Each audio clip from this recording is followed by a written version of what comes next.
Tantor Audio, an RB Media audio brand, presents The Divorce Lawyer by McGarvey Black, narrated by Sophia Willingham. RB Media is the largest audiobook publisher in the world. Find your next great listen and get exclusive offers at rbaudio.com. Chapter 1. Westport, Connecticut. At exactly 2 a.m. on a Thursday morning, a high-pitched alarm went off somewhere outside the Spauldings' estate. Even though the windows of their sprawling home were tightly closed, the piercing sound caused Joanna Spaulding to sit up in bed and look at the clock. She listened intently for a moment. When the noise didn't stop, she leaned over and shook her sleeping husband. "Ollie, wake up," she whispered loudly. "Open your eyes, Ollie, for God's sake. Don't you hear that siren outside? Honestly, you'd sleep through a hurricane." Abruptly roused from his deep sleep, Oliver, Ollie Spaulding, stirred as he struggled to wake up. "What's going on?" he finally said, rubbing his eyes. "Do you not hear it?" Joanna said impatiently. "Do you think someone's out there? I can't tell if it's a car alarm or if it's one of our neighbors' burglar alarms. What should we do? Should we call the police?" Ollie cupped his hand behind his ear. Turning his head toward the closed windows in their bedroom, he listened for the persistent noise. "I hear it now," he said, sitting up, fully awake. "It sounds like a car alarm to me." "Do you think it's one of ours or one of the neighbors?" "I don't know, Joe. I can't tell from here," said the exhausted lawyer as he slowly swung his legs out of the bed. He planted his bare feet on the wide planked oak floor and stood up. The moment he did, the noise stopped. "It's gone," said Joanna, also out of bed, her head cocked to one side. Neither of them spoke for a few seconds, still listening. "I don't hear it anymore," said Joanna. "Do you?" "No." "What do you think it was?" "I don't know," said Ollie with a yawn as he lay down on their bed and pulled the covers up to his neck. "Those damn car alarms are always going off, and usually for no good reason. The slightest breeze can trigger them. I'm going back to sleep. I've got an early deposition tomorrow morning. I need to be on top of my game." Within seconds, Ollie was snoring again, which annoyed his wife. Climbing into bed next to him, she lay awake, staring at the window. After just a few minutes, a faint golden glow shone through the glass. She stared at it and watched as it slowly got brighter. She got out of bed again, walked across their large cathedral-ceilinged bedroom, and peered out of their second-story window. Looking down into the driveway below, she gasped. A small fire was smoldering in the front grille of her husband's brand-new black Range Rover. He had just picked it up from the dealer the week before after waiting for months to get it. "Oh my God, Ollie!" screeched Joanna. "Your Range Rover's on fire!" Ollie opened his eyes, jumped out of bed, ran over to his wife, and looked out the window. "What the hell? How did that happen?" He pulled on a pair of pants and a t-shirt. "It's a brand new car. Call 911, Joe. I'm going down there to put the fire out before my car is totally ruined." "Wait for the fire department to get here," said Joanna, her phone in her hand. "You don't know what you're doing." "If I wait until they get here, my car will be destroyed," said Ollie as he bolted out of the room and headed for the stairs. "Use the garden hose. It's on the ground next to the garage," Joanna shouted after him as she called 911. "And don't get too close to that car, Ollie. I mean it." 911, what's your emergency?" said the female dispatcher. Standing at the bedroom window, holding the phone, Joanna looked down at the burning car. As she started to explain what had just happened, she saw her husband run across the driveway, pick up the hose, and turn on the water. With her free hand, she opened the window. "Careful, Ollie!" she shouted through the screen. "You're getting too close to the car. Move back!" Her husband waved to her as he sprayed water on the front end of his car.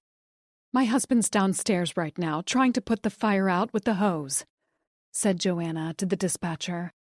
"Tell your husband to move away from the vehicle and wait for the fire department to arrive," said the operator. "A fire truck is already on its way. They should be there in 5 minutes. Let them handle it." "Ollie!" shouted Joanna through the open window. "The dispatcher said you should move away from the car and let the fire department put it out. They'll be here in a few minutes." "What?" shouted Ollie as he waved to his wife again while keeping the water flow on the smoking hood. "I don't understand," said Joanna to the dispatcher. "How does a fire spontaneously start in a car? It hasn't been used in hours, and there's no one around." "I can't answer that question, but the fire department will be able to tell you more when they get there." Faint sounds of sirens filtered through the trees. Joanna was about to shout to her husband again to tell him that help was almost there when, suddenly, the Range Rover exploded. Within an instant, the driveway was a massive fireball. "Ollie!" screamed Joanna. "Oh my God! Ollie!" Chapter 2. With her phone still to her ear, a horrified Joanna stared down at the fiery scene in her driveway. "Oh my God!" she screamed. "His car just exploded! I can't see my husband! I can't see Ollie!" "Ma'am," said the 911 dispatcher, "can you describe to me what's happening right now?" "My husband was right next to the car, and then it just blew up," she said, sobbing. "I can't see him. Ollie! What should I do? I don't know what to do." "Stay on the line with me," said the dispatcher. "The fire trucks will be there in less than a minute." 30 seconds later, 2 fire engines and a police car raced down the Spauldings' long driveway. Still standing at the upstairs window, unable to breathe, Joanna watched the firefighters leap from their trucks and unfurl their hoses. Soon, water was being sprayed on the fire. The dispatcher continued to speak calmly to Joanna, who hardly heard a word as she watched the chaos in her driveway.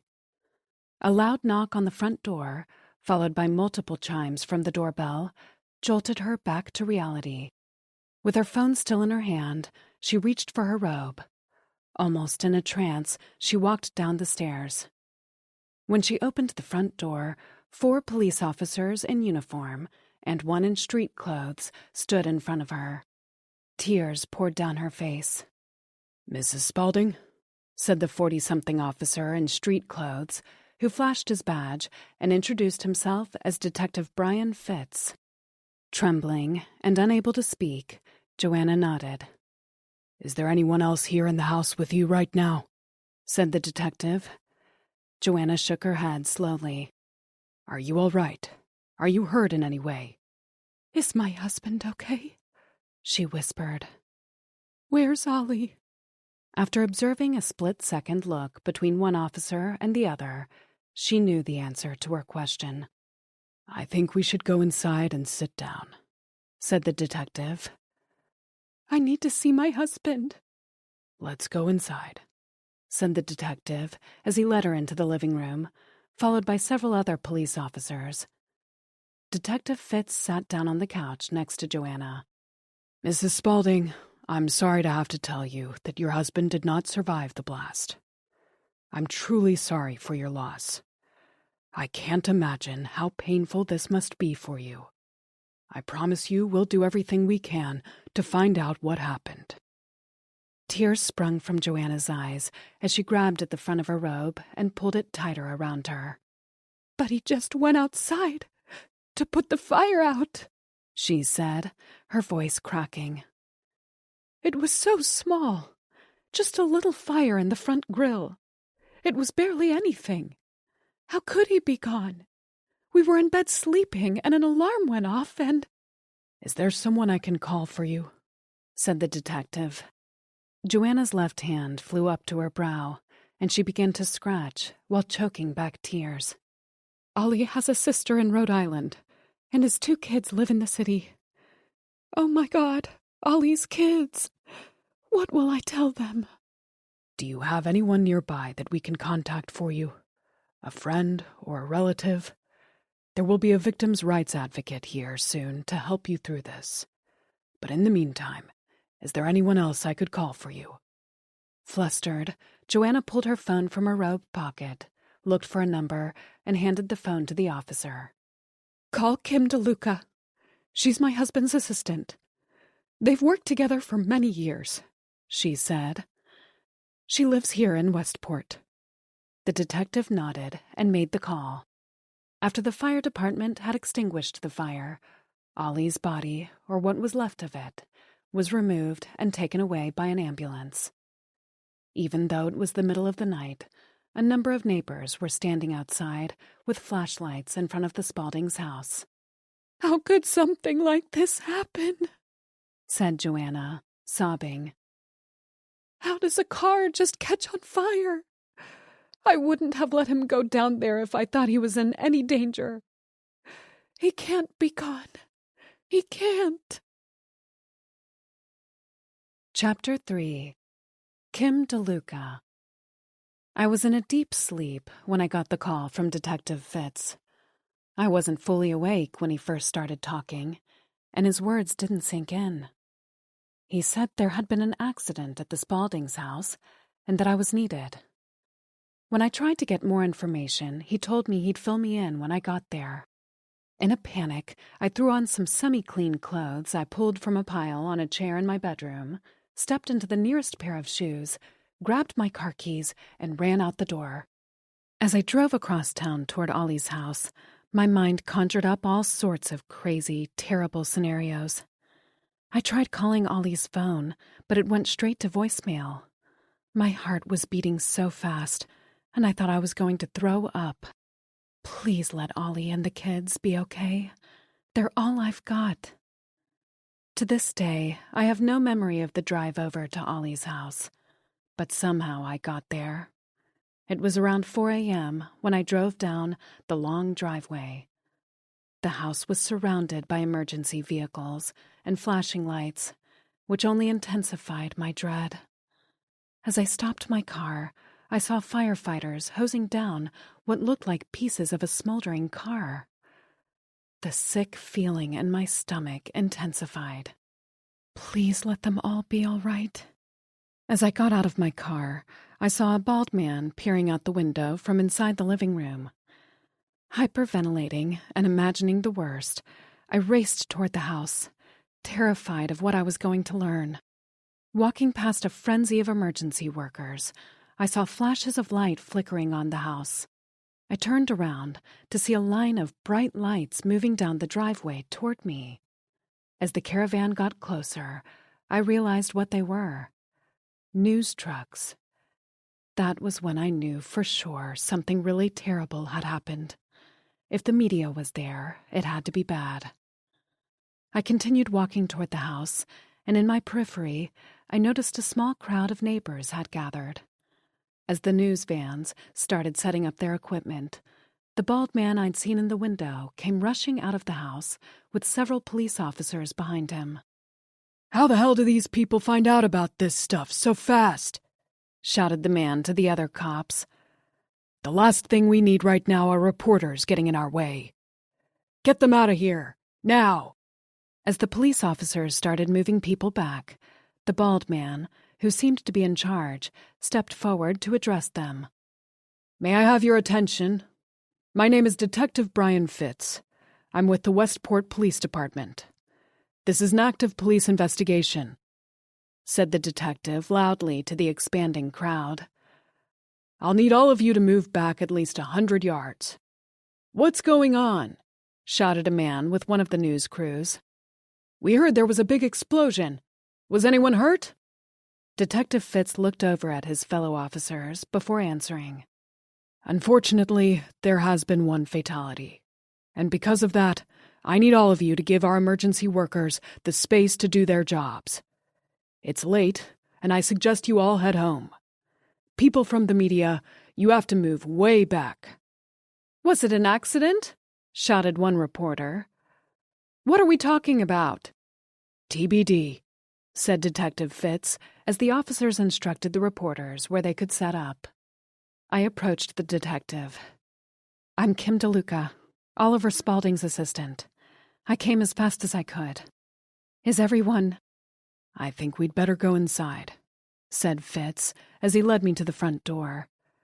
As we walked through the magnificent foyer with stained glass windows that had been installed by Ollie's first wife, Grace, I could see Joanna slumped over on the living room couch. "Detective, tell me what's going on," I said, refusing to take another step farther. The detective stopped walking, turned, and faced me. He had an athletic build, big, soft brown eyes, and a shaved head. "I'm sorry to tell you this," said Fitz softly, "but there was a fire in one of the Spaulding's cars tonight. The vehicle exploded." "Oh my God. Where are the Spauldings? Where's Ollie?" The detective grimaced. "Mr. Spaulding was trying to put out the fire when it blew up." I swallowed. "Is he okay?" "I'm sorry, but Mr. Spaulding didn't make it," said the detective, looking out at the smoldering vehicle. "Whatever caused the explosion totally destroyed the car and everything around it. According to his wife, Mr. Spaulding was standing next to the car when it happened. She asked us to call you." I hardly heard anything after he said, "Mr. Spaulding didn't make it." A loud, high-pitched ringing started in my ears, and I felt myself start to wobble, about to go down. The detective caught me and helped me over to the couch, sitting me next to Joanna. I looked at her. She was a mess. "What about Ollie's kids?" I said to the detective. "Were they here?" He shook his head. A woman from the police department, who I later learned was a victims' rights advocate, was in the hallway on the phone with Ollie's daughter, Hannah. When I heard Hannah scream through the phone, I lost it, sobbing uncontrollably. Ollie couldn't be gone. He was the closest thing I ever had to a father. "I told him to wait inside until the fire department got here," said a red-eyed Joanna loudly, to no one in particular. "But he wouldn't listen to me. All he cared about was that damn car. He waited for so long to get it. It was only a little fire when he went downstairs. How could it blow up like that?" Over the next few hours, dozens of police officers spread throughout the crime scene. The arson unit was called in to determine the cause of the explosion. Ollie's sister and brother-in-law from Rhode Island, his law partner Jack Miller, and his 2 children, 27-year-old twins Hannah and Henry, all arrived over the next several hours. We were all in various states of disbelief, shock, and grief. Traumatized from having witnessed her husband's death, Joanna was given a sedative by a doctor. While she slept upstairs, I tried to hold it together, acting as the family spokesperson and police liaison. I tried to be stoic when interacting with the police, fire department, and reporters. But the truth was, my heart was broken into a million pieces. I felt completely hollow, and so alone.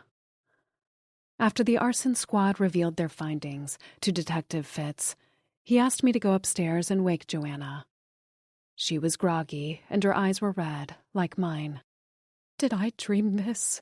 said Joanna as I sat her up. "Is Ollie okay?" I mumbled something about the detective wanting to speak to us, and I helped her down the stairs. When we got to the bottom, I could see crime scene tape strung up across the driveway. Police were telling onlookers and reporters to clear out. Like a zombie in some horrific nightmare, I led Joanna into the living room so we could hear what Detective Fitz had learned. Standing in the center of the room, he cleared his throat. "Based on the preliminary examination, There's a clear indication that the cause of the explosion was not an accident. This incident may have been caused by an incendiary explosive device, but we still need to do more testing. An IED? Oh my God, said Ollie's son, Henry. This was intentional? Someone killed my father on purpose? We're still investigating, said the detective. But right now, it appears to be a deliberate act. We were both asleep, said Joanna, clutching a wad of tissues in her hand. If Ollie hadn't gone downstairs to save his stupid car, he'd still be alive. At this point, we don't know who the intended target was, said Fitz. The question I keep asking myself is how would the person who did this know that Mr. Spaulding would go outside? Most people would have waited for the fire department. Is it possible they just wanted to blow up the car as some kind of warning or to make a statement? I said, tears running down my cheeks. Maybe they didn't intend for anyone to die. The detective nodded. It's a definite possibility. Unfortunately, the bomb was so powerful there wasn't much left for the investigators to analyze. At this early stage, we can't tell if it was remote-controlled or on a timer. Right now, we don't know exactly how it was activated or who or what the intended target was. But we will find out. Henry, who had been sitting on the couch with his arm around his sister, stood up. So what you're saying is you don't know anything, said Henry, his face bright red. Fitz shifted his weight from one foot to the other. Again, we're still putting the pieces together. It's possible, given the magnitude of the explosion, that the perpetrator meant to blow up the whole house. Luckily, that didn't happen. We simply don't know yet if the explosion was meant to frighten or to actually cause bodily harm. It was a freaking bomb, said Henry. Bombs usually kill people. The detective took a few steps toward Henry. There are some variable factors that we still need to analyze. Like what?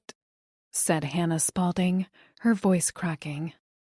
All I know is that my father's gone. Detective Fitz turned to address Hannah. There are human factors we need to consider. According to Mrs. Spaulding, your father made the decision to go outside. Had he waited for the fire department to arrive, we might be investigating a bombed-out car and not a homicide. What's that supposed to mean? Said Hannah, wiping her eyes. That it's my father's fault he's dead? Detective Fitz folded his hands and pressed his lips together. Not at all. What I'm saying is, we have to put the pieces together before we can determine what happened and what the true motivation was. Do you think whoever did this was trying to kill both of us? Said Joanna, wringing her hands. Fitz took a breath. It's hard to say. Like I said, we need to consider every possibility. Do you have any idea why someone would want to hurt your husband, or possibly you? I stood up and wiped the tears off my face as I cleared my throat. I might be able to answer that question, Detective. Ollie is a very prominent and highly regarded divorce lawyer here in Connecticut. Over the years, he's represented a lot of wealthy and powerful people. Okay, said Fitz, typing into his phone. He had an incredible track record, I said, trying to hold back tears but not succeeding. He'd fight for his clients until he got the very best outcome. Sometimes when that happens, the ex-husbands or wives of our clients are not very happy. Can you elaborate? Said Fitz. Ollie and I have worked together for over 2 decades. He's been getting threats for as long as I can remember. Have you reported any of these threats to the police? Said Fitz. Not usually. Most of them were just people blowing off steam when the judgment didn't go their way, I said. They'd usually disappear after a while. But recently, there were a few new. My father only cared about doing what was right for his clients, said a teary Hannah. He never thought about his own safety. It used to drive my mom crazy." "That's true," I said. "But over the past year, we've received a number of more credible and consistent threats. Because of that, I did contact Westport PD not too long ago to let them know. Also, our law firm spent a small fortune beefing up our security. We even had cameras and alarms put in here for extra protection." "Unfortunately," said Detective Fitz, "when someone is determined to do harm, unless you live inside a fortress and never leave, they'll find a way to get to you." Chapter 4. 2 years earlier. Sitting in her bedroom, at her computer, Sofia Nabokov blew her perfect nose and wiped her eyes before clicking on a promotional video. A genial-looking, middle-aged man with salt and pepper hair and a slightly receding hairline appeared on the screen. She thought he seemed kind. His voice was warm and reassuring. She instantly liked him and listened carefully to what he had to say. "I'm Oliver Spaulding. For 30 years, I've successfully helped my clients navigate through the emotionally charged waters of marriage, separation, and divorce. Whether it's the constraints of an unfair prenup or simply making sure your settlement is fair, I'm here to help. My job is to ensure you receive the divorce settlement you're entitled to, no matter the obstacles. As your divorce lawyer, my one and only mission is to provide you with the best representation and legal counsel possible. I will handle your divorce with a cool head and an even hand. If you would like to set up an appointment—" Sofia Nabokov sighed as she brushed a loose strand of her long, dark hair out of her eyes and stopped the video. Until that moment, she hadn't known what she was going to do. She still wasn't 100% sure if she was going to go through with it, but something told her Oliver Spaulding was the person she needed to talk to. After 8 years of marriage to Ivan Nabokov, she had reached the breaking point. Tired of picking up the pieces and putting things back together whenever Ivan's quick temper spiraled out of control, she was done. He'd never been physical with her or their 3 young boys, but he'd come dangerously close. After his violent outburst the night before, she knew it was only a matter of time. She needed to make a move before something terrible happened to her or one of her kids. Her predicament still surprised and baffled her. The man she'd first met and fell in love with was so different from the person she was currently married to.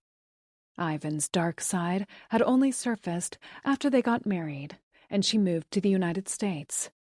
Alone, and in a new country with no friends or family to support her, Sofia soon learned Ivan's temper could easily flare. She made note of his trigger points and took steps to avoid them. Over time, that strategy had stopped working as her husband became more and more unpredictable. In the past few years, the tiniest thing set him off and led to explosive tirades, name-calling, broken furniture, and the occasional fist through the wall. She worried that one day it would be her, and not the wall. Until then, the former Miss Bogota's strategy was to placate her husband when he got out of control. But things had gotten worse, and she had finally accepted that her strategy would no longer work. It only delayed things. The week before, Ivan had called her a South American whore right in front of her kids. When she looked over at her children's faces, she saw terror in their eyes. That's when she knew she had to get them away from him. "You're walking out on me, huh? Where you gonna go?" he had said in a mocking tone when she told him she was going to leave. "You got no money or family here. If you think you're gonna take my boys away from me, think again. You try to take them back to Colombia, and I'll kill you." "You're drunk," Sofia had shouted when he grabbed her arm and squeezed it hard. When she pushed him away, he stumbled backward. As he tried to regain his balance, she grabbed her kids, ran into her bedroom, and locked the door.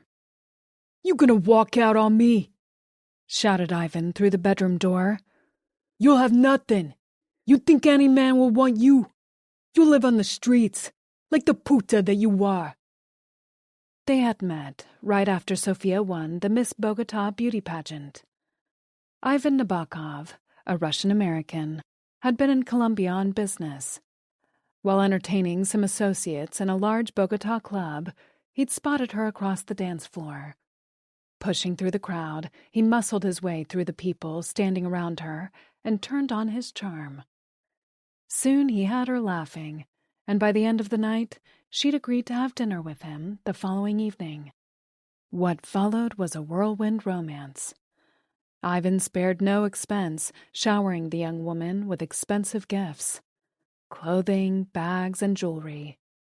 He took her on a luxurious weekend yacht trip in Los Cabos, Mexico. Within weeks, Ivan asked Sofia to marry him and move to the United States. She had already fallen in love with him, and living in America had been her dream. Without any hesitation, she said yes to his proposal. In the beginning, Ivan treated his new wife like a princess. When Sofia got pregnant 6 weeks after their wedding, both she and Ivan were overjoyed.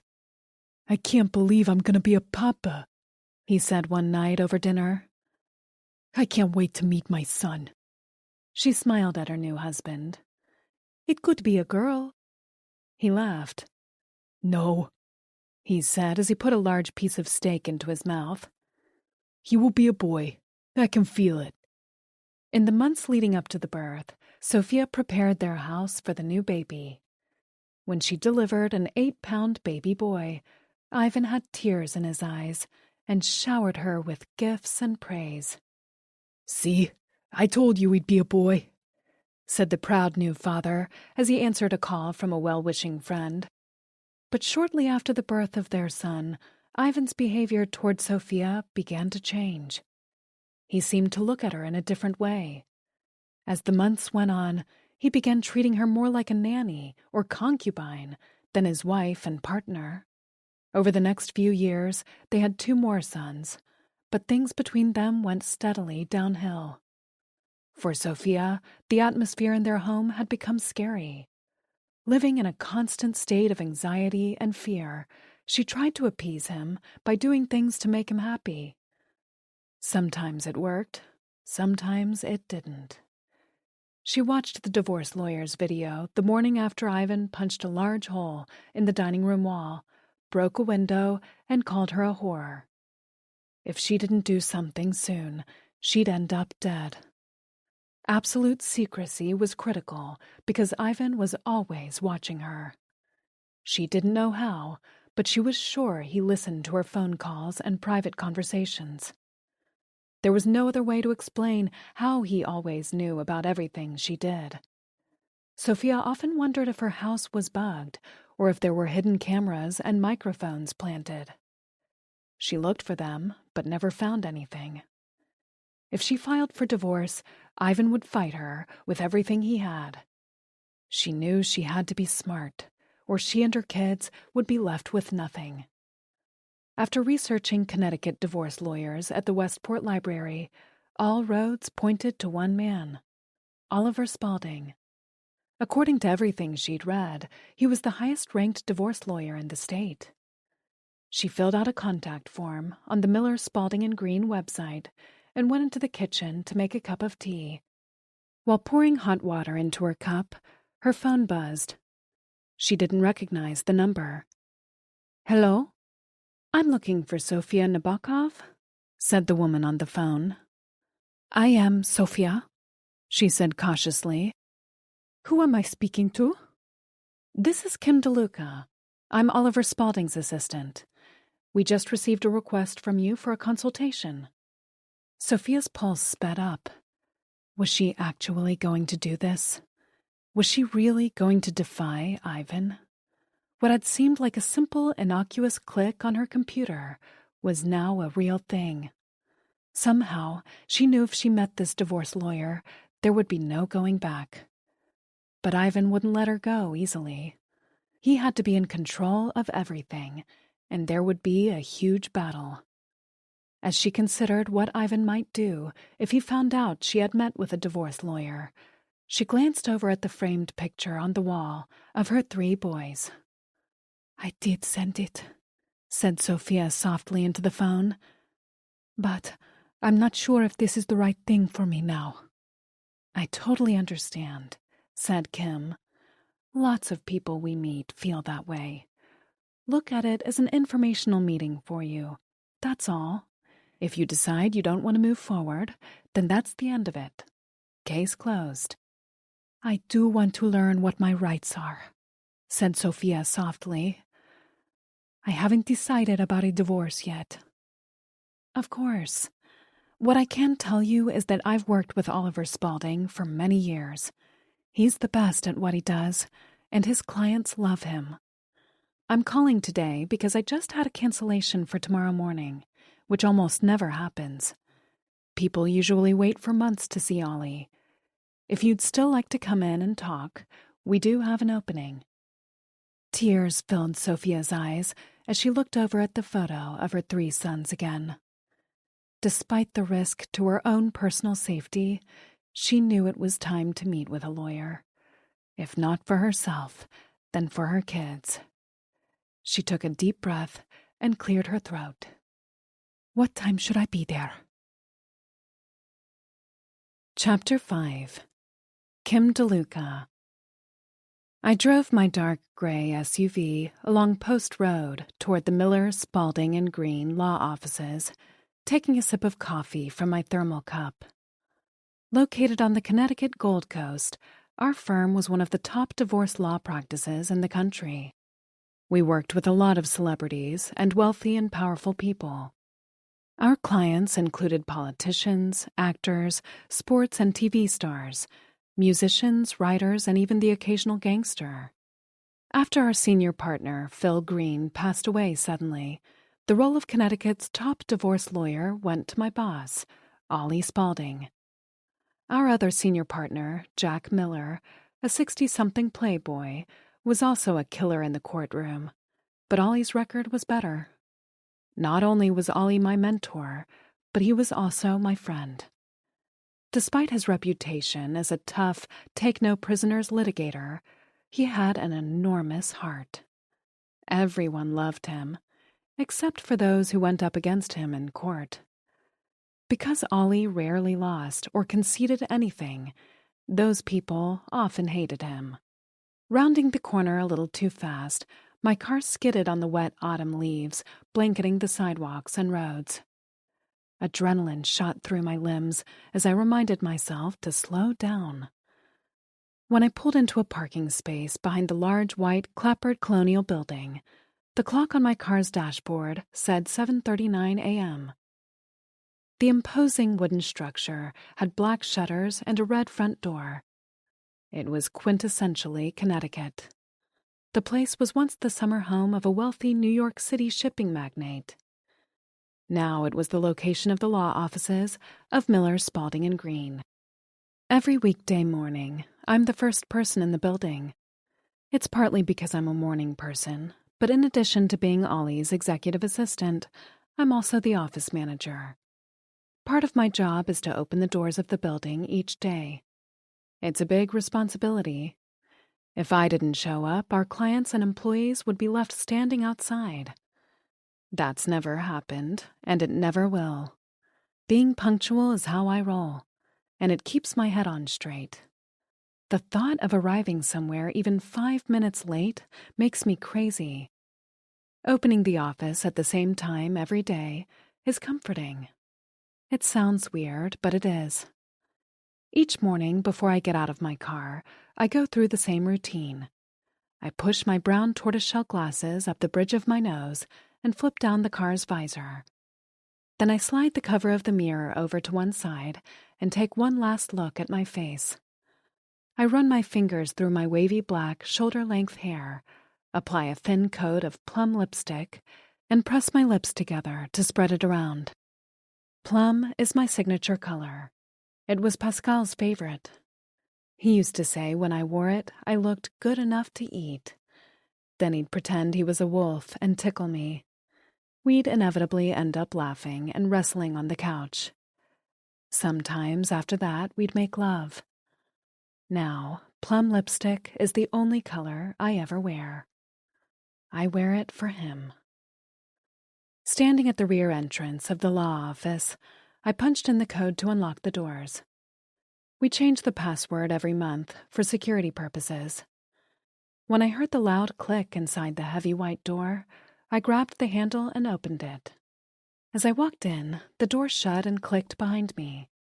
Stopping for a second, I listened to the wonderful silence inside the building.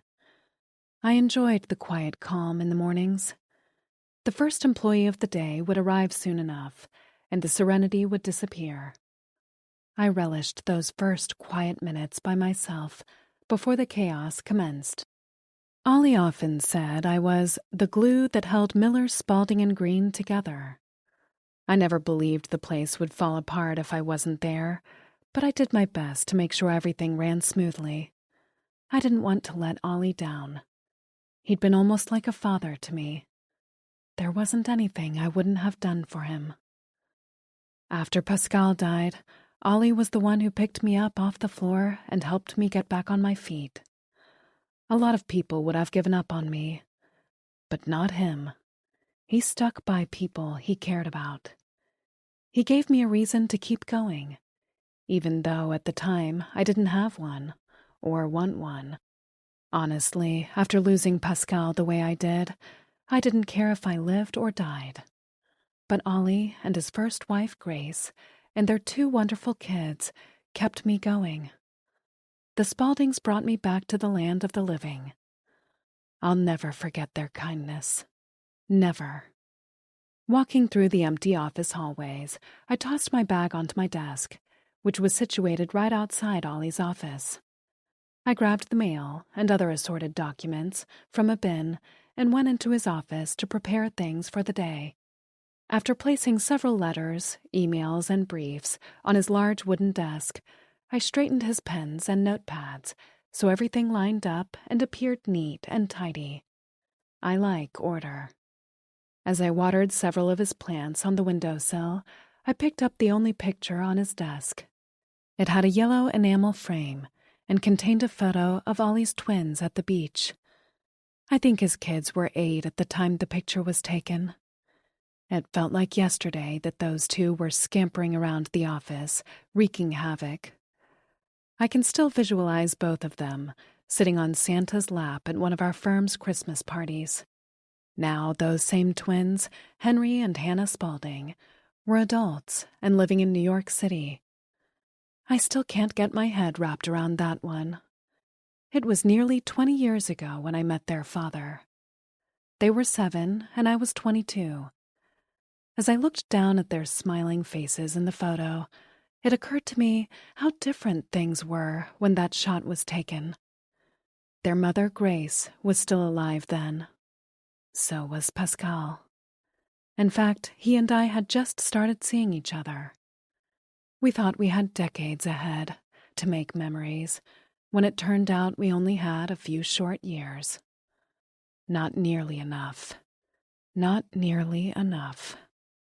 Images of Pascal flickered through my mind, along with those of Grace Spalding. She and I became close after Pascal died. Our friendship grew even stronger when I was with her during her cancer treatment. She'd been gone a long time now, but I still miss her. Everyone in Westport does. Grace Spalding was a force of nature and always filled with joy. Several years later, when Ollie's kids were midway through college, he met Joanna at an event in town. I knew Ollie had been lonely since Grace died. I think that had a lot to do with why he married Joanna so quickly. He put on a good face, but even after his second marriage, I could tell he still missed Grace. I get it. I still miss Pascal. It's just the way it is, and will probably always be. When I met Ollie, he was in his 30s. He had a thick head of dark brown hair back then, and an easy laugh that made me like him immediately. I had just graduated from UConn and was interviewing for an executive assistant position. I didn't know what I wanted to do with my life, although I had considered going to law school.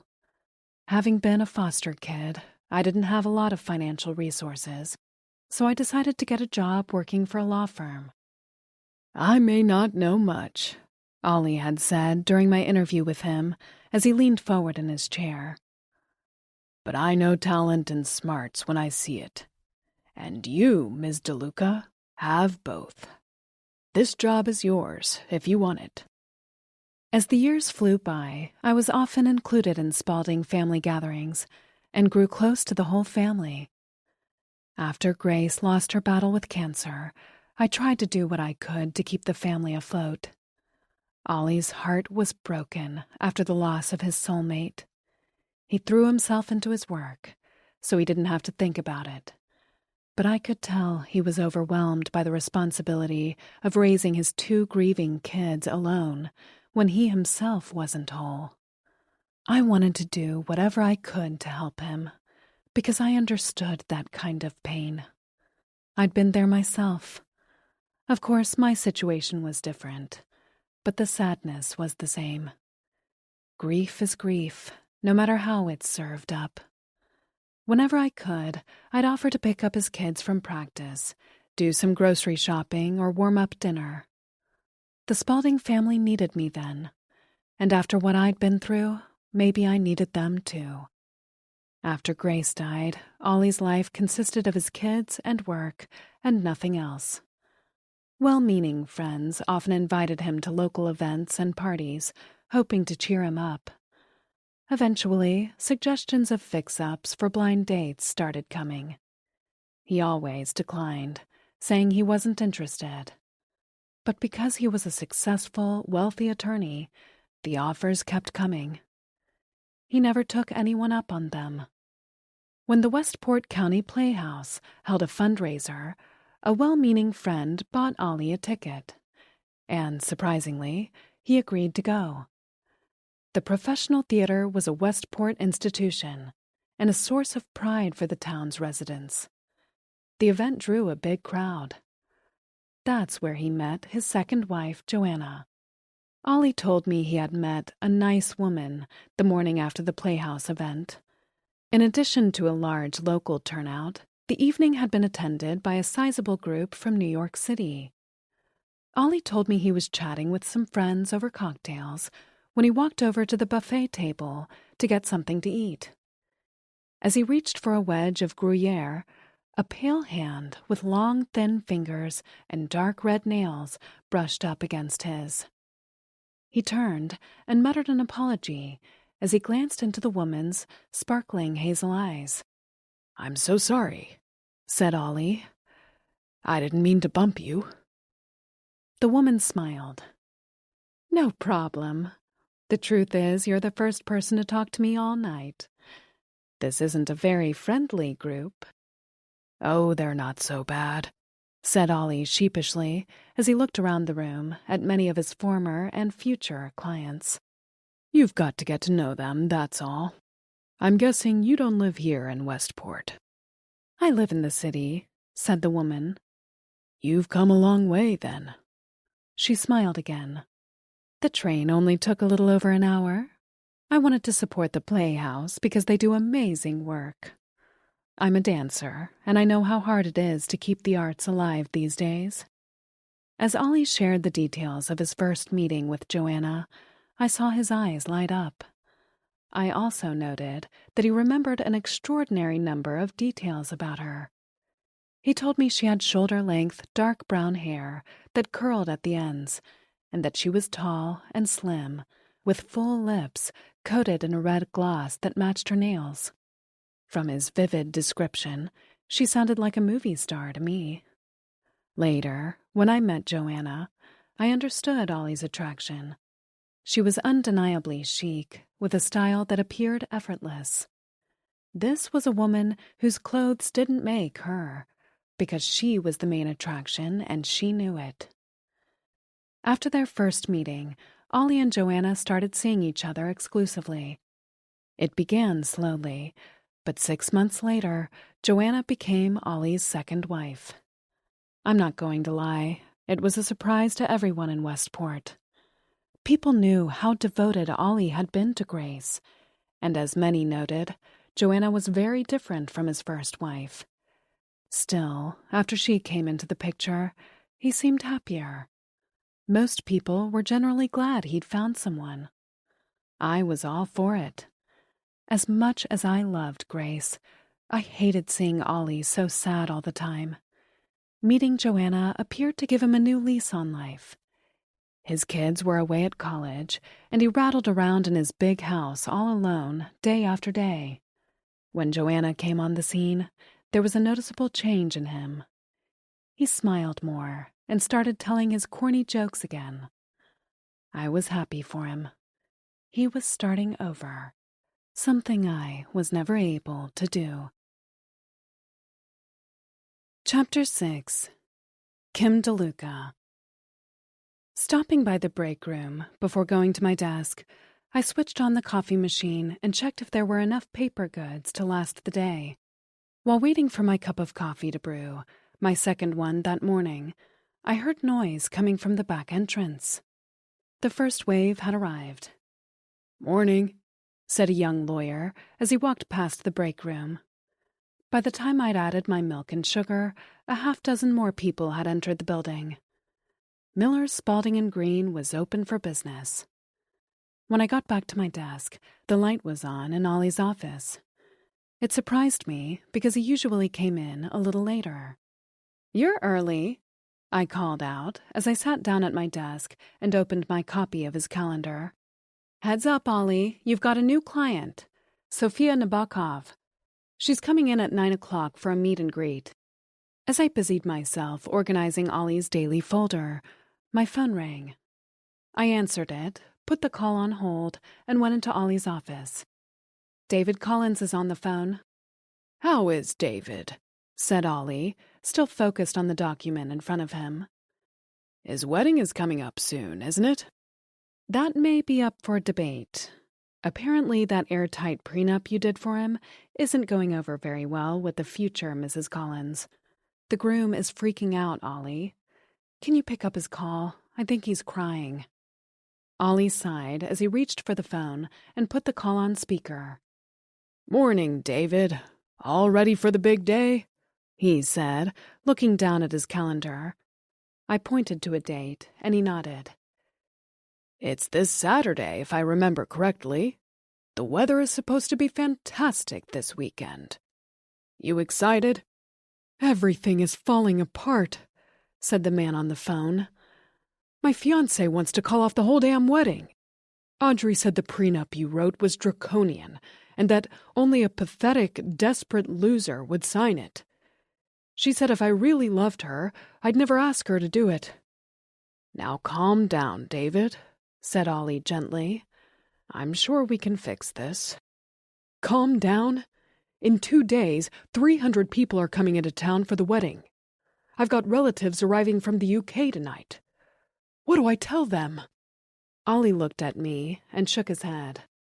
"David, if you recall, you were the one who insisted on putting all those extra conditions into the prenup. My advice was only to include a few financial stipulations as basic protection for you in the case of a divorce. You insisted on adding the clauses about the mandatory makeup, exercise programs, and a limited number of visits from her parents per year." "That's only because I've seen what happens to other couples after they get married. People get complacent, and in-laws can become invasive," said David. "You've got to help me, Ollie. She's threatening to call the wedding off. Last night, Audrey packed up all her things and moved out of our apartment. What will I tell my parents?" I shook my head and put my hands over my rolling eyes. Some of our clients can be so difficult. "David," said Ollie in a calm but firm voice, "take a deep breath. Let me ask you something. Do you love her?" "Of course I do. More than anything in the world." "Do you want her to be the mother of your children and spend the rest of your life with her?" said Ollie. "Yes, she's everything." Then tear it up, David. Tear up the whole goddamn prenup and go marry your bride. True love doesn't come along that often. Don't let it slip through your fingers over something unimportant. You'll always regret it. After a few more exchanges, the relieved groom-to-be hung up with full intentions of apologizing to his fiancée and begging for her forgiveness. Ollie gave him permission to blame his overzealous lawyer for the aggressive document. "You handled that so well," I said, standing in Ollie's doorway. "You should have been a marriage counselor. Mandatory makeup? What's wrong with people?" It never used to be this way. It's a different world today. You've seen what some of these young people want included in prenups. It's insane. I nodded. It was hard to believe the crazy stuff people were putting in prenups. Since I'd been working for Ollie, the number of dramatic demands from clients had gone up every single year. Just when we thought we'd heard it all, someone would ask for something more outrageous. My phone vibrated. "Shifting gears," I said, as I looked down at the screen. That was the reception desk. Sofia Nabokov is waiting out front. Chapter 7. Kim DeLuca. As I went out to the reception area to get Sofia, Ollie got up from his desk and went into his private bathroom through a side door in his office. Ollie was tall, but ordinary-looking. His blue eyes and warm smile put people at ease, but it was his gentlemanly demeanor and solid moral compass that earned his clients trust and respect. In many ways, Ollie's likability was what helped him deliver the results his clients wanted. He came across as thoughtful and rational in a room often filled with toxicity. To those who weren't paying attention, Ollie might have seemed benign. That assumption was often his secret weapon in the courtroom.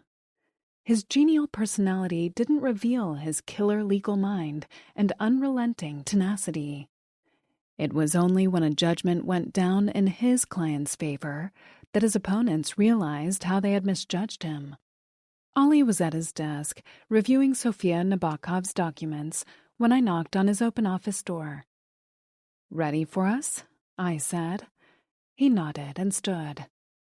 Dressed in a brown suede wrap dress and matching heels, the stunningly beautiful Sofia Nabokov glided past me into the room as I closed the door. Ollie extended his hand. "You must be Sofia," he said with his customary warm smile while gesturing for her to take a seat. I sat in the chair next to Sofia. "People tell me you're the best divorce lawyer, maybe in the whole country," she said in her thick Colombian accent. "I need your help." Ollie blushed and looked down. "That's nice to hear, Mrs. Nabokov. I try to do right by all my clients." "He's being modest," I said, rolling my eyes as I looked at Sofia. "Trust me, you're in very good hands." Sofia smiled and let out a breath. "I want you to know in advance that my husband, Ivan, is a difficult man." Ollie glanced down at Sofia's application. "I see you've been married for 8 years, correct?" Sitting stiffly in her chair, Sofia nodded. "Yes." "And since you're here today, I'm assuming things are not going well?" he said gently as he looked up at her. Sofia shook her head. "No, not for a long time." "Why don't you tell me what's going on and what you'd like the outcome to be? Remember, if you hire me, I work for you. You're the boss. I'm not here to tell you what to do or pass judgment. My job is to advise you of your rights and help you figure out your next steps." "I understand," said Sofia. "You may decide you want to remain married or try a temporary separation. If you want a permanent end to the marriage, a divorce, we'll craft a legal separation that protects you personally and financially." Sofia smiled tentatively and leaned back in her chair. Crossing and then recrossing her long legs, she looked into Ollie's eyes. "I think it's only fair that I'm completely honest with you," said Sophia. Ollie smiled. "That would be a good way to start." "Do you know who my husband is, Mr. Spaulding?" "Please, call me Ollie," he said, looking down at his notes. "I've done a little digging on your background, and from what I can tell—" "Let me save you some time," said Sophia softly. "My husband, Ivan, is associated with some very dangerous men. They're not nice people. I can't prove it, but I believe my husband's involved in some way with Russian organized crime in New York." "What makes you think that?" said Ollie, sitting up straight. Sophia leaned forward. "I hear things. They think I'm just some stupid woman, but I know. My husband owns 3 large apartment buildings in the city and has dozens of laundromats, dry cleaners, and car washes all over the New York metro area. Those companies are legitimate by design, and they're all cash businesses. I think the Russians use my husband's companies and his real estate to launder their money." "Using car washes and laundries to clean money is rather poetic," said Ollie. "Is that the reason you're contemplating a divorce?" Sophia let out a sarcastic laugh and shook her head. "If that was all, I could live with it. I come from a poor neighborhood in Bogota. Those kinds of people are not new to me. What I cannot live with is his abuse and threats. It's affecting my kids, and is getting worse every day." Tears flooded into Sophia's eyes. I grabbed the tissue box from Ollie's desk and handed it to her. After taking a moment to compose herself, she looked up at Ollie. "Do you know the term narcissist?" "I do. I've crossed paths with quite a few of them over the years," said Ollie. "Comes with the territory." "Living with one is not easy," said Sophia. "My husband was born in Brooklyn and grew up in a neighborhood filled with Russian-American gangs. He got involved in them at a young age. When he got older, some of those same people set him up in business to create legitimate fronts for mob money. Now Ivan's friends protect him because they need him." "Were you aware of this when you married him?" I said. Sophia rolled her eyes. "Not at first. I had just won a pageant in Bogota and hoped it would be my ticket out. But after winning that contest, I was no better off than I'd been before." "That must have been disappointing," said Ollie. Sophia nodded. "I met Ivan at a club in Bogota. He was charming and funny and made me feel like a princess. Over the next few days, he showered me with gifts and compliments. He told me I was the perfect woman. I should have known better. Nobody's perfect, but I loved the attention." "So far, it doesn't sound too terrible," said Ollie. Sophia stood, walked across the room, and perused the books in Ollie's substantial bookcase. "That's because narcissists are very good at what they do," said Sophia as she turned around, walked back to her chair, and sat down. "Over time, things became very bad between us. I was so confused that I went to the library and read many psychology books to try to understand what had happened. Why did things change?" "And what did you learn?" said Ollie. "I learned about love bombing. That's what he was doing to me, and it's all a part of the manipulation. That's how they start to control you. I didn't see it until it was too late." Ollie made a few notes in Sophia's file. "Tell me what happened after you met your husband." "Ivan extended his time in Colombia. We spent this crazy romantic week together in Bogota, but then he had to go back to New York. I went to the airport with him and cried like a baby when he left. He promised he'd come back for me, but people leave all the time." Sophia recrossed her legs and stared into space. "He called me as soon as he got to New York. We talked for hours that night. Sophia looked up into Ollie's eyes. Do you know what he did then? The next morning, he got on a plane and flew all the way to Colombia to be with me. That's a grand gesture, said Ollie, nodding. I can only imagine the effect. I fell for it, said Sophia, trying to hold back tears. At first, things were so amazing, and I was happy. He took me shopping and to the most expensive restaurants and places I could never afford to go. You were dazzled, said Ollie. Sophia smiled. Yes, and he made me laugh all the time. I was in what is that word? Euphoria. Ollie nodded. A lot of people would react the same way to all that attention. Sophia made a tisking sound with her tongue. For the next 2 months, Ivan flew back and forth from New York to Bogota every other weekend. Then one night he gave me a big diamond ring and asked me to marry him. 2 months is fast, I said, as I looked at Ollie. Living in America was my dream, said Sophia. He knew that, and it was all a part of him controlling me. When he slowly started to tear me down, I didn't see it. I made excuses for him. I was so stupid. It sounds like your husband knew exactly what he was doing, said Ollie with an encouraging smile.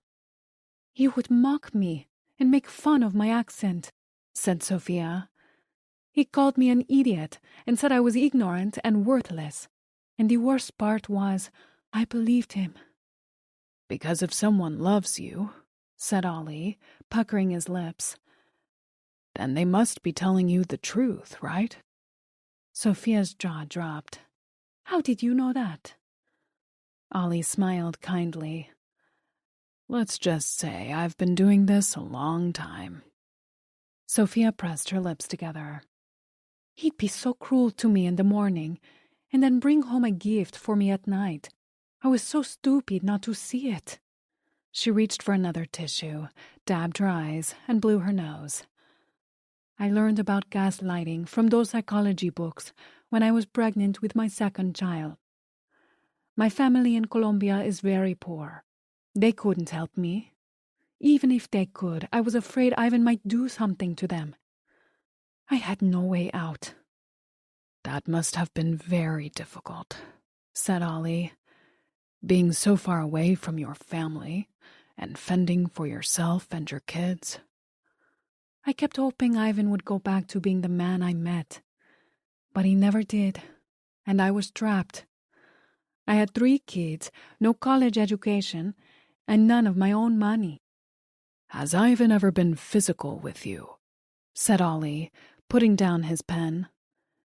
Has he ever hit you or your children? Sophia let out a sarcastic chuckle. He's come very close.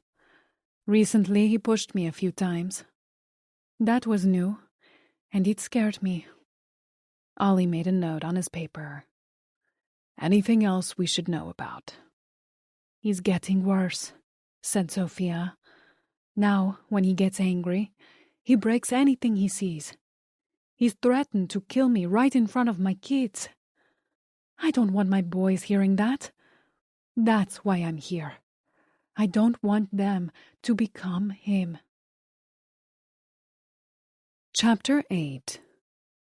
An hour later, Ollie sidestepped his way through the bustling lunch crowd at the Spotted Horse Tavern, a lively restaurant not far from Main Street. After shaking hands with some of the locals he knew, he looked around the room for his wife. A manicured hand with perfect red nails waved from the back, and she caught his eye. He grinned and walked toward her. "You're late," said Joanna, while taking a sip of her half-finished glass of Chablis. "I wondered if I was being stood up again." "Never," said Ollie, with a grateful smile as he pulled out the opposite chair and sat down. "Believe me, I fully intended to be here on time today.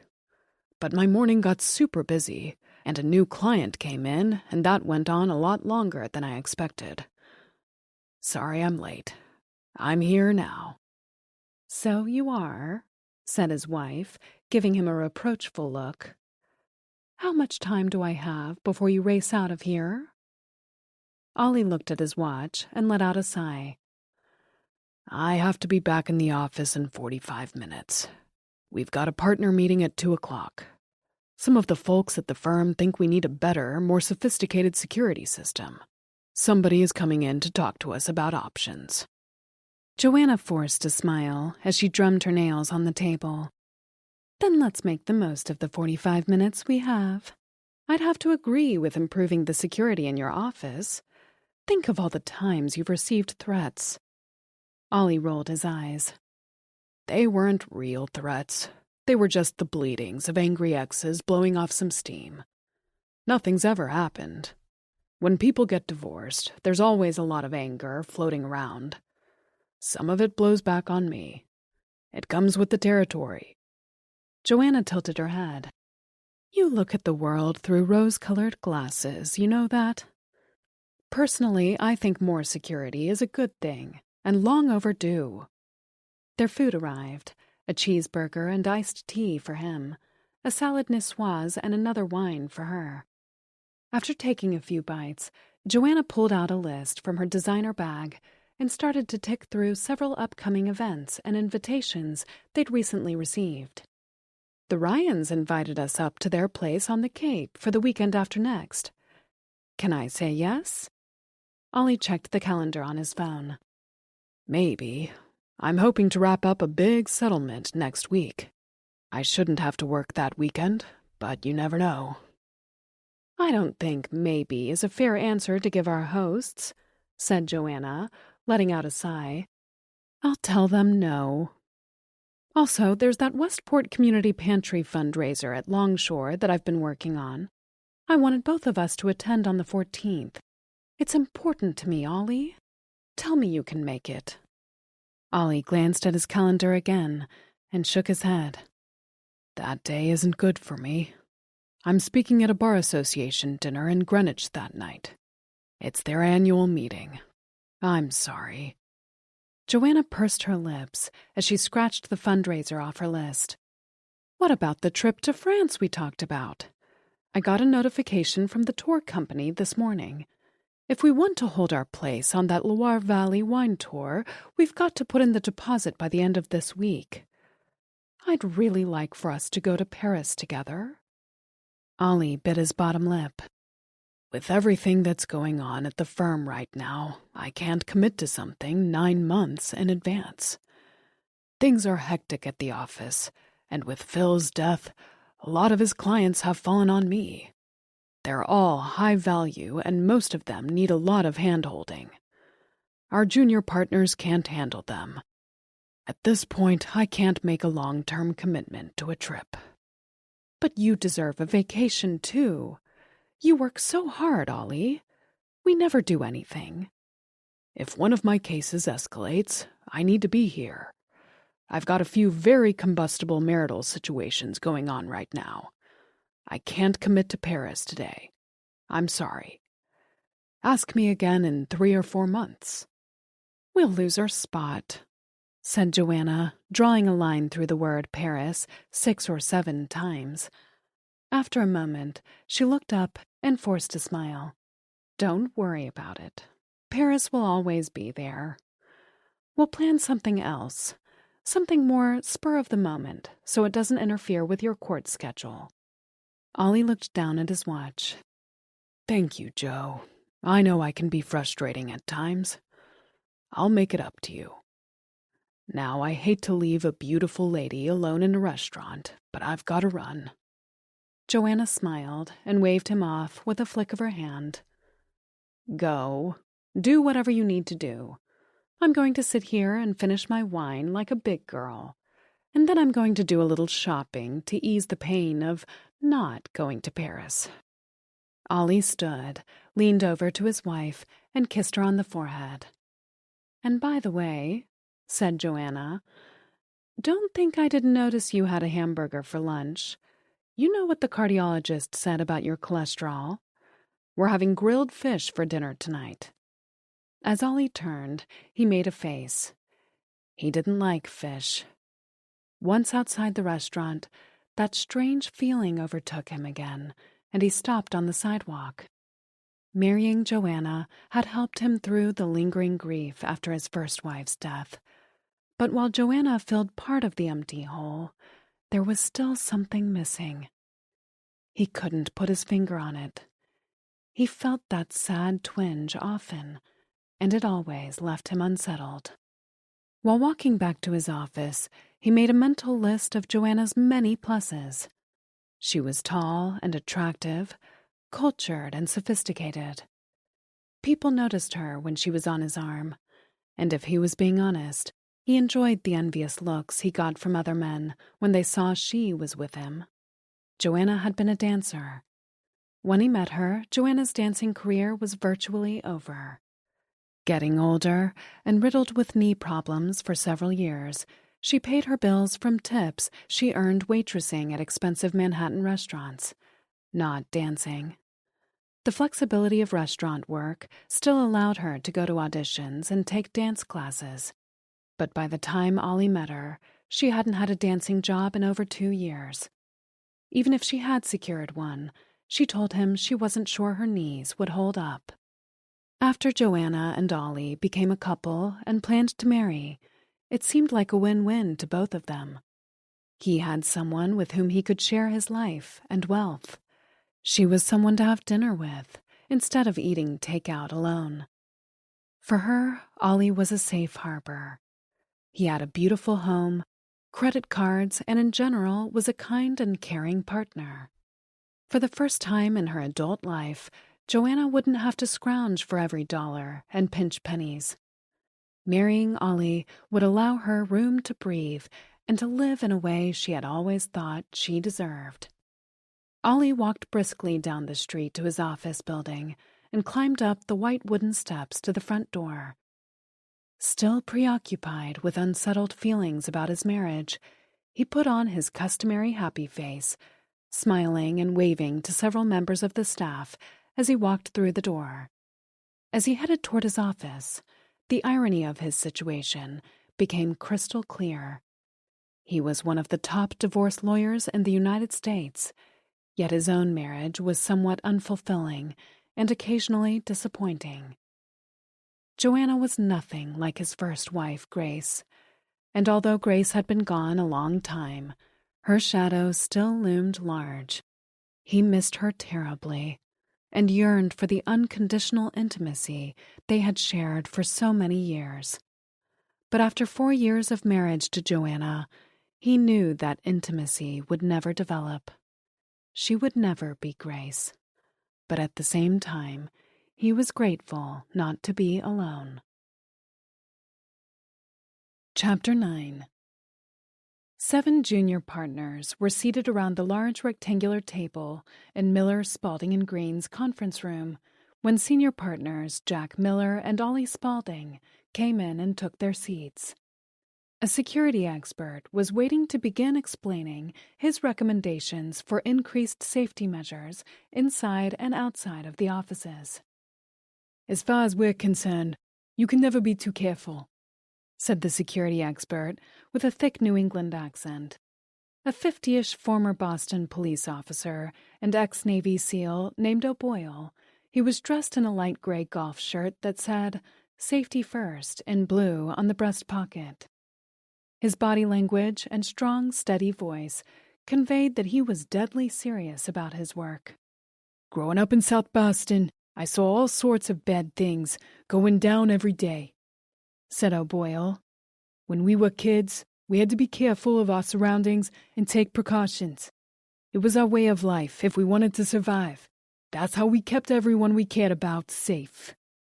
O'Boyle walked around the room, deliberately making eye contact with each man and woman seated at the table.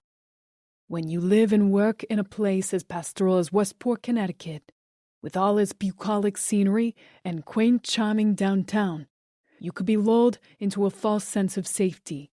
But nowadays, no matter where you are, effective security requires a lot more than most people think. Jack Miller cleared his throat. We're in agreement, That's why we asked you here. We want to close the gaps in our exposure. But I don't think we need to go overboard. No one wants to feel like they work inside a prison." O'Boyle nodded.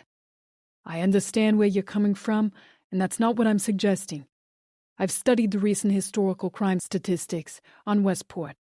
It's a nice, friendly place with a fair amount of money. Things are generally quiet and peaceful here. Crime is low, and violent crime almost non-existent. But crime can happen anywhere, even here in Westport. Our motto at Safety First is hope for the best, plan for the worst. If you prepare for it, you minimize collateral damage. Make sense?" O'Boyle turned and pointed to a chart projected on the wall that showed the incidence rates of violent crime in other towns around the country similar to Westport. "A community appearing safe is not the only factor we evaluate when making our recommendations. Evil and violence can happen anywhere and to anyone. Look what happened in New York City to that CEO of a healthcare company. One morning, he's the father of two, walking to a meeting, minding his own business. Out of nowhere, some lunatic steps out from behind and shoots him. That violent act had nothing to do with New York being dangerous, but it had everything to do with what the CEO did for a living. As heinous and misguided as it was, that CEO represented something to the shooter." A junior partner raised his hand. "I hear what you're saying, but this isn't New York City. This is Westport, and we're not CEOs of international conglomerates. We're small-town lawyers." "I'd agree with that," said Ollie. "Our primary practice is divorce law. We're not involved in espionage, criminal enterprises, or industrial warfare. I don't think we want to overdo it. We just want to tighten up things a little and modernize our system to give everyone here a little more peace of mind." O'Boyle smiled and nodded as everyone at the table began to talk among themselves. "I understand. Now, I've thoroughly checked out your building and the surrounding properties," he said. "In my professional opinion, you've got some significant breaches." The rumble of voices grew louder. "Let me ask you all something," said O'Boyle to no one in particular. "Do any of you ever work here in the office late at night?" Every hand in the room shot up. "That's nice to see," said Jack Miller with a smile. "Everyone burning the midnight oil. Keep up the good work." "That's exactly my point," said O'Boyle.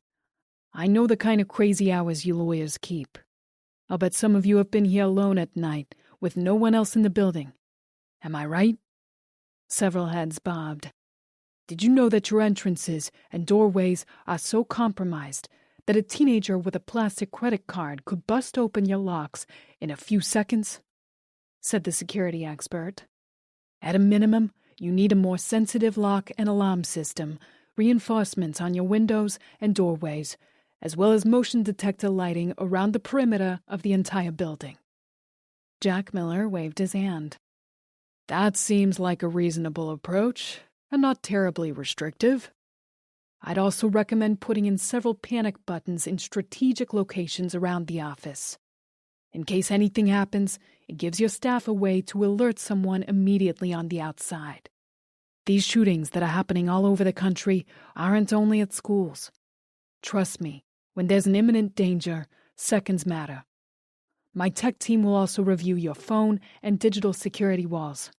Remember, all it takes is one lone nut on a mission. We don't want to have a tragedy here." Everyone in the room started talking in reaction to O'Boyle's comment. Jack Miller cleared his throat and stood up. "I consider myself a realist. The world is changing, and we have to acknowledge that," he said. "This upgrade makes sense to me. I'll admit the security in our office is somewhat antiquated, and in certain areas, non-existent. That shooting in Manhattan really rattled me. As long as it doesn't feel oppressive or like we're being monitored, I'm in favor of doing whatever it takes to make things safe for all of us." "How much is this upgrade going to cost us?" said one of the junior partners, looking around at his peers. Observing a financial mutiny brewing, Ollie stood up and waved for everyone to stop talking. Listen up. You all know, because of what we do, our firm occasionally receives some threats. Most of them are benign, but I think we all agree that occasionally our clients have extremely hostile ex-wives or husbands. Is there anyone in this room who's not been a little rattled by one of their clients' exes? The room remained silent as the two senior partners waited for someone to disagree. That's what I thought, said Ollie. What's more important, our safety or our bank accounts? Let's be honest, as one of the top divorce law firms on the East Coast, we get some very high-profile cases that often receive a lot of media coverage. Most of our clients are nice people, but there have been a few who've been involved in occupations or activities that skirt the edges of the law. Nervous chuckling spread through the room. The very nature of what we do brings all sorts of interesting people into our professional lives. Some of them are good, some are not, said Jack Miller. Our success record here at Miller, Spalding & Green, I'm proud to say, is unparalleled. Our recent polling indicates that we have a very high client satisfaction level because we work hard and smart to get the best possible outcomes. I'm not worried about our clients. I'm worried about their former spouses. When we do our jobs right, those exes sometimes feel they got raked over the coals. Those are the people I see as the real danger.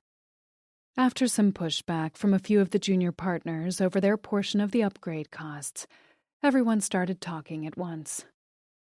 Time out, everybody, said Ollie, standing up. Jack and I have already discussed it. The two of us will pick up 70% of all the new security costs. The remaining 30% will then be divided between all the junior partners. Once that announcement was made, the mood in the room was decidedly changed, and the security project was given a unanimous green light. It's a go, said Ollie later as he walked up to Kim's desk a few minutes after the meeting. Kim looked up from her computer. The juniors went for it? All of them? Ollie chuckled. They did, but only after I told them Jack and I would pick up nearly 3/4 of the cost. When they heard that, they were all suddenly for it. Would you like a panic button right next to your phone? You've got to be kidding me, said Kim as she stood up, waving a piece of paper. I need to talk to you.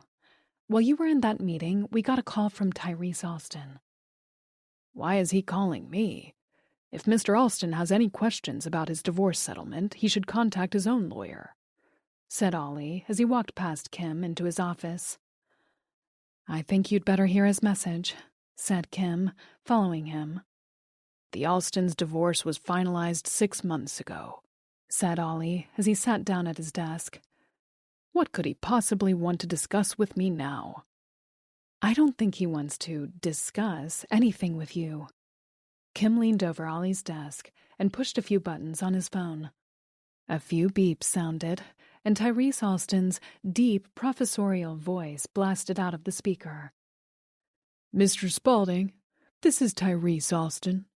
It seems you've put some unusual ideas into my wife's head. Those ideas have been causing my family a tremendous amount of angst. Surely you can understand my position. I hear you have a relatively new wife and a beautiful home down in Campo Beach. It would be distressing if anything were to upset that. Angel and I are having discussions about reuniting our family. I hope you'll give us the space we need, and that we understand each other. Ollie sat back in his chair, his face deadpan. He seems nice. Don't joke about it, Ollie, said Kim, taking a seat in front of his desk. He knows a lot of people and is very well connected. That message sounded like a threat to me. It's nothing. He's still angry that Angel filed for divorce and took the power away from him.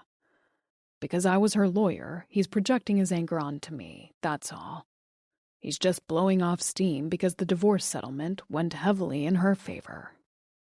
I don't know about that. I read up on him after listening to that message. Kim looked down at her phone and began to read. Tyrese Alston grew up in Liberty City, Florida, which is an extremely dangerous neighborhood in Miami, by the way. Even though the place is like a war zone, a number of successful rappers, like Trick Daddy, came from there.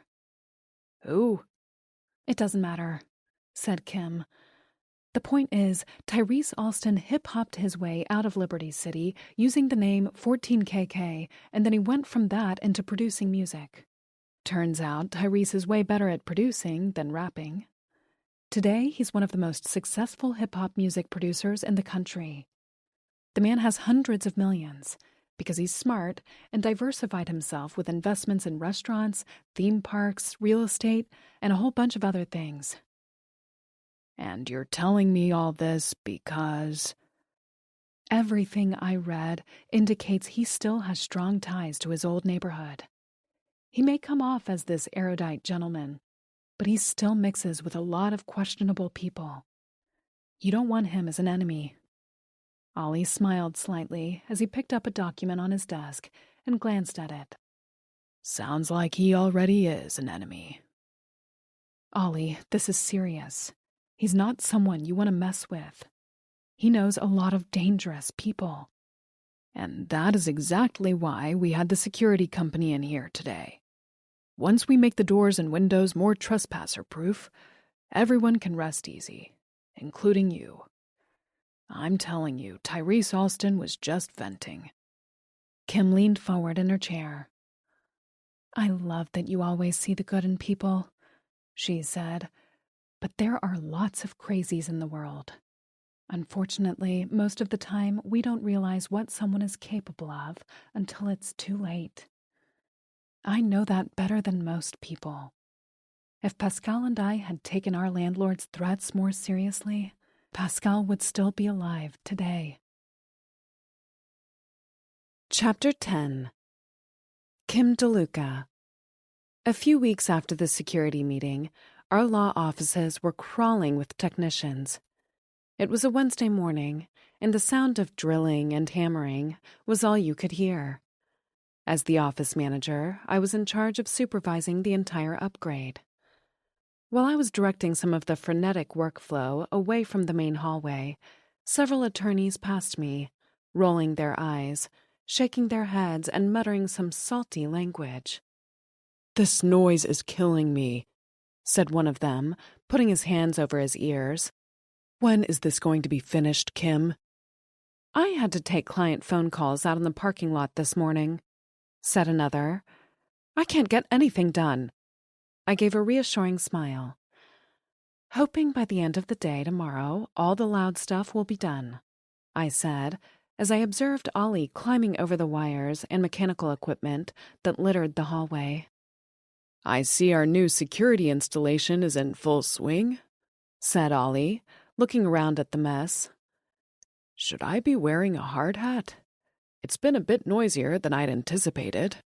"It will only be for a few more days," I said, following my boss into his office. "Your first appointment is already here. James Reed is waiting for you in the small conference room." "How is old James?" "As handsome as ever," I said, making a slightly disgusted face. "I guess that's why he's on TV and I'm not," said Ollie. "I watched his show the other day and—" Suddenly, there was a loud crash as debris fell from the ceiling outside Ollie's office and right next to my desk. Both of us jumped. "Holy shit," I said, getting up and racing to the doorway, with Ollie behind me. "Good thing I put Mr. Reed in the small conference room. At least it's quiet there." "Whose idea was this security upgrade?" said Ollie with a mischievous grin as he put his hands over his ears. "Look in the mirror," I said. We stepped out of his office and climbed over the pile of junk. "You don't like James, do you?" said Ollie softly as we walked down the hallway toward the conference room. "He's not my jam," I said, I keep thinking about his wife, Poppy. She seemed so sad and lost and completely blindsided by the divorce.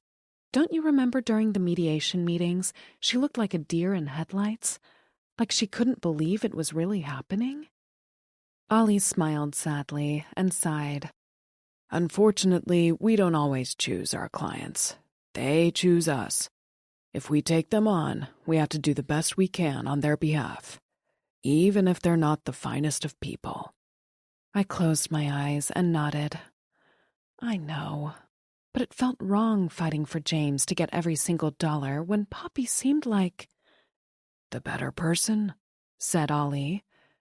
Remember, not everything is always as it seems. You know what I always say, it takes two to tango. James put us on retainer, not Poppy. That means we fight for James, regardless of our opinion of his character. We're lawyers, not jurors. I know. I get it, I whispered loudly as I followed him down the hall. But sometimes it's hard to do that when our client is the asshole. Ollie let out a laugh. Agreed.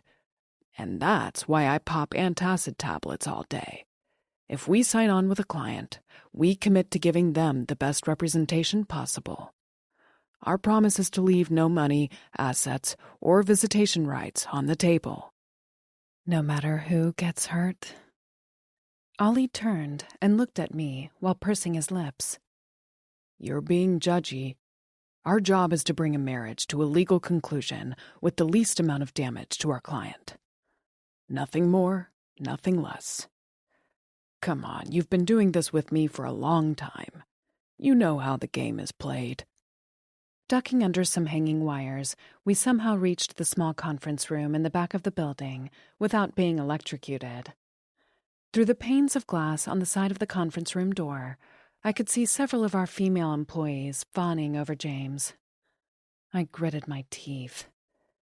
Every time that man comes into our office, these women go absolutely insane. I think they all fantasize that they'll be the next Mrs. James Reed. I need to have another talk with them. This morning, I specifically told all the assistants to leave him alone. He's a celebrity. They can't help themselves. He pushed the door open and extended his hand.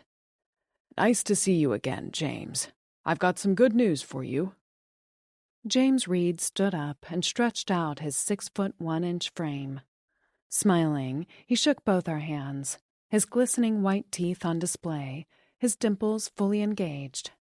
Even though I was aware he was a morally bankrupt human being, I had to admit he was nice to look at. I'm glad someone has good news for me, said James in his baritone TV anchor voice as he sat down. This divorce can't be over fast enough for me. With each passing day, it becomes more obvious that my soon-to-be ex-wife is full-blown batshit crazy. Ollie and I took seats across the table from the TV anchor as the female staff filtered out of the room. It's not uncommon for spouses to become agitated and act out of character during the mediation process, said Ollie. Even though she signed that prenup I drafted before your wedding, Poppy probably feels like she's not getting what she deserves. Nobody forced her to sign it, said James, disengaging from us as he checked his phone messages. She knew exactly what she was signing on for. There was no mystery. She agreed to everything, and now she doesn't want to honor our contract. Ollie nodded. She's angry, James. That's why she's acting out. We see that a lot in our line of work. Give her a little more time to accept things. What's she so damn mad about, anyway? Said the anchor, getting up and wandering around the room. The way I see it, since I married her, she's been living the good life. The only reason she doesn't want to get divorced is because I'm her meal ticket. Married to me, she went to exclusive gallery openings, had VIP seats at concerts, went to film previews, media events, fashion shows, you name it. My wife traveled first class and had a wallet full of credit cards.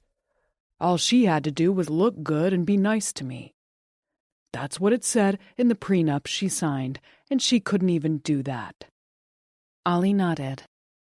That is what you asked me to put in your prenup, and that is what I did. I don't feel sorry for her, said James, shrugging.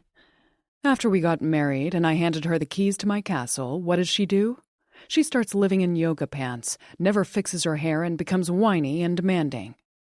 Our prenup clearly stated she had to make love with me at least 3 times per week. Half the women in this country would do it for free, and she gives me a hard time. Poppy didn't hold up her end of the bargain. So no, I don't feel guilty about divorcing her. I squirmed in my chair and gave James a disgusted look with my mind. His comments were so insulting that I was compelled to say something on behalf of my gender. I've seen your wife, James. Poppy's very attractive. She's already put on 6 or 7 pounds since we got married. What's she going to look like in 10 years? Our agreement was a lifetime max of 5 pounds. It was in the contract. Ollie cleared his throat. It's been my experience that when people are planning a wedding, they'll sign almost anything without thinking through the ramifications. Poppy was hot for me when we were dating, but after we got married, she wanted nothing to do with me in the bedroom, said James. Women throw themselves at me every day, and I had to beg my wife. I wanted to scratch James Reed's eyes out and was about to say something really snarky when Ollie, who must have seen the look on my face, jumped in. Kim, said Ollie, would you go to my office and get the disbursements file on the Reeds? Ollie had been working with me long enough to know that I was about to lose my mind from all the blatant misogyny flying around the room. I gladly left to clear my head. When I returned, James was still rationalizing his bad behavior. Ollie, you know I'm really a good guy. Poppy and I formed a partnership with a binding agreement. She didn't honor her commitment, so we're ending the partnership. It's not personal. I'm afraid everything in a divorce is personal, James, said Ollie, checking my face, probably to gauge my temperature. The TV anchorman stood, walked over to the window, and fussed with the tangled cords on the blinds. You wouldn't believe what Poppy's been doing to me since she moved out. We've been legally separated for almost 18 months, right? But every time I turn around, she's there. That little blonde bobblehead follows me into restaurants, events, even to my hairdresser. Poppy's become a stalker. You need to stop her. She's upset, said Ollie, as I took a seat next to him and passed him the file. You're leaving your wife with nothing. You do understand that? I know that's what the prenup specified and that she did sign it, but it's a pretty harsh ending. No one thinks they're going to get divorced while they're picking out flower arrangements and wedding gowns. Poppy probably thought she'd be Mrs. James Reed forever. That's gotta sting. James spun around. A couple of months ago, I started seeing this really hot woman who had real potential. I mean, this girl was a 10, maybe even an 11. Things were going great until Poppy went over to her house and confronted her. She accused this woman of breaking up our marriage and started calling her at all hours of the night. She also sent the woman a few weird, slightly perverted texts. After a few weeks of that, the woman broke it off with me. She said the whole thing was too toxic, and she didn't want any part of it. I'm sorry to hear that, said Ollie. Clearly, Poppy's behavior is not okay. We don't have any kids, and there's nothing that ties us together. She needs to get over it. I placed several pages littered with little sticky notes in front of James for his signature. Please sign an initial next to each of the stickers, I said coldly. I had been in a number of meetings with James and Poppy when they started their divorce mediation. In my opinion, Poppy Reed always seemed nice, but slightly timid. A natural blonde who had come from a working-class family somewhere in the South, she was quiet and thoughtful in all of our meetings. It always struck me that she had a lot more going on in her head than she let on. Frankly, I didn't think James deserved her. The TV anchor flipped quickly through the pages I'd given him, signing his name and initials in his oversized, pretentious handwriting. When he signed the last page, I collected the stack. "After we send these off to the state of Connecticut, you'll be officially divorced," said Ollie, as James initialed one additional document and put down the pen. Sitting back in his chair, the TV anchor closed his eyes. "If I'm truly divorced, you better make sure someone tells my ex-wife. A mutual friend told me that Poppy's been in bed for a week and won't get up.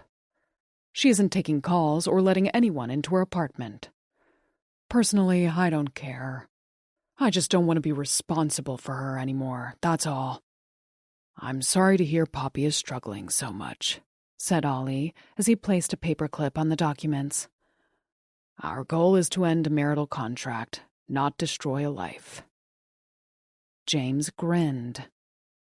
"In every contest, there's a winner and a loser. I always aim to be the winner." Chapter 11. Kim DeLuca. After James Reed left our office, Ollie and I reviewed our current caseload and made lists of things that needed to be done. He had a full schedule for the rest of the day, so I ordered sandwiches, and we had a working lunch. We did that a lot. "There's mayo on my sandwich," I moaned dramatically as I dropped my Italian hero onto the paper plate. "One half of mine," said Ollie. "Ham and Swiss on rye." I smiled and reached for his sandwich. He always had my back, even on little things. As we finished our lunch, Ollie's phone rang, and while he took the call, I went into his private bathroom and got a wet paper towel to wipe down his desk. While he chatted with a client, I picked up my organizer and reviewed his very busy afternoon calendar until he was finished. "Buckle your seatbelt. We've got the first mediation between Sofia Nabokov and her husband Ivan at 2:30 today in the small conference room," I said as he got off the phone. "Mr. Nabokov will be represented by Warburg, Biederman, and Cavallo." "Which attorney?" Ollie looked up from whatever he was reading. I sifted through the papers in my folder to find a name. "Looks like Louis Biederman is representing Mr. Nabokov." Ollie stood up. "I know Lou. He can be a prick. Given Nabokov's reputation, I'm not surprised he hired Biederman as his lawyer. You know what I always say, nasty clients hire nasty lawyers. Biederman and Nabokov were made for each other." 30 minutes later, we were all seated in the conference room. Sofia Nabokov, looking glamorous in a fitted green dress and high heels, sat between Ollie and me. A stony-faced Ivan Nabokov and his equally humorless attorney Lou Biederman, trying to project a tough guy image, sat on the other side of the table. While we waited for an intern to return with some additional documents, I took the time to examine Ivan Nabokov's face and body language. Sophia had shown us a few pictures of her husband, and now I was able to see him in the flesh. I'll admit I had been curious about him. So curious, in fact, that the night before I'd done a deep online dive into his background.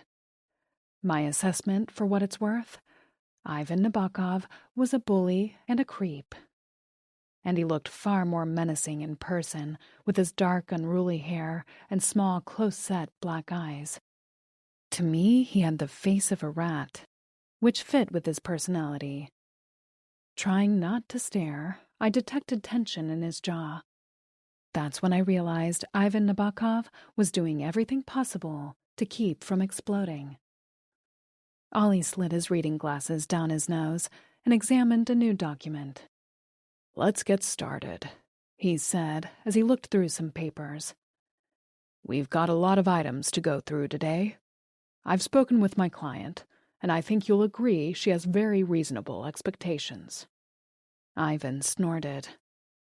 Ollie ignored the interruption and continued. Game on. "First, I'd like to address the Westport family residence." Ivan leaned forward and locked eyes on Ollie. "Yeah, I'd like to discuss that too," he said with a snarl. Let me do the talking, Ivan, said Biederman. Ivan clenched his jaw and raised his hand to silence his lawyer. Biederman wisely took his cue, sat back, and sighed softly. It was all my money that paid for that fucking house, said Ivan Nabokov, his thick Brooklyn accent growing stronger as he stared at Sophia. I also pay all the bills, in case you haven't noticed. Here's the deal. That house is mine. Everyone clear on that? If my wife no longer wants to be married, then she can go find another fucking place to live. I'm not moving. Do we all understand each other? Ollie looked at Ivan and took a moment before responding. I understand your concerns, Mr. Nabokov, but I'm afraid the law here is quite clear. Let me explain something to you, Spaulding. Ivan leaned forward in an attempt to intimidate Ollie. I'm the actual victim here. I'm not the one who wants the marriage to end. I love my wife. Look at her. She's smoking hot. But her erratic behavior and her determination to break up our family has traumatized our kids. That's a lie, said Sophia, practically hissing. You come home drunk looking for a fight. You're angry all the time. Even our kids are afraid of you. Ivan Nabokov smiled condescendingly at his wife and made a tisking sound. There you go again, Sophia, exaggerating and twisting things around. You're free to leave our marriage whenever you want. I won't stop you, but the house and everything in it is mine. Maybe you should reconsider. For the kids, maybe you should think about them for once. Sophia abruptly pushed her chair back from the table, causing its legs to make a high-pitched scraping sound on the floor. I will never spend another day under the same roof as you. Her Colombian accent was pronounced and her voice loud. I will protect my kids from their father, the monster. I think we need to bring the temperature in the room down, said Ollie, looking over at Ivan's attorney for some assistance. Ivan, said Biederman, let's take a moment and... He spies on me, said Sophia, staring at Ivan, her nostrils flaring. I bet Ivan didn't tell you how he put software on my computer so he could watch me through the camera, like a peeping Tom. He's a sick man. He should be locked. Mrs. Nabokov, said Biederman, talking over her. If we're going to get through this today, we need you to stay focused and keep your temper in check. Are you talking to me? She said, standing up and throwing her hands in the air. I need to watch my temper? Are you kidding me? My husband is a bully and a cheater. He bugged my phone and my computer. He put tracking devices on my car, so he'd know where I was every second of the day. Do you know what that feels like, to have someone do that to you? I don't trust anyone now. Ivan shook his head, in feigned disbelief, as he looked patronizingly at Ollie. You see? He said calmly, letting out a weary sigh. She makes up things and uses highly inflammatory language. Look at her. She's hysterical. I question whether she should be taking care of my kids at all. For her to suggest that I bugged her computer or tracked her car is insane. She's only saying that to give herself a better negotiating position. Let me tell you something. It's bullshit, and she'll get nothing. Biederman looked directly at Ollie. Your client is the party initiating the termination of an 8-year marriage, something my client does not want. Despite that, my client is still prepared to offer Mrs. Nabokov a very generous exit package. Exit package? Shouted Sophia, already on her feet and ready to pounce. I'm not your employee. Ollie placed his hand gently on Sophia's forearm, and the angry woman sat down again. Let me be very clear, said Ollie, managing a smile. My client intends to remain in the family home and retain custody of all 3 children. She also wants full ownership of the house. That's not going to happen, said Biederman with a smirk. Mr. Nabokov's Westport home was acquired long before his marriage to Mrs. Nabokov. What kind of legal game are you playing here, Ollie? You know she has no claim on any property owned by her husband before the marriage." "What's he talking about?" said Sophia, looking at Ollie for guidance. "With the exception of the Porsche Cayenne SUV," said Biederman, "purchased last year by my client for his wife's use, all of their other assets, including the beach house in the Hamptons and the condo in Boca Raton, were 100% owned by my client prior to their marriage." "What about all the other money?" said Sophia. Biederman shuffled through his papers. "I'm not sure what money you're referring to, Mrs. Nabokov. Over the past 8 years, your joint tax returns show your husband's businesses running at a significant loss. In fact, he's been borrowing money from his father and brother to support the family, to support your lifestyle. Were you aware of that?" "My wife has very expensive tastes," said Ivan, glaring at Sophia before turning his attention to Ollie. "When I met her, I thought she was classy, but she's nothing but a grifter." "He's lying. I never asked him for anything," said Sophia defiantly. "All of Ivan's businesses run on cash. He comes home with duffel bags filled with thousands of dollars. He hides all of it." Ivan shot his wife a warning look that everyone in the room saw. "Be careful, Sophia. Remember who you're talking to. You really don't want to fuck with me, considering you're nothing but an ignorant, cheap—" Sophia jumped up and lunged across the table for her husband's throat. Fortunately, Ollie caught her by the arm and pulled her back before she made physical contact. "I think we should end today's conversation and regroup another day when tempers are cooler," said Ollie. "I agree," said Biederman, looking a little stunned as he stood and gathered his papers. "But let me be clear on one thing. Our position will not change. My client has no plans to give up any of the real estate he legally owns. His child support will be based solely on his last 3 years of tax returns, which show him running at a loss." "But he's hiding money," said Sophia. Ivan stood up, towering over Sophia, and stared down at her. "Nice try, puta," he said in a loud whisper. "You'll get nothing." Chapter 12. Kim DeLuca. After the contentious session between the battling Nabokovs, I gladly walked Ivan and his attorney out of the building as quickly as possible. Watching their car finally pull out of the parking lot, I let out a relieved sigh. Nabokov gave me the ick. It was obvious to everyone he was dangerous. I couldn't blame Sophia for wanting out of that marriage. In fact, I wondered how she had endured it for as long as she had. How that lovely woman ever agreed to marry that reptile, I'll never know. When I returned to the conference room, Ollie was handing a teary Sophia a bottle of water. "Ivan's a liar," she said, blowing her nose. "None of what he said is true. If he gets the house, where will I go with my boys? They have school and friends here in Westport. I can't afford to buy my own house in town, and I don't want to move them. They've already been through enough." Ollie got up and put his hand on Sophia's shoulder. "We're just getting started. I've dealt with far worse than Ivan Nabokov. You'll remain in your house. I promise." With another client waiting for him on a conference call, Ollie excused himself and left me to deal with Sophia. I sat in the chair next to her and handed her a box of tissues. She sniffed a few times as she wiped her nose. "I'm sorry for losing my temper," she said. "Ivan makes me so crazy. He always has to win, no matter what." I smiled. We always say divorce is not for the weak. But I promise, Ollie knows what he's doing.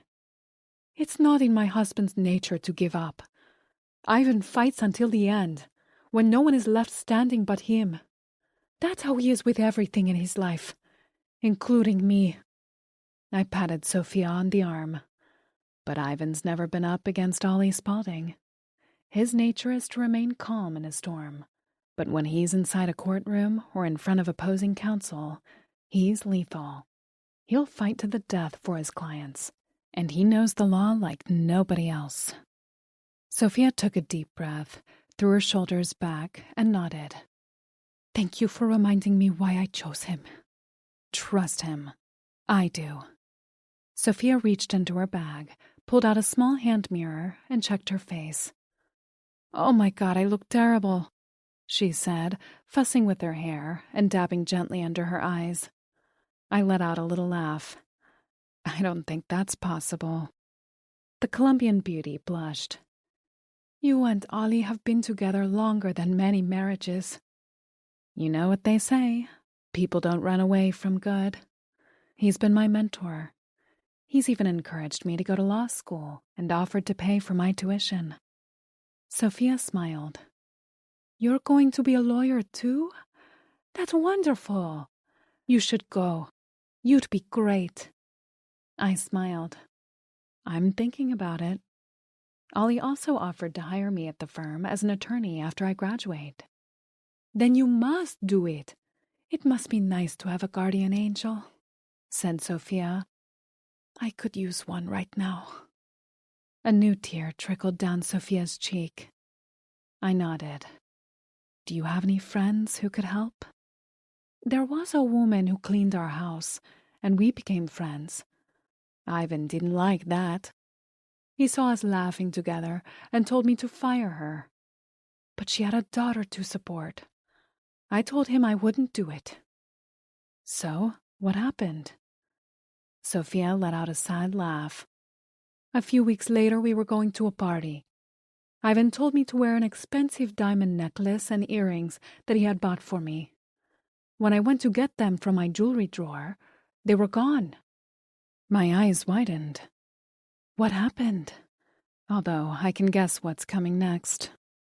When I told Ivan I couldn't find them, he went crazy. He flipped over the kitchen table. My children were crying and clinging to me. We were all so scared. Oh my God. When he finally calmed down, he said, "It's that fucking maid. She stole the necklace and earrings. I told you to get rid of her, and now look what's happened." Sophia wiped her eyes. I called the woman the next morning and told her not to come back. She was my only friend. A month later, we were at another party with his business associates. Sophia made air quotes with her fingers. Ivan was talking to a young blonde woman on the other side of the room. When she turned around, I saw my diamond necklace around her neck. The one that was stolen? It was never stolen. I shook my head. I'm so sorry. I promise Ollie will make things right. Sophia leaned forward, looked directly into my eyes, and lowered her voice. You and Ollie must be very careful. My husband is a violent man. He has powerful friends who can make people disappear. You have no idea how far he'll go to get what he wants. A chill went down my spine, and I took a deep breath to calm myself. Later, as I walked Sophia out to her car, I was all nerves. I remember looking around the parking lot for anything suspicious before heading back inside to my desk. Ollie was on the phone in his office. I waited until he was finished before I went in to talk to him. How did everything go with Sophia? He said, writing something down on a piece of paper. I groaned slightly as I took a seat. She's had a hell of a time. From what she told me, her husband's mixed up with some pretty scary people. Ollie put down his pen and looked up. Do you want to remove yourself from this case? I would totally understand if you did. You're not wrong. Ivan Nabokov is a very bad guy. I gave Ollie an incredulous look. In the 22 years we've worked together, when have I ever opted out of a case? No, I'm all in. Nabokov doesn't scare me.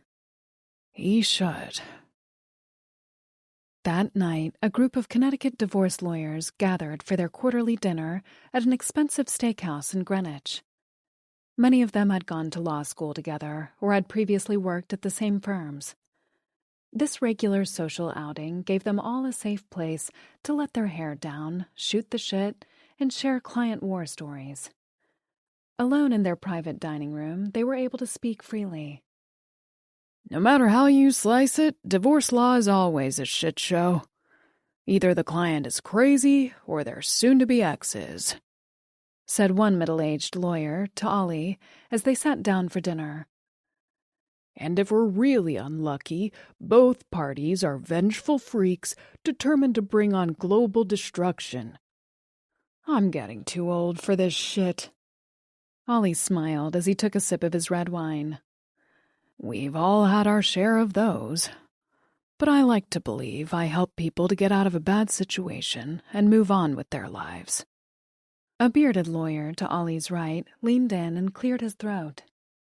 I've got this 32-year-old male client who married this 54-year-old import-export heiress.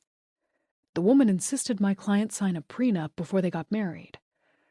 I get it, she's old and has money and he doesn't. But in addition to a slew of financial conditions, the document also stipulated that my client had to have sex with the wife at least 5 times per week. Can you imagine that crap? If my client didn't hit his weekly number, his wife is entitled to end the marriage with no financial obligation to him whatsoever. What are these people thinking? Said Ollie as he closed his eyes and shook his head. When I married Grace, we were a team. There were no conditions. Not this crazy couple, said the bearded lawyer. I couldn't believe my guy signed that thing. I advised him not to. With the rigorous demands of that lovemaking schedule, my client felt so much pressure that he couldn't perform anymore. He said he felt like a trained poodle and ended up at a urologist. So what does the wife do? She ends the marriage at the 2.5-year mark and leaves my client high and dry. The poor guy's basically homeless now. Ollie rubbed his forehead. People spend more time planning their wedding than agreeing on what they want out of their marriage. When the dessert menus were passed out, a younger lawyer with wire-framed glasses grabbed the seat next to Ollie and joined the conversation. Are you two working on the Tyrese Alston divorce? Said the young lawyer. I heard Alston thinks he's the smartest person on the planet. Mr. Alston does enjoy the sound of his own voice, said Ollie diplomatically as his phone vibrated in his breast pocket. It was a text from Kim. Sophia N. just called.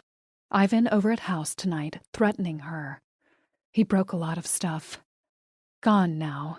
Sophia a mess, and kids hysterical. Ollie stepped out of the restaurant and walked into the parking lot to call his client. After the phone rang 5 times, Sophia finally picked up. Ollie, whispered Sophia. Are you and the kids safe right now? There was a long pause. Sophia? We're okay, she said softly. My kids are finally asleep. Ivan was more out of control tonight than I've ever seen him. He kept laughing and telling me he'd never give me a divorce. He can't do that, can he, Ollie? No, he can't do that. He also can't terrorize you and the kids whenever he feels like it. I'll take care of it. I know exactly how to take him down. Chapter 13. Kim DeLuca. The following morning, I was at my desk preparing several packets of documents for Ollie's upcoming meeting with the Alstons. We were hoping Tyrese and Angel Alston would finalize their long and drawn-out divorce agreement. That day, both the Alstons, along with their attorneys, were meeting in our conference room for the 9th time. Ollie represented the wife, Angel Alston. A second-generation Korean-American, Angel was tired of being under her husband's thumb and determined to end the marriage. For months, due to constant squabbles, any agreement between the Alstons seemed unattainable. Ollie hoped this 9th meeting would result in a resolution. The last time we all sat down, Mr. Alston was aloof and exuded this weird elitist professor vibe. Every 2 minutes, he made passive-aggressive comments using 10-syllable words directed at Ollie or Angel, while continuously checking and responding to text messages. I kept my eyes on Angel the entire time. Whenever he zinged her, she'd get visibly upset. By the end of our session, Angel had fully shut down and wouldn't agree to any of the terms. The meeting was a disaster. After nearly a year of negotiations, we were no closer to an agreement. Both sets of attorneys were exhausted and wanted the case to be over. The couple's continuous passive-aggressive behavior was like a tennis volley and had become toxic for everyone involved. Ollie popped his head out of the office. "How's it going with the final drafts for the Alstons?" "Almost done," I said, my glasses on, a pen tucked behind one ear. "I'm going to do a massive happy dance if this case wraps up today." "I'll join you," said Ollie with a hopeful smile. "Tyrese Alston may be a big deal in the music business, but from what I've observed, he's one difficult person to be married to. He's so full of himself." "I won't disagree with that. I never expected this case to drag on this long. Mr. Alston's idea of negotiating is to never give an inch. Maybe that's why he's been so successful." After clipping the stack of papers together, I handed them to Ollie. "I don't know how Angel did it. Her husband talks to her like she's an imbecile. With all the success he's had, why does he need to cut her down all the time? Everyone knows he's a big deal. He doesn't have to belittle her to prove that point." "In all my years handling divorces," said Ollie as he flipped through the pages, "I've never seen someone as detached about his marriage as Tyrese Alston. I get the sense he doesn't want to be with Angel, but he doesn't want her to have the final say. That's what drives him." I let out a sarcastic laugh. "When people never say no to you, I guess you begin to think you walk on water. Angel told me her husband surrounds himself with sycophants who do and say anything to remain in his orbit." "That tracks," said Ollie. "When Angel filed for divorce from Tyrese, she effectively said no to him. He wasn't used to that." An hour later, with my heart beating a little faster than usual, I led Tyrese Alston into our small conference room. Wearing an obviously expensive designer suit and alligator loafers, he walked with an air of royalty. His attorney, a spark plug of a man with pasty white skin, sunken brown eyes, and a bulbous shaved head, trailed behind like the subservient minion that he was. After getting both of them some water, I went back to Ollie's office to let him know we were ready to begin. Angel was sitting next to his desk. Her face was drained of color, and she looked like she was going to be sick. "Mr. Alston and his lawyer are waiting in the small conference room," I said, standing in Ollie's doorway. He looked up at me and nodded. "Every time we meet with Tyrese, my stomach is in knots for weeks," said Angel softly. When we first met with Angel, she told us that at the beginning of their relationship, Tyrese was charming and self-effacing. "I was so impressed by Tyrese," said Angel.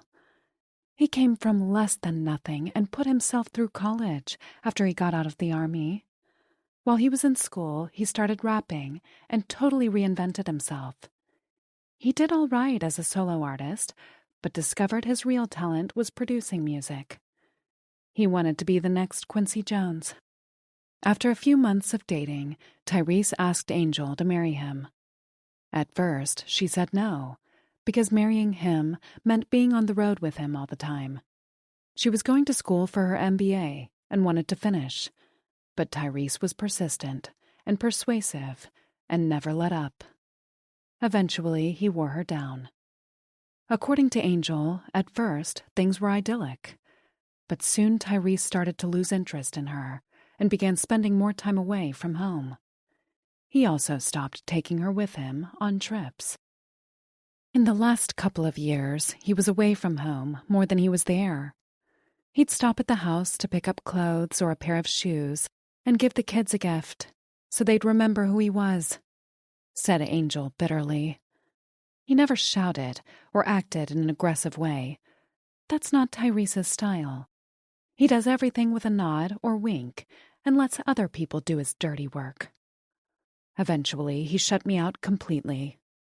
He doesn't want to be with me, but he won't let me go. It's like I'm his property. According to Angel, by the time their second child was born, she knew for sure Tyrese was seeing other women. Her husband's track record as a star maker, combined with his net worth, valued at over $800 million, meant women and men were always circling. While Tyrese's behavior within his marriage was mainly passive-aggressive, in business, he was known as patient, intuitive, and encouraging. More than 24 Grammy winners had 52-year-old Tyrese Alston to thank for launching their careers. "My husband likes playing the puppet master," Angel had said. "He wants to control people. That's what gets him going. When I didn't want him controlling me, he didn't like it and tightened his grip." After Tyrese missed the birth of their second child because he was shacked up with a backup singer in a Philadelphia hotel, Angel finally acknowledged that her husband was incapable of real love or commitment. "What kind of father is Tyrese?" Ollie had asked during their initial meeting. She laughed. "He doesn't give a shit about our kids. He likes to dress them up and parade them in front of photographers, so he looks like Father of the Year. But it's all a photo op to stroke his ego." After Ollie listened to her story, he explained how the divorce process worked and what she should expect. "Being married when there's a power imbalance can be extremely challenging," said Ollie as he wrote a note to himself. "If you're absolutely certain you want to dissolve this marriage, Angel, we'll need to consider the division of your property, child visitation provisions, and your long-term financial goals. Are you ready to move forward?" "Do I have a choice? My marriage is over," Angel had said, shaking her head. "There's nothing left to save." "I think we have our work cut out," said Ollie. "If control is your husband's currency, it doesn't sound like he'll give up the marriage easily. Are you prepared for a long, drawn-out, and possibly contentious process?" Angel dabbed her eyes with a tissue while taking care not to dislodge her lash extensions, then blew her nose and nodded. "As much as one can ever prepare for a tsunami," she said with a sad smile. Ollie nodded supportively. "I suppose you're right, but I do want you to be mindful of how long this could take and how rough it might get. Do you have any concerns about violence?" Angel rolled her eyes. "Not from Tyrese. He always maintains a cool head. He prides himself on it. If he wants to play rough, you'll never know it's coming from him. He never gets his own hands dirty. That's how he protects himself." "I've dealt with men like your husband before," said Ollie. "What concerns me is that Tyrese has a lot of resources. If he wants to, he can afford to drag this out indefinitely." Angel looked into Ollie's eyes. "I'm well acquainted with my husband's money, tenacity, and vindictiveness. But I need this to end. I don't know who I am anymore." Ollie cleared his throat. "Then I guess it's settled. We're moving forward." Angel nodded. "But one thing you should be prepared for, Mr. Spaulding. When he tries to take me down, and he will, he'll try to take you down, too." Ollie pressed his lips together and took a deep breath through his nose. "I don't scare that easily." "I can vouch for that," I said with a grin. I remember that moment. Angel had smiled, genuinely, for the first time. "What are our next steps?" she said softly. Many months later, after numerous proposals between the Austins, we thought their divorce case was finally wrapping up. Ollie had been clever and used every legal maneuver in the book to make sure Angel got what she deserved. As Ollie, Angel, and I stepped into the small conference room for hopefully our last meeting, Tyrese and his lawyer looked up and immediately stopped talking. The three of us took our seats on the opposite side of the table, We understand Mr. Alston has agreed to the terms of the divorce settlement, said Ollie, as I passed around identical documents to everyone. As you'll see, our offer stays within the confines of the law. Nothing more, nothing less. My client feels that she has been more than accommodating and— Just give me a pen before I change my mind, said Tyrese, his deep voice reverberating off the walls. His lawyer handed him a pen, and the music mogul signed the document with a single diagonal line. He then slid the paper across the table, stood up, and glared at Angel, followed by Ollie. Are we done? Said Tyrese. This matter has already taken up way too much of my valuable time. I believe everything is complete, said Ollie, examining the documents for proper signatures. Tyrese strode to the door, stopped, turned his head, and stared at his wife. This isn't over, Angel. You may think you've won, but our story isn't finished yet. Let it go, Tyrese, said Angel quietly, looking down at her feet. Our kids deserve better parents. Exactly what I was thinking, said Tyrese. Maybe I'll find them a new mother. You'll be hearing from my lawyers, Mr. Spaulding. After they left, Ollie, Angel, and I sat silently at the table. Clearly, Mr. Alston wasn't happy with the outcome, said Ollie. But he did sign the document, and that's what counts. His signature was the last step in the divorce process. He can't change his mind now. Angel tilted her head back and looked up at the ceiling. I'm relieved it's over. But you heard him. He's not done. Tyrese doesn't like to lose. He needs to be in charge of the narrative. Ollie scratched his ear. I'll be honest with you. There were times I wondered if we'd ever reach a conclusion. Mr. Alston is undoubtedly a man accustomed to getting his way. Angel smiled. That's an understatement. But he met his match in you, Ollie. Thank you. Both of you have been wonderful. How do you feel? I said, smiling at her. Angel took a moment before she answered. A little scared about the future, but overall, I feel pretty damn good. I'm happy for you, said Ollie. You're a nice woman, Angel. Now you can go out there and do whatever you want. I think I'll go back to school and finish my degree, said Angel. Am I officially divorced? As soon as the state of Connecticut records it, I said. It's over. A resolute smile crossed Angel's face. You heard Tyrese. It will never be over. Chapter 14. Kim DeLuca. A few weeks later, on a Saturday morning, I was driving south on I-95, headed to Stamford. The traffic was heavy, but I barely noticed.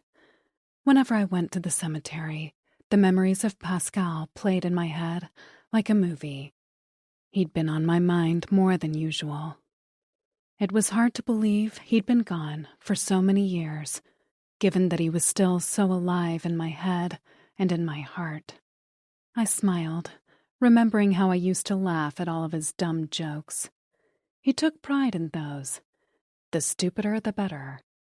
Now, I miss that more than I can say. If only I could hear one more so I could roll my eyes at him like I used to. The bigger my eye roll, the more it made him laugh and tell me another. Aside from me, Pascal had two loves, politics and pranks. His favorite prank was hiding things. My car keys, my phone, my to-do list, and even my plum lipstick. My plum lipstick! I'd be in a panic, and he'd swear he had no idea where they were. Crisscrossing our apartment, searching through closets and drawers, he'd be shouting, "Warmer, colder," or "Ice cold." Eventually, he'd give it up. I'd tell him he was an idiot, which only made him laugh more. He also liked to time me with his antique stopwatch. His grandfather had given it to him for his 12th birthday. I'd often catch him polishing and admiring it when he didn't think I was looking. It was his most prized possession. At any given moment, he'd march up to me holding his watch and say something like, "Who was the 39th President of the United States? You have 11 seconds. Go." It was a game of his own making and his own rules, but I loved him and I played along. Even if I was in the middle of something important, I'd stop and make a guess because it made him so freaking happy to watch me mentally scramble for an answer. It was Jimmy Carter, by the way. He was the 39th president.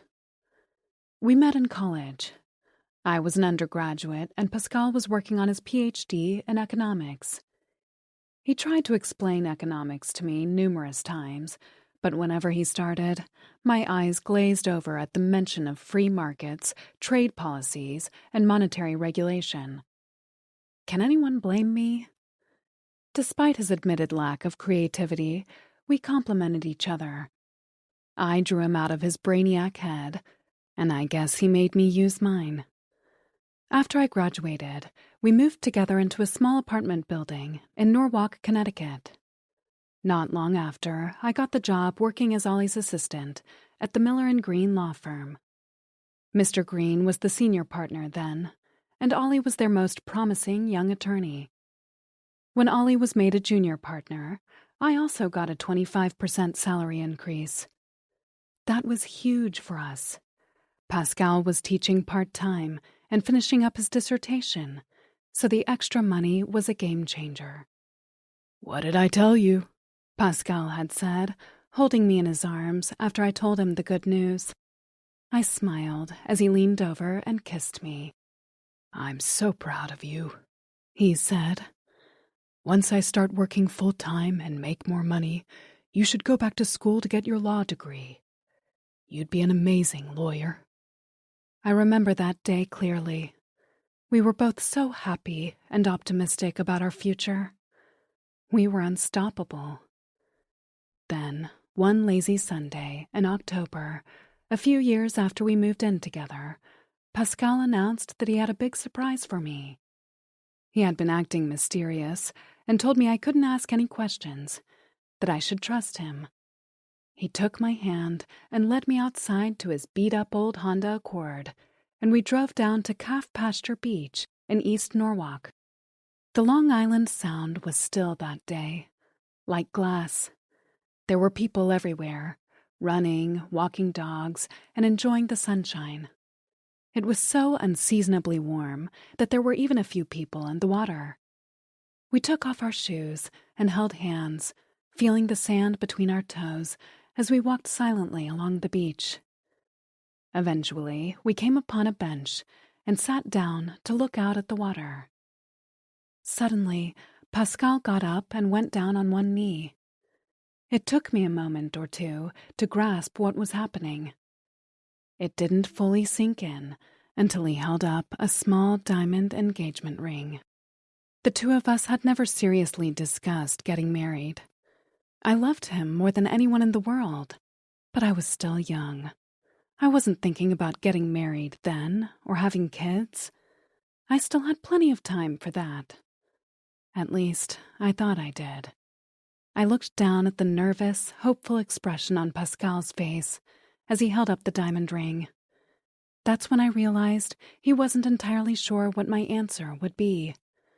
I remember wondering, how could he not know? There was no one else in the world for me. Pascal was my soulmate. I knew that the moment I met him. Now I visit him at the Woodland Cemetery in Stamford, where he's buried, and we talk. It's a beautiful place, with lots of big old trees, rolling hills, and manicured lawns. It's peaceful, and there's rarely anyone else there. Pascal and I have the whole place to ourselves. I'd pull up to the front gate, get out of my car, and slowly walk up the hill to the right. Pascal's grave is about a 5-minute walk from the main entrance. His headstone is a simple gray marble rectangle embedded in the ground. His name and birth and death years are inscribed on it. The simplicity of it was just like him. Direct and to the point. No extra bullshit. Still, it hardly represents the magnificence of who he was. Once, while I was sitting on the ground in front of his headstone, I pulled a small bouquet of flowers from my tote bag. As I placed the petals across his stone, I thought I heard his voice. It sounded like he said, "Be happy, Kim. Be happy." I looked around, almost expecting to see him standing there. But of course he wasn't. I reached into my bag again, pulled out Pascal's stopwatch, and opened the metal cover. As I watched the second hand tick around the perimeter of the face, a lump formed in my throat. "All right, Pascal, are you ready?" I whispered, holding up the watch, my thumb on the button. "What year did John F. Kennedy marry Jacqueline Bouvier?" "You have 11 seconds. Go." As I clicked the button on the pocket watch, a tear slid down my cheek. Pascal was so smart and remembered everything. He would have known the answer to the question. I had to look it up. It was 1953. Many years have passed since Pascal died, but the brutal trauma of that night still haunts me. Every moment is still so vivid. I wish it wasn't. I think something happens to your brain when a life-shattering thing occurs. It's like every minute of that last night has been recorded and saved for me to relive in my head. I remember every terrifying second. Chapter 15. Kim DeLuca. Pascal died on the same night as our engagement party. We had arrived home at our apartment around 11 p.m., tired, a little tipsy, but blissfully happy. After spending the evening with our friends, celebrating our future marriage, we tumbled into bed, smiles on our faces. I must have fallen asleep right away, because the next thing I remember was Pascal shaking me. Hard. "Kim," he said loudly. "Wake up. We've got to get out of here. The building's on fire." As soon as I heard the word fire, my eyes popped open. I sat up and looked through the bedroom doorway into the living room. Flames were creeping into the front door of our apartment, and the rooms were filling up with smoke. "Oh my God!" I screamed. "The front door is on fire! How are we going to get out of here? That's the only way out!" Pascal ran into the bathroom and returned seconds later with 2 sopping wet towels. "Put this over your head," he said as he dialed 911. As he reported the fire to the dispatcher, the smoke in the room continued to get thicker. I looked over his shoulder. Our front door was now burning, fully in flames. I started to hyperventilate, unable to get any air into my lungs. I'd never been so scared. Pascal put his arms around me reassuringly and looked into my eyes through the haze. "We're going to get out of here. I promise. But you've got to do what I tell you." As soon as he said those words, a loud crackle sounded and sparks flew into the air. The rug in the living room had started to smolder. I began to cry and panic, but Pascal kept it together. That's who he was. Pascal was the person you always wanted next to you in any crisis. "There's only one way out," he said, his eyes darting around the room, looking for an escape. "We've got to get out through the bedroom window." "But the fire escape is outside the living room window, and we're on the 4th floor." He coughed as he closed the bedroom door and stuffed some wet clothes around the bottom of the door to block the smoke. "The living room is on fire. We can't go that way. The only way out is through the bedroom window." I ran over to the window and looked down. People were gathering below on the street. I recognized some of our neighbors looking up at us. They were waving and shouting for us to climb down and get out of the building. I was so terrified that I literally couldn't move. The sound of a woodpecker hammering on a tree several feet from Pascal's headstone brought me back to my surroundings. I crouched down, placed my hands on Pascal's stone, and said a little prayer.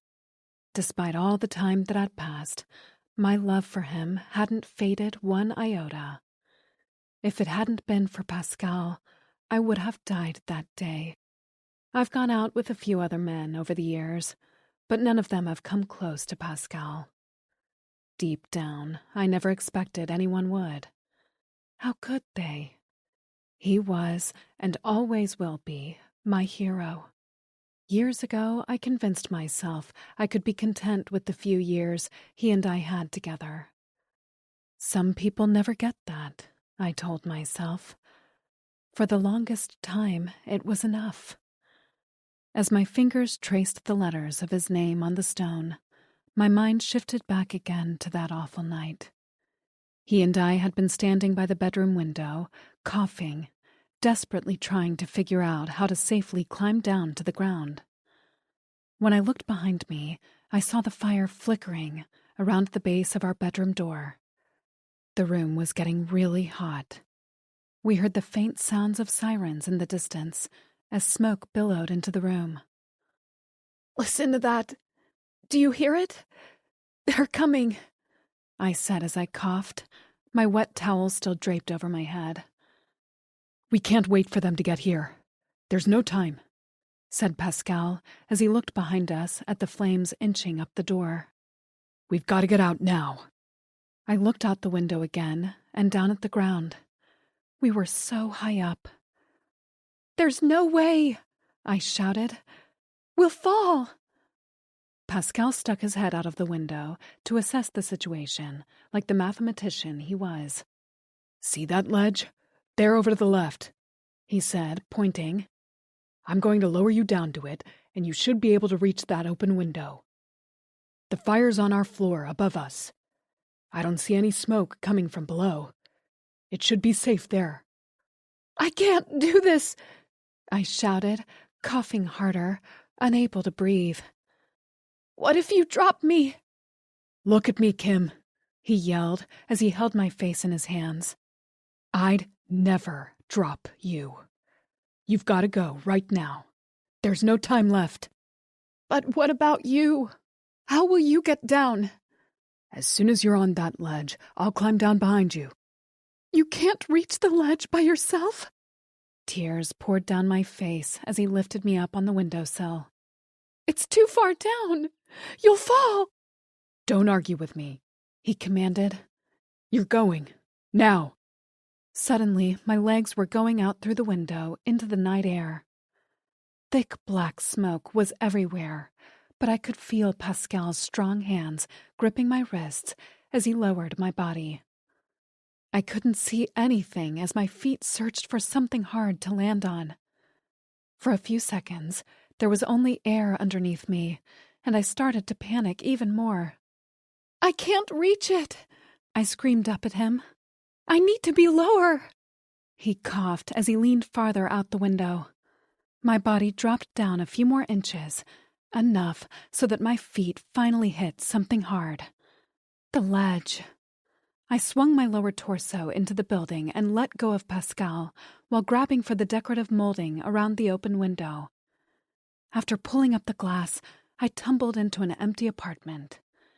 When I hit the floor, my only thoughts were of Pascal. I jumped up and leaned out the window. One of Pascal's legs was dangling 6 feet above me. "Hurry, Pascal!" I screamed, the black smoke nearly obscuring him. "I can't see," he shouted. "The smoke's getting worse. I can't tell if—" A loud boom blasted out above me, followed by a fireball that threw me back inside the room. Stunned, I eventually sat up and crawled across the floor to the window. I stuck my head out and looked up. Our bedroom window was ablaze. I heard a man shouting my name from below. My first thought was that it was Pascal, that he had somehow reached the ground. There was so much smoke. I didn't know what was up or down. I couldn't breathe, even with my head out the window. Through the fiery haze, I caught a glimpse of the ground in front of our building. It was a mass of fire engines and flashing lights. As the firefighters scrambled with their ladders and hoses, I called out for Pascal. "Pascal, where are you? Are you okay? Pascal!" There was no answer. "This is the fire department," boomed a male voice from a loudspeaker on the street. "The floors above you are on fire. Stay exactly where you are. The halls are filled with smoke. We're on our way up to get you." Looking down, I opened my mouth to tell them to get Pascal first, and that's when I saw him. He was on the ground, face down, surrounded by emergency workers. His legs and arms were bent in the wrong directions. I knew he was gone. Staring down at his broken body, I froze, oblivious to the looming fire around me. It wasn't until several firefighters grabbed me from behind and carried me out of the building that my tears started to flow. We were supposed to get married, and now the love of my life was gone forever. When the hospital finally released me, Ollie and Grace took me to their house and took care of me. I had no family of my own, so the Spauldings kind of adopted me. Physically, I was okay after the fire, but emotionally, I was dead inside. My apartment and everything I owned had been destroyed. I had nowhere to live, and no one to love or to love me. After Pascal's funeral, Ollie and Grace asked me to stay with them. Honestly, I don't know what I would have done if it hadn't been for those two. One evening, 3 weeks after the fire, Ollie knocked on my bedroom door.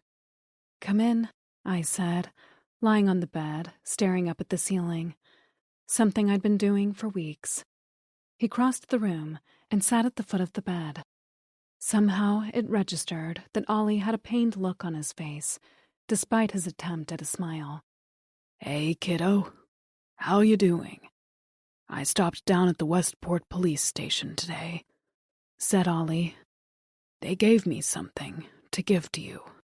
I looked at him as he opened his hand, revealing a ball of white tissue paper. Slowly, he peeled back the layers. Pascal's stopwatch lay in his palm. Ollie placed it in mine, and I closed my fingers around it. That watch is the only thing I have left of him. Of us. Chapter 16.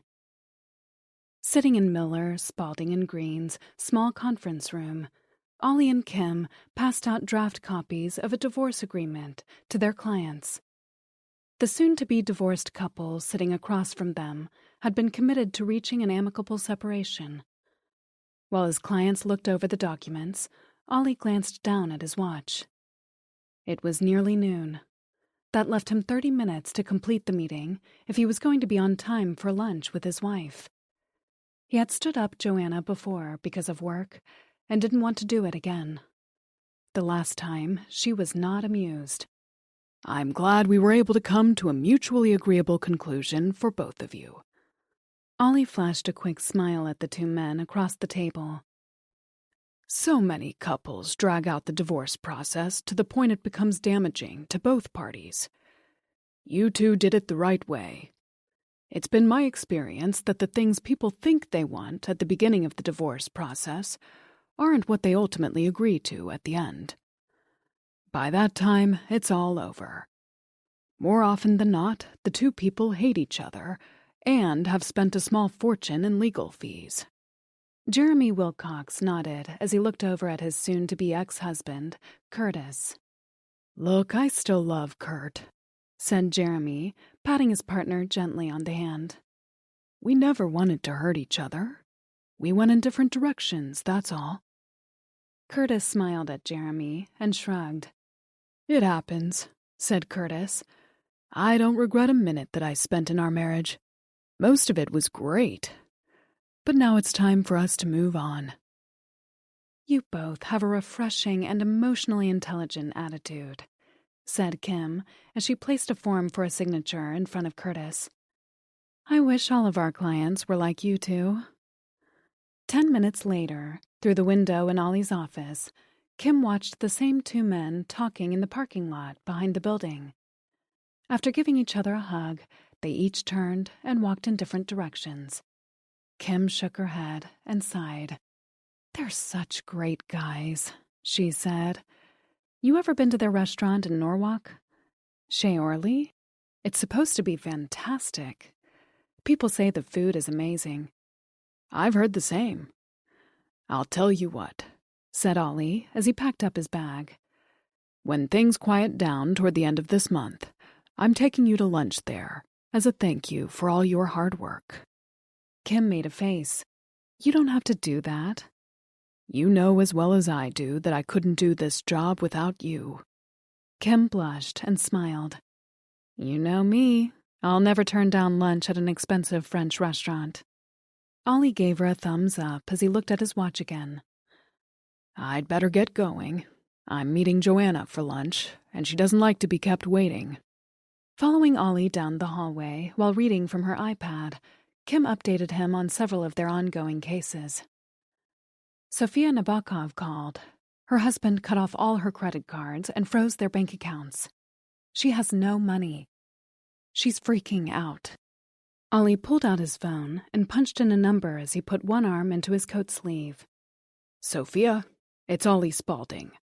Kim told me what's going on. Hang in there. We're almost at the end of the process. Can you do that for me? It won't be much longer." Ollie smiled as he walked toward the outside door. "Good. I'll take steps to free up your accounts. We'll make sure you have some cash. I promise it will all be resolved soon." Undaunted by her boss's movement toward the exit, Kim stayed with him. "Is Sophia okay?" "She is for now," said Ollie. "Anything else?" "The McKinney prenup docs came back today. Should I set up a meeting with the client?" "Yes, please," said Ollie as he opened the back door of the building and walked down 3 brick steps into the parking lot, Kim on his heels. "Also, James Reed made an appointment for next Wednesday, and Angel Alston left a message," said Kim. "Her husband's threatening to go for custody of the kids." "Let him," said Ollie. "He won't get very far with that. Mr. Alston may have a lot of power in the music business, but he never spends any time with his kids. He's just doing it for spite. A judge will see that." Angel said her husband is accusing her of being an unfit mother. "Well, that's a load of crap if I ever heard it." Ollie opened his car door and glanced back at his assistant. "Would you like to join Joanna and me for lunch today? You're welcome to." Kim took a step backward and blushed. "Sorry, I just wanted to make sure you were up to date on everything." "I know," said Ollie, grinning as he got into his car. "And I love you for that. I'll be back in an hour, 90 minutes tops." Running late while driving to the back porch, a popular bistro in Westport, Ollie let out a whoop when he saw there was an open parking space right next to the front door. Pulling in quickly, he checked the time. Only 5 minutes late. She'll be okay with that. After giving his name to the hostess, he was pointed to the back of the bustling restaurant. As he headed into the main room, he looked for his wife and spotted her in a corner booth sipping a glass of white wine. She waved when she saw him coming toward her. "Late again, Ollie," she said as he took his seat. "Only a few minutes." 10, according to my watch," she said with a little smile. "Tell me the truth. Do I have to get divorced to get your full attention? I'll do it if it's the only way." "Sorry, it was a crazy morning," said the harried lawyer. "I really tried to be here on time, but—" "Forget it. You're here now. Let's order," said Joanna. "Since I'm sure I've got a limited time window with you, I want to make the most of it." While they waited for their food to be served, Joanna rattled off a list of upcoming social events she wanted Ollie to attend with her. They included several fundraisers for local charities, where Joanna served on the boards. As she ticked through the various dates, Ollie found himself drifting off. He wasn't interested in any of the things that seemed to captivate his wife's attention. He didn't like big social events, society parties, or being photographed for a magazine. He preferred small, intimate gatherings with close and trusted friends or spending time with his kids. He was happiest when his kids were around. When they came home, it almost felt like Grace was still alive, and they were a family again. He still missed Grace every day. In marrying Joanna, he had hoped the emptiness he felt would disappear. But while his second wife filled up some of the space, the big, gaping hole left by the loss of his first wife remained.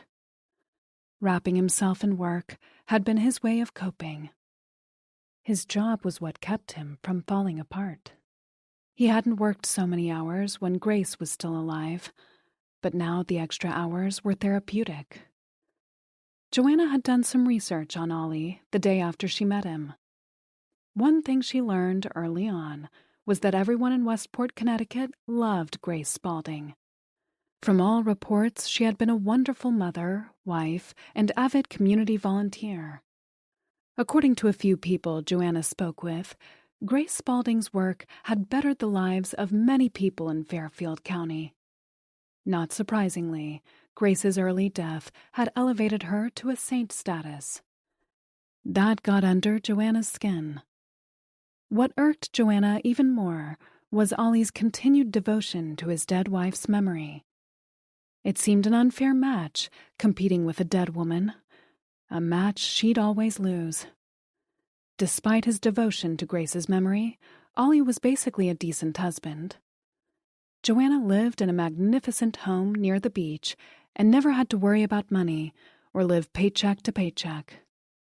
She may not have had the passion or the relationship of her dreams, but she did have security and a very nice roof over her head. Still, even with the comfortable lifestyle and financial freedom, it always felt like there were three of them in the marriage. Because there were. A one-time rockette at Radio City Music Hall, Joanna had always been confident when it came to men. When she realized a part of Ollie would always be married to Grace, it bothered her. A lot. As long as the memory of Saint Grace was still lurking, Ollie would never fully commit to her. That fact made Joanna obsess over the notion that Ollie could ask her for a divorce at any time. She wasn't getting any younger, and the prenup he had asked her to sign didn't provide her with much in the case of divorce. How would she support herself? She couldn't dance anymore. Her ankles were shot, and her knees weren't much better. If Ollie ever ended their marriage, she'd be in trouble. Chapter 17. Kim DeLuca. Passing through the firm's reception area, with my nose in a spreadsheet, I heard the receptionist call out my name. When I looked up, the first thing I saw was a massive red, yellow, and white flower arrangement on the reception desk. "Those are beautiful. Where did they come from?" I said. The receptionist pointed to the other side of the room. Sophia Nabokov was sitting on the couch, typing into her phone. She looked up at me. "Good morning," said Sophia, smiling. "I wanted to bring you something to show my gratitude. When Ivan froze my credit cards, I didn't know what to do. But 2 days ago, I received the final papers from the courts. You and Ollie have been amazing. I can't believe it's finally over." "You didn't have to get us flowers," I said, pushing my glasses up the bridge of my nose and smoothing my hair as I leaned over the floral display and took a whiff. "They smell as good as they look. Thank you." Sophia floated across the reception area toward me and gave me a bear hug. "How is everything going?" I asked her. Sophia shrugged. "Ivan's still around. I'm so happy to be legally free of him, but at the same time I still worry about him barging into my home." Sophia took a breath, and her eyes lit up. "You should have seen Ollie in court. He stood up to Ivan. Not many people can do that. If it weren't for you and Ollie, I don't know where I'd be right now. Maybe dead." Ivan's still bothering you? I said, concerned. That's a violation of the terms of the agreement he signed. I'll let Ollie know. Since the court judgment went in my favor, Ivan's been calling and threatening me and trying to turn the kids against me. That's not okay, I said, shaking my head. Ollie's in court all morning, but I'll talk to him when he gets back. Also, I think someone is following me, whispered Sophia as she looked around. Are you sure? Yes, I've seen this man several times. That's not good. Ollie will have some ideas on what we can do to provide you with more protection. After I gave Sophia a hug and promised her we would call soon, she put on a brave face and left. Is that woman a model or an actress? Said the wide-eyed receptionist who had just started that week. I smiled. That was the former Miss Bogota. An hour and a half later, I went to the copy room to pick up a printing job I had started earlier. When I returned to my desk, the lights were on in Ollie's office. You're back? I said, standing in his doorway. Sophia's flowers were sitting on his credenza. Shouldn't you still be in court? I should. I gave him a wary look. How did the Farley divorce go today? How did it go? I'd have to classify today as an epic fail. Things got so crazy in the courtroom that Judge Keller stopped the whole proceeding. My jaw dropped slightly as I slid into the seat across from his desk and leaned forward. What happened? I said, my eyes round. Where do I begin? Said Ollie, tapping his fingers on his desk.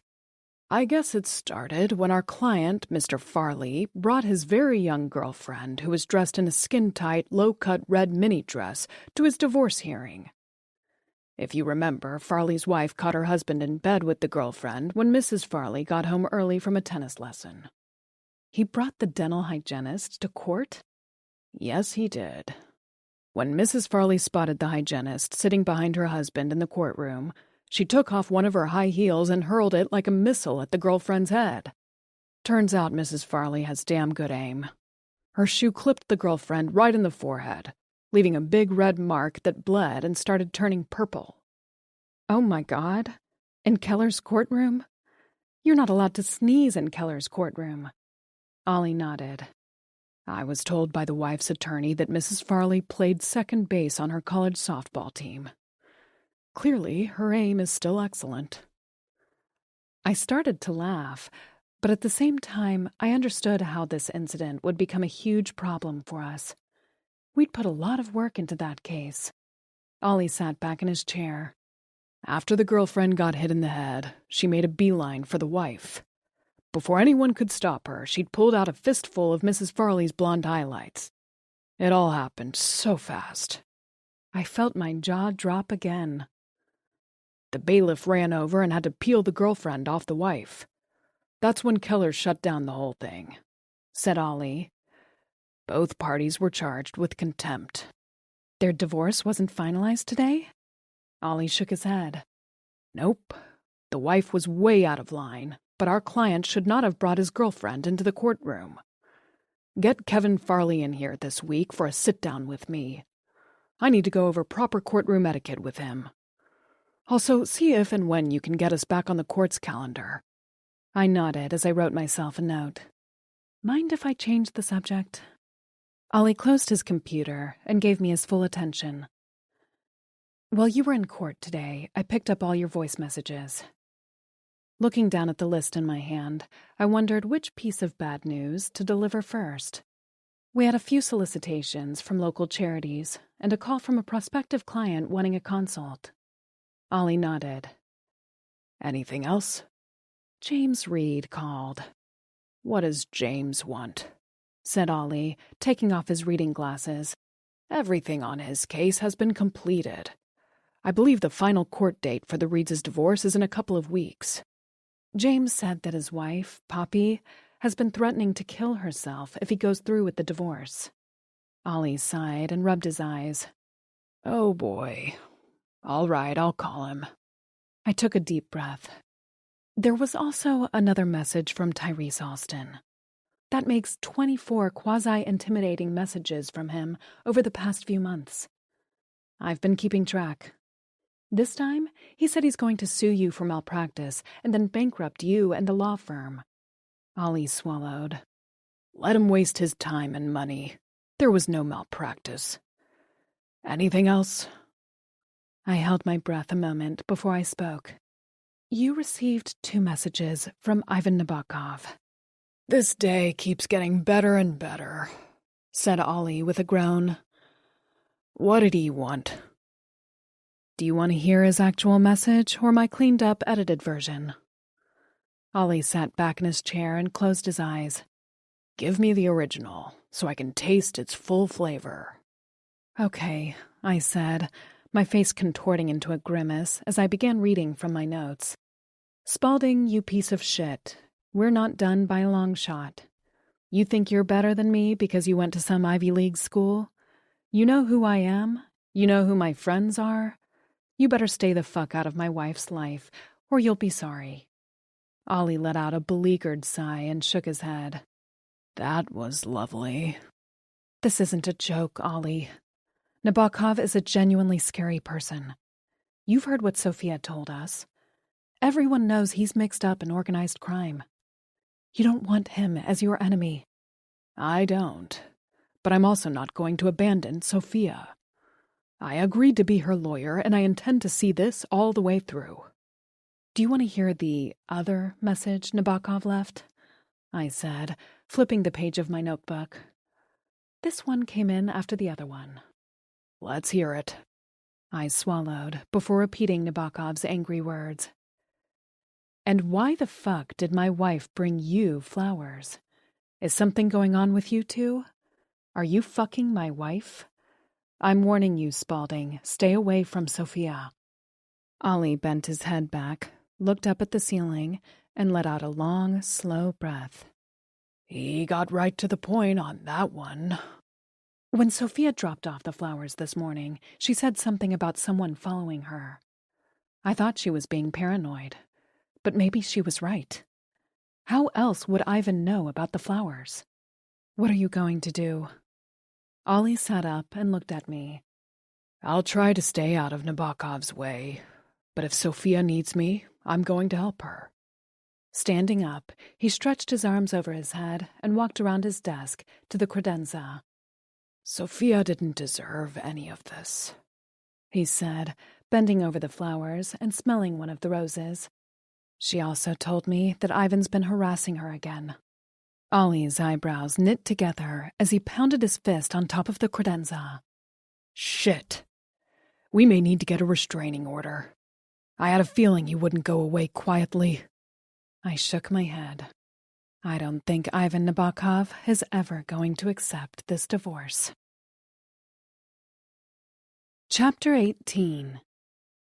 That Friday evening, while going over a few time-sensitive cases, Ollie glanced down at his watch and jumped up from his desk. He was supposed to pick up his twins, Hannah and Henry, from the Westport train station in 5 minutes. Grabbing his coat, he ran outside to his car. The kids were coming home for the weekend to attend their 10th high school reunion. Ollie had been looking forward to their visit all week. Looking down at the clock on his car's dashboard, he stepped on the gas. It was already 6:55. The train from Manhattan was due in Westport at 6:59. He pulled into the train station parking lot just as the northbound train arrived. When the doors opened, several dozen commuters got off, along with his 2 kids. Both were carrying overnight bags. Ollie climbed out of his car and waved. When they saw him, the twins' faces lit up and they waved back. "Hey, Dad," said Henry as he got into the front seat and gave his father a kiss. "You got taller," said Ollie. Henry laughed and shook his head. His father commenting on his height had been a running joke between them since Henry was 5. "Hi, Dad," said Hannah as she got into the back seat and leaned over to give her father a kiss on the cheek. "I nearly forgot about you two. I was working on this prenup at the office and lost track of the time," said Ollie as he put the car in drive. Remember what I always say. Everyone should have a prenup. Can't stress that enough." Hannah rolled her eyes. "We know, Dad. You've been telling us that since we were 12. Don't worry, I don't even have a boyfriend." "Did you have a prenup with Mom?" said Henry, his eyes on his phone. "No," said Ollie, now stopped at a red light. "Back then we were too young and stupid to think of things like that." "But you would have had one, if you'd known?" said Hannah. "You would have asked Mom to sign a prenup?" "I don't think so. Mom wouldn't have gone for that." "Mom?" said Henry, starting to laugh. "Definitely not. Your mother was a force," said Ollie, watching the light. "She probably wouldn't have signed one. But then again, I wouldn't have asked her to. Things are different now. These days, I advise all my clients to do one. I did a prenup with Joanna." "You did?" said his daughter, looking over at her brother, her eyes wide. "I practice what I preach," said Ollie, stepping lightly on the gas pedal. "Joanna didn't like it when I presented it to her, but she signed it." "Look at you, Dad," said Henry with a grin. "I had to protect your inheritance. Your mother would have wanted that." The SUV lurched forward as Ollie turned to the left. "What are we doing for dinner?" said Henry. "I'm starving." "You're always starving," said Hannah, texting. "I'll just have a salad. I need to fit into my dress for the reunion tomorrow night." "You two aren't the only ones with a big party to go to," said Ollie as he made another turn. "You remember Joanna's on the board of the Westport Wags. Their annual women's fundraiser is at Longshore tomorrow night. She's been working very hard on it. Wish her luck, will you?" Joanna's passion project, Westport Wags, was the biggest animal rescue group in Fairfield County. After Joanna married Ollie and no longer needed to work, she got involved with several charitable organizations, giving her a high profile in town. "Sounds like Joanna's become Westport's #1 do-gooder," said Hannah sarcastically. "Come on, guys," said Ollie as he turned onto their street. "She tries hard to be a good stepmom." "A little too hard," said Hannah, her eyes still glued to her phone. "She's nothing like Mom," said Henry. Ollie steered his car down their long driveway and parked next to his house. Before he shut off the engine, he turned and faced his kids. "Before we go inside, I want to say something to you. You're partly right about Joanna. She is very different from Mom," he said. "No one will ever replace your mother. But remember, when your mom died, I was only in my mid-40s. After a while, I knew I didn't want to be alone for the rest of my life." "You're not alone, Dad," said Hannah. "You have us." Ollie smiled. "I know, but Joanna's a companion for me. She's smart, funny, and she sure knows how to organize a party. We go out to dinner together, we take trips, attend functions. She's someone for me to talk to at the end of a long day. It's nice to have someone in the house instead of being alone all the time." Hannah put her hand on her father's shoulder. "Joanna's okay, Dad. It's just that sometimes when we see her in Mom's house, using Mom's things, it's kind of weird. That's all." "Yeah," said Henry. "I get it," said Ollie as he opened his car door. "You know I love you both, right? Now, let's try and have a good time tonight. Joanna went shopping and got all the snacks you both like. She really does try." Inside, Joanna was sitting at the kitchen counter, drinking a glass of Chardonnay. After greeting both kids with a double air kiss, she asked them about their latest news.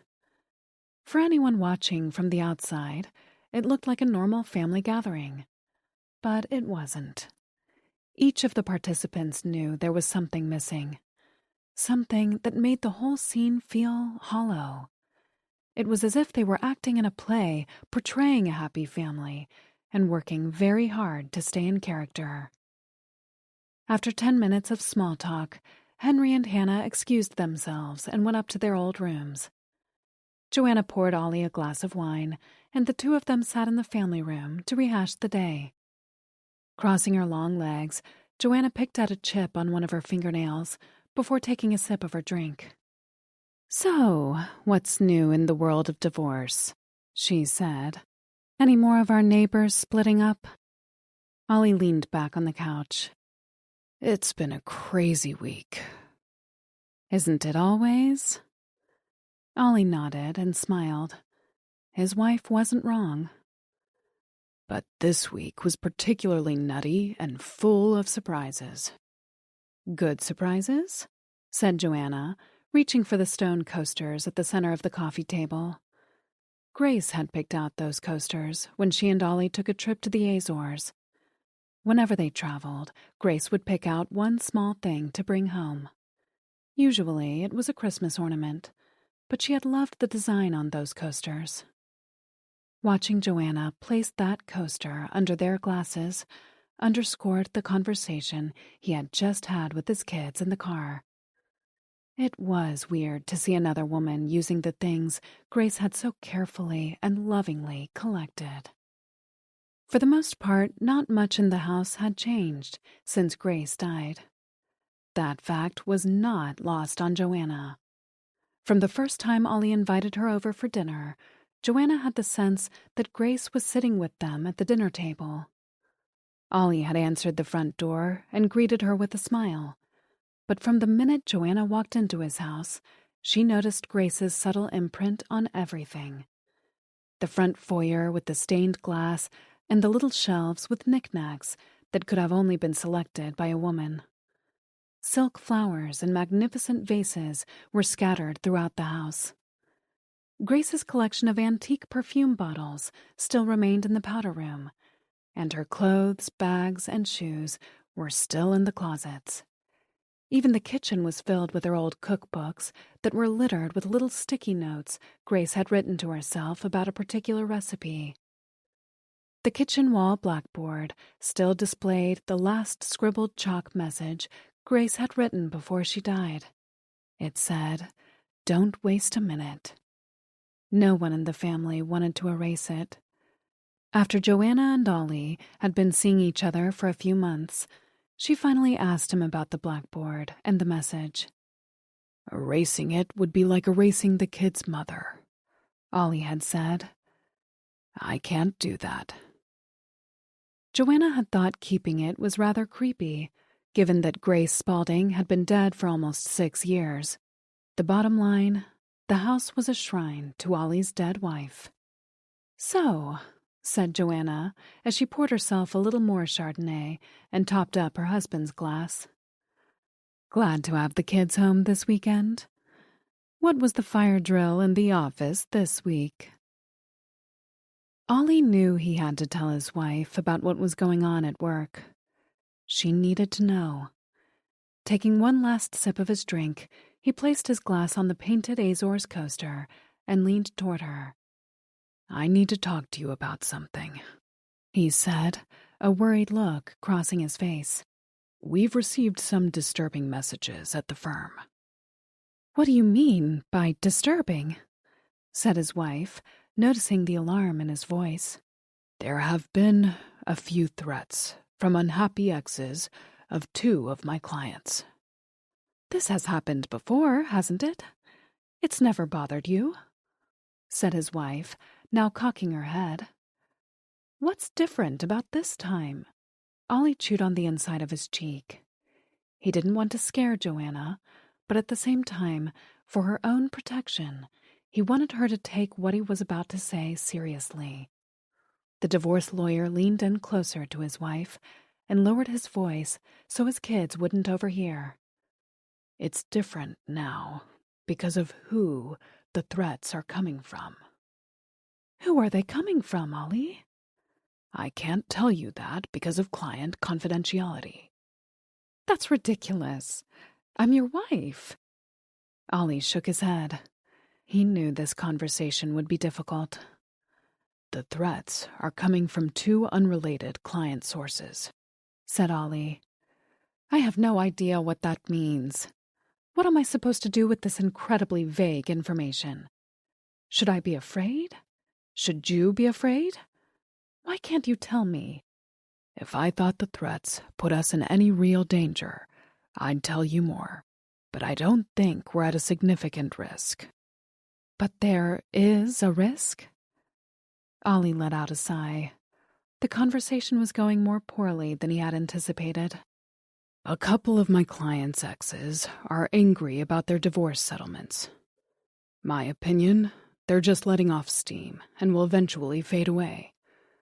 But to be on the safe side, the firm is beefing up security at the office, even more than we already have. Miller, Spalding, and Green will soon be like a fortress. Joanna sat back. So, there's nothing to worry about? We're probably being overly cautious, but the two people we're concerned about are both powerful men. What does that mean? Let's just say one of them straddles both sides of the law. And the other? Has a lot of money. You're being deliberately obtuse, said Joanna. Why are you telling me any of this if you're not going to tell me the whole truth? I'm telling you as much as you need to know, so you'll pay attention to your surroundings, said Ollie. From now on, I want you to lock all the doors here at the house, even if you're only going out for a short walk or taking a dip in the pool. I'm supposed to lock the doors when I go into our pool? Just for a little while. I've noticed you often leave the doors unlocked when you go out. I also want you to lock them even if you're home during the day. You need to keep the alarm on at all times. Ollie, you're scaring me, said Joanna. This doesn't sound like nothing. It sounds like we're in real danger. I'm just being cautious. Nothing's going to happen. Everything will be fine. Chapter 19. 2 weeks later, Ollie parked his car in the Stamford Courthouse parking lot and walked up the stone steps into the building. He'd been handling cases in this courthouse for so many years that the older guards and the people who worked in the food concession knew him by name. "Hey, Mr. Spalding. The usual today?" said the manager of the sandwich shop whenever he'd walk in. After going through the metal detector on the ground floor, Ollie went looking for his client. He took the elevator upstairs and immediately spotted Kim at the far end of the marble hallway. She was sitting on a bench next to James Reed. Not far from them, several young women gawked and whispered to each other while pretending not to stare at the handsome TV personality. When he saw Ollie coming toward them, James Reed stood up and stretched out his hand. "Good morning," said James confidently, his TV announcer voice booming. "Good to see you, James. Ready for today?" said Ollie as he shook his client's hand. "Absolutely. I want this over," said James. "Poppy's been driving me crazy, calling me day and night. I had to block her phone number. 2 weeks ago, she caused a scene at my office building. She's become a real embarrassment for me. I want her out of my life." "I'm sorry to hear things have become so difficult," said Ollie. "Mrs. Reed always seemed poised and polite whenever we saw her. She appeared more disappointed than aggressive." "She fooled you then, like everyone else. Poppy's a good little actress," said James. "She refuses to accept that our marriage is over. I may need to hire a bodyguard." "Has she made threats against you?" said Ollie, as a few more people in the hallway spotted James and began to crowd around. James was about to respond when Ollie looked around at all the onlookers and raised his hand. "This hallway is filling up with too many James Reed fans for my liking," he said. "Kim, will you find us a conference room where we can talk privately? I don't want anyone overhearing our conversation." After Kim bolted across the gallery in search of an empty room, James turned to his lawyer and whispered, "The bottom line, Poppy just won't accept the fact that we're getting divorced.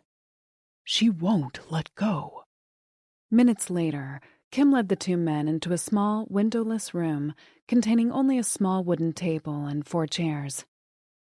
"Good thing I'm not claustrophobic," said James, looking around the tiny space. "All right," said Ollie. "Before we go before the judge, is there anything else I should know about your wife? During the mediation meetings, Mrs. Reed seemed to be the stoic type. Not at all the way you've recently described her." James shook his head as he pushed his chair back from the table. "It's all an act with Poppy. You don't know her. She had everyone fooled, including me." "People act out when they're going through a divorce," said Ollie. "That's a fact.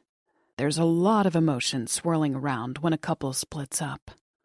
The person you thought you were going to spend the rest of your life with suddenly becomes your adversary. When people go through a divorce, they often feel vulnerable and betrayed. That can make people act in ways that are out of character." "I don't buy it," said James. "When Poppy and I first started seeing each other, she wanted to be an actress. But now I think she just liked pretending to be someone else, someone more important. When we got married, she became Mrs. James Reed. That mattered to her more than the actual relationship." Ollie sifted through the documents in front of him and looked up at James. "I don't mean to minimize your concerns," he said, "but it's my experience that a divorce can turn normally sane people into temporarily crazy ones." "She was so different when I met her," said James, resentment on his face. As James had previously explained to Ollie, his first meeting with Poppy had been purely accidental. 3.5 years earlier, after finishing a live interview with a national sports figure in the New York City studio, James and a few of his colleagues went out to have a celebratory dinner at Claudine's. The French brasserie in Soho had been a New York institution for more than 25 years.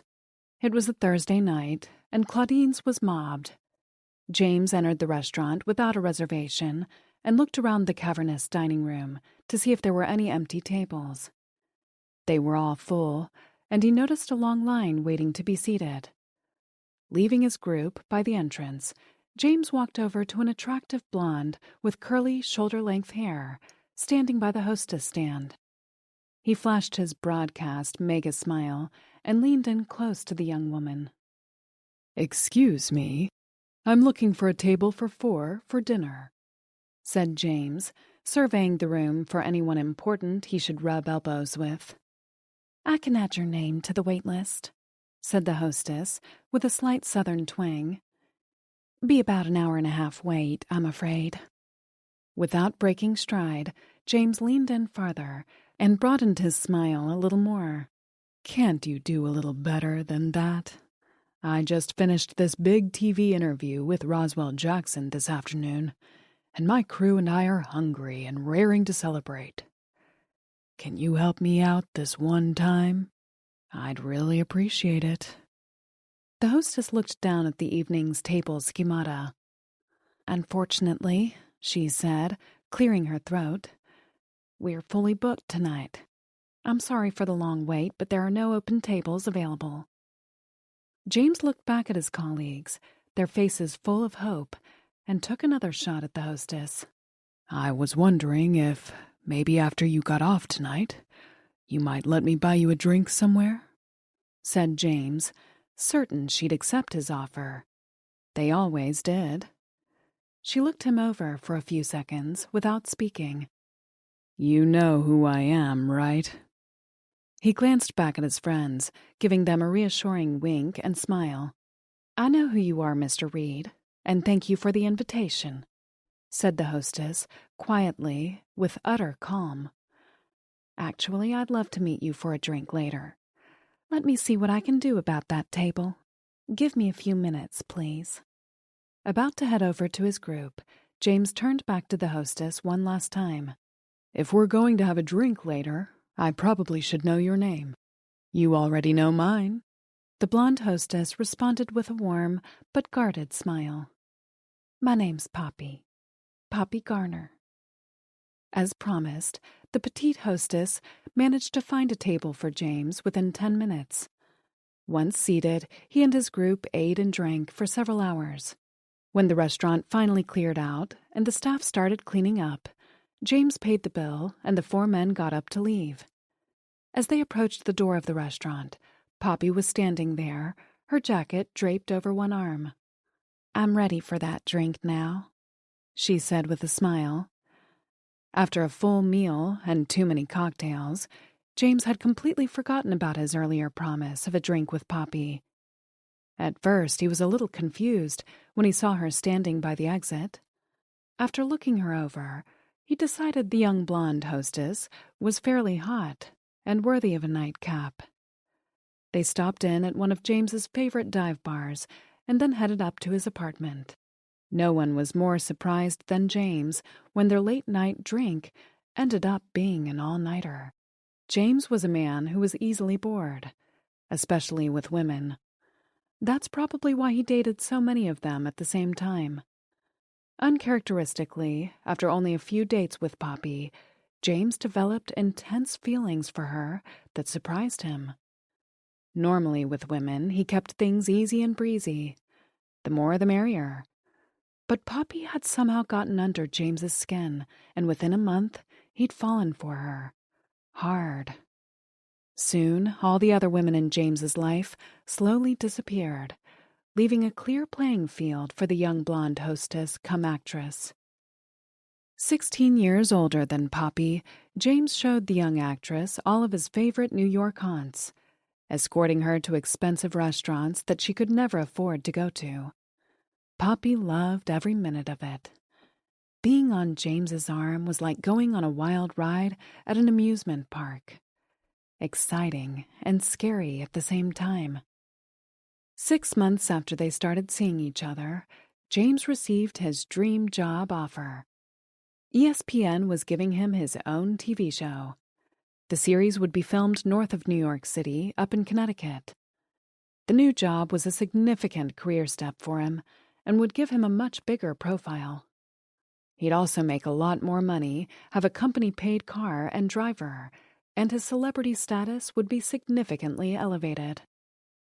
"My new show's going to be filmed up in Connecticut," he said to Poppy right after he told her the good news. "That's going to be a long commute for me, going up there from Manhattan every day. I'd been thinking about moving up closer to my new job and buying a place in Westport, Connecticut." "I guess that makes sense," said Poppy, tears welling. "I guess we won't see as much of each other, with you way up there in Connecticut." James looked down into Poppy's blue eyes, and his raw emotions overcame him. About to turn 42, he had recently been contemplating his own mortality and wondering what kind of mark he was going to leave on the world. During this rare period of self-reflection, it occurred to him that having children and a wife would round out his almost perfect life. Swept up in the moment, James asked Poppy to marry him. "What do you think?" said James as he got down on one knee. "Will you marry me?" Stunned at the unexpected turn of events, and perhaps convinced she had hit the marital jackpot, Poppy said yes. Their destination wedding, held in the exclusive St. Bart's, was attended by over 100 people, including a smattering of celebrities. After a 10-day honeymoon on the Caribbean island, Mr. and Mrs. James Reed flew home and moved into their new 5-bedroom, 5-bath home on 4 acres in the Coleytown neighborhood of Westport. Chapter 20. Ollie, Kim, and James stayed cloistered in the small conference room at the courthouse until it was almost time for their appointment. Restless in his chair, James fidgeted as Ollie outlined one last time how things would unfold in court. "This whole process has been blown up by her lawyer," said James. "He's been throwing anything at the wall to see what sticks. Half the time, the lawyers make things worse. Ollie gave Kim a side glance and cleared his throat. You may remember, James, said Ollie, placing the papers in his hand on the table.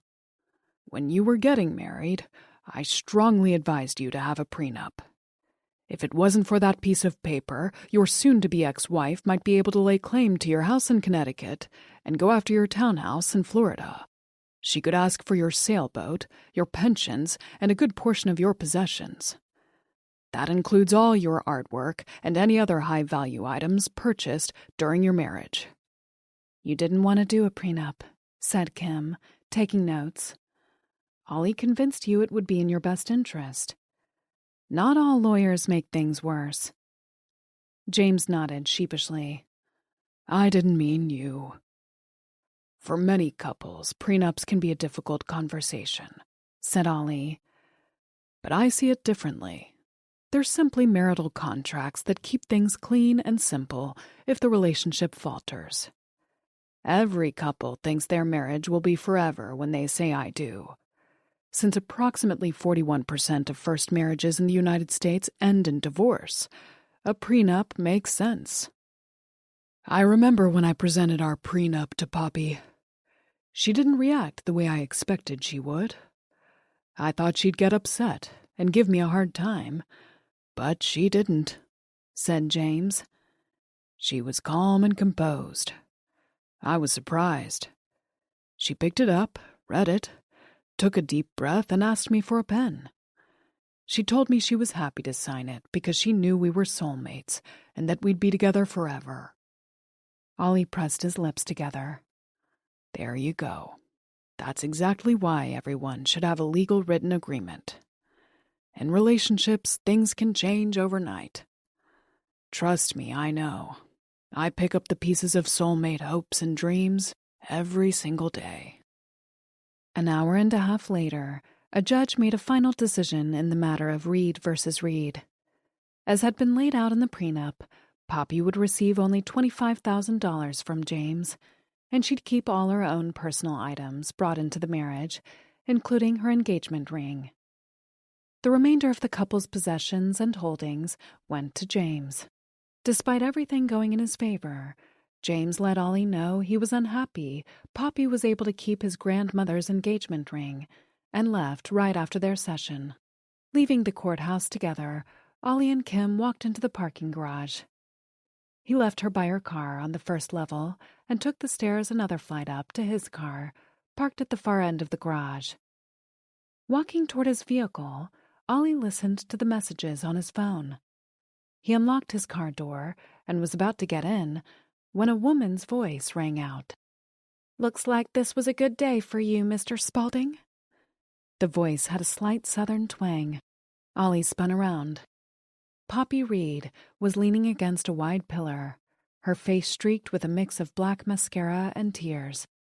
"You left me with nothing, you know that?" she said.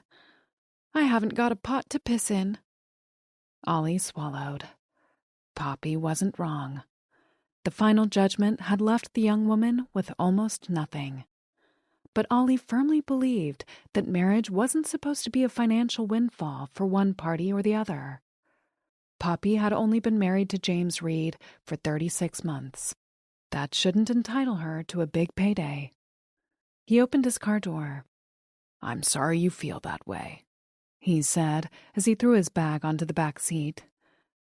"The court and I followed the parameters of the prenup that you agreed to and signed before your wedding." "I didn't realize at the time how all-encompassing it would be," said Poppy. "What am I supposed to do now, Mr. Spaulding? I've got nowhere to go." "You're a smart, young, attractive woman. My sincerest hope is that you'll move forward and go on to lead a happy life. I truly mean that." Poppy wiped her eyes with the back of her hand as Ollie climbed into his car. He backed out of the space and pulled away, taking one last look in his rearview mirror. The image he saw made his heart sink.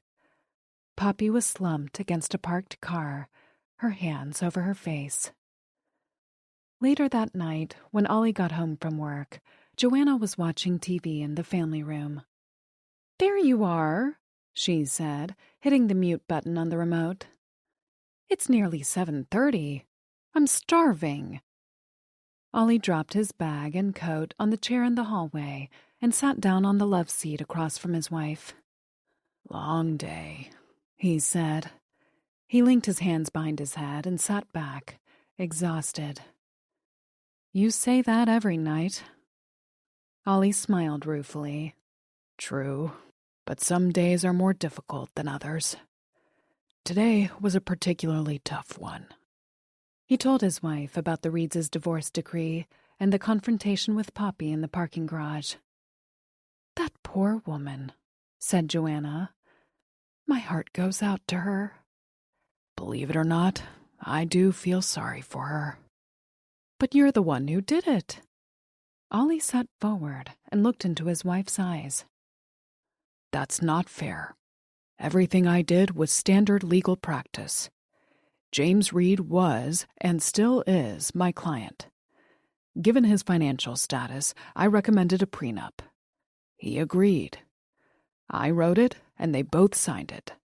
There was nothing draconian or underhanded about it. No one held a gun to Poppy Reed's head." "Tell her that." Chapter 21.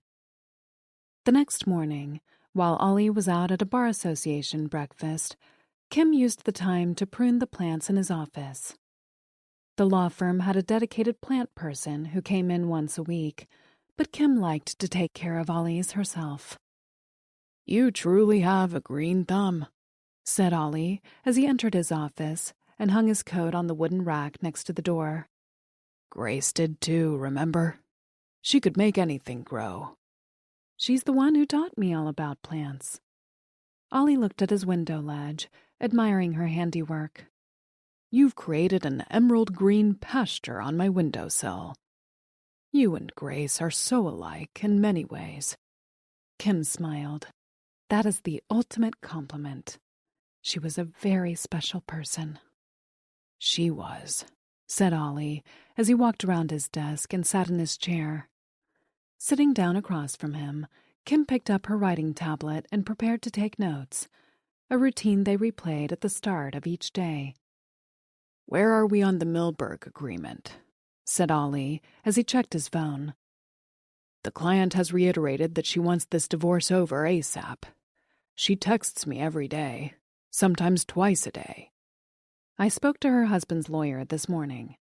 Apparently, her husband has had the divorce agreement for more than a month and has been stonewalling his own attorney. According to his lawyer, Mr. Milberg doesn't want to sign it. He says he's changed his mind. Now he wants he and his wife to grow old together. He swears that his girlfriend is a thing of the past."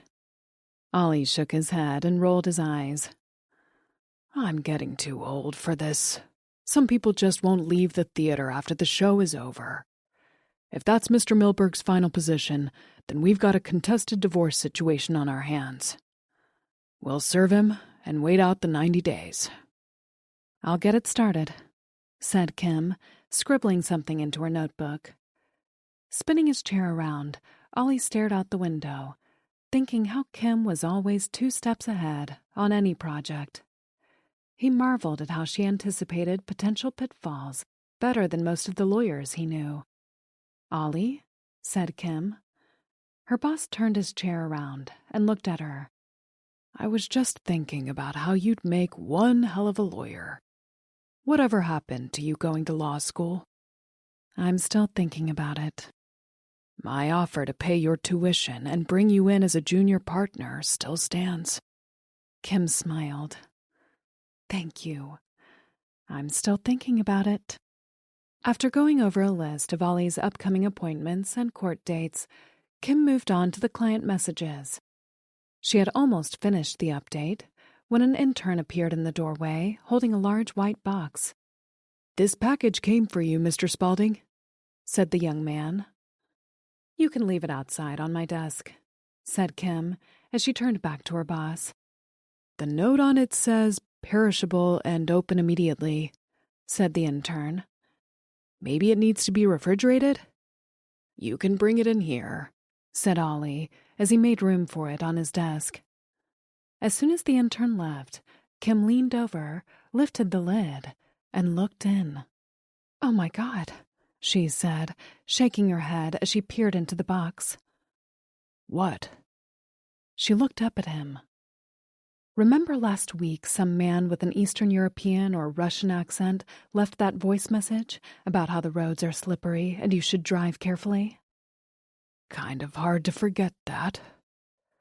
Kim took a deep breath, reached into the box, and lifted out a white and green funeral wreath. The circular sympathy flowers were decorated with a white ribbon that ran diagonally across the center. "Our deepest condolences" was spelled out in gold lettering on the ribbon. The message left no doubt what it was. Kim dropped the wreath on Ollie's desk and stood up. "What the hell? This is so messed up," said Kim as she watched the blood drain from Ollie's face. "It's probably a joke. I have pissed off a few people over the years." "I don't think it's a joke. You need to take this seriously, Ollie. We got all those threatening messages from Nabokov, and now this. Nabokov is a genuine criminal. He's not kidding around." "We don't know for sure the wreath is from Nabokov. There are at least half a dozen people out there who don't like me besides him. Tyrese Alston, for one. He's got a boatload of money, and he's also made it known he's not happy with me.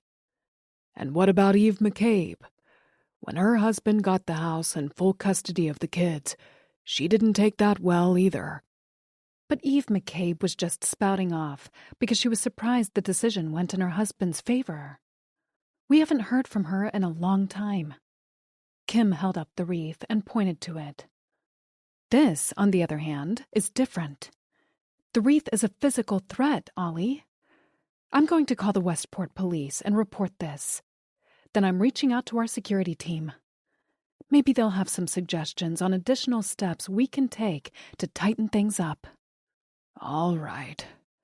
Ollie let out a sigh as he stared at the funeral wreath. "I have to admit, it does seem that the threats are escalating." Chapter 22.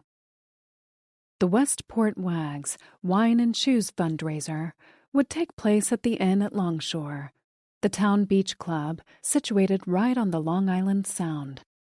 The evening would start with cocktails and hors d'oeuvres passed throughout the crowd during a silent auction. Local bands would take turns performing on a makeshift stage before the main event, a traditional auction of designer shoes, bags, and jewelry. The grand finale was the puppy parade of adoptable dogs wearing costumes ranging from Batman to Barbie. For 3 years, Joanna Spaulding had worked hard to make her mark in Westport. Right after she and Ollie got married, she joined the Wags as a way to meet people. Determined to raise her profile in town, independent of her husband, she became one of the founders of this now annual charity event. The Wine and Shoes fundraiser was her baby. Since taking it over, Joanna's team had raised a ton of money. This year, her fundraising goal had been set 45% higher than the year before, and she intended to hit her number. "Don't you think a 45% increase over last year is a tad ambitious?" said one longtime board member to another. Both women had been volunteering with the Wags for decades. Lifelong dog lovers and longtime Westport residents, they were a little suspicious of Joanna's motivations. "You don't like Joanna, do you?" said the other board member. "These Wine and Shoes events have brought in a lot of money for our group and saved a lot of dogs. This was all her idea." "Honestly," said the first woman, "I don't think Joanna Spaulding has any interest in dogs whatsoever. I've been watching her. In my opinion, she's a social climber. She only does volunteer work so she can make a big splash in town and get her picture in Connecticut Cottages and Gardens magazine. The woman doesn't even have a dog." "Someone sounds a little judgy," said the other board member. "If Joanna Spaulding gets all tingly when her picture appears in a local magazine, what do I care? As long as we raise the money we need to save the animals, that's all that matters." Feelings about Joanna Spaulding within the Westport community were mixed.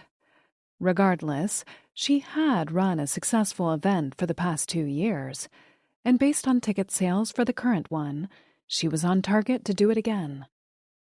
Stepping out of the dressing room in her bedroom in 5-inch heels and a skin-tight navy dress that most women her age couldn't pull off, she went in search of her husband. She may have been in her early 40s, but she had the body of a teenager, due to good genes and years of dance and exercise classes. She tracked Ollie down in his study. "I figured you'd be in here," said Joanna. "You know what they say about people who are all work and no play." Ollie looked up, took off his reading glasses, and grinned. "That we're boring?" "I didn't say it." "Somebody's got to pay the bills." "I'll leave that to you. Now on to more important things. I need your opinion," said Joanna, walking toward him, holding up 2 different earrings, one in each hand, a dangly gold and diamond drop, and a small sapphire and diamond hoop. Both had been gifts from her husband for an anniversary or birthday. "Which do you like better with the dress I'm wearing?" she said, as she held them up to her ears. Ollie reviewed his choices and answered carefully.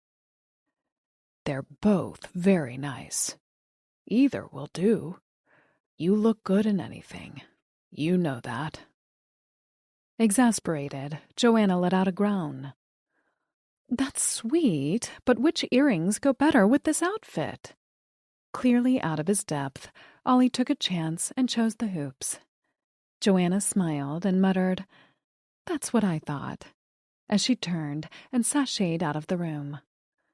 Half an hour later, Joanna pulled her sedan into a parking spot at Longshore, grabbed her beaded bag, and headed inside.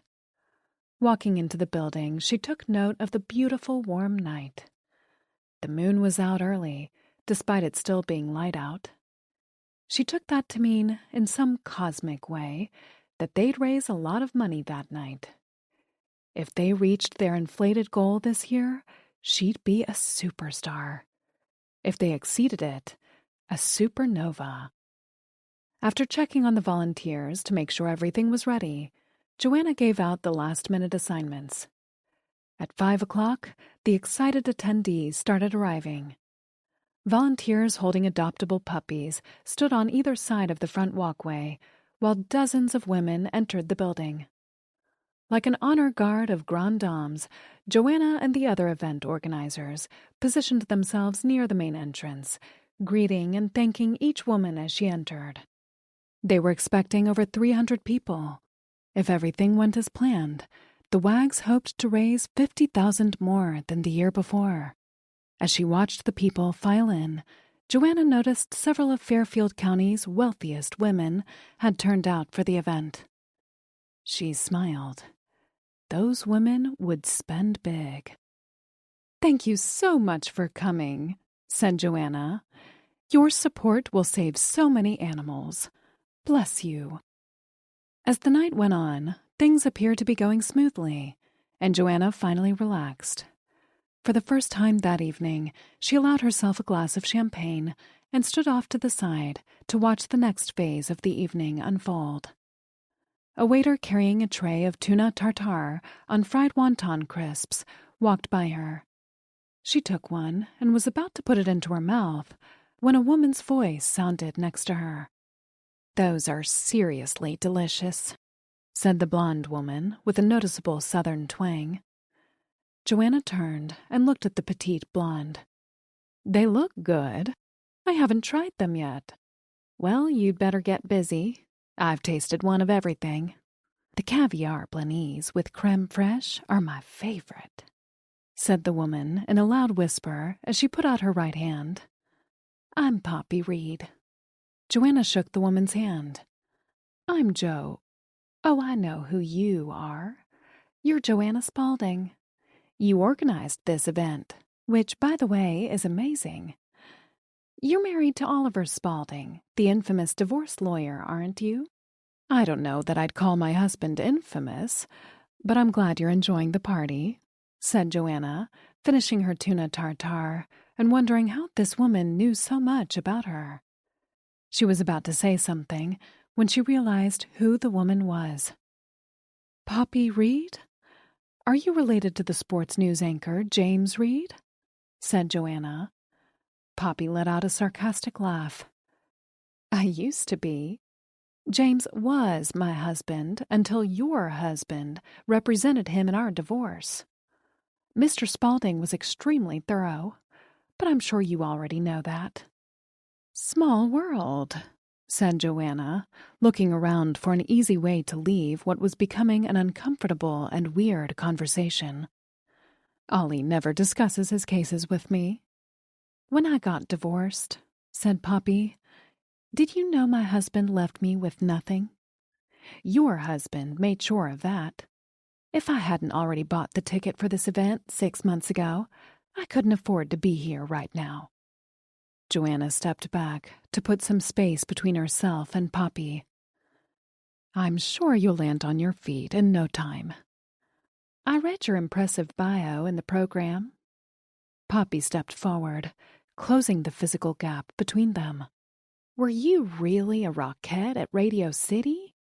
Joanna smiled. Her former life as a rockette was her claim to fame, and she loved talking about it. "I was, until my ankles gave out. Then I had to give up dancing entirely." "That's so cool you did that. I love the way they do all those synchronized high kicks. I can see you have a dancer's body. It must have been tough having to give all that up," said Poppy. "It was the hardest thing I've ever done. I know what it's like to have your life and dreams snatched away. I was pursuing an acting career when I met James. I gave up everything for him. And look at me now, slumming at a fundraiser." Joanna forced a smile, unsure of what to make of the young woman. "We all do what we have to do to survive, don't we? Except, I can't afford to live in this fancy town anymore. I liked Westport. I left my marriage with a few dollars, my clothes, and an ugly old ring. Your husband really did a number on me." "I assure you, it was nothing personal with Ollie," said Joanna. "He's single-minded when he's negotiating on behalf of a client. In fact, he works so hard for his clients that he has no time for anything or anyone else." Poppy let out a self-deprecating laugh. "Sounds familiar." Joanna took a deep breath before she responded. "My husband's first love will always be his work. His kids come second, and I fall somewhere much further down the line. You may not like the outcome of your divorce, but my husband is ethical to a fault. Whatever he did, he followed the law. You're very pretty, and you come across as someone who knows how to take care of herself. You'll land on your feet." "Thank you for the encouraging words," said Poppy as she leaned in to give Joanna a grateful hug. Before stepping back, she whispered in Joanna's ear and handed her a business card. As the older woman glanced down at the card, a young man carrying a camera tapped her on the shoulder. "Mrs. Spaulding, can I get a few shots of you with some of the guests?" he said. Joanna smiled. "Of course." Gathering a number of women in the room together for a group photo, the photographer put Joanna in the middle. Poppy was to her left.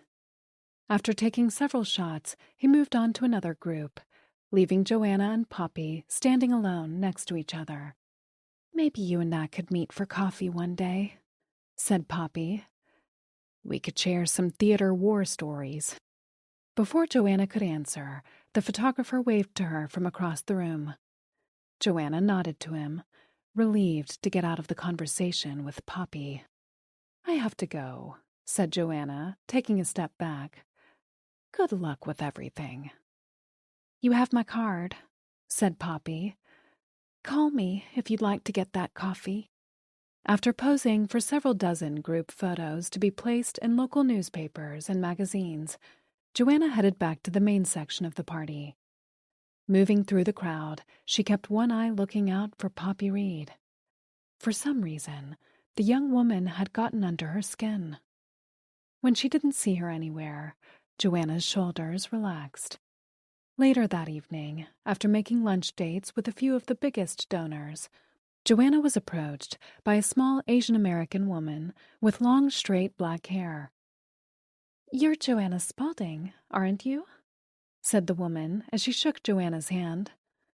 "I am." Joanna stiffened. The last person who said that had a bone to pick. "Seems like everyone around here knows Ollie," she said.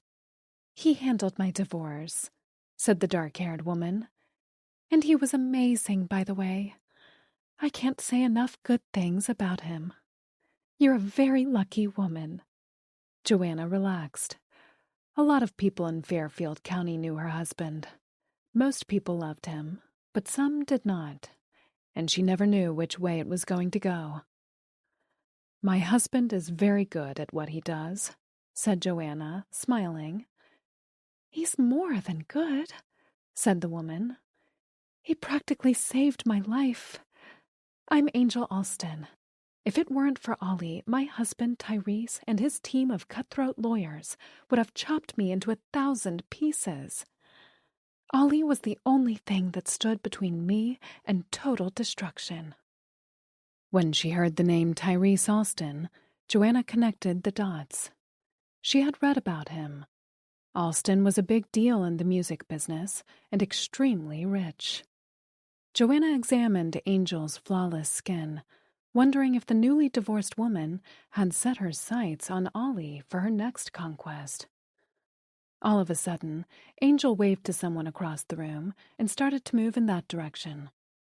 "Please tell Ollie I said hello," she said as she sailed away, "and that I owe him that lunch." Joanna reached for another glass of champagne from a passing waiter as she watched Angel disappear into the crowd. When the event was almost over, Joanna received some amazing news. The finance committee reported that the auction had brought in over $250,000, far surpassing the previous year. Beaming after hearing the impressive number, Joanna contemplated how this enormous success might enhance her position in Westport. There was a pecking order in the town, and her goal was to perch on the top branch. "I love dogs so much. I think I like them more than people," said a statuesque woman with a thick Spanish accent, who suddenly appeared next to her. "What do they do with all the money they raise here?" Joanna smiled, took a sip of her champagne, and put out her hand. "You're asking the right person. I'm one of the chairs of this event. We're going to build a large, modern, no-kill shelter for disabled dogs. Very few people adopt dogs with medical problems. A disabled dog facility is much needed. I'm Joanna Spaulding." The dark-haired woman's eyes lit up. "Spaulding? Oh, my God. You're Ollie Spaulding's wife? I adore him. He's so kind." "And how do you know my husband?" said Joanna, her eyes narrowing as she tapped her fingernails lightly on her glass. "He's my divorce lawyer. He's been so good to me. You're a very lucky woman." Joanna took another sip of champagne and smiled. "It seems my husband is a bit like broccoli. People either love him or hate him. I didn't catch your name." "Sofia Nabokov. Your husband saved me and my kids. He's my hero." "That's so nice to hear," said Joanna, gritting her teeth. "I'll absolutely let him know." Chapter 23. 18 months later. Kim DeLuca. The news of Ollie's death and the way he died spread around Fairfield County like a tornado. The first weeks after it happened, Miller, Spaulding, and Green was barely able to function. The mood around the office was so bad that breaking down in tears became the new normal. Ollie had made a point of building a relationship with every single employee at the firm, even the part-timers. I felt like I was walking through waist-high mud, struggling to move and getting nowhere. My friend and mentor was gone, and I had a huge hole in my heart. The way Ollie died dredged up all sorts of painful and unresolved feelings about Pascal. What were the odds that the two most important men in my life would both die in fiery explosions? It seemed impossible, and yet it had happened. Why? To keep my sanity, I did what I do best. I organized things. I took over the planning of the funeral and memorial service.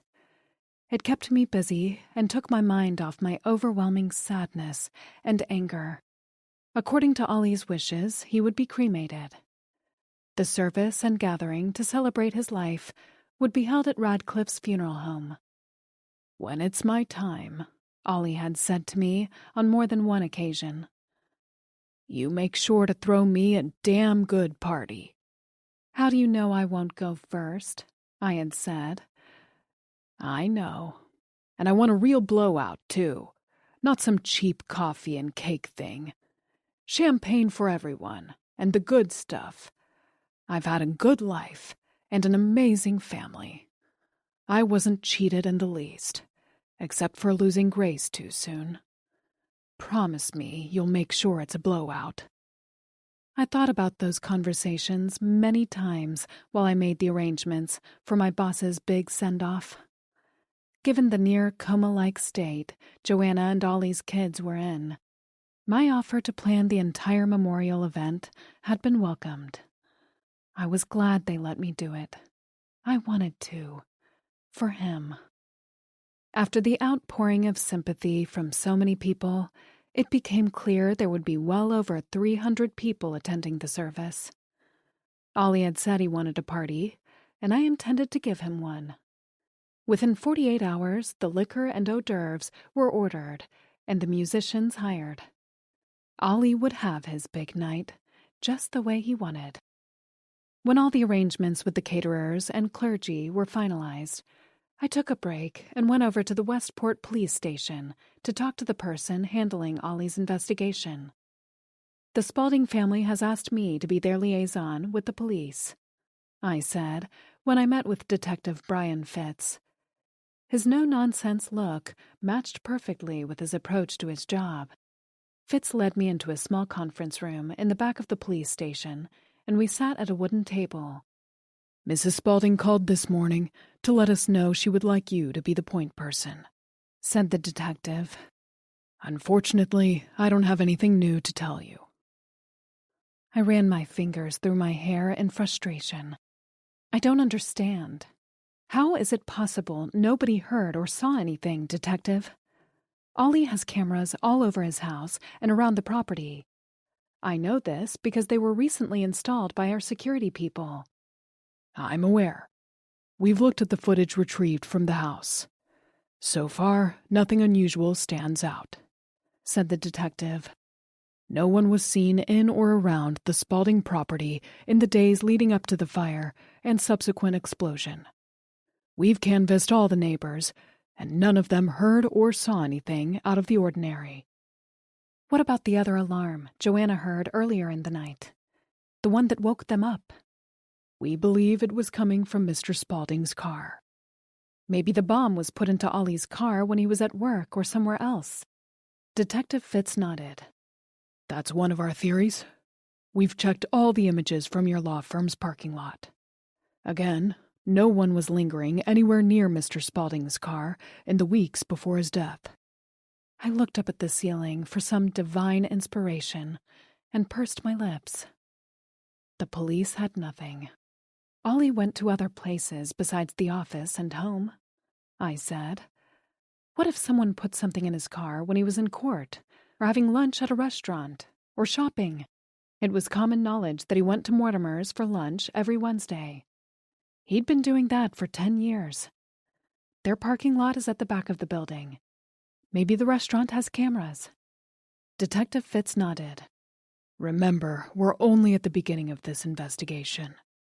We'll check with that restaurant, and if you can think of any other places he frequented, let me know. We're committed to solving this terrible crime. Check the courthouse. Ollie went to the court in Stamford all the time. We've already requested the footage, but to be honest, it's unlikely it happened there. According to the bomb squad, whoever did this had to be certain they'd have enough time to do the job without being seen. I know that courthouse parking area. It's very congested with a lot of people coming and going all day long. Installing a bomb there would be too risky. Frustrated, I got up from my chair and paced around the room. If the bomb wasn't planted at the house, the office, or any of the places he frequented, then where the hell did it happen? The detective stood and walked toward me. I didn't say the bomb wasn't planted at the house or the office. I said the footage we have didn't show anything. Clearly, the Spauldings' house would have been the easiest place to install the device. It's secluded and would give whoever was doing it the privacy and cover they'd need. Unfortunately, it seems the Spauldings were not great about using their alarm system and activating the surveillance cameras. I closed my eyes. Damn it, Ollie. According to Mrs. Spaulding, both she and her husband were guilty of forgetting to turn the security system on and off, said the detective. She told me her husband didn't like the cameras. He complained they made him feel like he was being spied on. I gently massaged a painful kink in the back of my neck with my fingers. It looked like the police were covering all the bases, but Ollie hadn't used the security equipment the way he was supposed to. He and I had talked about that a few weeks before he was killed. I don't know about this camera thing, he had said to me. I feel like Big Brother is watching me all the time. I'm not comfortable with it. I had scolded him, insisting he needed to arm the system every day until things quieted down. You're right about Ollie being too complacent, I said to the detective. But recently, when some of the threats amped up, even he was in favor of the additional safeguards. He's the one who gave the approval to put more surveillance devices around his house. All I can tell you, said the detective, is that there were large chunks of time when the cameras and the alarm system were not activated. We can only examine footage that's been recorded. When our meeting ended, I walked out to my car, a bundle of nerves and frustration. I got behind the wheel and immediately burst into tears. I sat in the Westport PD parking lot and sobbed for probably 10 minutes. Ollie, why did you have to be so cavalier? I already lost Pascal. I wasn't prepared to lose you, too. Chapter 24. Kim DeLuca. On the morning of Ollie's memorial, it took me forever to decide what to wear. I normally gravitate toward black because it's easy. Given the occasion, I had a lot of options in my closet. Wanting to look just right for Ollie, I selected a simple black A-line dress with 3/4 length sleeves. I wore the pair of South Sea pearl earrings Ollie and Grace had given me for my 30th birthday. They're beautiful, and my most prized possession after Pascal's watch. Standing in front of my bathroom mirror, I applied my plum lipstick, thinking how all the most important people in my life have left me. My parents, Pascal, Grace, and now Ollie. It's hard to be the one left behind. My grief is always there, simmering beneath the surface. When I arrived at Radcliffe's funeral home, the parking lot was already half full. It gave me some comfort to know so many people wanted to say goodbye to their friend and colleague. Inside the funeral home, over 150 chairs were set in perfect lines. Some people would have to stand. Across the room, a blown-up picture of Ollie was placed on an easel next to a long table filled with flowers. In the center of the table was a large copper-colored urn. I stared at it for a moment, wondering at how my larger-than-life friend could be inside there. As the mourners filed in, their voices were hushed, their eyes downcast, many filled with tears. Hugs and kisses between guests were accompanied by stories about Ollie. Repeatedly, people remarked about his inherent kindness and superior legal skills. Several people got up and spoke to the group as waiters silently passed out glasses of champagne for that toast Ollie had wanted. Meanwhile, I surveyed the room to see who was there. In addition to his friends and family, there were many Westport residents, and even a few members of the Westport Police Department had shown up. I was glad to see Detective Fitz there. Every important attorney in Connecticut, including a few prominent judges and court staff, made the time to come. The Stamford courthouse must have been empty that day. I think Ollie would have been secretly pleased about the big turnout. After a short service, led by the local pastor, everyone was invited to go up to the front of the room and say a few words. After nearly 36 personal anecdotes from old friends and colleagues, the announcement was made inviting everyone to the Rolling Hills Country Club in Wilton for Ollie's send-off party. I had made all the arrangements for the celebration of life. There would be an open bar, passed hors d'oeuvres, buffet lunch, and a 3-piece band playing Beatles, Grateful Dead, and Eagles songs. Those were Ollie's favorites, in that order. I couldn't count the number of times I heard those bands playing on low volume in his office while he read through piles of legal documents. Ollie had requested a joyful party when he died, but his children and wife had a difficult time embracing the idea. Their emotions were still too raw. In the far corner of the country club's main room, a teary, red-faced Hannah Spaulding, wearing a plain black chemise dress, huddled next to her brother. Henry's eyes remained dry, but it was obvious he was barely holding it together. After his mother died, Ollie had been his rock. I could tell by looking at Henry that his stiff upper lip composure was about to crack.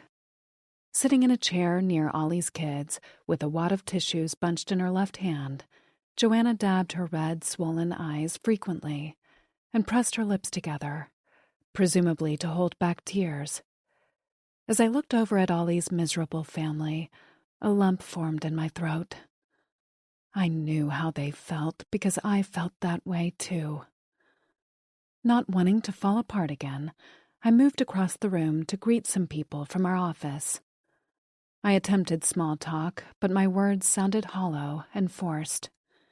It felt like everyone was waiting for me to make them feel better, to make their sadness go away. But I didn't have it in me that day. I was too consumed by my own grief. As more and more people crowded into the room, the club's director whispered into my ear. They had counted 324 people in attendance. I went over to tell Joanna and the kids about the size of the turnout, thinking it might make them feel better to know how loved he was. Ollie was one of a kind, said an elderly attorney as he leaned over Joanna and kissed her on the cheek. Your husband used to come by my office once in a while. No law talk. We'd play checkers and tell bad jokes. It helped take our minds off our work. I'm going to miss him. Joanna looked up and tried to smile. I know he enjoyed spending time with you. One by one, each mourner made their way over to the Spaulding family and said something kind about Ollie. Those who were aware of my close relationship with him offered me their deepest condolences as well. I appreciated that. Kid, said Jack Miller as he pulled me away from the crowd. How you doing? You okay?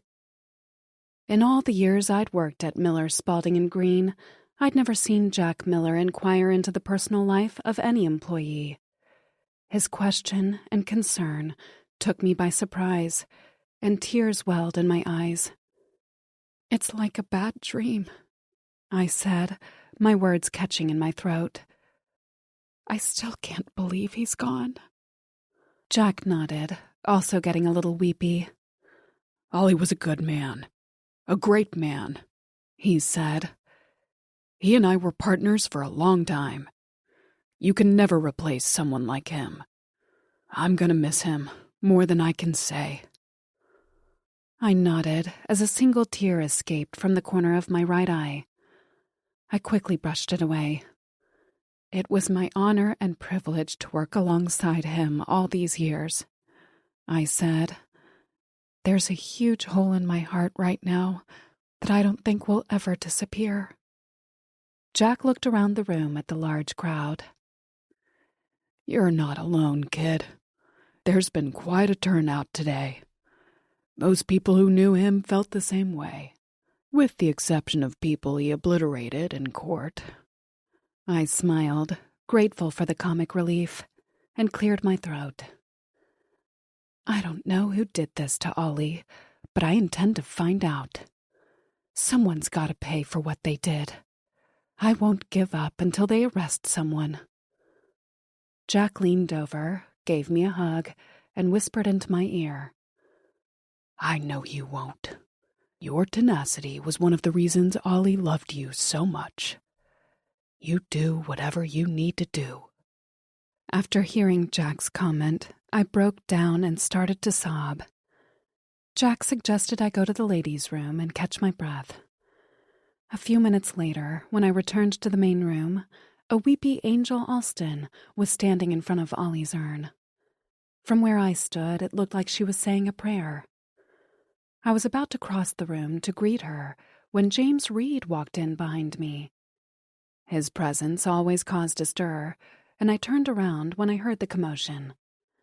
My first instinct was to race over and rescue him from the small crowd that had formed around him. "James," I said, extending my hand, "it's good of you to come." James ignored my hand and gave me a bear hug. I'm still in shock, he said, his voice booming as always. Ollie wasn't only an amazing lawyer. He was a great person, too. I don't know what to say, Kim. I know you two were very close. How are you doing? For the first time, I saw James through a slightly different lens. In all of our encounters during the months leading up to his divorce, he had come across as completely self-absorbed, a man without any empathy. But at that moment, when he acknowledged my loss and pain, he seemed like a different person. Tears flooded into my eyes again, and I quickly reached for a tissue in my pocket. "Thank you, James. It's been a rough week." "For all of us," said James as he gave me another hug. "Do the police have any idea who did this?" I sighed. "Not yet. They tell me it's still too early, but honestly, I don't think they have a clue. Ollie had been getting a lot of threats. This year it was more intense than ever." "Who would threaten a wonderful man like him?" I paused before I responded, wondering how much I should reveal. Let's just say not everyone thought he was wonderful. "Do you think it was one of his clients?" said James, his eyes widening. I doubt it. Most of Ollie's clients were extremely happy with the work he did for them. "I'd have to agree. Ollie never left money on the table," said James. Over James's shoulder, I spotted Sofia Nabokov walking in through the main entrance, wearing a lost expression. "James," I said, taking the news anchor by his arm while keeping one eye on Sofia. "Let me introduce you to Ollie's wife, Joanna. I don't think the two of you have met." After I'd made the introduction, I excused myself and went to greet Sofia. "It was so nice of you to come," I said as I gave her a hug. Stepping back, I saw tears in her eyes, which triggered another wave in my own. "Ollie had a real soft spot for you." Sofia put her hands over her heart. "He was like a big brother to me. Always so kind and helpful. He made me believe that I mattered, that I didn't have to obey another person."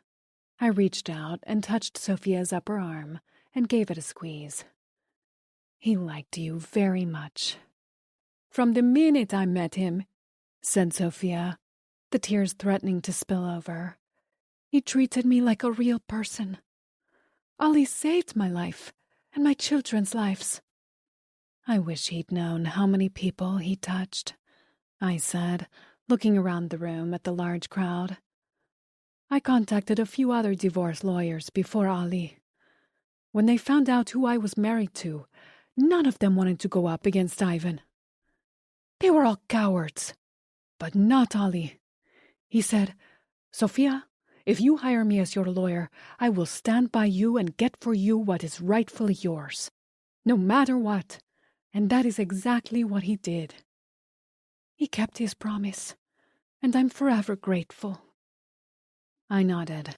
He always kept his promises. I took Sophia by the arm, and we walked over to Ollie's urn, sitting in a sea of flowers. As we stood there silently for a moment, I felt someone else's presence and turned to see Angel Alston standing next to me. Angel, I said, as she gave me a warm embrace. Thank you for coming. Are you kidding?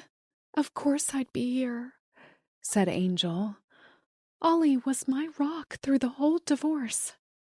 I introduced Angel to Sophia. Ollie was your lawyer, too? Said Angel, getting a little weepy. Sophia nodded. As the three of us circled the table, reading the heartfelt sympathy cards on each of the floral arrangements, Sophia leaned over and whispered into my ear. I couldn't sleep last night.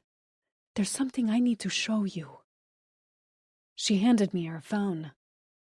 Ivan sent me this text the day after Ollie was killed. Now all accounts are settled. Do svidaniya. I don't understand, I said, looking at her. Do svidaniya means goodbye in Russian, said Sophia, her face now ashen. I think my ex-husband may have something to do with Ollie's murder. Chapter 25. Several days after the funeral, Detective Brian Fitz drove down the Spauldings' long driveway. As he got out of his car, he heard birds chirping and took a moment to admire the house and look around the property. Everything was pristine, the total opposite from the carnage he had seen on the night Oliver Spaulding died. He walked up the steps to the front door and rang the bell twice. A stocky cleaning woman, wearing a light blue sweatshirt and leggings, came to the door. Detective Fitz to see Mrs. Spaulding, said Fitz, flashing his badge. She's expecting me. Mrs. Spaulding is resting in the family room. It's been very hard for her since Mr. Spaulding passed, said the woman as she led him inside. I try to get her to eat, but she doesn't want anything. The detective followed the cleaning woman down a long hallway that opened into the large, cathedral-ceilinged family room adjacent to the kitchen. Joanna Spaulding was perched at the far end of the sofa, wearing a black t-shirt and black pants, her feet bare. Pill bottles and tissue boxes littered the room. A half-finished bottle of rosé sat on the coffee table next to an empty wine glass. I appreciate you seeing me on such short notice, said the detective. I'm sure this has been a difficult time for you. While we've been keeping Ms. DeLuca up to date on the details of the investigation to give you your privacy, I wanted to speak to you directly. Joanna dabbed her eyes and reached for the wine bottle. Please, sit down, said the widow, waving her arm at a nearby love seat. Would you like some rosé, Detective? It's from a wonderful vintner in California. It's crisp and not too sweet. There's a clean glass over there on the shelf. Help yourself. The detective declined the drink, while Joanna replenished hers. As he took a seat, he noticed an empty bottle of wine standing on the floor next to the couch. I wanted to personally give you an update on where we are in the investigation. Joanna lifted the wine glass to her lips and took a large gulp. The only thing I want to know, Detective, is if you found the person who did this terrible thing to my husband. It's been so awful for Ollie's kids." Detective Fitz gave her a short nod as he reminded himself that communicating properly with victims' families required a light touch. "I can only imagine. You have my deepest sympathy. Of course you're looking for answers," said Fitz. "And this is not an excuse, but the investigation is barely a week old. I want you to know that we are making progress. We know a lot more today than we did yesterday." "That's good to hear."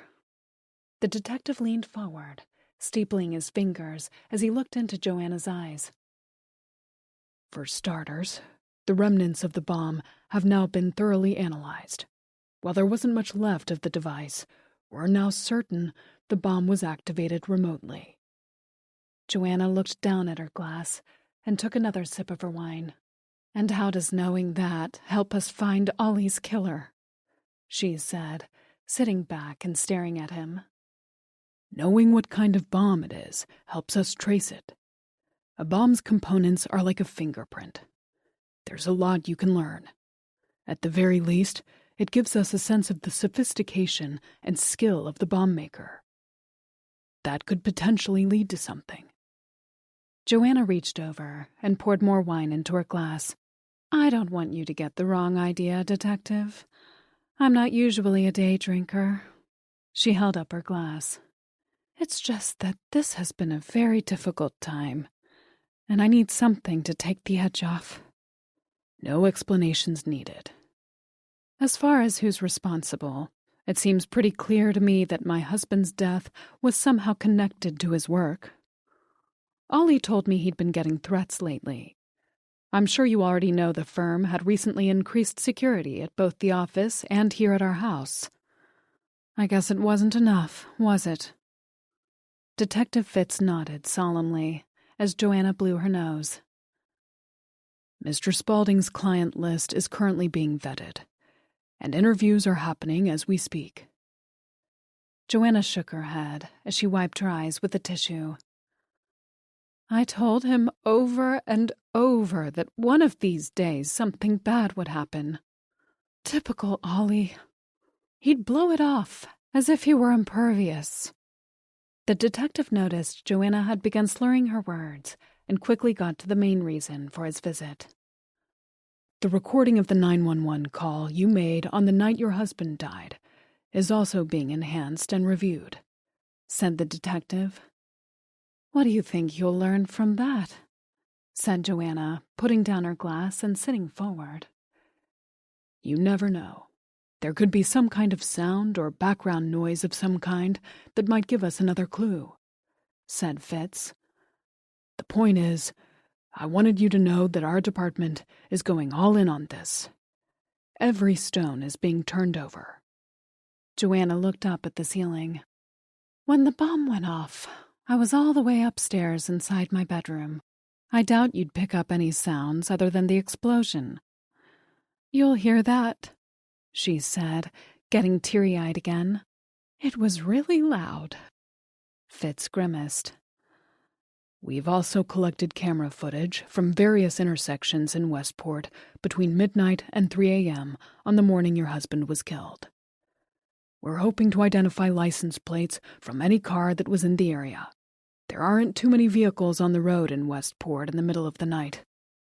Joanna took another sip of wine and wiped her eyes again. "Also, we've had police officers going door to door, canvassing this entire neighborhood," said Fitz.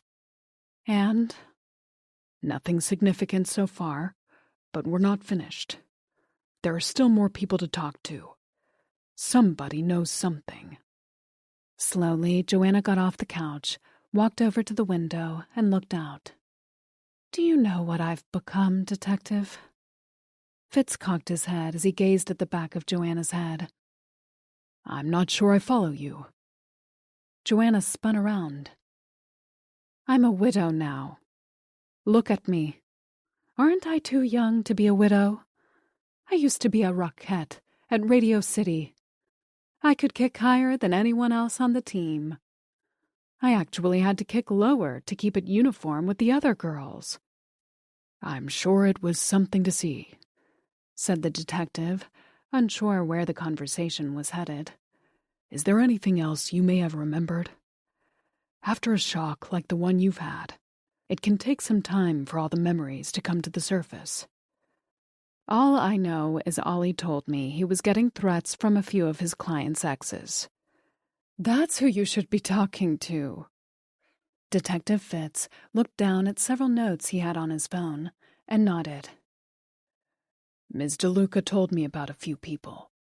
Does the name Tyrese Austin or Ivan Nabokov mean anything to you?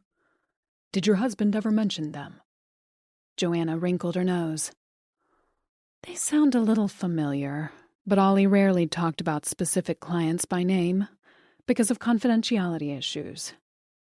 "You said you knew about the threats, though," said Fitz. "What exactly did your husband tell you?" Joanna walked toward him. Ollie never wanted to bring negative energy home from the office. But sometimes when he was frustrated, there would be the occasional random comment. Not too long ago, he told me something was going on, but didn't get into the details. I could tell he was more concerned than usual. He was definitely on edge. That's really all I know." The detective stood up and handed her his card. "Again, I'm very sorry for your loss. Call me any time if you remember something else." As he turned to leave, Joanna called out to him. "Promise me you'll find the person who murdered my husband. Our family needs closure." Chapter 26. Kim DeLuca. Detective Fitz asked me to take a hard look at all of our clients and their exes from the past 5 years. "You worked alongside Mr. Spaulding on everything," Fitz had said. "You'd understand the nuances of each individual case in a way I wouldn't.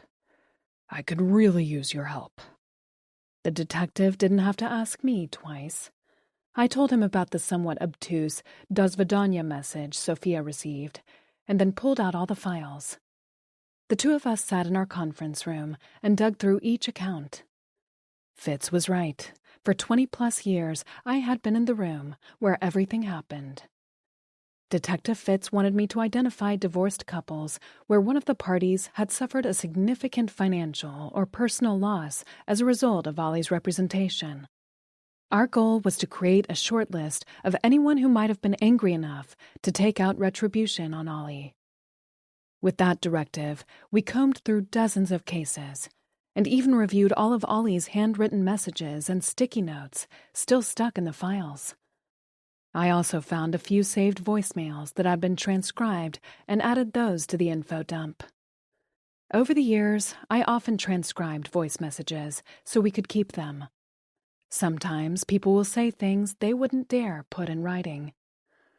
I created a list of the client's spouses and put them in order of who I thought most likely to gravitate toward violence. Together, Fitz and I cross-referenced that list with those people who would have had the financial means and capability to orchestrate a bombing. When we finished compiling the list, we separated the names into 2 groups, the haves and have-nots. "Financing a car bomb and paying to cover it up is expensive," said Fitz. If our client or their ex was short on cash and had no obvious experience with explosives, they went on to the B list. If they had explosive experience, like having been in the military and or the financial means to fund a car bombing, they went on to the A list. It came as no big surprise when Ivan Nabokov landed at the very top of the A list. He was loosely affiliated with organized crime and regularly associated with known criminals. Also, Ivan had been livid about his final divorce settlement with Sophia. All throughout the negotiations, he continuously accused his wife of having an affair and was adamant that Sophia would get nothing. "You're a cheating bitch. You'll get 0 from me," Ivan growled during one of our meetings. "You see how crazy he is?" Sophia had blurted out as she looked at Ollie and me for support. "I know what you're up to. shouted Ivan. "And when I find out who he is—" "There is no other man!" shouted Sophia, staring defiantly at her husband. "I'd rather be alone for the rest of my life than spend one more day with you."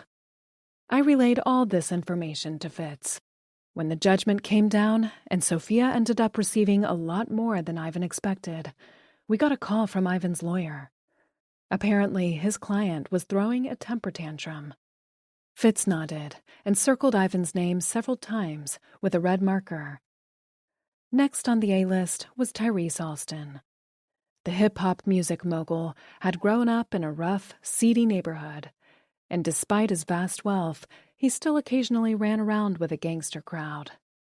I told Fitz that, long after the Alstons' divorce was finalized, Tyrese was apparently still seething over the large settlement his wife received. "I was in court the day of the Alstons' hearing," I said. Ollie's legal pitch had been flawless. Tyrese, who was usually so composed and erudite, got visibly upset and objected. His lawyer had to calm him down. Fitz nodded again and circled Tyrese Alston's name with the red marker. Both Nabokov and Alston had the money, means, and connections to hire someone to plant a bomb. While those two looked obvious, there were still a few more possibilities. After ruling some people out and some in, Fitz and I identified 3 other people who'd had a difficult outcome after tangling with Ollie. We added those names, which included 2 women, to the list.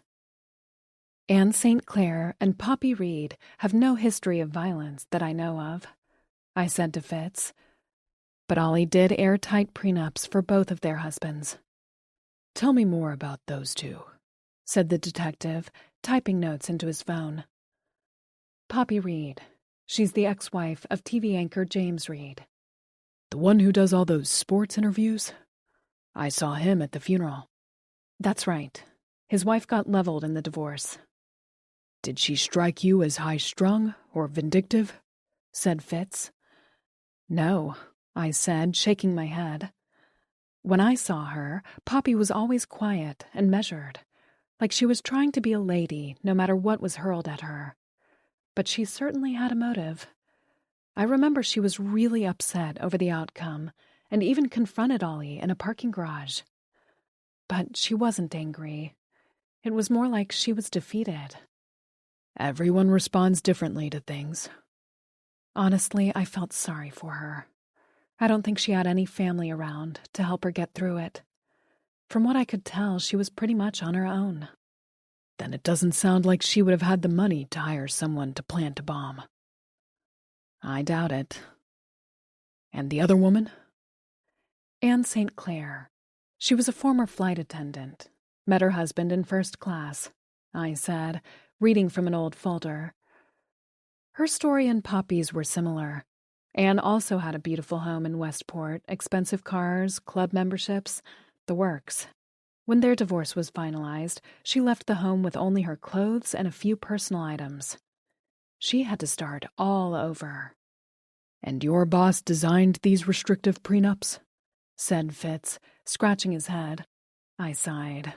Ollie was always thoughtful and measured when he made recommendations. His goal with a prenup was to protect his clients from getting hosed if they got divorced. But some of his clients took it too far. They'd demand that Ollie insert all sorts of ridiculous things into the document. He had to abide by their wishes, even if he thought what they were asking for was ridiculous and mean-spirited. "Why do you think people agree to sign these restrictive documents?"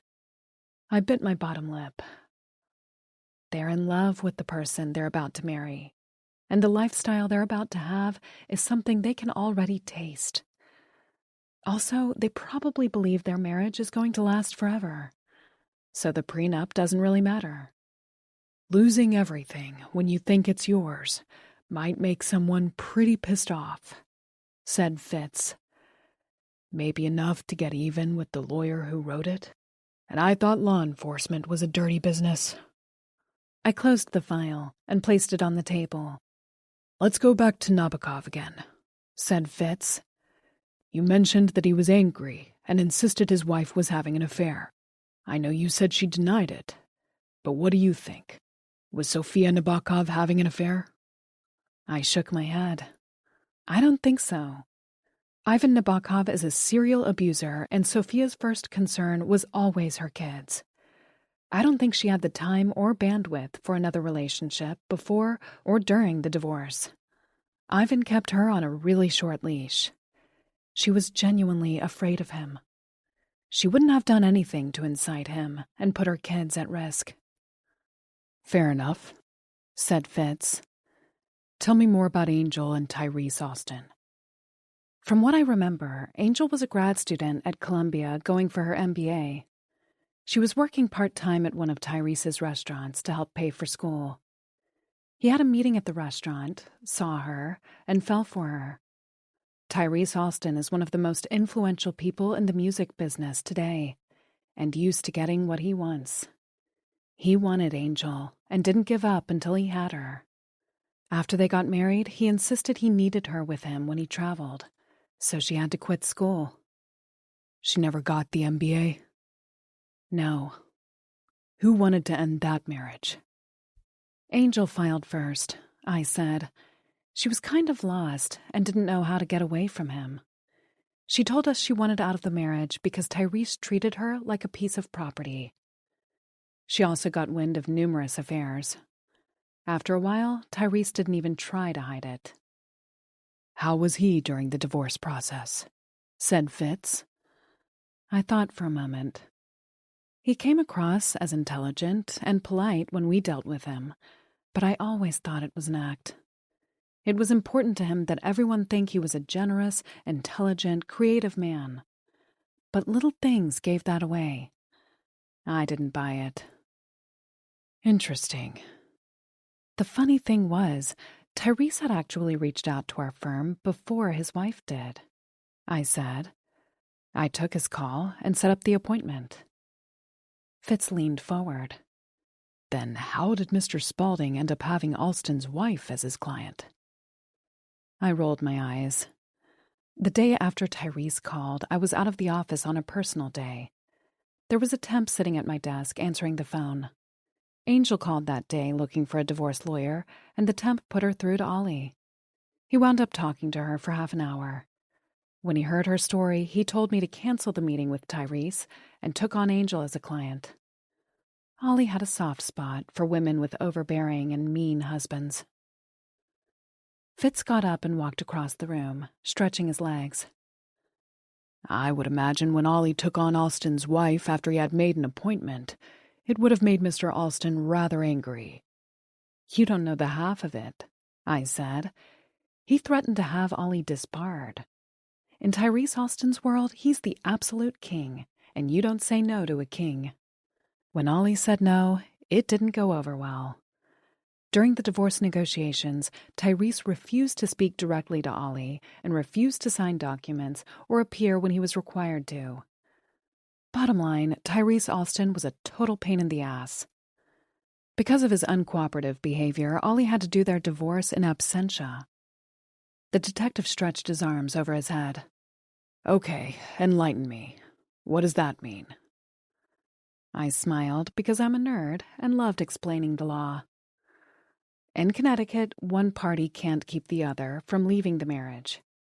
After a period of time and ample outreach to the resistant party, the court can grant a divorce without the other parties say so. And that's what happened to the Alstons? Almost, I said, pouring myself a glass of water from the pitcher on the table. We were getting down to the finish line, and the divorce was going to go through. Then, after months of negotiations and concessions, Tyrese refused to make any financial concessions at all. I guess he decided that if he couldn't have Angel, he'd screw her over financially. Ollie made sure that didn't happen. Fitz opened a file. According to these notes, Angel Austin walked away with a massive settlement. I smiled. Given what she had been through, I think she got a fair settlement. Unfortunately, her husband didn't see it that way. He wanted to see Angel destitute. As he often said, he's a man who doesn't like to lose. Fitz walked over to the window and raised the blinds. Divorce seems to bring out the worst in people. It can, especially if one person in the marriage has all the power. We've had situations where the one with the power will drag out their divorce for years just to taunt their spouse. They want to prove they're still running the show. It's all about control. The detective smirked. Maybe that's why I never got married.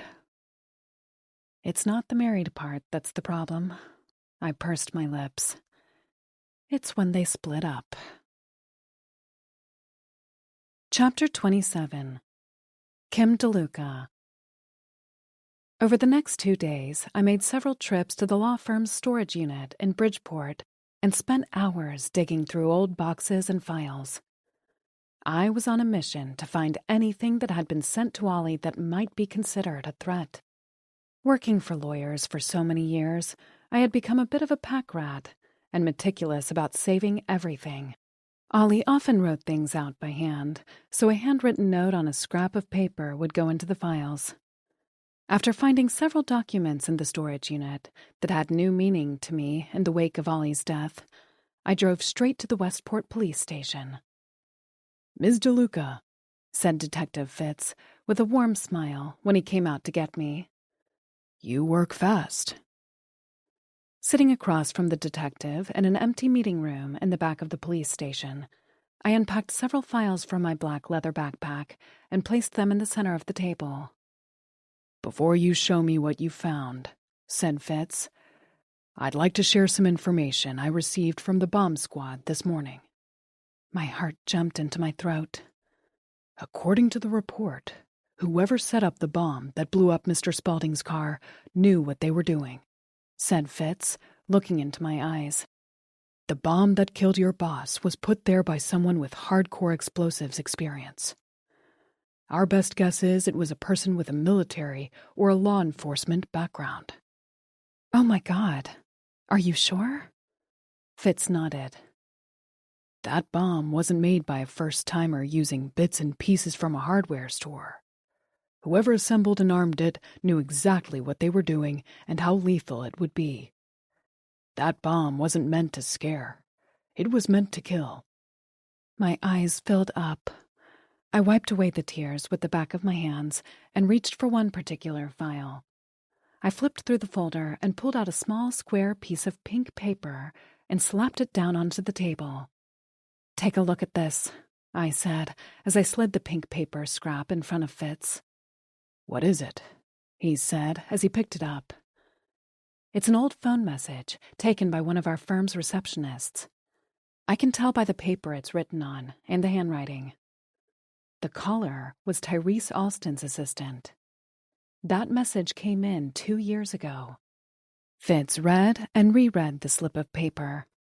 Finally, he looked up at me with confusion on his face. When I read this old message, I had a hunch, I said. I cross-checked the date with my old calendar to be sure I was on the right track. When that message came in, Ollie and I were trying to schedule a meeting with Mr. Alston to finalize his divorce. As usual, he was evasive and difficult and refused to commit to a time or place. This message had to do with one of the many times he blew us off. The detective read the message out loud. Mr. Alston's assistant called. He cannot attend the meeting next week regarding the divorce. It's well known that Mr. Alston is a true patriot. He will be out of town hosting a music fundraiser to support veterans. I leaned in closer.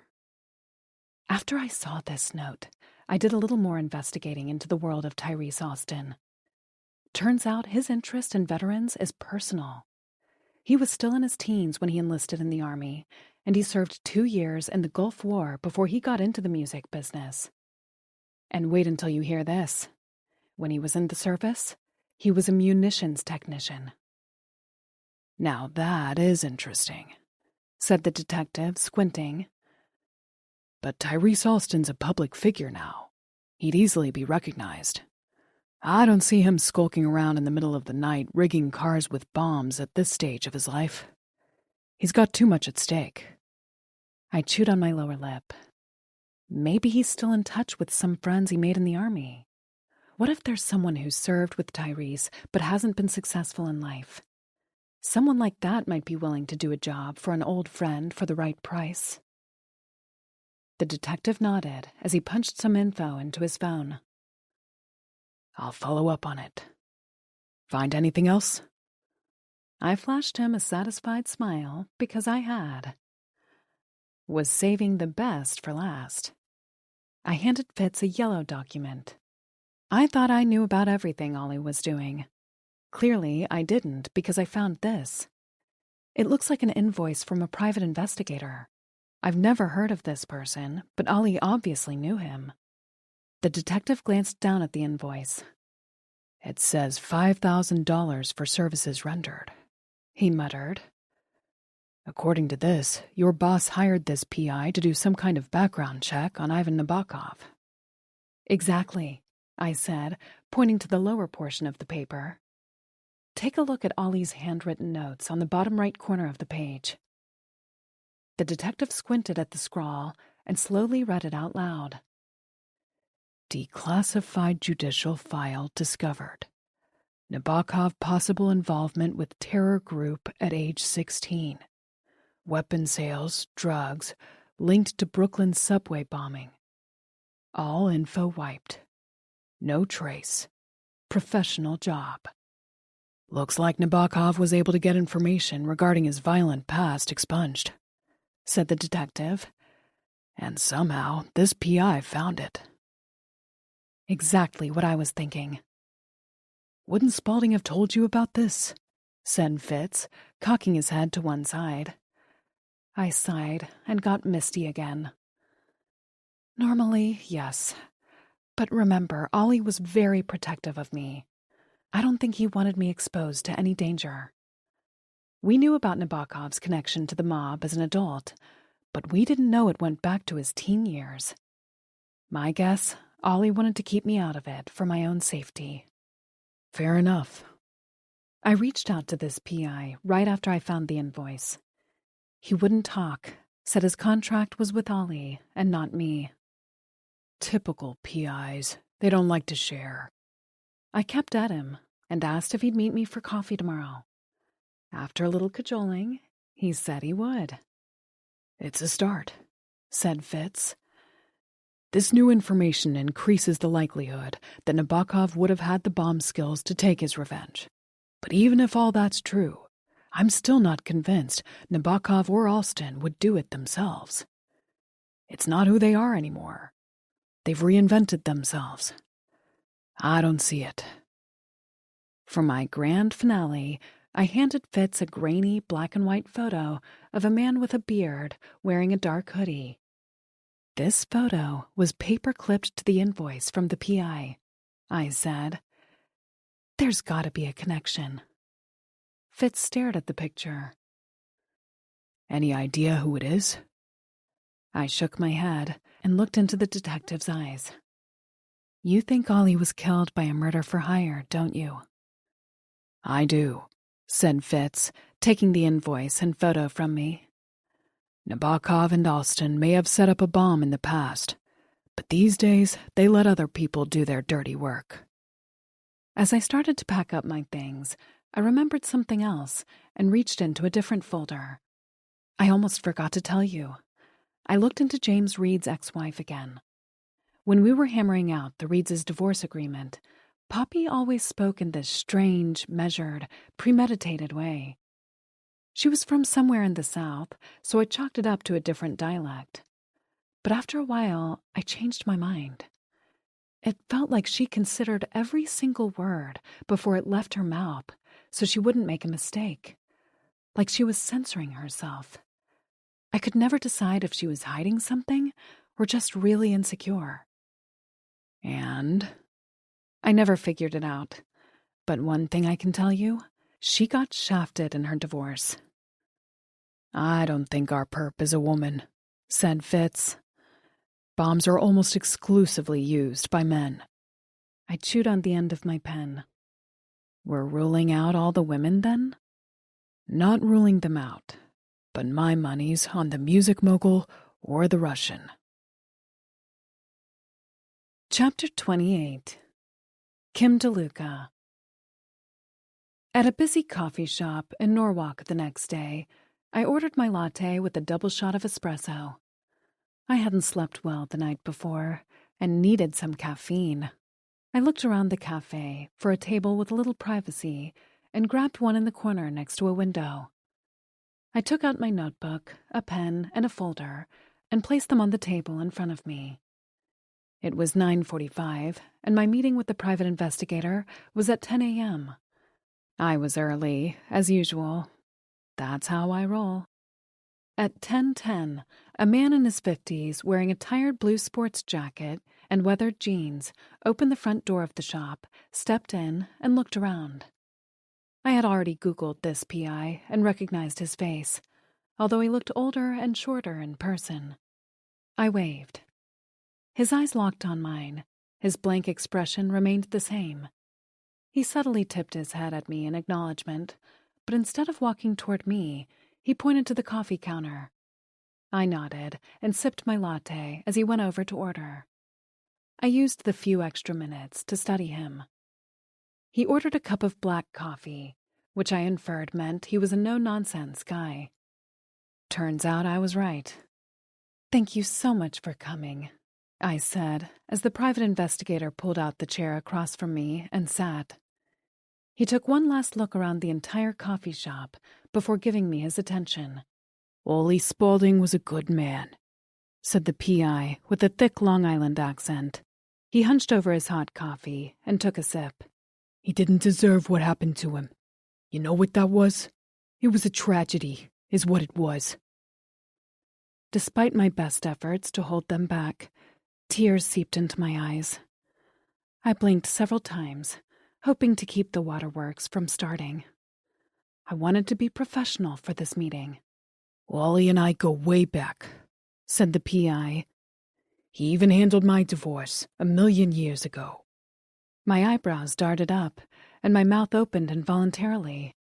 "I can tell by your expression you didn't know that," said the PI with a little grin. "It was back when I first started my private investigation business here in Fairfield County. That was long before you worked with him. I'm pretty sure I was one of Ollie's first clients." Small world. "Ollie and we had an understanding over the years. I didn't do a ton of work for him, but I was there when he needed something done on the QT, like getting some extra ammo for a client. People get squirrely during a divorce, as I'm sure you know." I smiled. Squirrely is an understatement.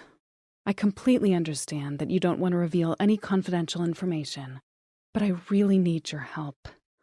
Ollie was my boss, but he was also my good friend, maybe my best friend. I have to find out who did this to him. I haven't been sleeping. My hair is falling out. I'd be grateful for anything you could share. The PI took another sip of his coffee and placed his cup on the table. "I used to talk to Ollie a few times every year. One thing I do know, he thought the sun rose and set by you," said the investigator. "Aside from his wife Grace, a wonderful woman, may she rest in peace, and his kids, you were his next favorite person." I felt the tears building up again. "Ollie's eyes lit up whenever he talked about you," said the PI. "If I didn't know better, I'd have thought you were one of his kids. That's the only reason I agreed to come here today and talk to you. Ollie considered you family." With a wave of tears about to spill out, I took a deep breath, hoping to hold them back. I was only partly successful. He and I were quite a team. I brushed a tear from the corner of my eye and cleared my throat. Now all I want to do is find out who did that terrible thing to him. I'd kind of like to know myself. Can I ask you, what kind of work did you do for Ollie regarding Ivan Nabokov? I hoped he'd give me at least a crumb. I found something in Ollie's handwriting in an old file. "Nabokov? Yeah, I remember him. Ollie had me check into his finances, education, travel, business associates, that kind of thing. I tailed him for a while, too. Let me give you a little warning, Ms. DeLuca. You don't want to go anywhere near that guy. He's bad news. I shifted in my chair. Did you find anything of importance on Nabokov? I said, hoping he'd explain what Ollie's chicken scratch on that invoice meant. Sure, I found plenty of things. One thing I can tell you, he's in deep, said the PI, lowering his voice. Nabokov had very questionable finances with dotted lines to a variety of criminal organizations in Russia and the Baltic states. I wrote a few notes in my book. His business dealings are mainly with Russians and those associated with Russia? The PI shook his head. Nah, he doesn't discriminate. If he can make a buck, he's all over it. From what I saw, he's done deals with Colombian cartels, Chinese fentanyl distributors, and a variety of Mexican drug transportation organizations. I also found hints of human trafficking, but nothing concrete. In my opinion, nothing's too dirty for Nabokov if he can make money doing it. If I remember correctly, he owns a chain of laundromats and car washes. Those businesses are strictly money laundering enterprises. Nabokov is in deep. How was he able to do all this with impunity? Why haven't the police arrested him? Good question. If you ask me, I think there are a lot of powerful people who need Nabokov to stay in business to clean their cash, said the PI. Some of them might even be elected officials. People either get paid off or warned to back off. If they don't take one of those options, they disappear. I blew out a breath and looked down at the file folder in front of me. I found a document in Ollie's files, I said, slowly pulling a piece of paper out and handing it to him. This is an invoice you sent to Ollie nearly 2 years ago. I wanted to ask you about it. The PI took the paper and looked it over. It's my standard invoice, he said as he handed it back. I'm more interested in the notes Ollie wrote in the bottom corner of the invoice, I said, pointing to Ollie's notes about Nabokov's teenage exploits regarding weapon sales and links to a Brooklyn subway bombing. The investigator nodded slowly as he read Ollie's chicken scratch in the margin. I remember that conversation, said the PI. Ollie was having a hard time getting Nabokov to play ball on his divorce agreement. He was concerned about Nabokov's wife's safety. He was afraid Nabokov might hurt her. I leaned forward and lowered my voice. How did you get this information? The police have been all over Nabokov. All I found was that he's a well-connected, successful entrepreneur with a string of retail operations. If the criminal stuff is real, it's well hidden. How is he able to do that? The investigator took his last sip of coffee, placed the empty cup on the table, and sat back. Can't answer that, he said. Let's just say someone I know who has access to that kind of information owed me a favor. I was able to review a file that had been classified. At one time, Nabokov was arrested for some pretty bad stuff. Then suddenly, everything negative about the guy disappears and he starts looking like a solid citizen. Nabokov must know someone important to get access to a classified file, I said. Is it possible he cooperated with the police on something, and in exchange they expunged all his criminal records? If it got out that he was helping the police, that wouldn't be a good look for him. I don't think it's that complicated. My guess is Nabokov paid someone off. The PI smirked. Why do you think that? Because after I gave that information to Ollie, I went back to get a copy for myself for safekeeping. Only a few hours had passed, but by the time I went back in, the digital file had been deleted. When I tapped into that file, it must have triggered some kind of alert because there was nothing there anymore. Everything about Nabokov was gone. The PI rolled up his napkin and placed it inside his empty coffee cup. Obviously, someone didn't want anyone to know that Nabokov had any connection to weapons or bombs. Would you be willing to talk to the police and tell them about this? The PI abruptly pushed his chair back and stood up. Sorry, this is where I get off this train. I don't need more trouble. And I can't expose my source. The only way I stay in business is if I remain anonymous. Right now, you know everything I know. But Wally was a good man. I really hope you find his killer, but that's about all I can say. As the investigator left the coffee shop, I picked up my phone and called Fitz. How did it go? Said the detective, who answered right away. The PI confirmed everything we were thinking, but won't go on the record. Nabokov definitely spent time around people involved with bombs, but we can't prove it.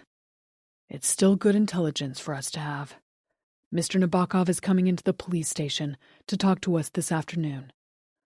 I'll squeeze him a little. Not too hard, I said. From what I can tell, Nabokov's a powder keg about to blow. Interesting metaphor choice, said the detective before he hung up. Chapter 29. Later that afternoon, Ivan Nabokov strode into the Westport police station, asking for Detective Fitz. Minutes later, the two men were seated alone in a stark, stuffy interrogation room. The mood was tense. Water? The detective passed a small plastic bottle to Nabokov. The Russian took it and sat back, his legs spreading out as if he were sitting in a lounge chair at the beach. He smiled and narrowed his eyes as he tipped his head back and took a sip of water. Why don't we cut to the chase? Said Nabokov. You're investigating Oliver Spaulding's death. He was my wife's lawyer, not mine. So why the hell am I here? Fair question, said Fitz. Nabokov smiled. It's common knowledge there was no love lost between me and the deceased. Spaulding went for my jugular during my divorce. But I didn't kill him, if that's why you asked me to come down here. Detective Fitz shifted forward. You have an interesting background, Mr. Nabokov. Were you born in this country? You already know the answer to that question. Besides, what's that got to do with anything? Fitz shook his head and jutted out his bottom lip. I find it's helpful to have a thorough understanding of people. So were you? Nabokov sat up straight. Check the public records. My parents left Moscow and moved to Brighton Beach 2 years before I was born. We lived in Brooklyn, in a section now known as Little Odessa. Anything else? The detective took out his phone and read from the screen. According to several witnesses and a specific message written on a funeral wreath, it appears that you may have threatened Oliver Spaulding on more than one occasion. Nabokov laughed as he tipped his chair back on its hind legs. I thought the wreath was kind of funny. What can I say? I was pissed off. That lawyer took me for practically everything I had. Sophia got way more than she deserved. You'd have been ticked off, too. Fitz looked into Nabokov's eyes. I get the sense that you're quite angry. Do you have anger issues, Mr. Nabokov? I've heard you didn't treat your wife very well. Nabokov smiled. That's a matter of opinion. When Sophia was married to me, I gave her a beautiful home, expensive car, 3 kids, and she could shop until she dropped. What else does a woman need, right? Tell me about the time you and your friends set off that bomb in the Brooklyn subway station. Nabokov tilted his head back and peered at Fitz through lidded eyes. Where do you get your information, detective? I don't know nothing about bombs. I'm a businessman. Besides, I hate loud noises. I'm actually a very sensitive person. The detective continued poking the bear, hoping to elicit some useful information. But Nabokov held it together, remaining glib and tight-lipped. When Fitz finally understood he wasn't getting anything more, he ended the interview. Fitz walked the Russian to the front door of the police station and held it open for him to step outside. After taking a few steps down the front walk, Nabokov spun around. Everyone's been painting Spaulding like he was some kind of a saint, he said with a sneer. I've seen him up close. He was no saint. When he got into a courtroom, he'd swallow you up whole and devour you. As the Spaulding murder investigation continued, the Westport police narrowed down their list of suspects. Having ruled out a number of people from Spaulding's past, they got it down to a very short list. "Why is this taking so long?" demanded Joanna Spaulding during a phone call with Detective Fitz. "Westport's a small town with less than 30,000 people. My husband was murdered on a clear night in our driveway. It can't be that hard to find out who did it." "I can understand your frustration, Mrs. Spaulding. We're doing everything we—" "What about all the cameras?" said Joanna. "There are cameras at our house, at Ollie's office, not to mention all the public roads. You're telling me you didn't find anything unusual?" Communicating with the victim's family is never easy for the police. Either the families think the cops aren't doing enough, or they think the police are overstepping their authority. It's a delicate balance. "Mrs. Spaulding," said Fitz, "we are committed to this investigation and to finding the person responsible for your husband's murder." As the detective cleared his throat and gathered some papers on his desk, he checked the time. "We have learned more, but I can't discuss the particulars with you at this time. Just know we are making progress." "I don't give a shit about progress," said Joanna, her tone suddenly darker. "I want to know when you're going to make an arrest." Moments after Fitz finished his call with Joanna, his phone rang again. "I think I've got something," said Kim, before the detective had the chance to say hello. "With everything that's been going on, I'd completely forgotten. It has to do with something I heard in Ollie's recorded files." "What recorded files?" "Ollie had hoped to write his memoir one day, after he retired. It was supposed to be an inside the life of a divorce lawyer type of book," said Kim. "Every night before he left the office, he'd recorded a few words about his day. It was an oral diary. He thought doing that would help him remember more when he got around to writing his book." "That takes a lot of discipline to do every day." Ollie was disciplined and committed. No matter what he was working on or how late it was, he'd take 2 or 3 minutes to talk into his recorder and recap what had gone on that day. "How long had he been doing that?" 30 years at least, before I met him." "Did he ever start writing that book?" "No," said Kim softly. "He never had the chance. I forgot all about the tapes because they were his personal passion project and not something I got involved in. But the other day, I was really missing him and wanted to hear his voice. That's when I remembered the recordings. So I pulled out the box and started listening." "And?" Kim's bottom lip quivered. Some were funny, some observational, and a few were gut-wrenching. The tapes he made right after Grace died were particularly heartbreaking. After listening for several hours, I came across something I'd forgotten about. Can you come over here to the office? I think you need to hear it." Chapter 30. Kim DeLuca. The next morning, I was in the office, sitting at Ollie's old desk with a headset on, when the receptionist led Detective Fitz into the room. "Thanks for coming," I said, pulling the headphones off. "What did you want to show me?" said Fitz, as he shut the door and sat in the chair on the other side of the desk. "It's not what I want to show you. It's what I want you to hear. When I was listening to Ollie's old audio tapes, I came across a few comments he made about James Reed. I knew there had been a few hiccups between James and Ollie, but after listening to the recording, I think it was a bigger deal than I realized." "Interesting," said Fitz, stroking his chin with his fingers. "Because I distinctly remember Mr. Reed singing Ollie's praises at the funeral. He talked about Ollie's amazing legal skills and told me your boss was the world's best divorce lawyer." I nodded. Ollie and James did have a good relationship for a long time, but after hearing the comments Ollie recorded, there was some bad blood. Ollie never told me anything about it. "Can you give me a little more?" said Fitz. "I can do better than that." I unplugged my headphones from the player.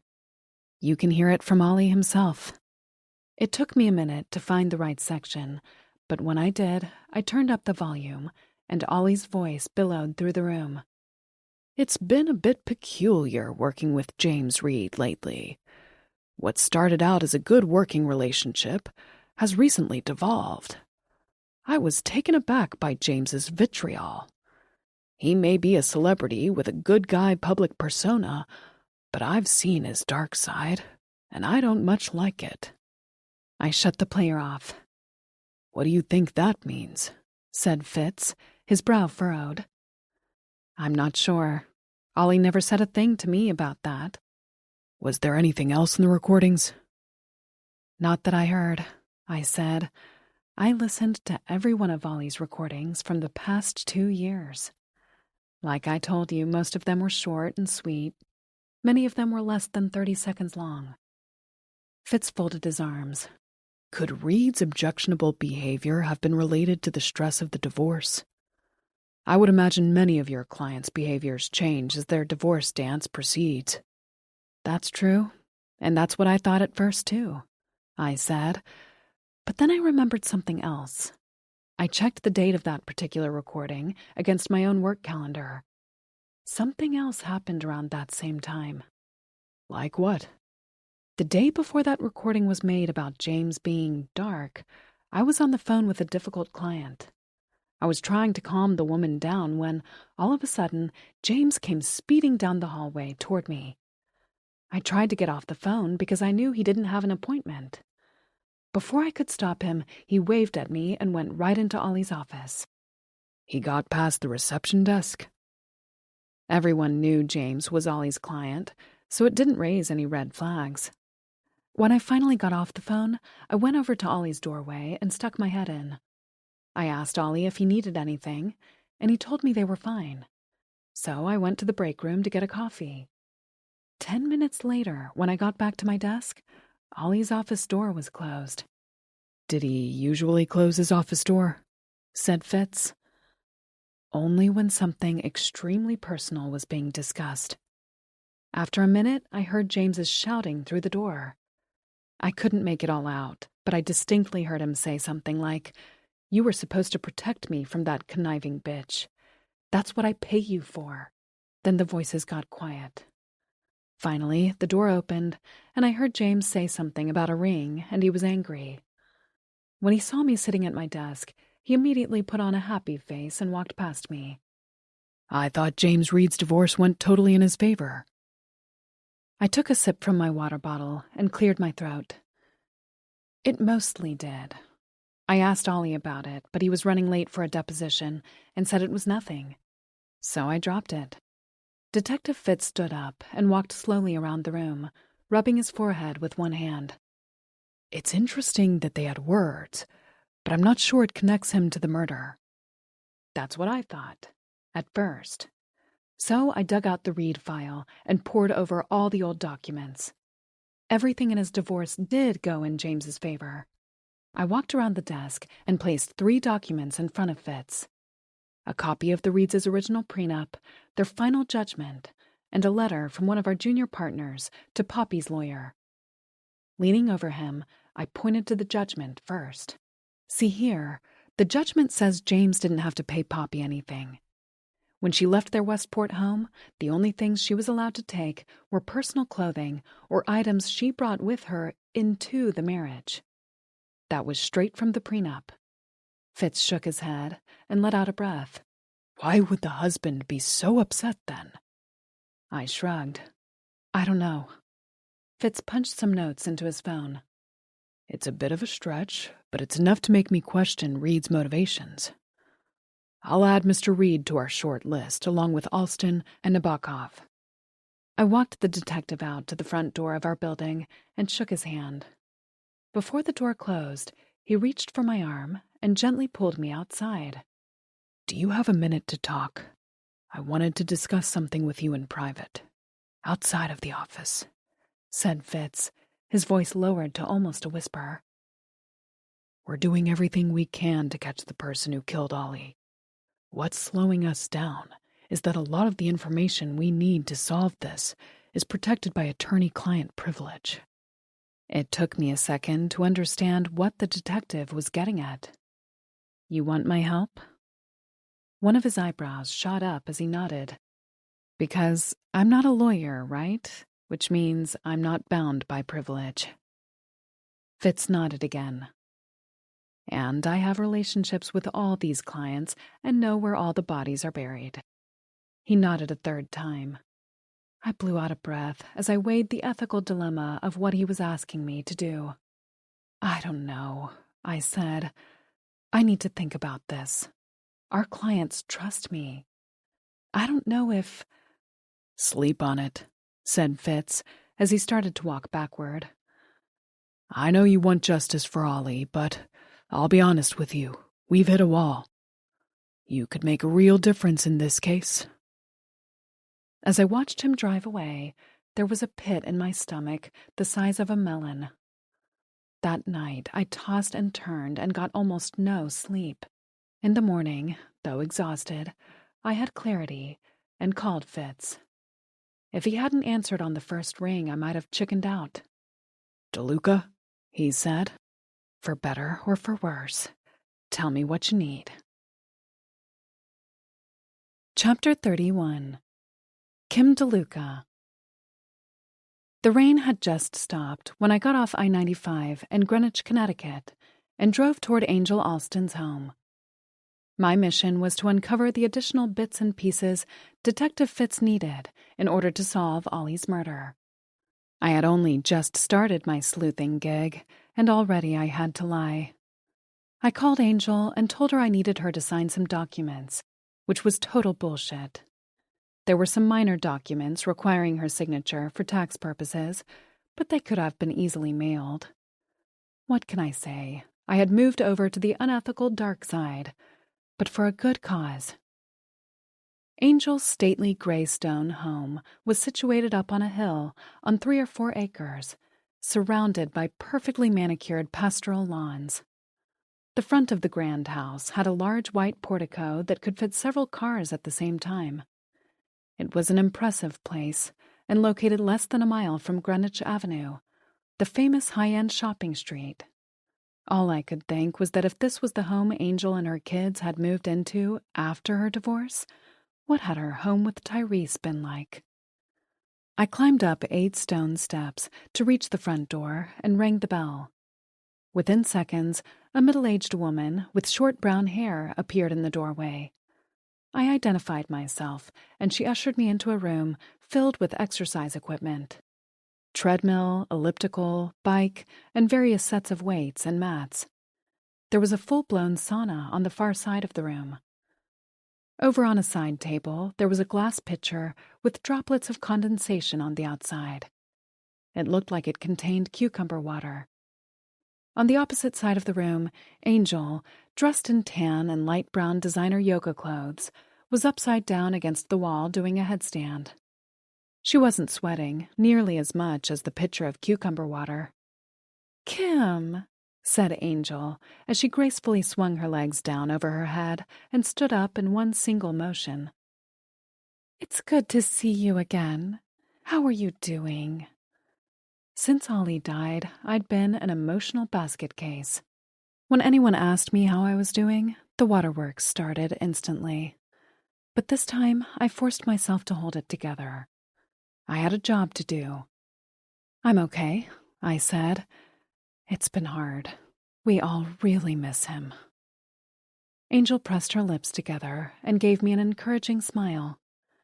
To break the somber moment, she led me into the kitchen and offered me some tea. We sat at her kitchen table, sipping Earl Grey, and reminisced a little about Ollie, until I started to get weepy.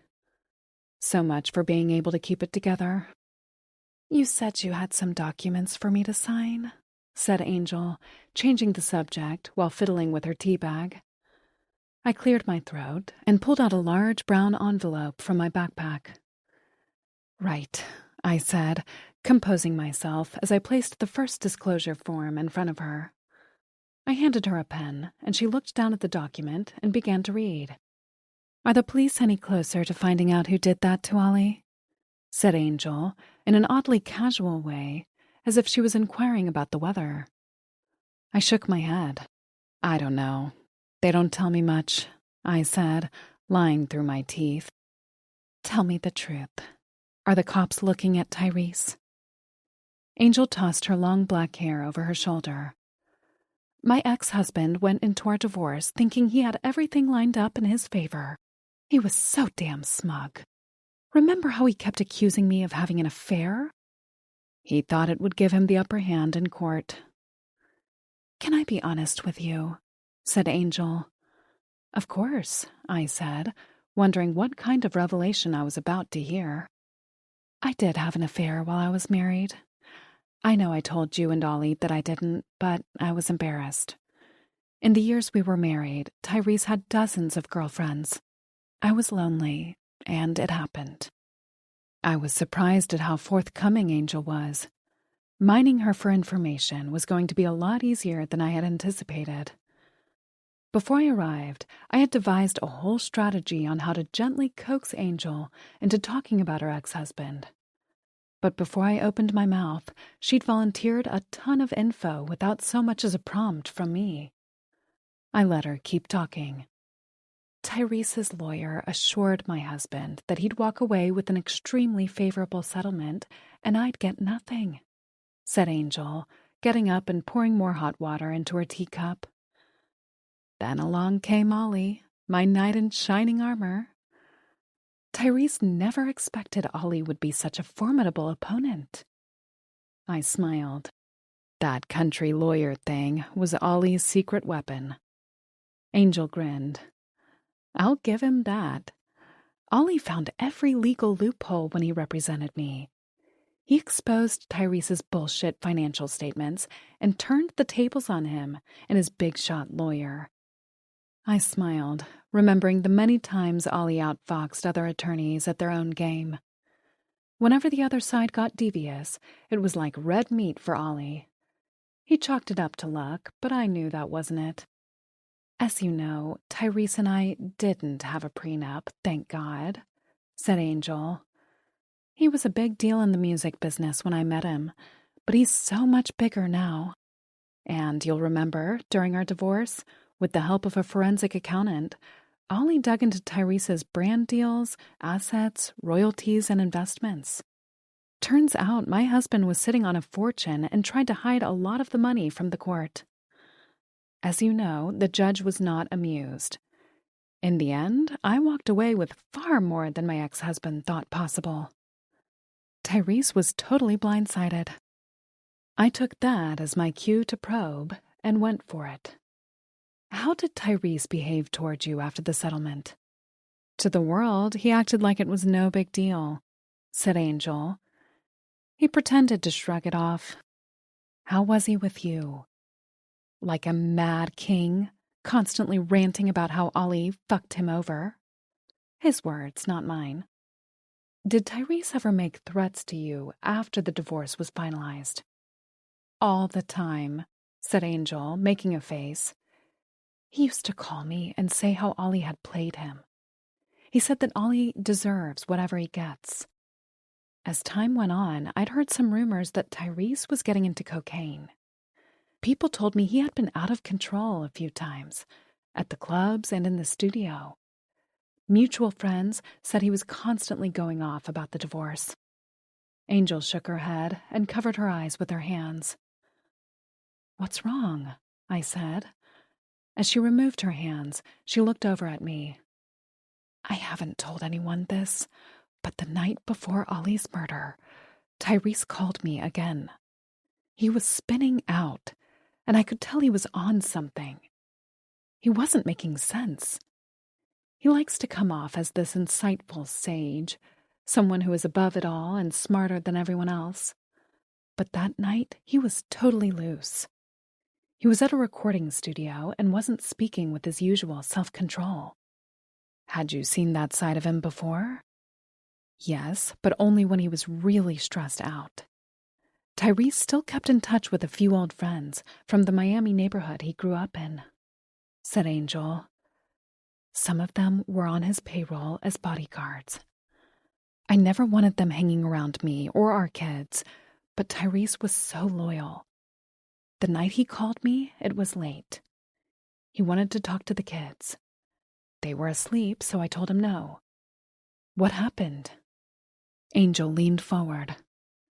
He launched into this whole rant about Ollie and said, "That shyster is going to get what's coming to him real soon." I leaned forward too and lowered my voice. "Angel, I know Tyrese talks a big game, but do you really think he'd be violent?" Angel threw her head back and let out a hollow laugh. "He may come across like the professor, the musical wonderkind," she said, looking up at the ceiling. "But inside, he's still the kid from public housing, and he's got a big chip on his shoulder. When we used to fight, it would get loud, but never physical. He's more like a barking, snarling dog with no bite than a wolf. I think Tyrese was humiliated when Ollie beat him in court, and he took it personally. Tyrese hates to lose at anything. I'm sure that ate away at him." I sat forward in my chair.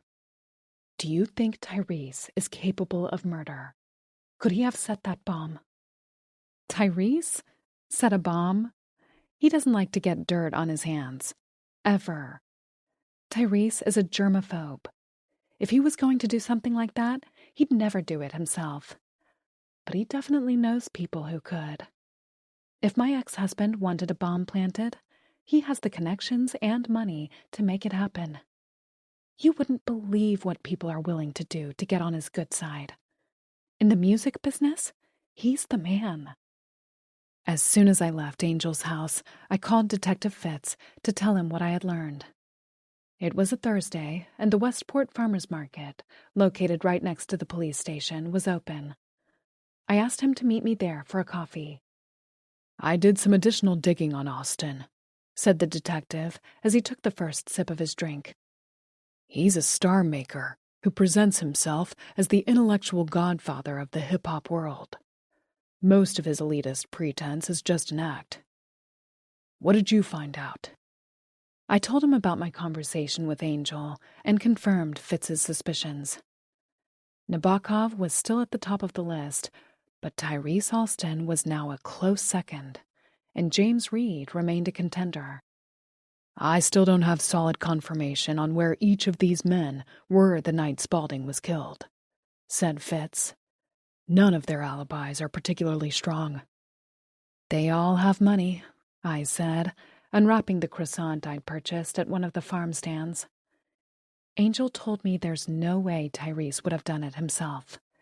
If she's right, does it really matter where Tyrese was that night? Fitz agreed. It was far more likely that whoever was behind the bombing had paid someone else to do it. "Alibis are a dime a dozen," said the detective, smiling when I offered him half of my croissant. "Finding a murder-for-hire suspect is a lot more challenging because they usually have no connection to the victim.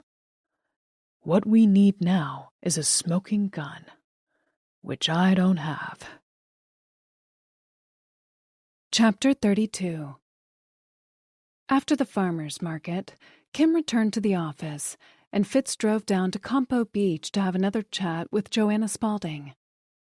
He hoped after some time had passed that she might remember something new.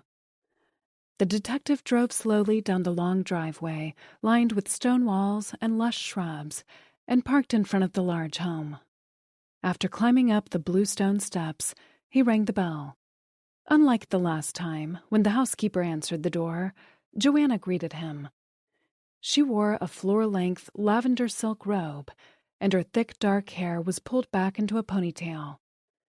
She wore no makeup, except for a hint of lipstick. There was a half-filled wine glass in her left hand. "Detective Fitz," she said slowly, "do you have some news for me? Please, come in."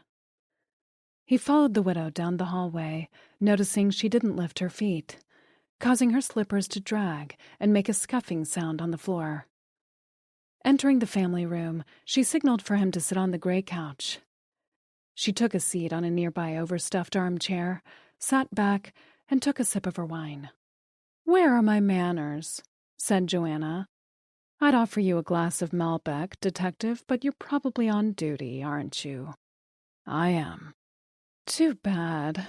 It's delicious," she said as she took another sip. "My husband had a partial interest in an Argentinian vineyard in the Mendoza wine region. Every year we'd get several dozen cases sent up for friends and family.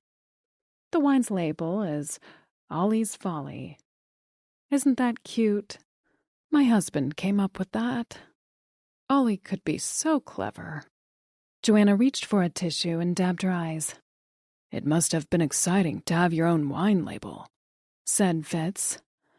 Joanna started to tear up. "I'm sorry. It's all been so overwhelming, losing Ollie the way I did.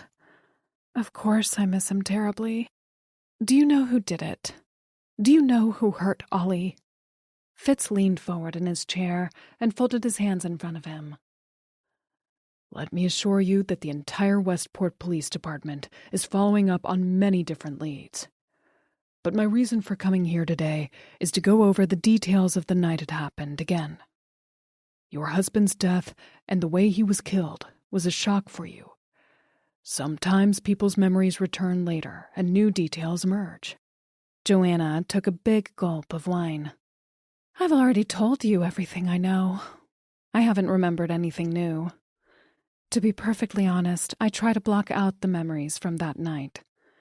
It was all too horrifying." "Can you try?"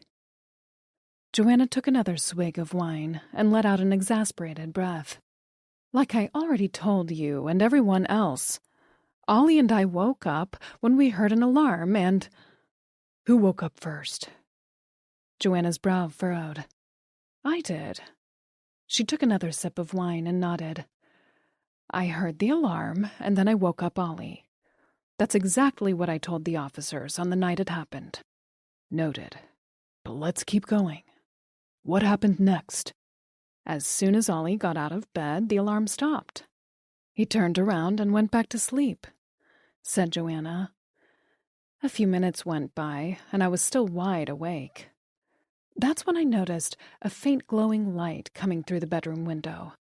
I went over to the window and looked out and saw flames coming out of the hood of Ollie's brand new Range Rover.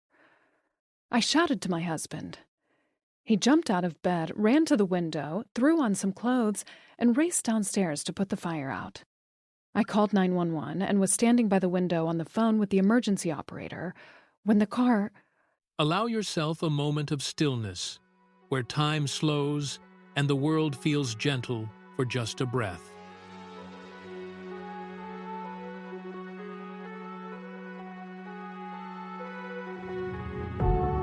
Heart racing, we're on the prowl. In the dark, we're not backing down. In the dark, we're not backing down. Whispers in my ear, you're taking control. I can't resist, you got me in a hole. I can't resist, you got me in a hole. Fingers tracing, you're leading the way. I love this feeling, I can't help but stay. Love this feeling, I'll just stay. Fingers tracing, lead the way. Love this feeling, I'll just stay. Fingers tracing, lead the way. Lead the way.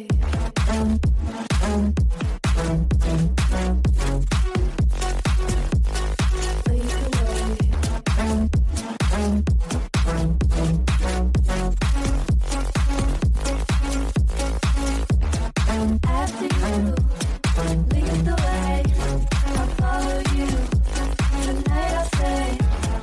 After you, lead the way. Heart racing, we're on the prowl. In the dark, we're not backing down. In the dark, we're not backing down. Whispers in my ear,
exploded. Joanna took a deep breath through her nose and blew it out through her mouth, starting to cry softly. I'm sorry, she said. It's all been a lot, you know? I fully understand. Our department is doing everything we can to find the person responsible, said Fitz. Joanna put on a brave smile, stood up, walked over to the bar, and poured herself another glass of Ollie's Folly. When it was full, she turned around and faced the detective. I want you to know that I'm grateful for everything you're doing, she said. I'm trying hard to keep it together, which isn't easy. Right now, the only thing I care about is catching the person who did this to my husband. Ollie deserves that much. Mrs. Spaulding, are you familiar with any of your husband's clients and associates? I'm particularly interested in information regarding Ivan Nabokov, Tyrese Alston, and James Reed. All three men had professional dealings with your husband. Nabokov and Reed lived here in town.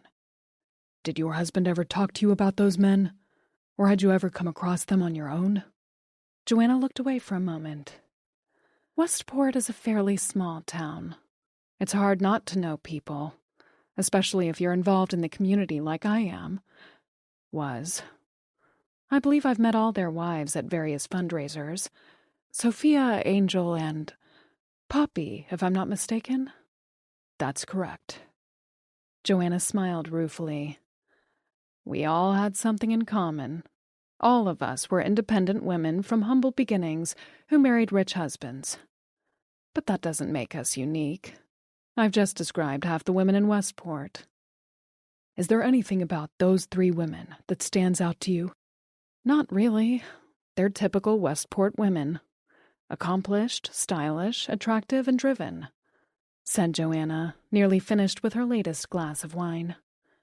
Your questions indicate that you're looking into Ollie's business relationships to find his killer.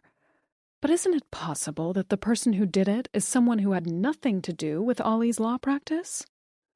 Fitz nodded slowly. It's possible. We haven't ruled anyone out at this point. Did anything happen in the weeks or months leading up to that night that stands out to you now? An 11 formed between Joanna's eyes as she looked down at her empty glass. Fitz wondered whether her frown was because of a disturbing memory or because her wine glass was empty. For one thing, said Joanna, Ollie never locked his car when it was in the driveway. After he started getting threats, I told him he should. But he thought things were safe enough on our property.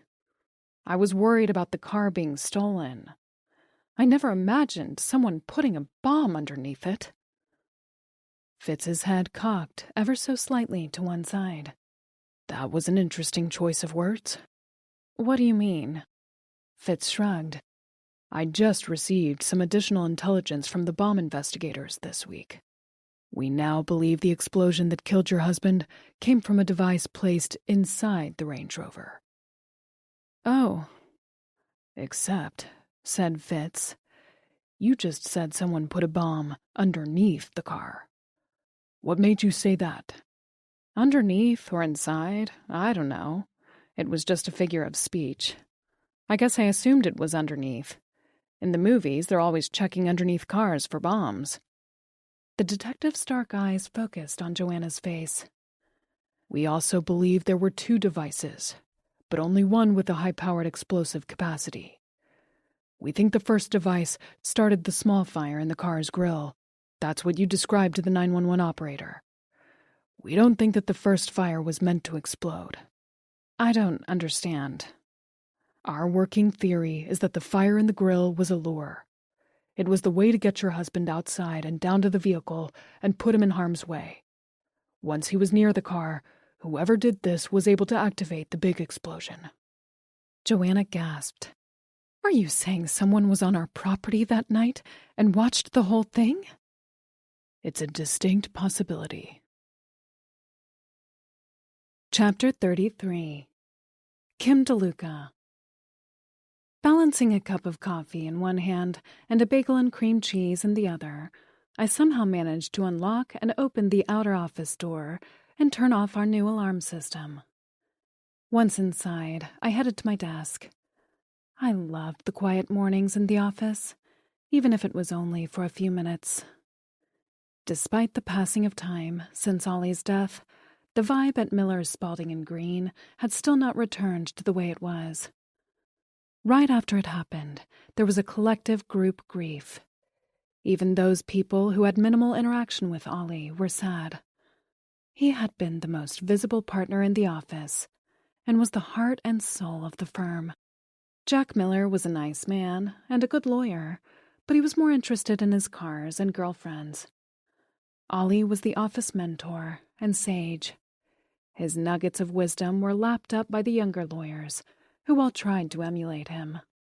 Sitting at my desk, I pulled the plastic lid from my coffee cup, took a bite of my sinfully large bagel, and turned on my computer. Behind me, the silent darkness emanating from Ollie's office was so overwhelming that I was compelled to go in and turn on the lights. I know it was dumb, but having the lights on in there made me miss him a little less. I could pretend he was in there working. Scanning CNN on my computer to see what had transpired overnight, I stopped dead in my tracks when I saw a small article about Tyrese Alston. CNN breaking news. Tyrese Alston caught up in nightclub brawl. Late last night, music producer Tyrese Alston, along with several of his associates, entered the Blue Door, a popular Brooklyn dance club that Mr. Alston has a financial stake in. According to Alston's lawyer, he was there to watch an up-and-coming DJ named Vanta, U.S. Sources tell CNN that there were paparazzi in the club. Mr. Alston, who was known in the business as the Professor due to his calm demeanor and interest in art and history, was sitting with a few associates and several female clientele when a photographer snapped his picture. According to witnesses, Alston became angry and demanded the photographer delete the photo. When the photographer refused, Mr. Alston struck him on the back with a marble statue. The photographer was taken by ambulance to the emergency department at NYU Langone Health in Cobble Hill. Mr. Alston also attempted to strangle a second photographer until he was finally subdued by half a dozen security people. Soon after, the police arrived. I searched the internet for other articles about the Blue Door incident and found another unflattering headline. Hip-hop mogul Tyrese Alston arrested for brawl at Brooklyn nightclub. Earlier this year, the music producer had been questioned regarding the murder of his wife's divorce lawyer. Oliver Spalding was a prominent Connecticut attorney who, as I continued searching, I stumbled on a YouTube video recorded the week after Ollie was killed. The video showed Tyrese Alston in a NYC restaurant. It looked like it was taken surreptitiously by someone in the restaurant using their phone. Alston was overheard laughing about his wife's divorce lawyer being a corrupt bloodsucker who got what he deserved. I heard a noise in the hallway and looked up as a few of the ambitious early bird lawyers walked past my desk. I copied the links to the articles and the video I found and sent an email off to Detective Fitz. To be sure he saw them right away, I also called him. "Did you get the email I just sent about Alston?" I said, the moment he answered his phone. "I did not. I'm driving." "Can you pull over and look at what I sent? It's important." "You know, you really should have been a cop," said Fitz as he pulled to the side of the road. "Interesting," said the detective after he opened the links and read the sordid stories about the music producer's recent altercations. "Despite Mr. Alston's calm professional demeanor, the man has a temper that can apparently escalate rather quickly into violence." He was definitely pissed off over what his wife received in the divorce settlement, I said. Ollie cost him millions. If Tyrese couldn't bring himself to kill his children's mother, maybe the next best thing was to murder her divorce lawyer. "Maybe," said Fitz. "What do we do now?" "We don't do anything, Kim. I'll take it from here." "But It's not that I don't value your input," said Fitz, "but a lot of what we're doing at this stage is highly confidential. I may have pushed the ethical boundaries a little when I asked you to dig up information for me. Now I need you to take a step back. I probably shouldn't have put you in this position." Stunned at being dismissed, I walked into Ollie's empty office and looked out the window. "Kim, are you still there?" said Fitz. "I'm here." "Let me do my job," he said. "I promise I will find out who did this to Ollie." I agreed to stay out of the official investigation, but I had no intention of stopping my own search for the person responsible. How could I? Ollie and Grace had been there for me when I had no one. Now I'd be there for them.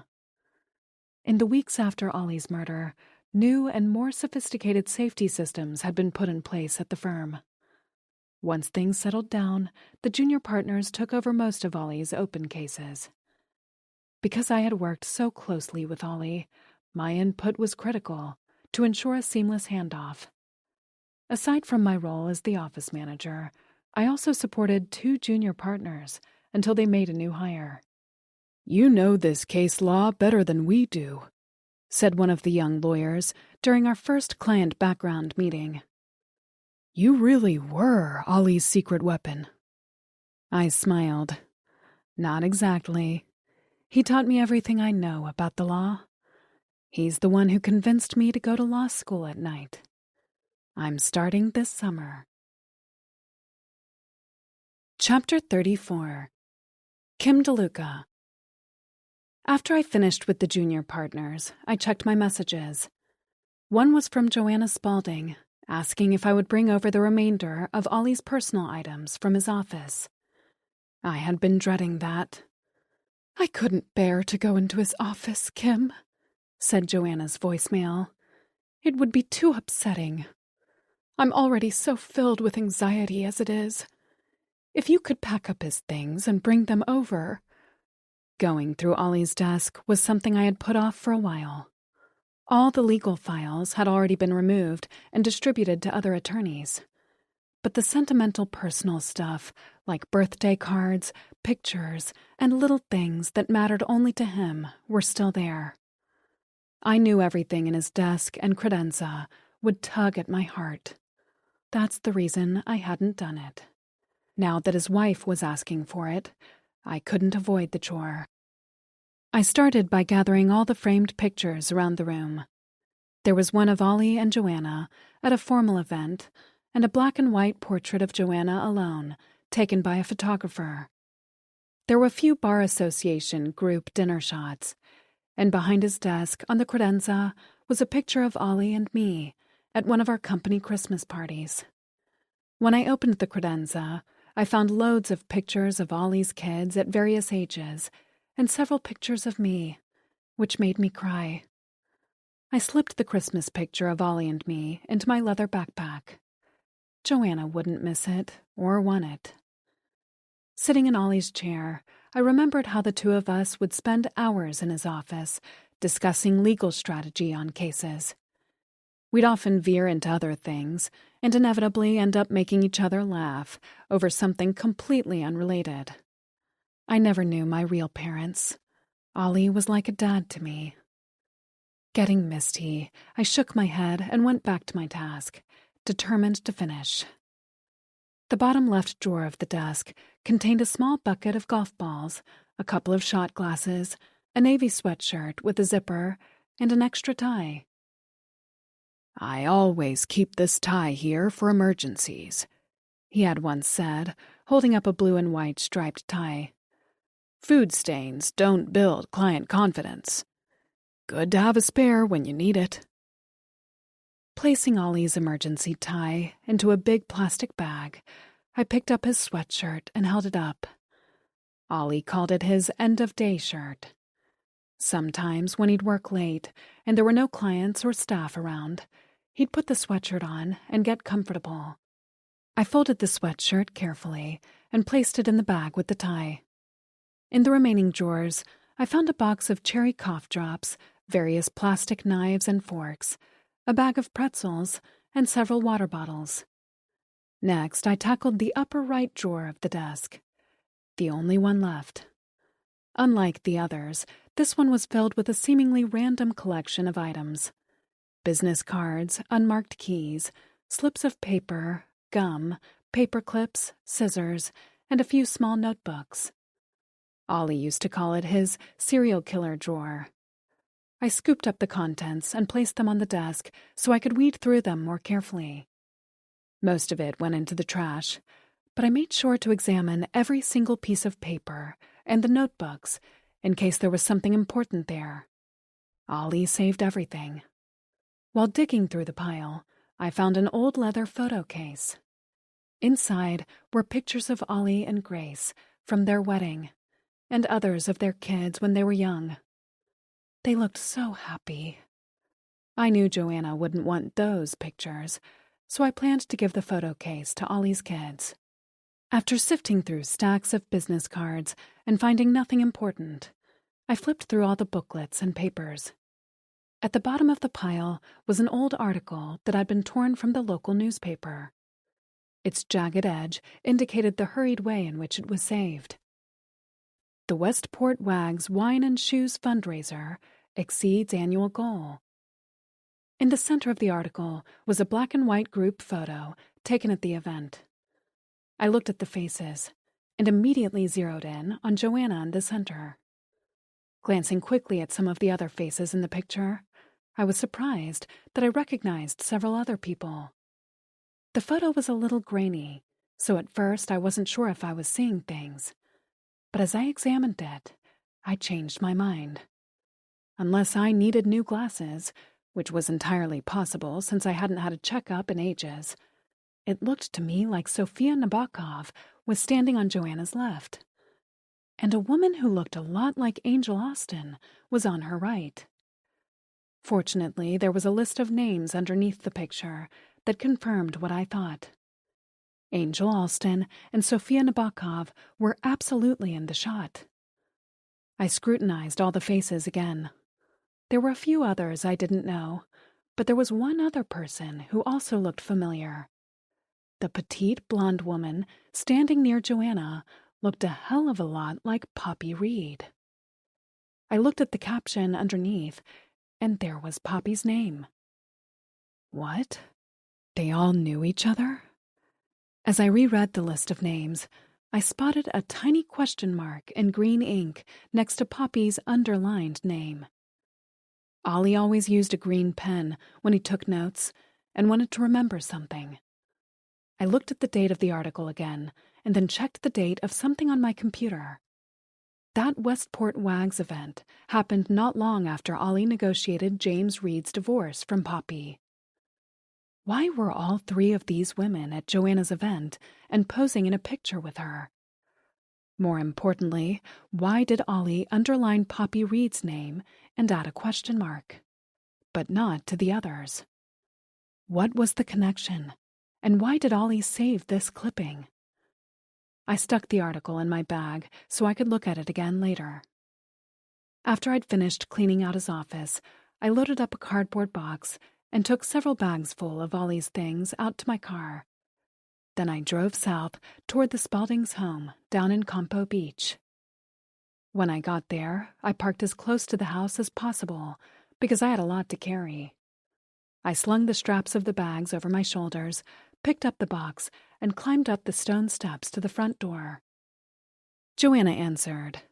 She looked composed, clean, and fresh, far better than the last time I'd seen her. She smiled at me and led me into the kitchen, where she had already poured 2 glasses of white wine. "How does a glass of Sauvignon Blanc sound?" she said, picking up both glasses and handing one to me. "Thank you, but I was just planning on dropping these things off and heading out to—" "Please stay," she said.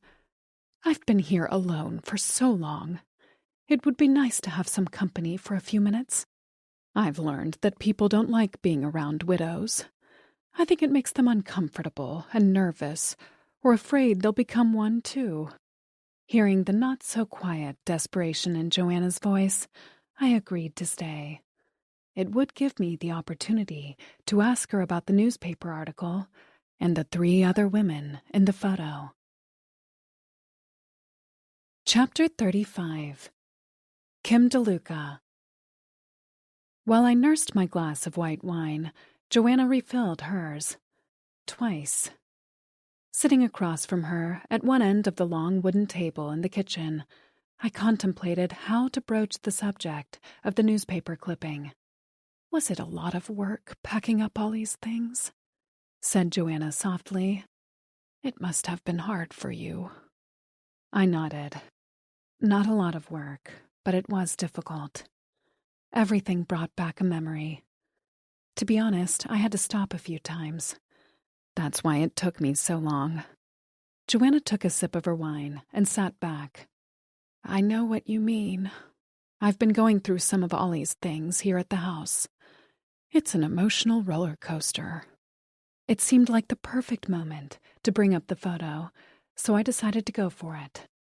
I did find one thing in his desk that was a little puzzling to me, I said, reaching for my tote bag where I had stashed the Westport Wags article. Oh? There was an old newspaper article from the local paper about a fundraiser you attended.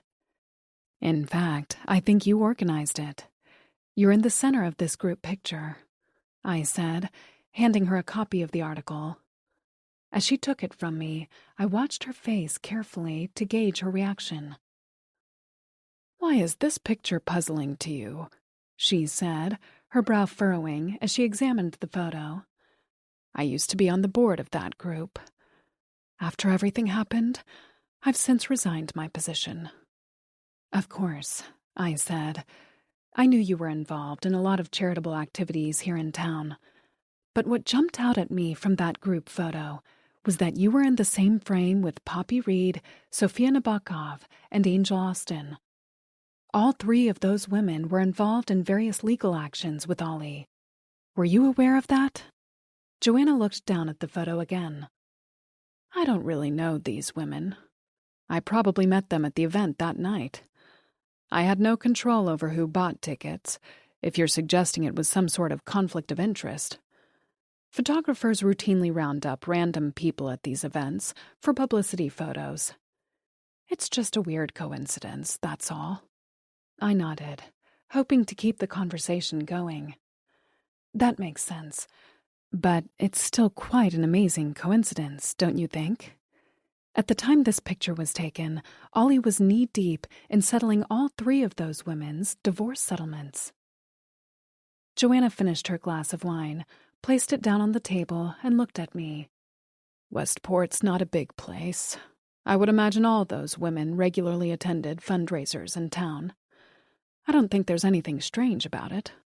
I leaned over and pointed to the green ink question mark left by my old boss. Ollie put a question mark next to Poppy Reed's name. Why do you think he would have done that? Joanna's eyebrows came together as she peered at me. Poppy Reed? She was James Reed's ex, right? She looked at the photo again. I had no idea she was involved in anything to do with Ollie. She's a pretty little thing, though. I leaned forward slightly. Ollie saved this article for some reason. Did he ever ask you about this picture or the people in it? Joanna threw up her hands and shook her head, indicating she was bewildered and slightly annoyed by my questions. Ollie was a pack rat, she said. You know that. He hated throwing anything out. He routinely saved papers, string, and bits of junk. I smiled. Saving stuff goes hand in hand with being a lawyer. We don't like to throw things away. We never know when we'll need them. The sanguine expression on Joanna's face changed. Her eyebrows shot up, and she tilted her head to the right. Oh, so you're an attorney now? I blushed. I meant we as a collective we. Joanna laughed ever so slightly, but it sounded phony to me. I knew what you meant, she said. I was only kidding. I smiled, although something about what she said struck me as odd. Given that we'd touched on the subject, I figured now was a good time to mention the whole law school thing and Ollie's generous offer. On another note, I don't know how much Ollie told you, but I said in a loud whisper, as if I was sharing a secret. I'm starting law school this summer at Quinnipiac University. Ollie always encouraged me to go, but it was so expensive. Then one day, he offered to pay my tuition. I knew I'd be crazy if I didn't accept. Pascal always wanted me to get my law degree, too. Now, because of Ollie, I'm going to do it. Good for you. I'm surprised Miller, Spalding & Green is paying for you to go to law school, said Joanna, playing with her empty wine glass. That's very generous. It must cost over $40,000 or $50,000 a year. I took a sip of my wine and nodded. Law school isn't cheap. That's why when Ollie said he would, Jack Miller agreed to spring for that? Ollie always said Jack was so tight with money. I squirmed in my seat. Actually, the tuition offer came from Ollie personally, I said, suddenly very uncomfortable. He said it was his gift to me for all the years we'd worked together. Joanna stopped fiddling with her wine glass, placing it on the coffee table, and looked me in the eye. My husband never told me about paying for you to go to law school. That's a big-ticket item. I don't mean to doubt you, but do you have anything in writing to that effect? Shit. He never told her about it. No, nothing in writing, but we had several conversations about it, I said. We were celebrating our 20th work anniversary. Ollie uncorked a bottle of Tattinger champagne. We were enjoying a glass in his office after work and talking about the past, the future, and our dreams. I told him I was sorry I hadn't gone to law school. He said I could still go, and I said it was too late. That's when he offered to pay for me to go. He never mentioned it to me. The conversation wasn't going well. Ollie even guaranteed me a place at the firm after I graduated and passed the bar exam. It was such a generous offer, but you know Ollie, that's how he was. Joanna stood up suddenly, walked to the other side of the room, and spun around. I have to be honest, Kim. I'm really struggling with this news. I hate to quibble over finances at a time like this, but unfortunately, money is a little tight right now, with all the expenses I've had lately. I can imagine. Joanna walked toward me. With Ollie gone, there's no money coming in anymore. Unless you have something in writing clearly stating Ollie promised this to you, I'm afraid I'll have to decline. Providing financial support for your education at this time would be difficult for me. The will's being read next week, and I have his children's inheritance to consider. I felt like I'd had the wind knocked out of me. Was she accusing me of lying? She insinuated that I was trying to steal from Ollie's kids. I'd never do something like that. I loved those kids. Somehow, I held back my tears as I tried to defend myself and explain. I took a breath and stood. I assure you that Ollie did make this offer to me. In fact, I was incredibly moved and surprised when he said it. If my husband was going to do something on such a grand and costly scale, he surely would have mentioned it to me. I'm certain he was planning to. My tuition wasn't due for a while. Joanna let out an exasperated sigh. I'm afraid you've caught me off guard with this. We haven't even met with the estate lawyer yet. I'll need to let him know about this unusual development. With the temperature in the room having grown decidedly icy, I knew it was time to go. Joanna walked me to the front door and suggested we talk after she met with the estate lawyer. I don't mean to play the bad guy here, said Joanna as she turned the knob. But Ollie agreeing to pay your tuition comes as a bit of a shock. I'll look around and see if I have any emails or texts where he referred to it, I said, suddenly feeling like a criminal. If you need proof. Why don't you do that? Said Joanna. Of course I'd want to honor Ollie's wishes, but I will need something more official. It's a lot of money we're talking about. I'm sure you understand. I held back my tears after practically being accused of lying and deception. Nodding, because I didn't know what else to say, I turned and walked down the front steps. Numb from the awkward conversation, I drove home, my mind a jumble. Why didn't Ollie tell Joanna about paying for me to go to law school? I felt wretched and embarrassed as I turned my car onto my street. I pulled up in front of my apartment building and parked. Right before I got out of the car, I knew what I was going to do. I wasn't going to let my dreams fall to the wayside. If Joanna wouldn't pay for my school, I'd take out a student loan myself. It would be hard financially, but I was determined to go to law school no matter what. Both Ollie and Pascal wanted that for me, and I finally knew it's what I wanted for myself. Walking into my dark apartment, I threw my bag and car keys onto the kitchen table. The keys landed, but the bag tipped over, spilling most of its contents onto the floor. Groaning, I squatted down to pick up everything, including the folder containing that Westport Wags article with the photo. As I organized the papers, I took another look at that grainy picture. My eyes were once again drawn to that question mark in green ink. Why did Ollie mark Poppy's name like that? What did his notation mean? If it was because they were clients or related to clients, why didn't he underline Angel Alston's and Sophia Nabokov's names as well? I turned on my electric kettle to make a cup of herbal tea. Sitting on a stool at the kitchen counter, I looked at the photo again, my eyes moving from one face to another. Joanna, Sophia, Angel, and Poppy. If there was some obvious commonality between those women, other than their connection to Ollie, I couldn't figure out what it was. Maybe it was as Joanna had said, a random coincidence. But if that's all it was, why did I feel like Joanna was hiding something? Chapter 36. It was early afternoon when Ollie's estate attorney and lifelong friend, Lyle Burchett, stopped by the Spauldings' house. He wanted to check in on Joanna and update her on the status of the will. Walking up to the front door, Lyle remembered the dozens of times he'd been to the house over the years.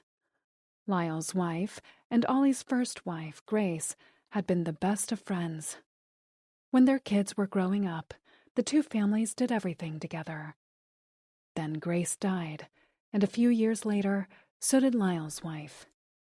After that, Ollie and Lyle bonded over their mutual grief and the task of raising kids by themselves.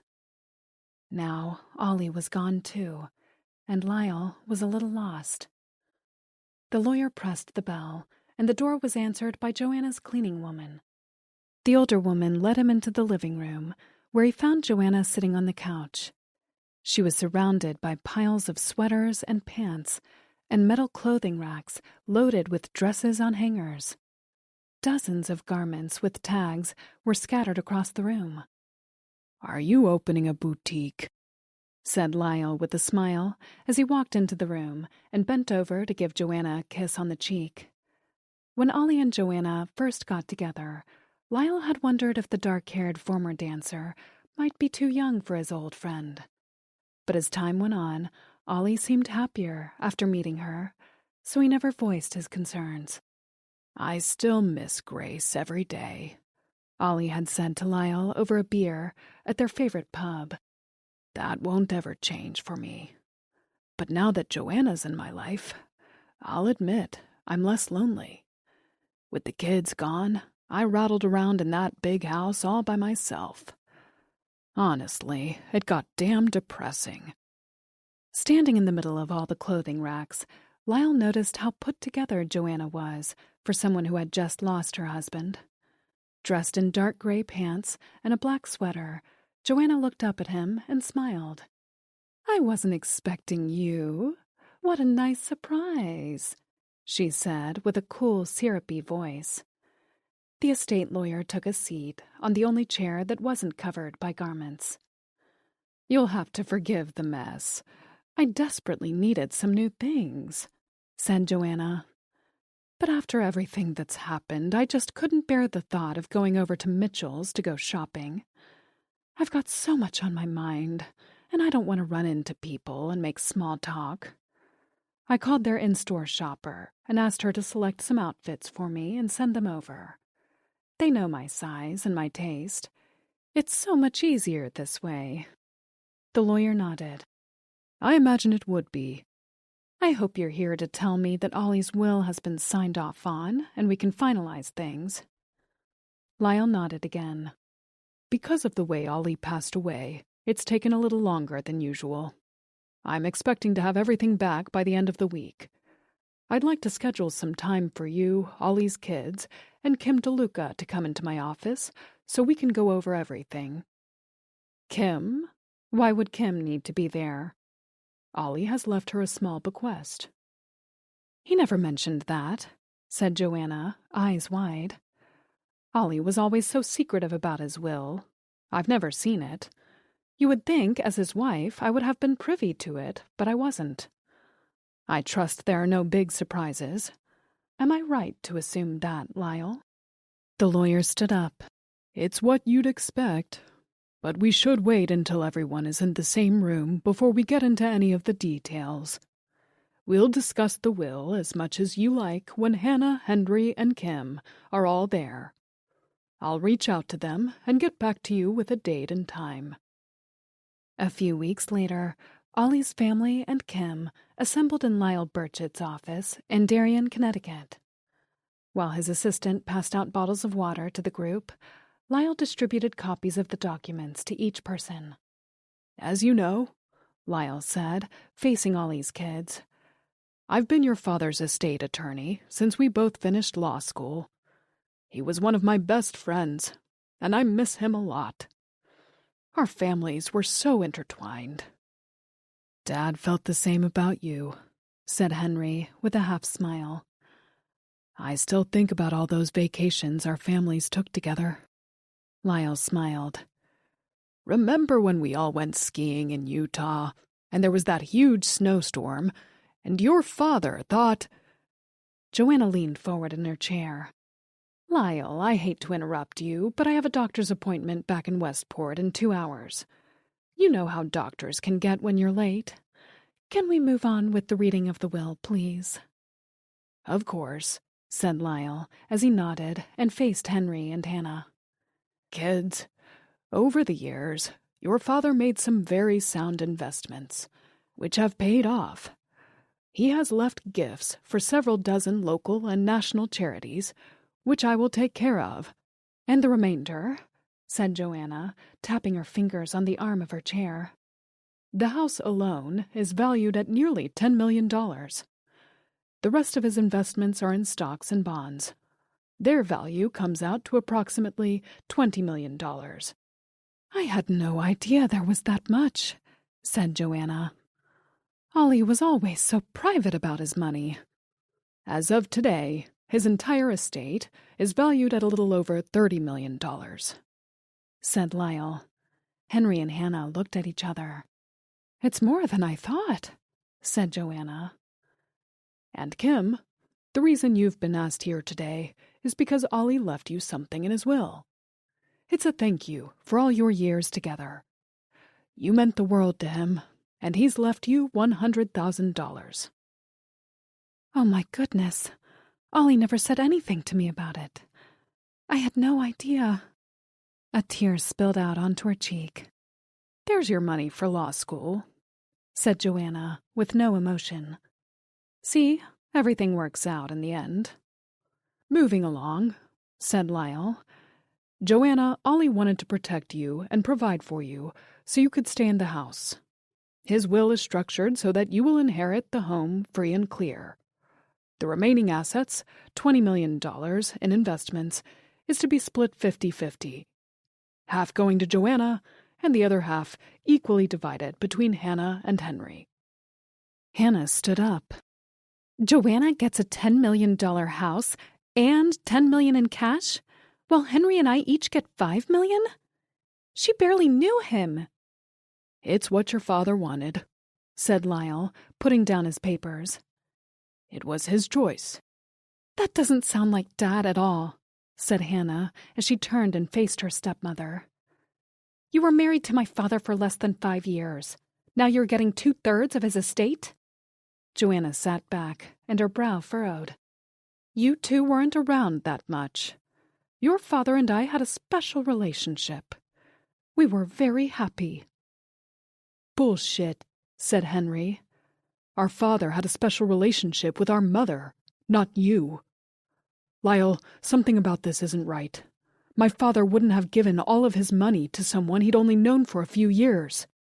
A look of hurt surprise crossed Joanna's face, and she turned to the lawyer. Lyle, please tell them that this was their father's decision and his wish. Ollie and I had an agreement. The lawyer cleared his throat.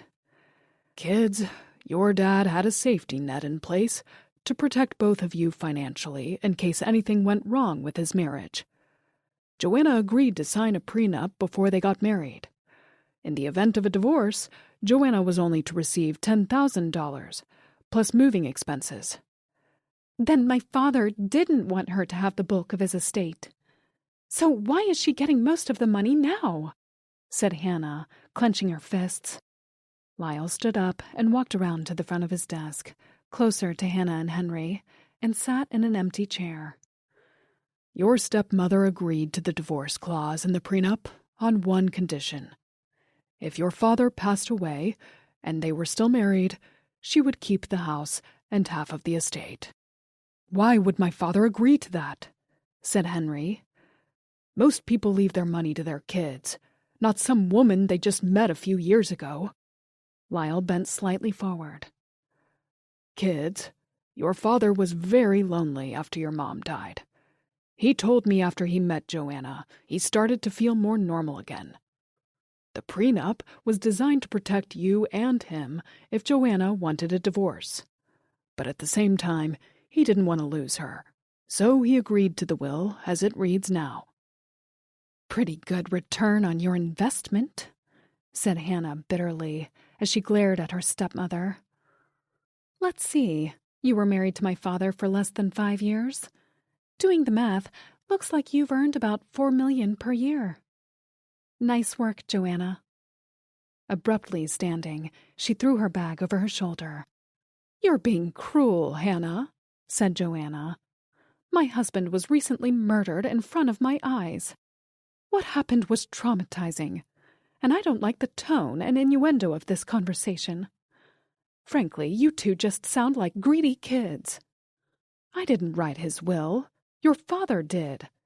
It's what he wanted, so stop whining. You're each inheriting $5 million. You should be grateful instead of complaining. And you're getting $20 million, said Henry loudly. Lyle, are you sure this is what my dad wanted? He wanted her to have the house, too? Being a divorce attorney, your father was naturally concerned about someone marrying him for his money. He figured if he and Joanna spent the rest of their lives together, he'd leave her half his estate and the house. Hannah walked over to Joanna and planted herself inches in front of her. But you didn't spend your life with my father, did you? You've only been around for a nanosecond, and now you're walking away with millions. Lyle walked around behind his desk and sat in his chair. There was one peculiar thing that did happen, though. Your father called me the week he died. He left a message saying that he wanted to amend something in his will. He never told me what it was, and I never got the chance to ask him. Kim, said Henry, do you know what Dad wanted to change in the will? Kim shook her head. No idea. He never told me anything about it. This document is pretty straightforward, said the lawyer. Your father was of sound mind when we put it together, and then he signed it. Everything was above board. If we're all through pointing fingers, said Joanna, throwing a dark green wrap around her shoulders and inching toward the door. I'm late for a doctor's appointment. She stepped through the doorway, pivoted, and faced the group one last time. Where are my manners? Thank you, Lyle, for all your time today, she said. It's a relief to know I can stay in my own home after the terrible tragedy. Joanna turned, and as she walked down the hallway, Henry ran over to the door and shouted, It's not your home. That's our mother's house, and it always will be. Chapter 37. Kim DeLuca. It took a while, but Ollie's office was finally cleaned out and ready for a new occupant. For weeks, Jack Miller had been interviewing a string of top-notch attorneys to fill the vacancy. Until someone was hired, I was shepherding all of Ollie's existing clients, and I promised Jack nothing would slip through the cracks.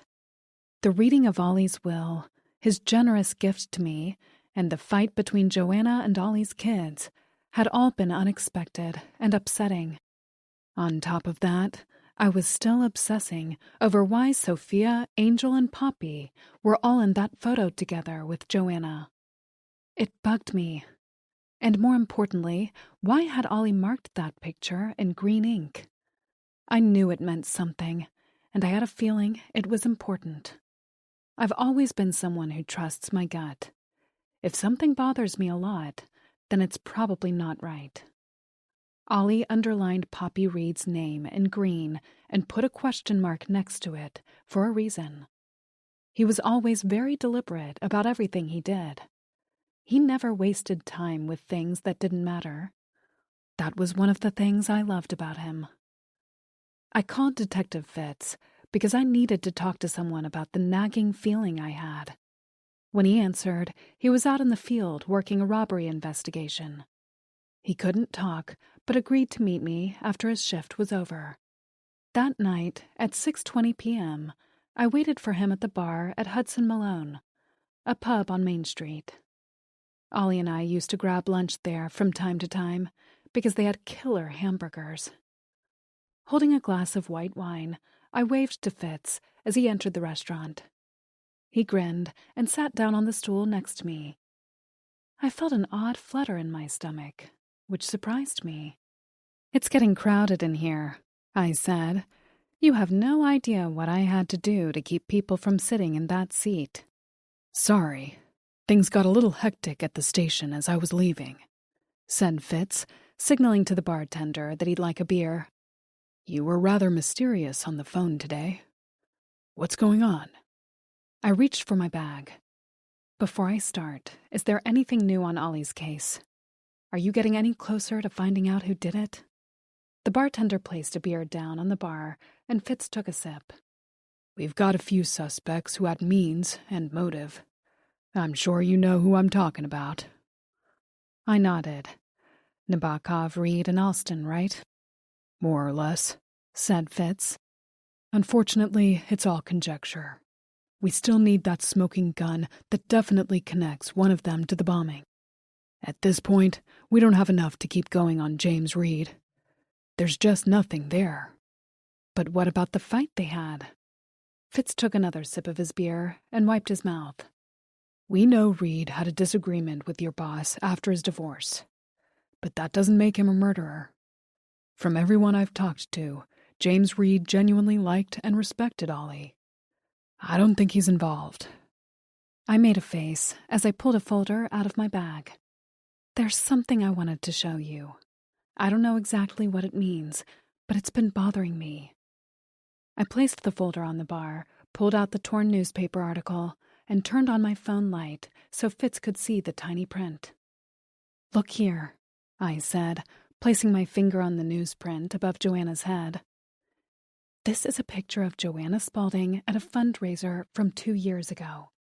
Look who's standing around her. Sophia Nabokov, Angel Alston, and Poppy Reed. Don't you think that's strange? Those 3 women standing around Ollie's wife?" "Westport is a relatively small town. All of them posing in the same society picture is interesting. Do you have anything besides that?" Deflated, I swiveled on my stool and faced him. "Fitz, when I showed Joanna this photo, I asked her if she knew these women. She lied to me and told me she didn't. She said she poses with lots of people at events and didn't know any of them." The detective sipped his beer. "A lot of women in this town get involved in charity work. I'd have to agree with that.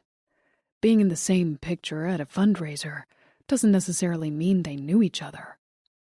But look here. I pointed to the picture again. Ollie underlined Poppy Reed's name in green and put a question mark next to it. He never did anything arbitrarily. If he found something in this picture and saved it, there was a good reason. Trust me, I worked with the man for over 20 years. I know how he thinks. What are you getting at? That all 4 women were involved in some kind of conspiracy? And Joanna Spaulding is the ringleader? That doesn't add up for me. But you have to admit that, as far as the photo is concerned, everyone I've interviewed said that Sofia Nabokov and Angel Alston adored Ollie. Poppy Reed was the only one who may not have been a fan. But again, that doesn't mean she's a killer. People may not like someone, but it doesn't mean they're going to commit murder. I think you're getting lost in the weeds here. I rolled my eyes. Maybe, but there's something there. I can feel it. Fitz moved around on his stool and leaned toward me. I'll tell you what. I'll have a talk with each of the women. Sometimes if you shake a tree hard enough, monkeys fall out of the branches. Chapter 38.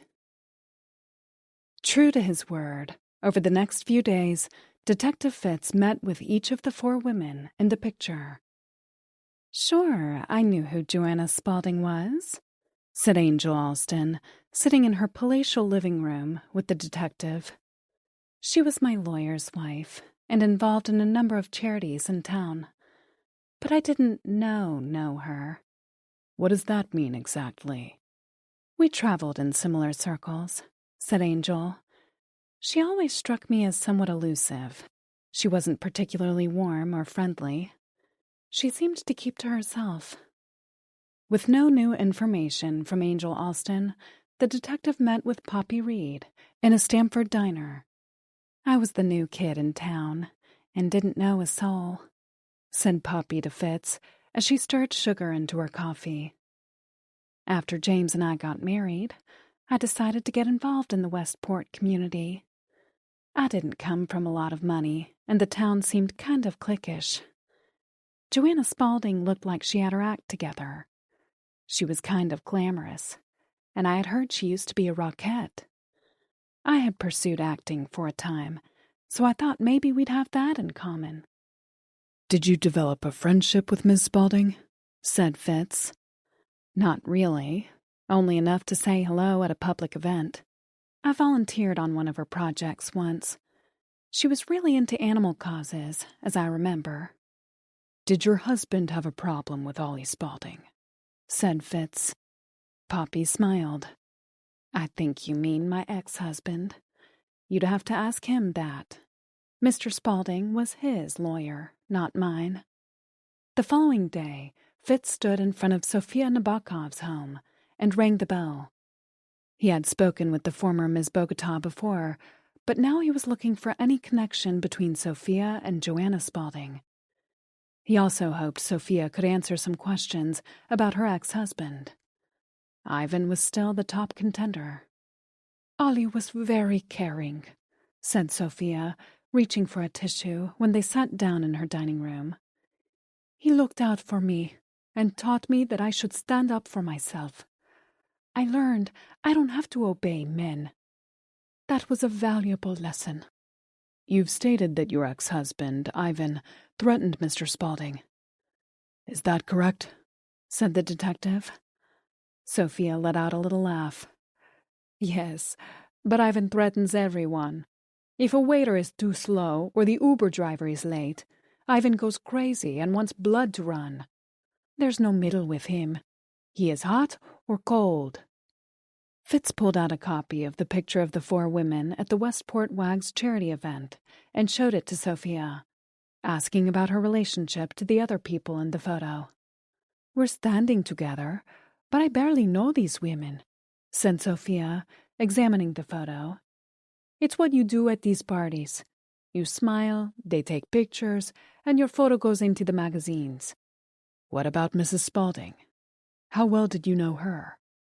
I didn't know her, said Sophia. I knew who she was. That's it. The detective's last stop was at the Spaulding home. a place he'd been too many times over the past few months. "Detective," said Joanna Spaulding as she opened the front door. "This is a surprise. Has something happened?" "We've got a few strong leads we're chasing down, but nothing I can share with you at the moment," said Fitz as he followed Joanna into her kitchen. They sat on stools around the island, and Fitz placed the photo of the 4 women on the cool marble counter. "I wanted to ask you about this picture," said the detective, sliding the photo across the counter and leaving it squarely in front of Joanna. "You're pictured here with 3 women whose spouses all had a beef with your husband." "I wouldn't know about that. Ollie never discussed his clients with me," said Joanna as she scrutinized the photo.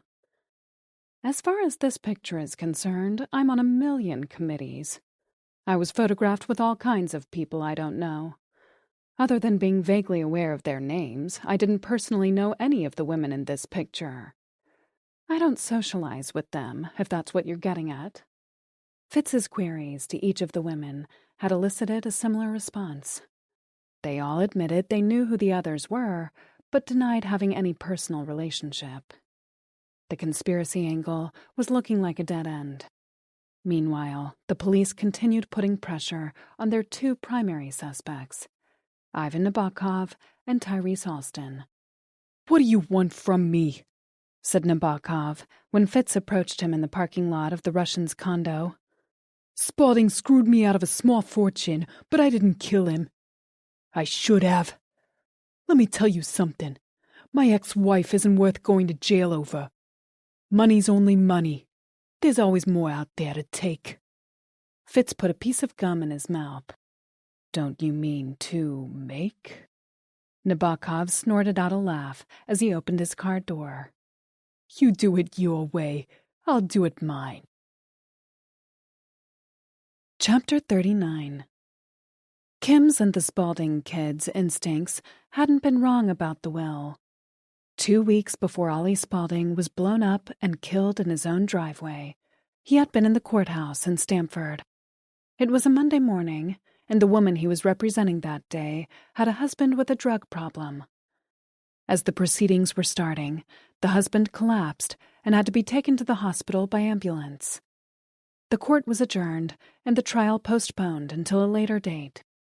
Finished at the courthouse much earlier than expected, Ollie took the opportunity to stop at a men's store on Post Road in Darien to pick up a few dress shirts. It was a warm, sunny day, and after he'd finished shopping, he took his time walking back to his car, enjoying the nice weather. Ambling along the quaint downtown street, he looked in all the shop windows. As he passed Fay Kim Designs, a fine jewelry store, he remembered his wife's birthday was coming up and stopped to look at the sparkly display of jewels in the window. As he viewed the baubles through the glass, he caught a glimpse of the back of a woman with a mop of blonde curls inside the store. She was standing in front of a mirror as a salesperson placed a heavy gold necklace around her neck. When she turned to admire her reflection, Ollie saw her face. It was Poppy Reed, James's ex-wife. Not wanting to be seen by her after their last encounter in the parking lot of the courthouse, Ollie quickly turned to go back to his car. As he took a step, he saw something shocking from the corner of his eye. Though part of the view inside the store was blocked by a curtain, he distinctly saw a woman's manicured hand gently fondle the necklace around Poppy's neck and adjust it. Ollie leaned in to get a better look. Poppy smiled as the other woman stepped forward. It was Joanna. Ollie's breath caught in his throat. Why is Joanna shopping with Poppy Reed? Feeling like a peeping Tom, he raced back to his car with resolve. He needed to get to the bottom of this bizarre and disturbing friendship. One thing was for sure. His wife hanging around with his client's ex-wife wasn't good for business. Ollie shook as he got into his car and closed the door. His pulse was racing, and he took a few deep breaths before putting his car in drive. Moving slowly along Post Road, he saw Joanna and Poppy step out of the jewelry store and onto the sidewalk. They were each holding shopping bags. He swung his car into a vacant parking spot and slumped down in his seat. As he peeked up, he saw something that completely stunned him. Ducking down again, he waited a few more minutes until they were gone. 30 minutes later, and still shaking, Ollie pulled into the parking lot of his law firm. Once inside, he walked right past Kim, muttering that he needed some quiet time. Closing his office door, he sat at his desk and unlocked a drawer in his credenza. He retrieved the folder given to him by the private investigator he'd hired to keep tabs on Sofia Nabokov. Spreading the contents out in front of him, he examined everything, including the newspaper clipping from the Westport WAGs event. When the private investigator had originally given him a rundown of Sofia's activities, he had also included the photo of Sofia, Angel, Poppy, and Joanna. "I ran across this photo in the local paper," said the seasoned investigator. "Did you know your wife knows Ms. Nabokov?" Ollie had been surprised by the photo, but chalked it up to a small-town coincidence. "I guess there are only so many places to go here in Westport. You're bound to bump into people if you attend these social events," he had said to the PI. "I'm sure it was just a random photo put together by the event photographer." That afternoon, Ollie examined the group photo again and changed his mind. He called the investigator and left a message before going back through all the documents. Eventually, he began to doubt his original assumption and wondered what else he had missed. Packing all the papers into his briefcase, he opened his office door and coughed several times. "Kim, I think I'm coming down with something," he said as he slung the strap of his briefcase over his shoulder. "Cancel my last appointment for today. I'm going home early to get some rest." Kim checked her watch. It was only 3:45. In all the years she'd worked for Ollie Spaulding, he had never left the office before 7, unless he had a dinner or an appointment. Her eyes widened. "This is a first," she said. "Feel better." Ollie nodded, coughed again, and lumbered down the hallway toward the front of the building. Once behind the wheel of his car, he drove his brand-new Range Rover slowly toward his home. 1,000 questions rattled through his head, and he couldn't get his mind wrapped around what he had seen.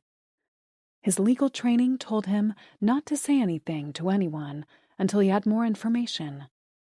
There could be so many different reasons to explain what he had found out. Some benign, and others incredibly disappointing. Pulling into his driveway, he parked his car outside and walked quietly to the house. Before he entered, he peeked through the garage door window to see if Joanna's car was there. It was. She was home. He put on his best poker face and tried to appear as normal as possible, despite what he had seen. Taking a deep breath, he put his key into the lock and opened the side door that led into the kitchen. The house was quiet. He tiptoed across the floor, looking around for his wife. "Joanna? Joe? Are you here?" he said softly. There was no answer, so he climbed up the stairs. As he moved down the hallway toward his bedroom, he heard water running in the bathroom. "She's in the shower. Good. That gives me some time to think." Ollie went back down the stairs, headed straight into his home office, and closed the door halfway. Sitting at his desk, he picked through some papers before reaching for the newspaper clipping with the group photo, the one where he had underlined Poppy's name in green ink. He took out his trademark green pen from his top desk drawer and added a question mark next to her name. Sighing, he swiveled his chair around to face the window and looked out at the lush green yard while he contemplated his peculiar situation. After thinking things through for several minutes, he picked up his phone. He needed to talk to his old law school friend, Lyle Burchett. Lyle was also his estate attorney and always offered sound advice. Ollie left him a message. Lyle, we need to get down to Longshore and hit some balls while the weather's still good. Also, I wanted to talk to you about a personal matter. I've just found out something that's both surprising and disappointing. It involves the spouse of a client and someone close to me.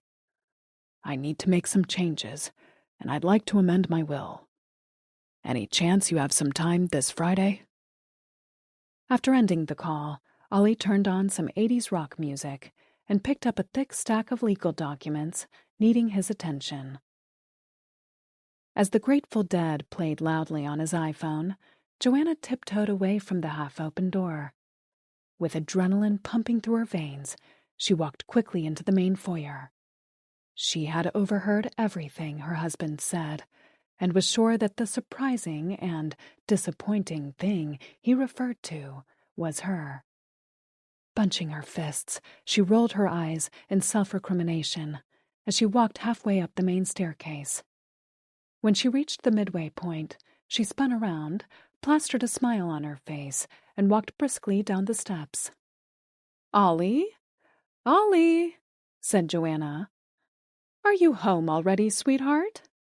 "I'm in here," shouted Ollie from his office.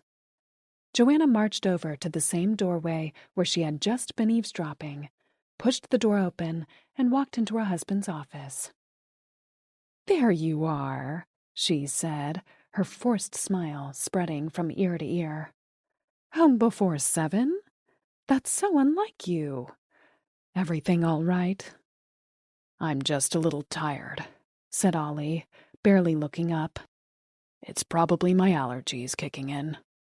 "If you're sure you're okay, I was planning to run to the market to pick up a few things for dinner.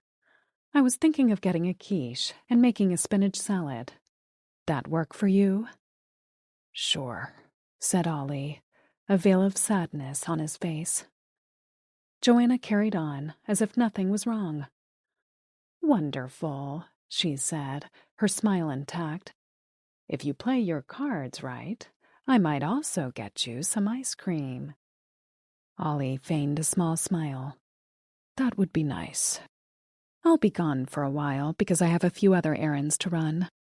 "Take your time," said Ollie, turning his chair away from his wife to return to his contracts.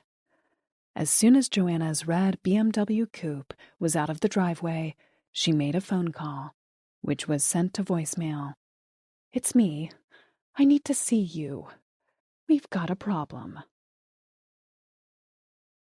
Chapter 40.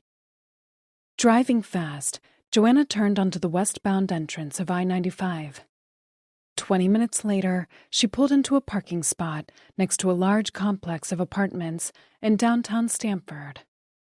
She walked up to the front door of the building and entered through a cafe that also accessed the lobby. She ordered a black coffee, checked the time again, and took a seat in a booth over in the far corner. While she was checking her text messages, someone slid into the seat across from her. Joanna looked up. "So, what's the emergency?" said Poppy Reed, dressed in a loose white top and charcoal gray pants. "I was in the middle of a yoga class." Joanna leaned forward. "He knows," she whispered. "Who knows?" "Ollie. He knows." Poppy shook her head. "That's impossible." "I know, but he does. I've been trying to figure it all out." Poppy sat back and sighed. "Joanna, can you get to the point?" Joanna looked around the room to make sure no one was close enough to hear what she was about to say. "Ollie came home early today. He never does that. He always works late." "That doesn't mean anything," said Poppy with a scowl. "You're overreacting." "I'm not. I heard him on the phone with his estate attorney, Lyle Burchett," whispered Joanna. "Ollie said something about being disappointed by someone close to him and that it involved the spouse of one of his clients. He said something about making changes and amending his will." "Are you sure?" said Poppy loudly, her eyes bulging, as several people at other tables turned and looked at them. Shh, said Joanna. Listen to me. He told Burchett that he wanted to meet at the end of the week. On Friday. Shit. Maybe you're right, though. Maybe it wasn't about me. How many other people besides you are in Ollie's will? Poppy glared at Joanna. I don't know what you did, but you screwed something up. Joanna chewed on the side of her bottom lip. Ollie sat me down once, about 2 years ago, and explained how he had structured his will in accordance with our prenup agreement. At the time, the only people in it besides me were his 2 perfect kids. There's no way they could ever disappoint him. He can't be talking about them. And they have no connection to any of his clients. Who else? The only other person I can think of is Kim. He didn't say so, but I wouldn't be surprised if he left her some money. She has contact with all his clients, said Poppy. Maybe she screwed up something, and he wants to get rid of her and cut her out of his will. Joanna ran her hands through her hair. Kim would never do anything to upset Ollie. I can't tell you how many times I've wondered if the little bitch was in love with him. Focus, Joanna, said Poppy. Who else could be in the will? Other than donations to his favorite charities, I think it's only me and the kids. Poppy pressed her lips together, and her nostrils flared as she looked around the cafe for some divine inspiration. This isn't good at all, she said, her southern twang suddenly more pronounced. This was not part of the plan. What are we going to do? If Ollie changes his will now, then everything we worked so hard for will... Quiet. Not here. Too many ears. We'll go up to the apartment. The 2 women rose from the table and walked casually to the elevator as if nothing was wrong. Once the doors closed, Joanna wrapped her arms around Poppy. We have to do something, she said as she kissed Poppy on the neck. I physically ache when I'm away from you. We're in the elevator. Are you crazy? Said Poppy, pushing the older woman away. Someone might see us. There are cameras everywhere, you know that. Joanna backed up, her face flushed. They rode up in silence, and just before the doors opened, Poppy whispered, I know exactly what we're going to do. Minutes later, the 2 women were lying in each other's arms in Poppy's queen-sized bed. Twirling a piece of Joanna's black hair around her finger, Poppy pulled her lover in closer. You love me, don't you, Joe? Said Poppy sweetly. You know how I feel about you, she said, caressing Poppy's thigh. I'd do anything for you. That's good, because I'm going to ask you to do something a little difficult. Anything. Poppy leaned over and whispered into her partner's ear. Joanna's eyes widened as she took in every word. Wait a second, she said, suddenly sitting up. You told me someone else would take care of doing. That was before. We don't have time now.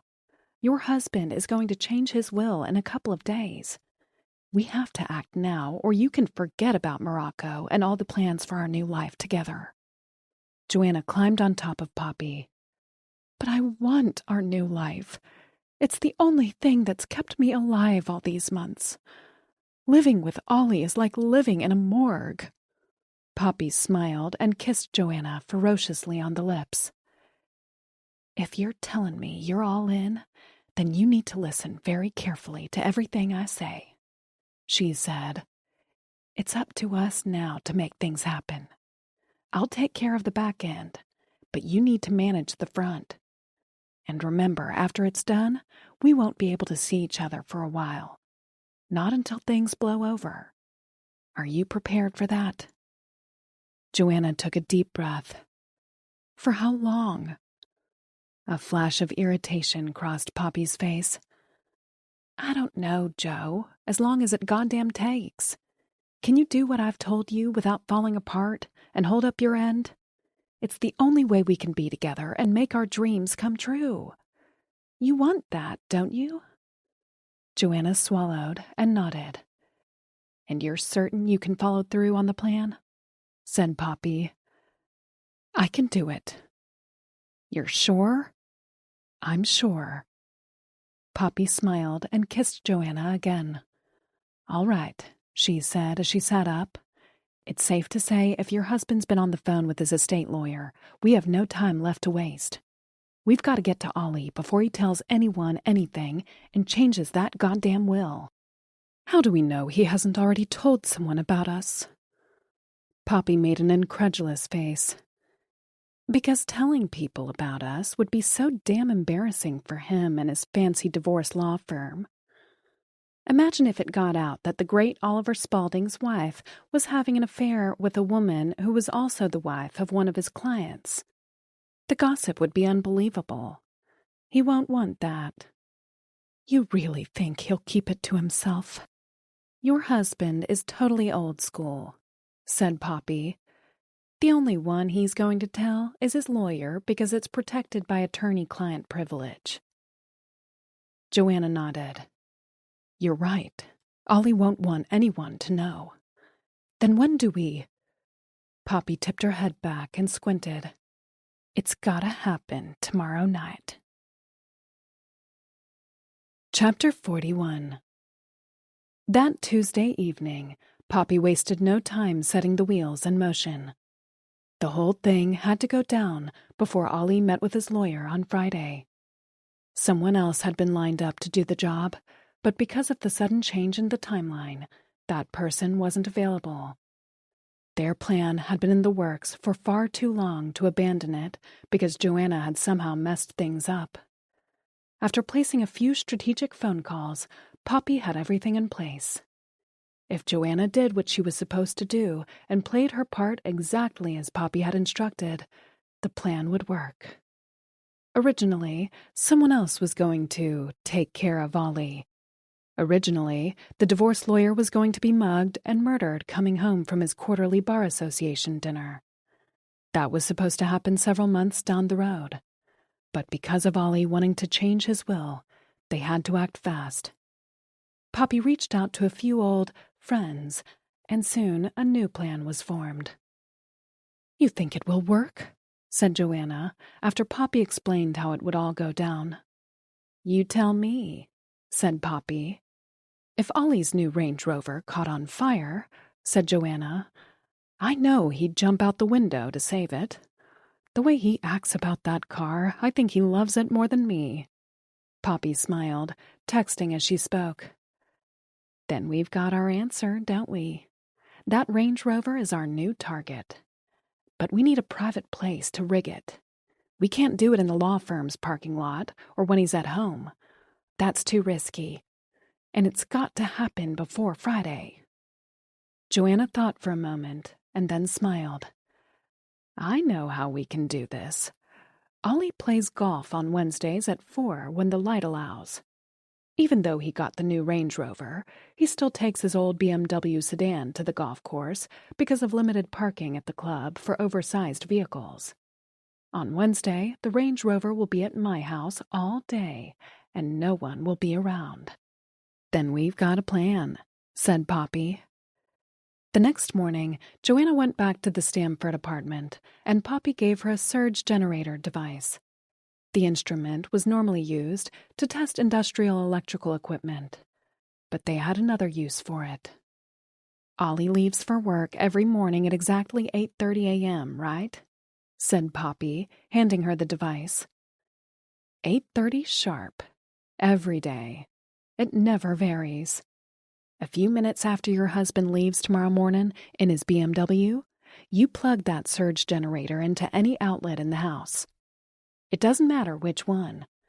That little sucker will black out your entire house and shut off all your security cameras." "How do you know about all this stuff?" said Joanna, giving Poppy a bewildered look. "I've got friends." "Who?" "It's not important, Joanna. Stay focused. We can't afford to make any mistakes." Joanna nodded. "After the cameras go dark," said Poppy, looking into her partner's eyes to make sure she was paying attention. You immediately call Connecticut Power and Light and report the outage. You got that? That's your alibi for why the cameras were off if the police ever check. And trust me, they will. I understand, said Joanna. As soon as Ollie leaves in the morning, you'll turn the outside front lights on. My friend will be waiting in the bushes, said Poppy. When he sees the lights go off, he'll know the power has gone out and will make his move. Timing here is critical. He's got to get in and out fast. What do I do then? You'll still be on the phone with Connecticut Power and Light. You don't do anything but talk to them. Keep them on the phone. Ask dumb questions. My friends will take care of the rest. He'll plant the bomb in the Range Rover and be long gone before anyone comes to repair your electricity. Then what? Someone from the power company will eventually show up and get your electricity going again. You'll wait for Ollie to come home, said Poppy. Be sure to make him a nice dinner so he's not suspicious of anything. Cooking him dinner would probably make him suspicious, since I never do it. Poppy gave her a look.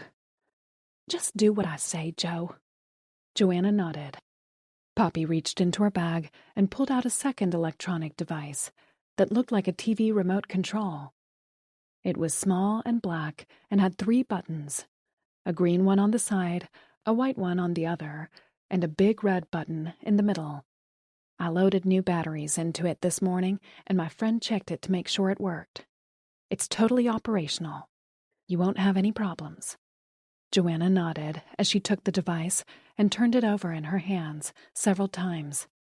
I understand, she said. Just don't push any buttons until the time is exactly right. Are you clear on that? Yes, said Joanna softly. Can you say that with a little more conviction? You're not exactly brimming over with confidence. I'm totally clear on everything, said Joanna. I know exactly what I have to do. Let's go over it one more time. You'll wait until it's exactly 2 a.m.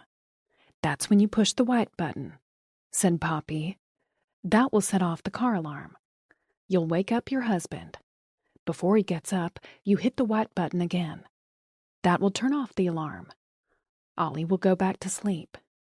After he does, you push the green button to ignite the fire in the hood of the engine.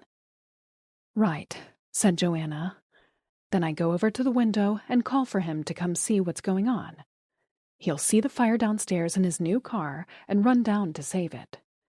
When he runs down, I call 911 and tell them my husband's car is on fire. Poppy nods. Exactly. While Ollie's outside by his car trying to put it out, you'll be on the phone with the dispatcher. That's the critical part. Remember, the dispatcher is your alibi, said Poppy. When Ollie is standing next to that car, you're on the phone acting like the concerned wife. Are you clear? When he gets within 3 feet of the Range Rover, you text me, count to 5, and then hit the red button and kaboom. Joanna let out a breath. When that bomb goes off, you make sure you fall apart on the phone. You've got to totally lose it. This is where your acting skills come in, said Poppy. Lay it on thick. Remember, you've just witnessed your husband being blown to bits by a car bomb. You'll be hysterical on the phone and continue in that state as the fire engines and police arrive. Do you understand me? Joanna nods. Yes. And this is real important, Joe, said Poppy. After that bomb goes off, while you're still on the phone with 911, you take that detonator device and hide it good. Put it someplace safe, like in your clothes closet or hidden in the back of your underwear drawer. A few days later, after the police clear out, you take a hammer and smash that thing to little bits. Then get into your car and scatter those pieces across Fairfield County. Chapter 42. Months after Ollie died, his murder remained unsolved. Joanna had played her role of traumatized widow extremely well, better than Poppy had expected. They had purchased burner phones with cash before the bombing, but they were only to be used in an extreme emergency. After a while, The pressure of maintaining the facade of the grieving widow while living in Westport started to take its toll. Poppy and Joanna had agreed not to have any contact with each other, but Joanna was starting to lose it and called Poppy. "I need to see you," said Joanna when Poppy answered her phone. "I'm going crazy." 2 days later, on a rainy afternoon in Poppy's Stamford apartment, Joanna made herself a cup of green tea and sat down cross-legged on the bed next to her lover. "I hate being away from you," she said, placing her cup on the nightstand and reaching for Poppy's hand. "This whole thing is taking so long. I'm tired of being the pathetic widow. When are we going to be together all the time?" Poppy smiled. She reached for Joanna's hand and squeezed it. "It's going to take a little longer, babe. Stick to the plan, and I promise we'll get there. You want to get all that money, don't you? We didn't go this far to walk away now. Besides, we're going to need it if we're going to travel all over the world in style." Joanna sat up straight and pulled her hand away. "But you don't have the cops breathing down your neck every single day, asking the same questions. Do you know what it's been like for me?" Poppy reached for Joanna's hand again. "I know it's been hard, but we agreed on the plan. You knew we'd have to wait. But once we get all that money, nothing will stop us. It'll be just me and you." Joanna rolled her eyes and let out a groan as she lay down next to Poppy. "Those Spaulding brats just hired a new lawyer to contest Ollie's will. This could drag on for years. What if those kids are able to get the will changed?" Poppy rolled over, put her arms around Joanna, and looked into her eyes. "We've got nothing to worry about. Your husband's will was crystal clear. Those Spaulding kids are just greedy little shits. A court won't find for them over you. Ollie was a seasoned divorce lawyer. Those damn kids are grasping at straws. I checked with a lawyer I know. They won't be able to claw back any money from you either. You're good to go." Joanna picked at her cuticles. "When all this started, I didn't think it was going to be like this. We never see each other." "You're so tense in here," said Poppy as she reached over and massaged Joanna's neck. "Your shoulders are as hard as a rock." Joanna closed her eyes and let Poppy work her magic. "Stop stressing out," said Poppy softly. "Everything's under control. When we're finally out of the country, it will all be fine. You'll see. No one can touch us then. By the way, it's time for you to put your house on the market. After it sells and we get the money transferred into our special account, we're out of here. Then it's just you and me, forever." "But what if the police—" Poppy put her finger over Joanna's lips. "The police? If they haven't figured it out by now, they're not going to. Trust me, we're fine. By the way, I've been doing some research, and I've found the perfect place for us to go first. Marrakesh." Joanna sat up in bed. "Why Marrakesh?" "Morocco has no extradition treaty with the U.S., said Poppy. "It's close to Europe, so we can pop right over, but it's so much cheaper. We'll live like queens." Joanna stood up, put on a robe, and crossed the room. "But how do we get all the money over to Morocco without raising any red flags?" Poppy smiled. "You ought to know by now that I leave nothing to chance. I've arranged everything with a contact in Marrakesh. We're setting up a real estate company there that invests in condos and resorts. To the naked eye, the company looks totally legit. But in reality, the real estate concern is just a way for us to launder all your money and make it untraceable." "Don't banks have some kind of notification system when large sums of money are moved?" said Joanna. "Won't someone notice?" "Not if we move the money in small batches," said Poppy. "I've got the whole thing figured out. After we get the money into the real estate company in Morocco, we'll funnel it into private banking accounts in Switzerland, the Cayman Islands, and Dubai. None of it will be traceable, I promise." Joanna took in a deep breath and blew it out. Morocco sounds so far away. Are you sure we have to leave and go? We can't stay here, said Poppy, walking over to Joanna and putting her arms around her. If we don't get all the money out of the country now, we run the risk of Ollie's kids getting their hands on it. You said it yourself.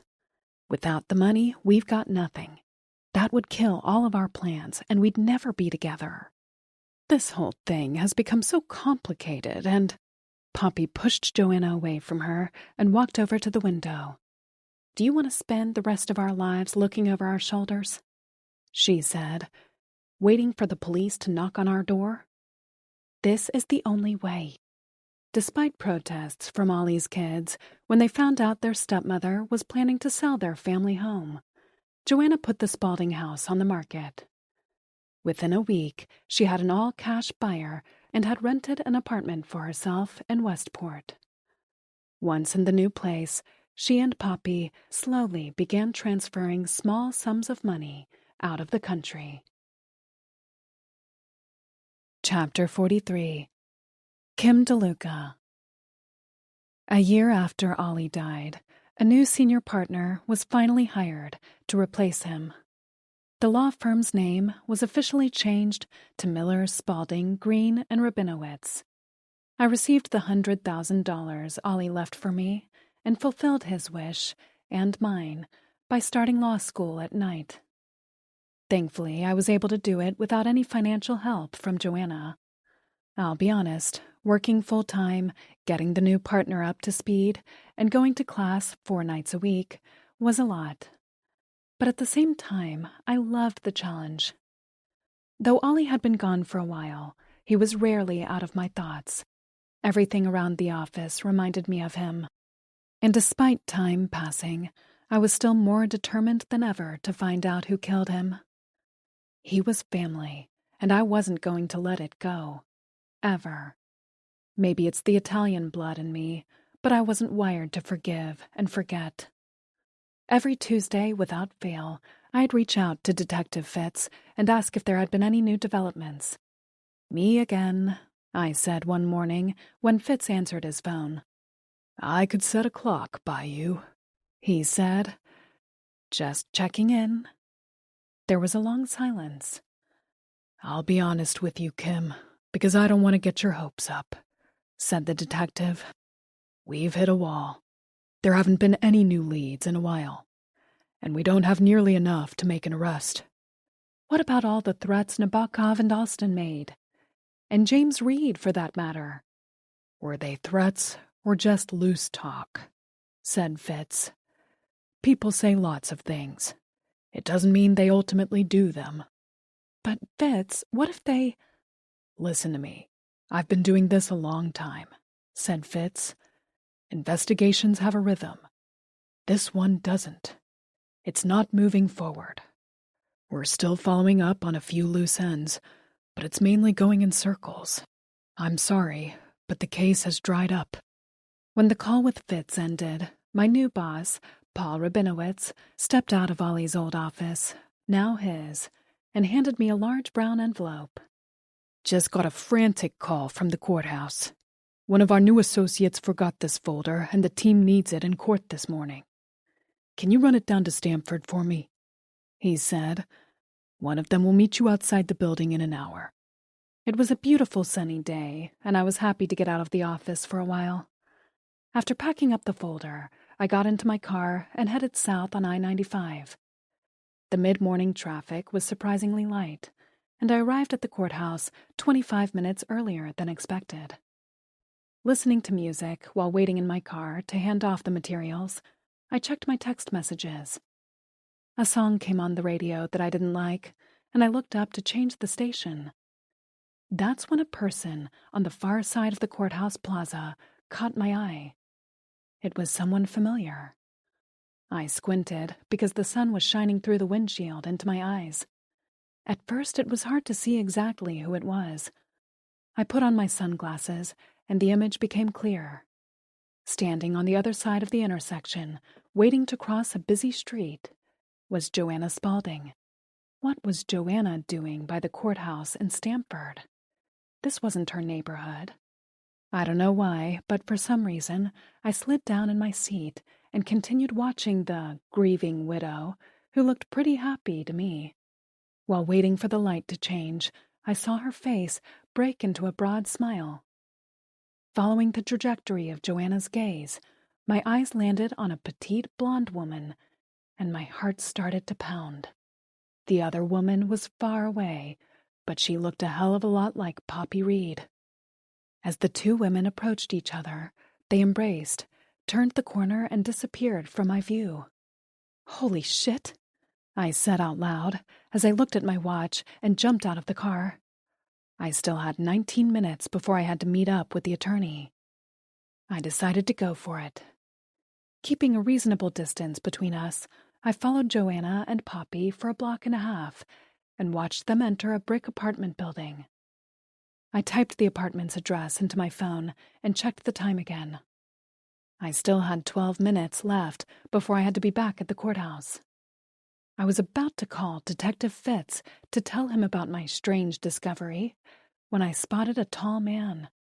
He had a shaved head and a beard and was lurking in front of the same building the women had just entered.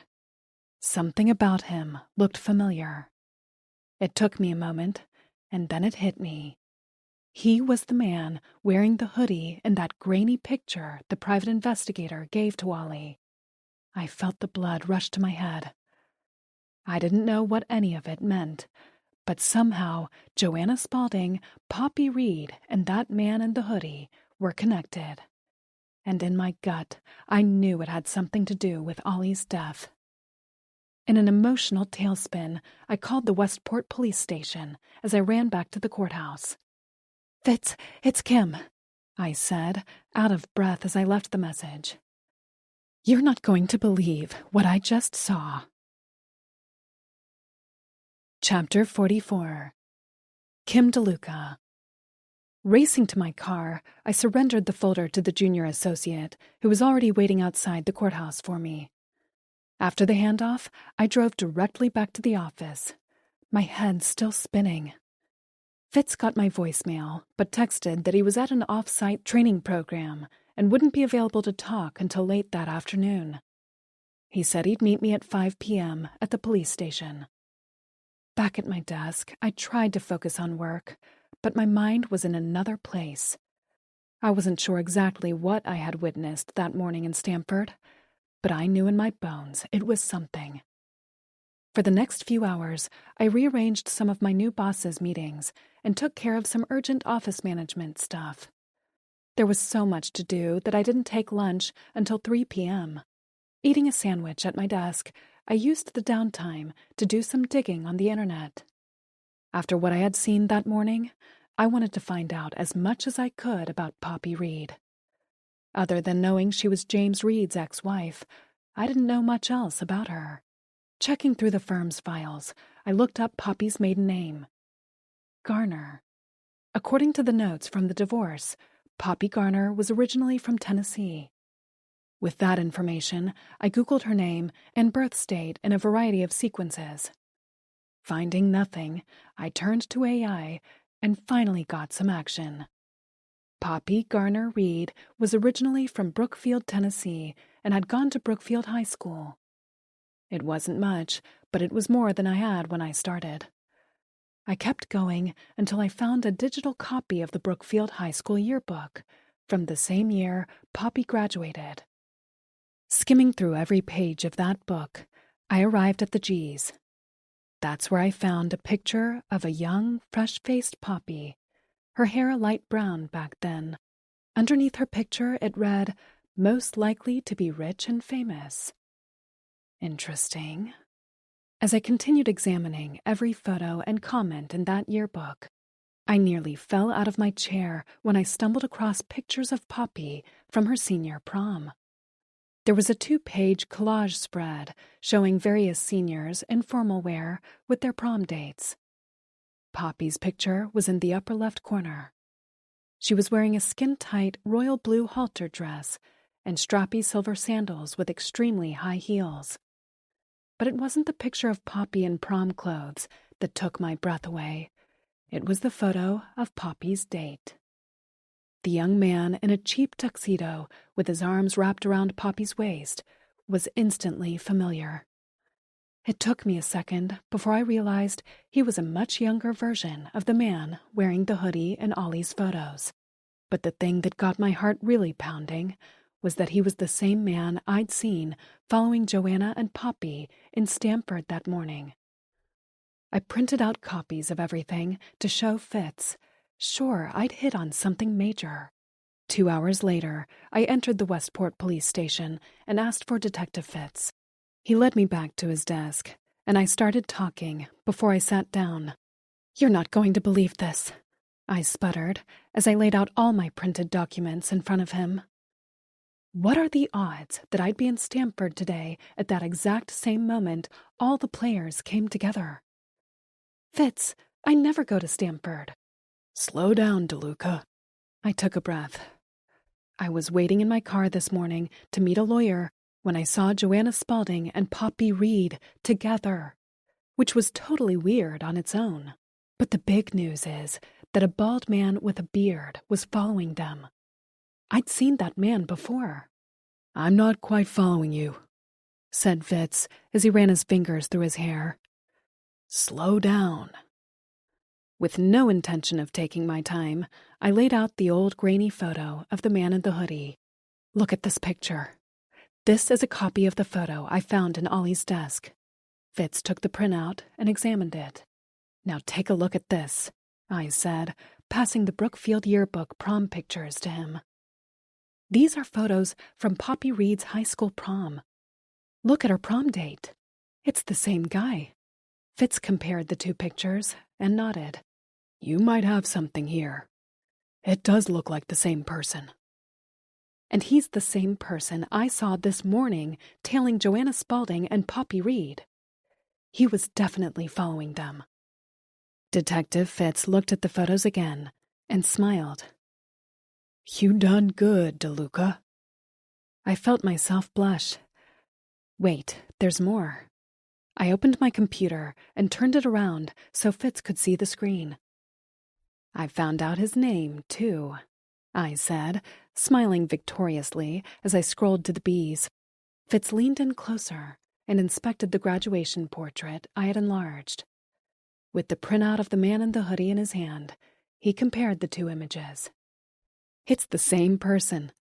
The man in the hoodie was also Poppy Reed's high school prom date," I said, pointing to the photo of the young man in the tuxedo. "His name is Jed Bishop, and he was watching Poppy and Joanna today." The detective moved my computer closer to him. "Here they are together at the dance." I leaned over and scrolled down to a group picture. Obviously, Poppy and Jed go way back. The question I keep asking myself is, if Jed Bishop and Poppy Garner know each other, why is he following or possibly stalking her now? "Good question. High school was over a long time ago," said Fitz as he punched Jed Bishop's name into the police database. Within a few moments, information on Bishop filled the screen. None of it was positive. "Looks like Mr. Bishop has enjoyed the hospitality of several state and federal correctional facilities," said Fitz, reading from his computer. "According to this, he's been incarcerated 7 times over the past 15 years. Bishop's done time for robbery, assault with a deadly weapon, drug running, and arson." So he's got a past. But what exactly is he after now? This has to be connected to Ollie and the bomb that killed him. But I can't figure out how. It's been driving me crazy all day. 2 days later, Fitz set up a surveillance team to keep tabs on Joanna Spaulding and Poppy Reed. The hope was that Bishop would make another appearance that would somehow lead us to some answers about Ollie's death. We had Jed Bishop's name, but in order to track him, the police had to locate him first. They never found him. What neither the police nor I knew at the time, Jed Bishop had left the country for good. Chapter 45.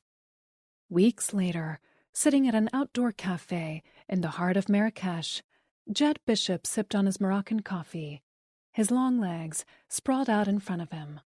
To kill time, while he waited for the video chat with Poppy to begin, he played a few games on his phone.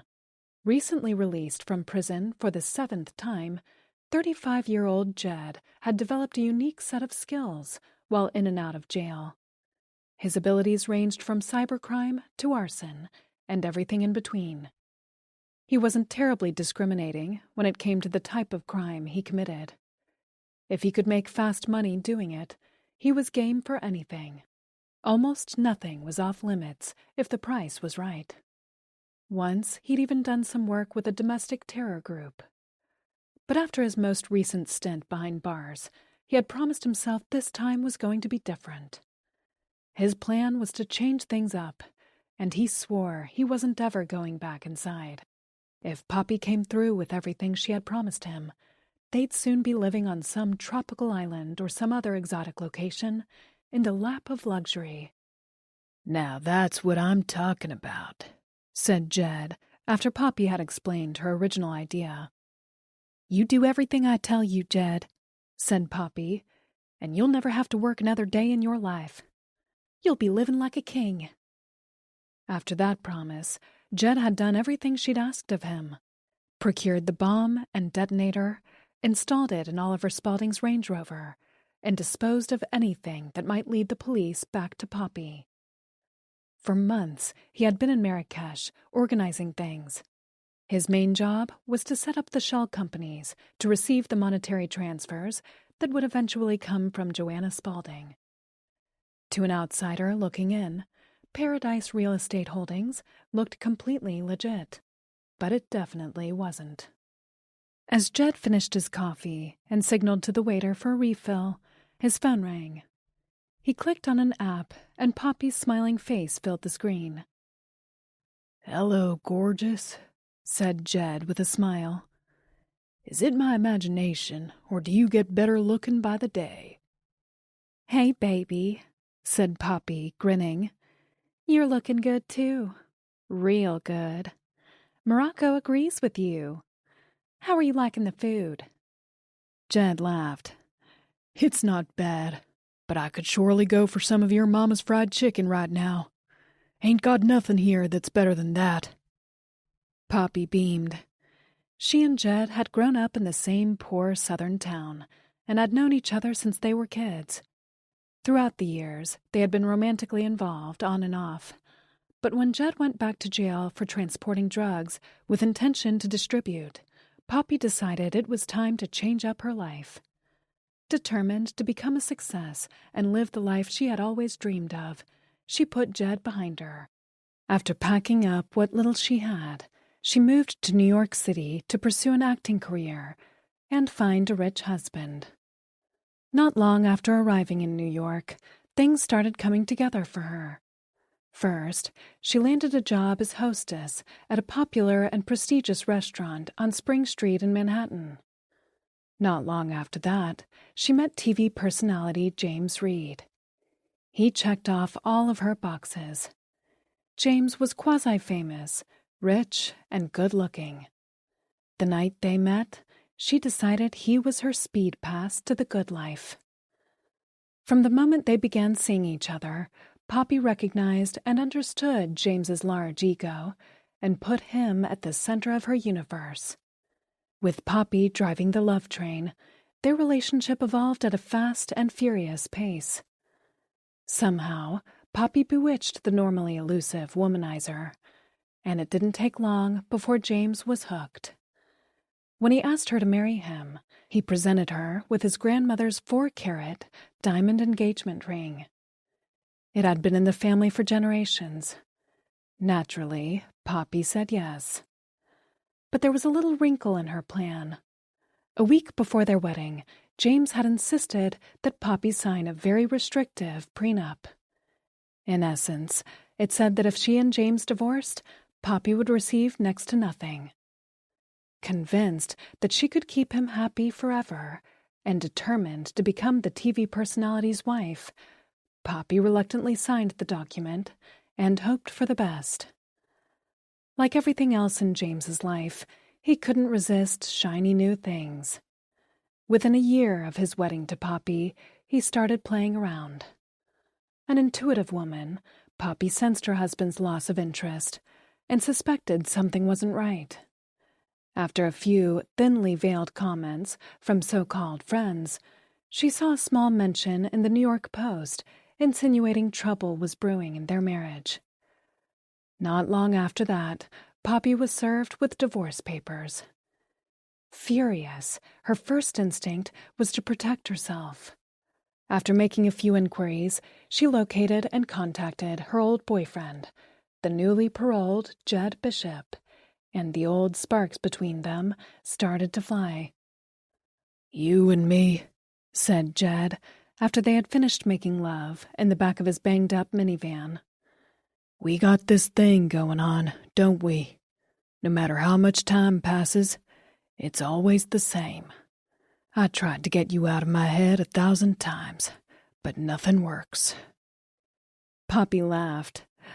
"Don't fight it, darling. When something feels this good, you know it's got to be right." He took her in his arms and kissed her. "You drive me crazy, you know that? Why the hell did you go off and marry that ass clown? He ain't nothing but a poser. I thought you were smarter than that."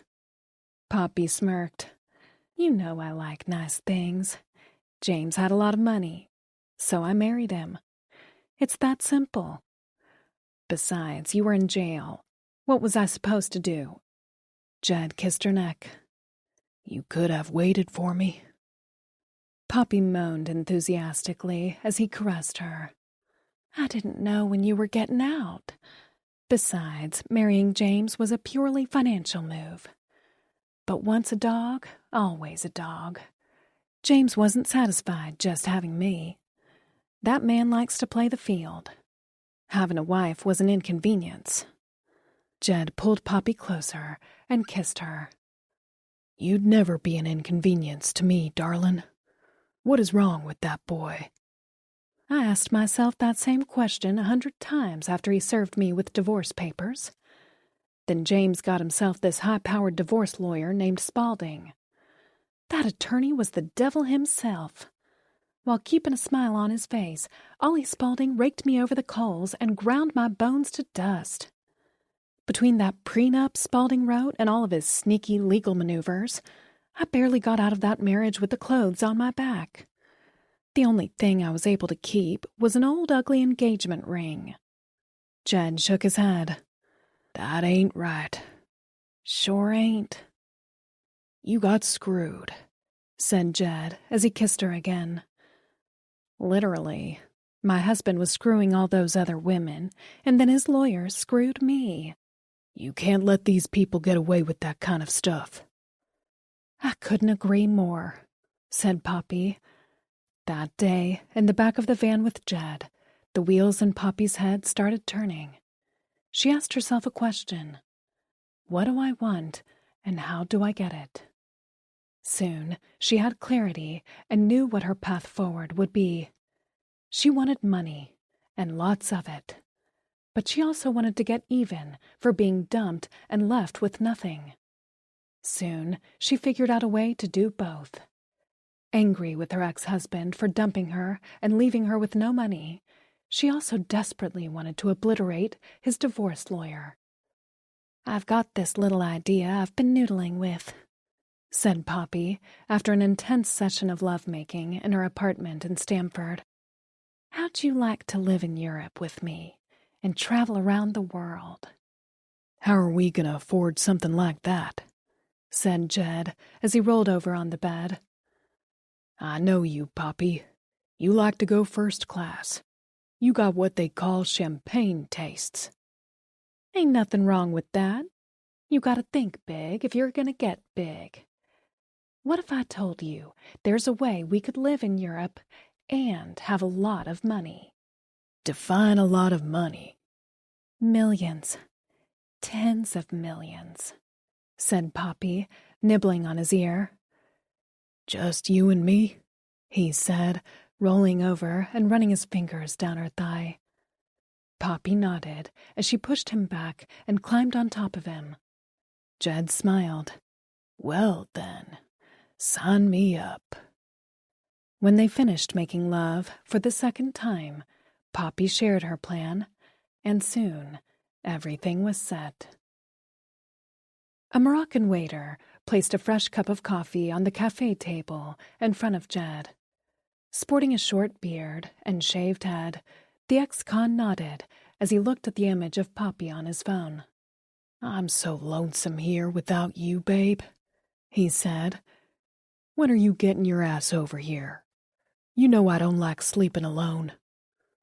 That all depends, said Poppy. Is everything taken care of? It's all done, and the money transfers are coming in regularly every day. I'm just waiting for you to get over here so we can start having some real fun. Poppy blew him a kiss and smiled. I'll be there soon. How much money have we received as of today? What's our total? A little over $2 million. Good. Everything is right on schedule. Jed nodded. Should I start moving the money out to the Caymans? Not yet. I don't want to spook Joanna. She needs to think everything is fine. She's about to get all that cash from the sale of the house. That's over $10 million alone. We definitely want that money. Yes, we do, said Jed.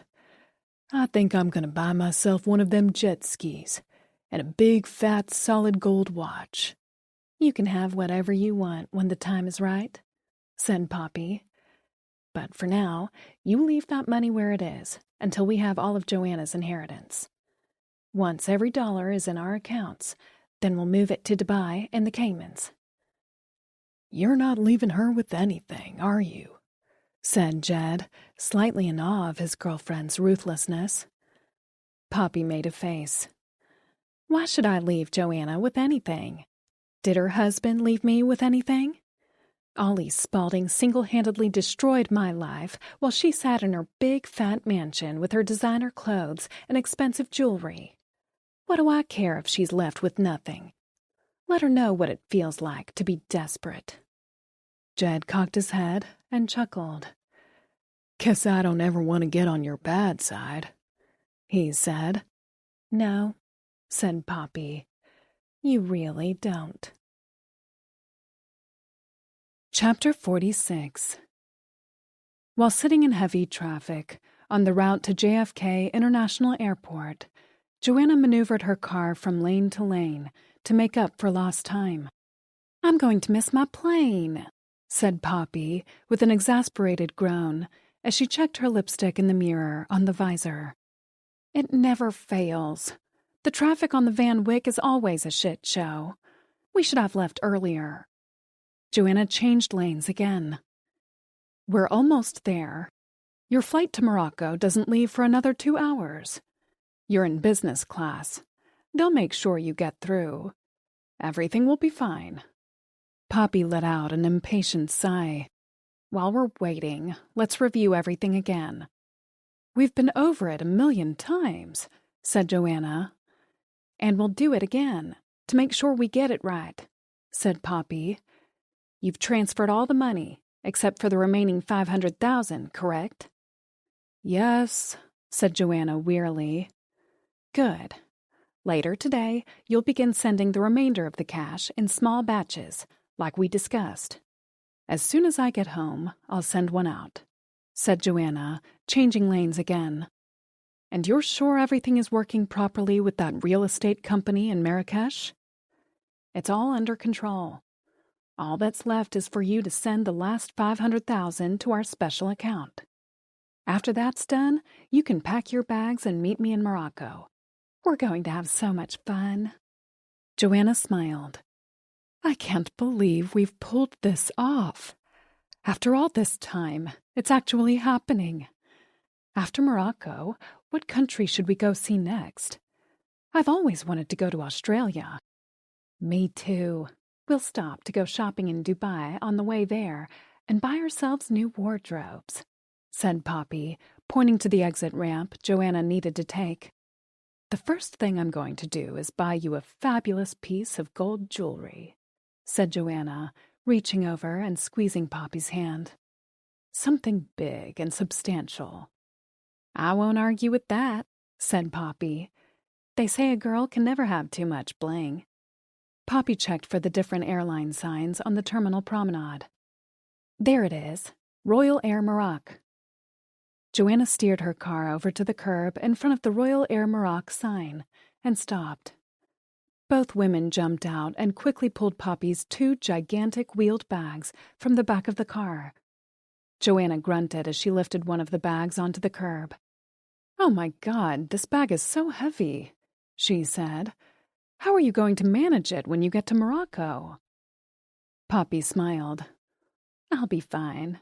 We're never coming back to this country, so I took everything that wasn't nailed down." A car behind them honked. "I'm going to miss you so much," said Joanna as she glanced back at the line of cars. Poppy leaned in and gave Joanna a hug. "I'll see you on the other side. Remember, only 6 more weeks until we'll be together forever. Then we'll put this whole Westport business behind us and live out our best lives." Joanna sighed with contentment. "That's what I've been dreaming of.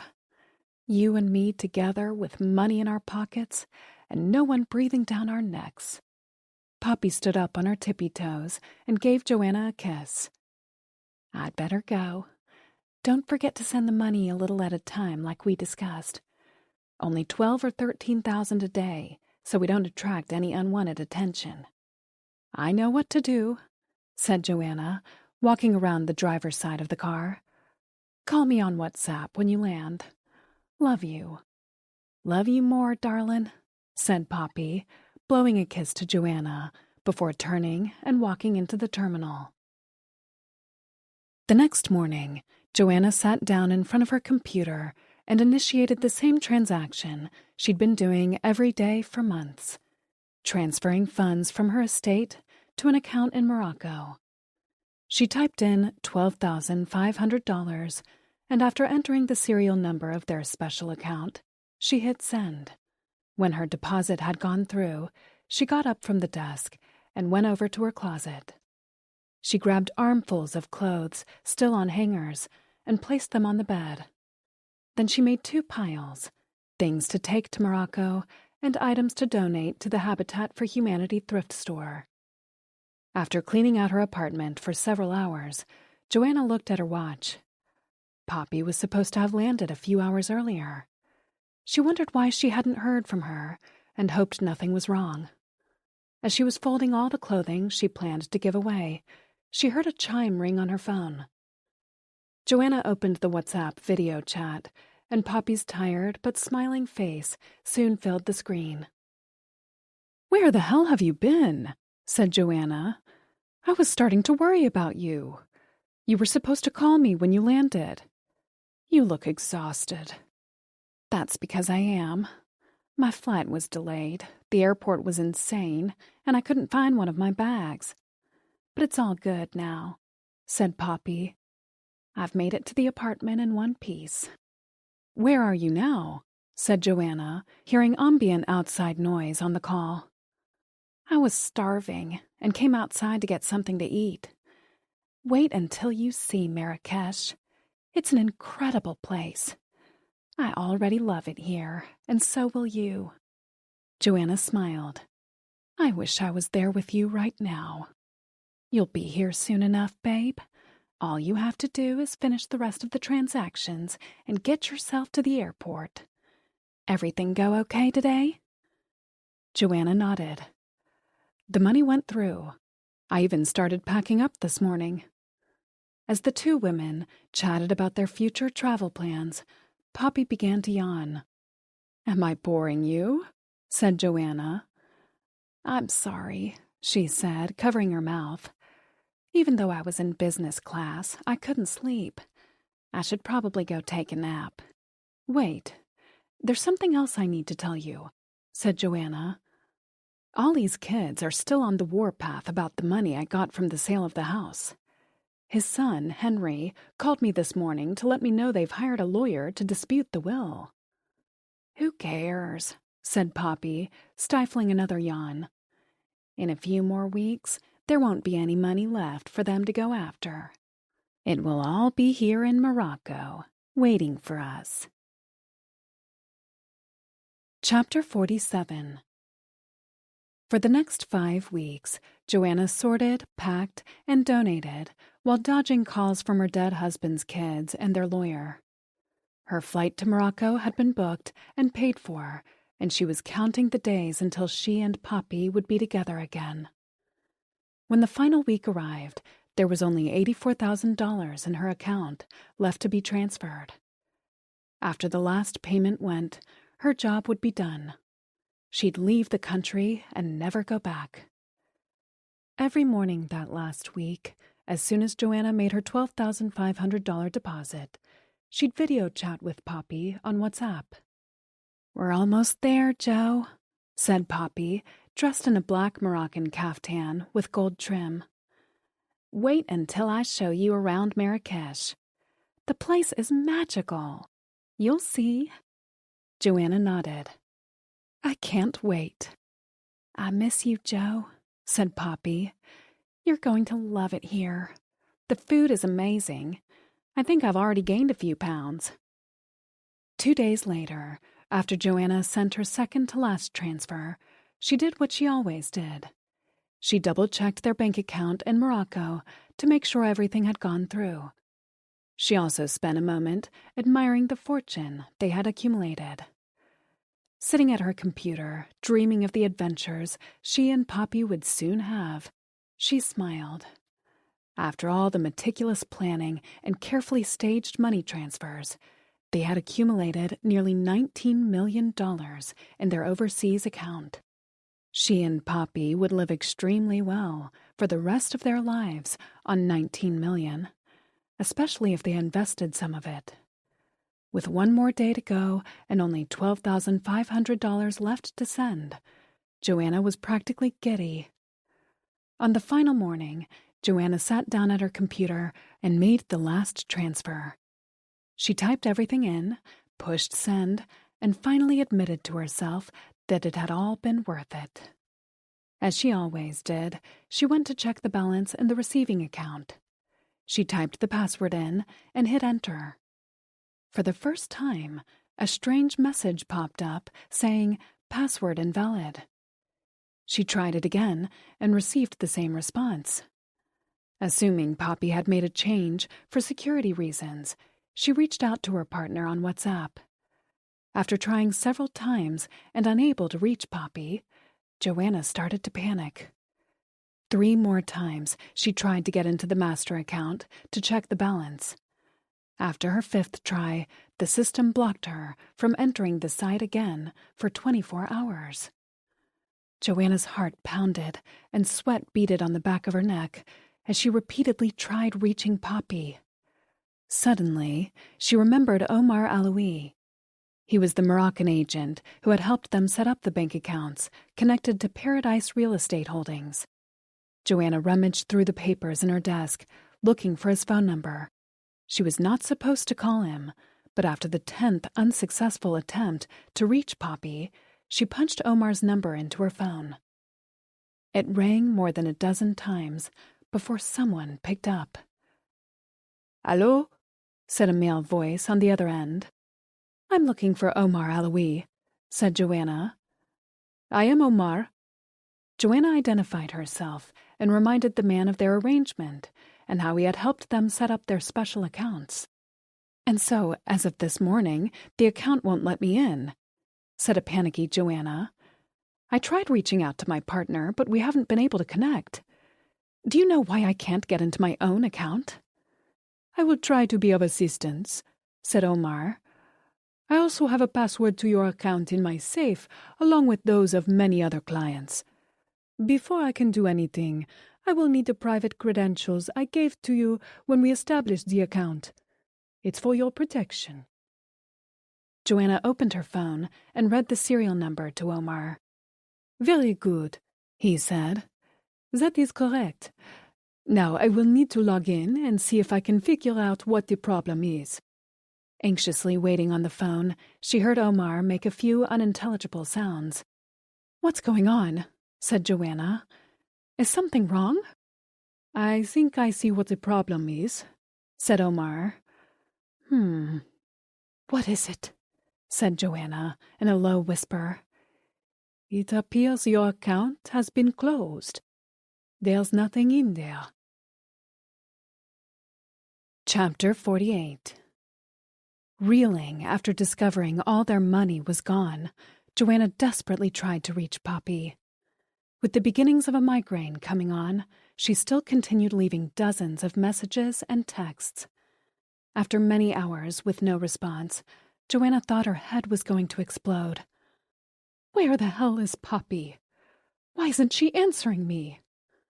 With her mind spinning and paranoia creeping in, Joanna came up with a laundry list of worst-case scenarios, each one more awful than the next. In full-blown panic mode, she sat on her bed and leaned back, breathing deeply to calm herself. Moments after she closed her eyes, she heard an alert sound from WhatsApp, and she lunged for her phone. Poppy appeared on the screen, wearing a black bathing suit with a white cover-up jacket draped over her shoulders. Her blonde hair was wet and slicked back, and she had oversized gold hoops in her ears. Poppy smiled serenely at Joanna while holding up a glass of champagne. "I see you've left me over 50 messages," Poppy said with a look of annoyance as she took a sip of her drink. "That puts you into some serious stalker territory." Where have you been, Poppy? It's not funny. I've been trying to reach you all day. We have a huge problem. Are you aware that something is seriously wrong with our account? "Something's gone wrong with our account?" said Poppy calmly as she held out her glass for a refill. In the corner of the screen, the mouth of a champagne bottle appeared, then poured bubbly liquid into Poppy's half-empty glass. "That's enough, darling. I need to pace myself," said Poppy to someone off-screen. "Are you listening to me, Poppy?" screeched Joanna. "Our account in Morocco has been closed. All our money's gone. Everything." "Are you sure about that?" said Poppy calmly. She turned her head and spoke to someone off-screen. "Did you know that our account has been closed?" As Poppy turned back to the camera, a man with a shaved head and beard appeared on the screen next to her. He looked familiar to Joanna, but at that frenetic moment, she couldn't place him. She had far more important things on her mind. "I knew your account was closed," said the man with a smile. "It happened when I moved all the money out of it and into my account." "I don't understand," said Joanna, feeling dizzy. "Poppy, who is this person? What the hell is he talking about?" Poppy turned the camera back on herself and took another sip of champagne. "Honestly, Joanna, are you that fucking stupid? You didn't really think I did all this so we could be together, did you?" "What are you saying? We have all these plans," said Joanna. Poppy clicked her tongue a few times. "You're right about that. I did have a plan, and I followed it to the letter. My plan was to screw all the people who screwed me. That included your dearly departed husband, Ollie, you, and my ex-husband, James. As you know, Ollie and James ganged up on me during my divorce. They left me with nothing. That forced me to even out the playing field. I thought it only right that Oliver Spaulding's wife should know what it feels like to lose everything, the same way I did." "But I never did anything to you," said Joanna, tears spilling down her face. "I know, and I am sorry about that, but that wasn't the point. My objective was to leave Ollie Spaulding's wife as destitute as he left me. At the same time, I needed to set myself up financially for the future. All that money you sent is going to come in very handy. I'm not getting any younger." Joanna's chest heaved. "This is a joke. You're lying. Someone's put you up to this. We love each other." Smiling, like a teacher explaining a problem to a dim and confused student, Poppy shook her head slowly. "It was never personal, Joe," she said coldly. "You were simply the means to an end." "But you have all of my money?" said Joanna. "I'll call the police. I'll tell them that—" Poppy's mouth bunched up. "Tell them what? I wouldn't do that if I were you, because then I'd have to tell them how you blew up your husband into 1,000,000 pieces right in his own driveway." "You can't prove I did anything. That money doesn't belong to you. I'll tell the police the truth. I'll tell them you were the one who killed Ollie, and you'll be arrested for murder." Poppy made the teacher face again. "Nice try, but it's a little too late for that." Poppy looked at her watch. "I figured that the police will be knocking on your door any minute to arrest you for the murder of my ex-husband, James." Joanna swallowed. "What are you talking about? He's dead? I don't even know James." Poppy shook her head and rolled her eyes. "Wake up, Joanna. This morning, when my ex-husband's car blew up outside of what used to be my house, a detonator was, accidentally on purpose, left in the grass near the scene. I'm sure the police will have found it by now. When they check it for prints, yours will be all over it." "But I never... How did you do it if you're—" "Technology is amazing, isn't it?" said Poppy with a smile. "We were able to set off the bomb remotely from right here in Morocco. Isn't that something? They really do have an app for everything." In a rage, Joanna stood up, her eyes still fixed on the screen. "But it can't be. I destroyed that detonator, just like you told me to. I smashed it into 100 pieces and scattered them." Poppy took another sip of her champagne as Jed's arm moved around her shoulders. "Remember when I showed you how to use the detonator for Ollie? There were actually 2 of them. You didn't realize it, but you held them both that day.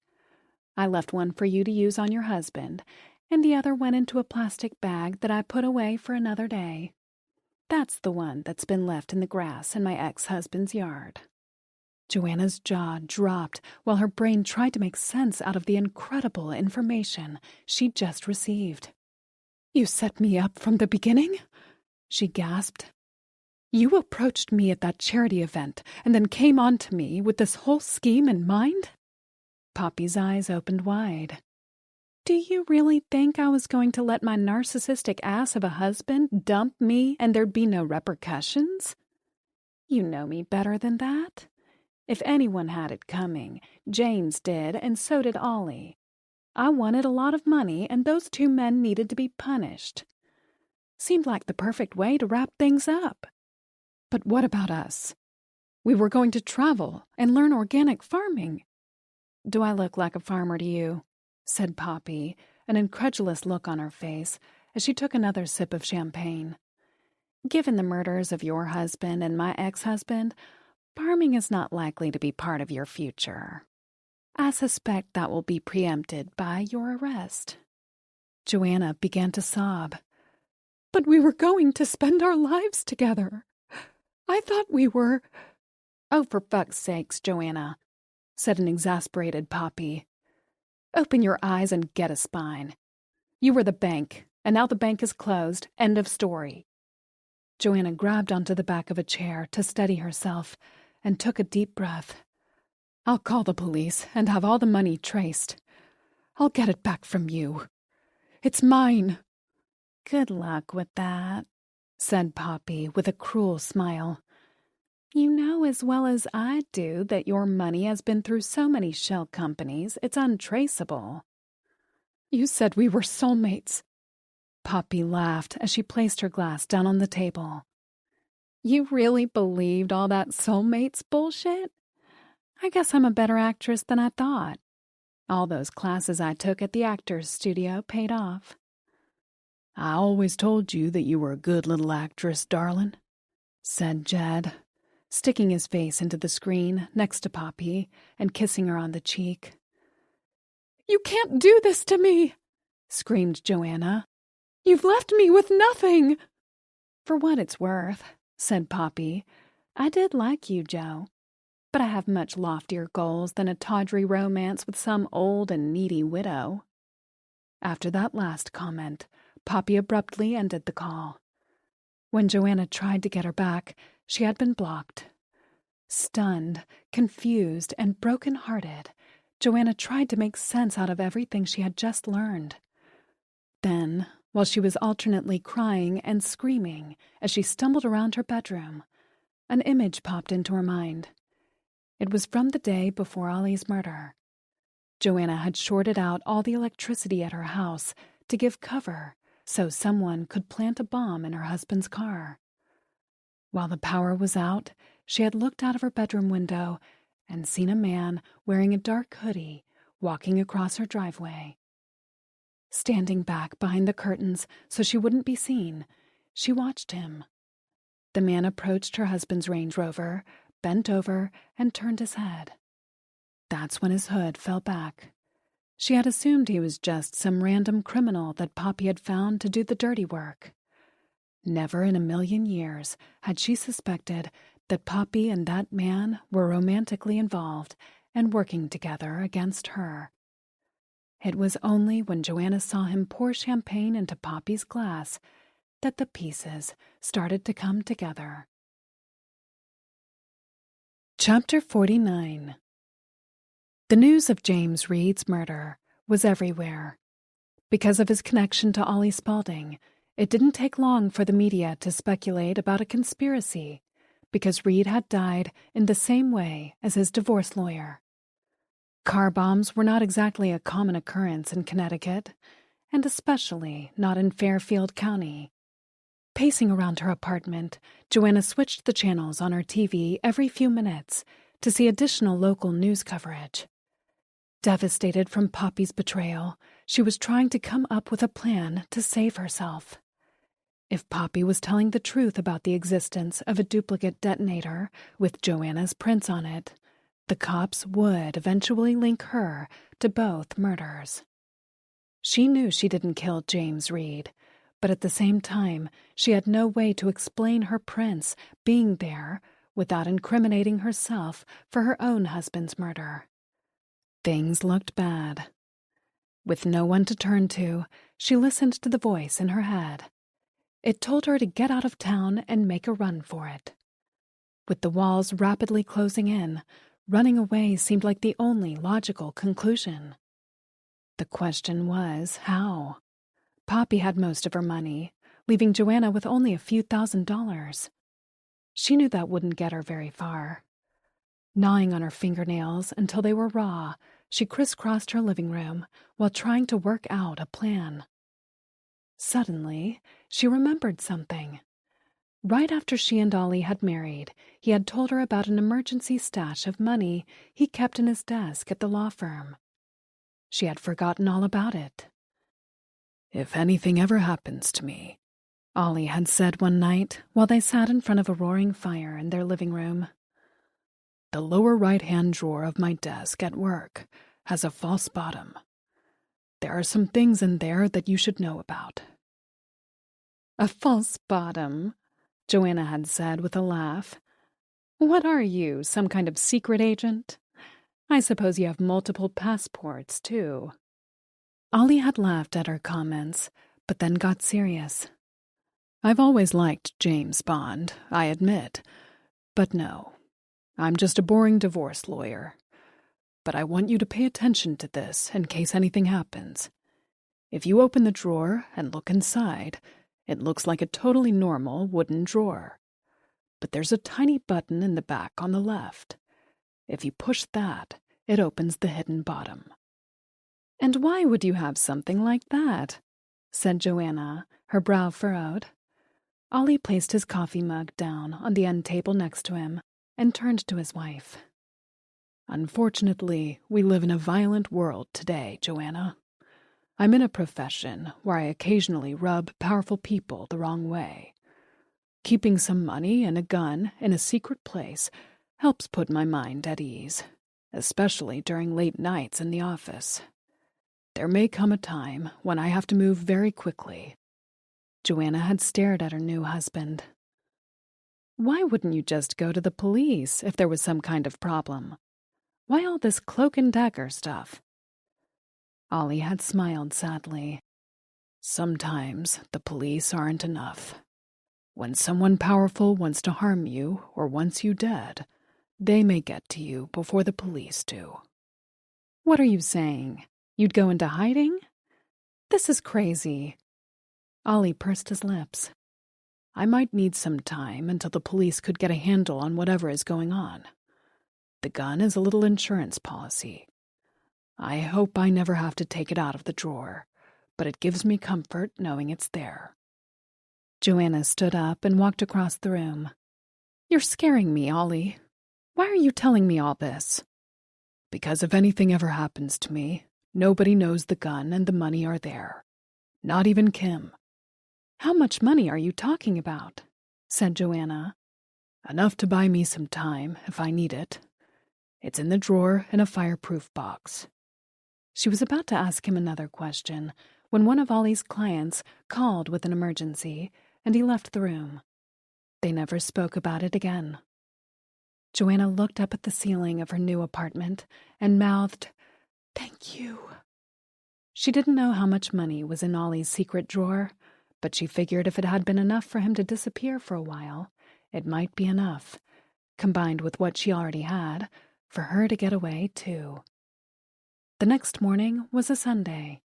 Miller, Spalding, Green, and Rabinowitz was closed, making it the perfect time for Joanna to go in and get the money from Ollie's desk.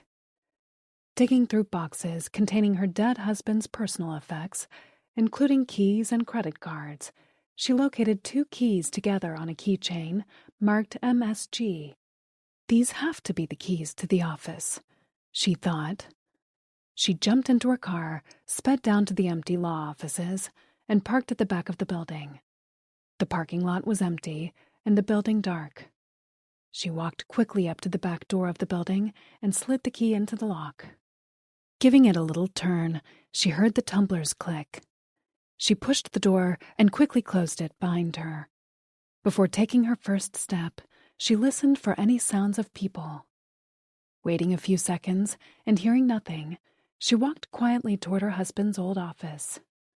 Moving down the hallway, it occurred to her how dramatically things had changed since the last time she'd been in the building. The stark contrast of her current situation to her old life in Westport was staggering. Why had she let herself get caught up in it? Her entire life had changed when she met Poppy. Before that meeting, she had been the mildly content wife of a prominent and respected divorce lawyer. She wanted for nothing. Her days had been filled with society events, fashion shows, and the occasional expensive dinner out. Now she wondered why she hadn't been happy with that. Because you were bored out of your mind, the little voice in her head crowed. You were dying inside, and Poppy was so exciting. While breaking into and slinking through a vacant law office with plans to steal getaway money and a gun, it occurred to Joanna that she was about to become a fugitive. Standing outside the locked door of Ollie's old office, she noticed the name Rabinowitz had replaced Spalding. Using one of the keys she had found, she opened the door. Once inside, she closed it, leaving it open only a crack so she could listen for noise. She looked around the room. The last time she'd been in her husband's office was when she and Ollie had met for lunch at a crepe restaurant in town. She had walked him back to his office and stopped in to say hello to some of the staff. Slowly, she sat down in the desk chair, the irony of her predicament not lost on her. She had always considered herself a smart and savvy woman. How had she allowed herself to be so thoroughly manipulated? After a brief moment of self-recrimination, she snapped out of it and shifted her focus to the task at hand. Ollie's desk drawer. Leaning over, she opened the lower right-hand drawer that was now filled with someone else's things. Remembering Ollie's instructions, she carefully removed the contents and reached deep into the back, feeling around for a small wooden button. Her fingers brushed over something rough on the left side. It wasn't visible, but she could feel it. Taking a deep breath, she counted to 3 and pressed it. The floor of the drawer tilted in and popped up. She smiled as she removed the false bottom. It was exactly as Ollie had said. The hidden compartment contained a metal box. Joanna lifted it onto the top of the desk and opened it. Inside was a handgun, along with a box of bullets. Underneath the gun were stacks of cash wrapped in a plastic Ziploc bag. Her main reason for being there was for the money, so she reached into the bag first. Flipping through the bills with her fingers, she counted approximately $50,000. That, combined with the money she already had, would be enough to get her out of the country. After placing the money into the zippered compartment inside her large black leather bag, she picked up the weapon. Having grown up in rural South Dakota, she knew how to handle a gun. Everyone in that part of the country knew how to shoot. It was a part of life. Her daddy had a whole arsenal in his basement. He had taught all his kids how to use a gun before they learned how to ride a bicycle. She checked the weapon to see if it was loaded. It was. She slipped the gun and box of ammo into her bag. The only other things left in the metal box were a few pictures of Ollie's kids and one of his first wife, Grace. Joanna gritted her teeth when she realized there was no picture of her in the box. For a split second, she was angry and glad she had killed him. She had always resented her husband's continued devotion to Grace. The woman may have been dead, but from Joanna's perspective, Saint Grace had remained Ollie's wife. Joanna had never eclipsed Grace's shadow. In a fit of fury, she ripped all of Ollie's photos into tiny pieces and threw them into the garbage pail under the desk. Then she reassembled the false bottom in the drawer and returned all the items to where she had found them. Once everything appeared to be in the right place, she closed the drawer. She'd got what she came for, and no one would ever know. Chapter 50. Kim DeLuca. I had gone out to pick up the Sunday newspaper and some breakfast from Coffee and Donut, something I did almost every weekend. While paying the cashier, I received an alert on my phone. The silent alarm at the office had been tripped. Again. I groaned as I grabbed my bag containing the donut. Recently, because of the new system, the false alarms at the office had been going off every other day. The alarm company had been back and had finally identified a loose connection. They assured me that they had fixed it. Clearly, they had not. I knew I had a 5-minute window to get to the office and shut it off before the police were summoned. If I missed the cutoff time, the cops would come, and the firm would be billed for another false alarm. There had already been a number of those, and I didn't want to tell Jack Miller we owed the police even more money. I jumped into my car, drove the 1.25 miles to the office, and pulled up in front of the building. It was a silent alarm, so there was no noise. Using my master key, I entered the building, punched in the code on the security panel inside the front door, and reset the system. Leaning against the wall to catch my breath, I felt my heart pounding. I was about to leave when I heard a faint noise from somewhere in the back of the office. I figured it was probably just the old pipes from the heating system. Since I was already there, I decided to take a quick look around. Walking to the back, I heard another sound and headed toward it. I should have turned around and left the building, which is what a normal person would do, but I didn't. I got to my desk and noticed Ollie's old office door was ajar. We have a policy at the firm that all office doors must be locked at night for security reasons. All the lawyers know that. And I remember locking that door on Friday evening before I left. My entire body went on high alert. Sprinting around the corner to the copy room, I called Detective Fitz, and thankfully he picked up. "Kim?" He said. "I'm at the office," I whispered. On a Sunday?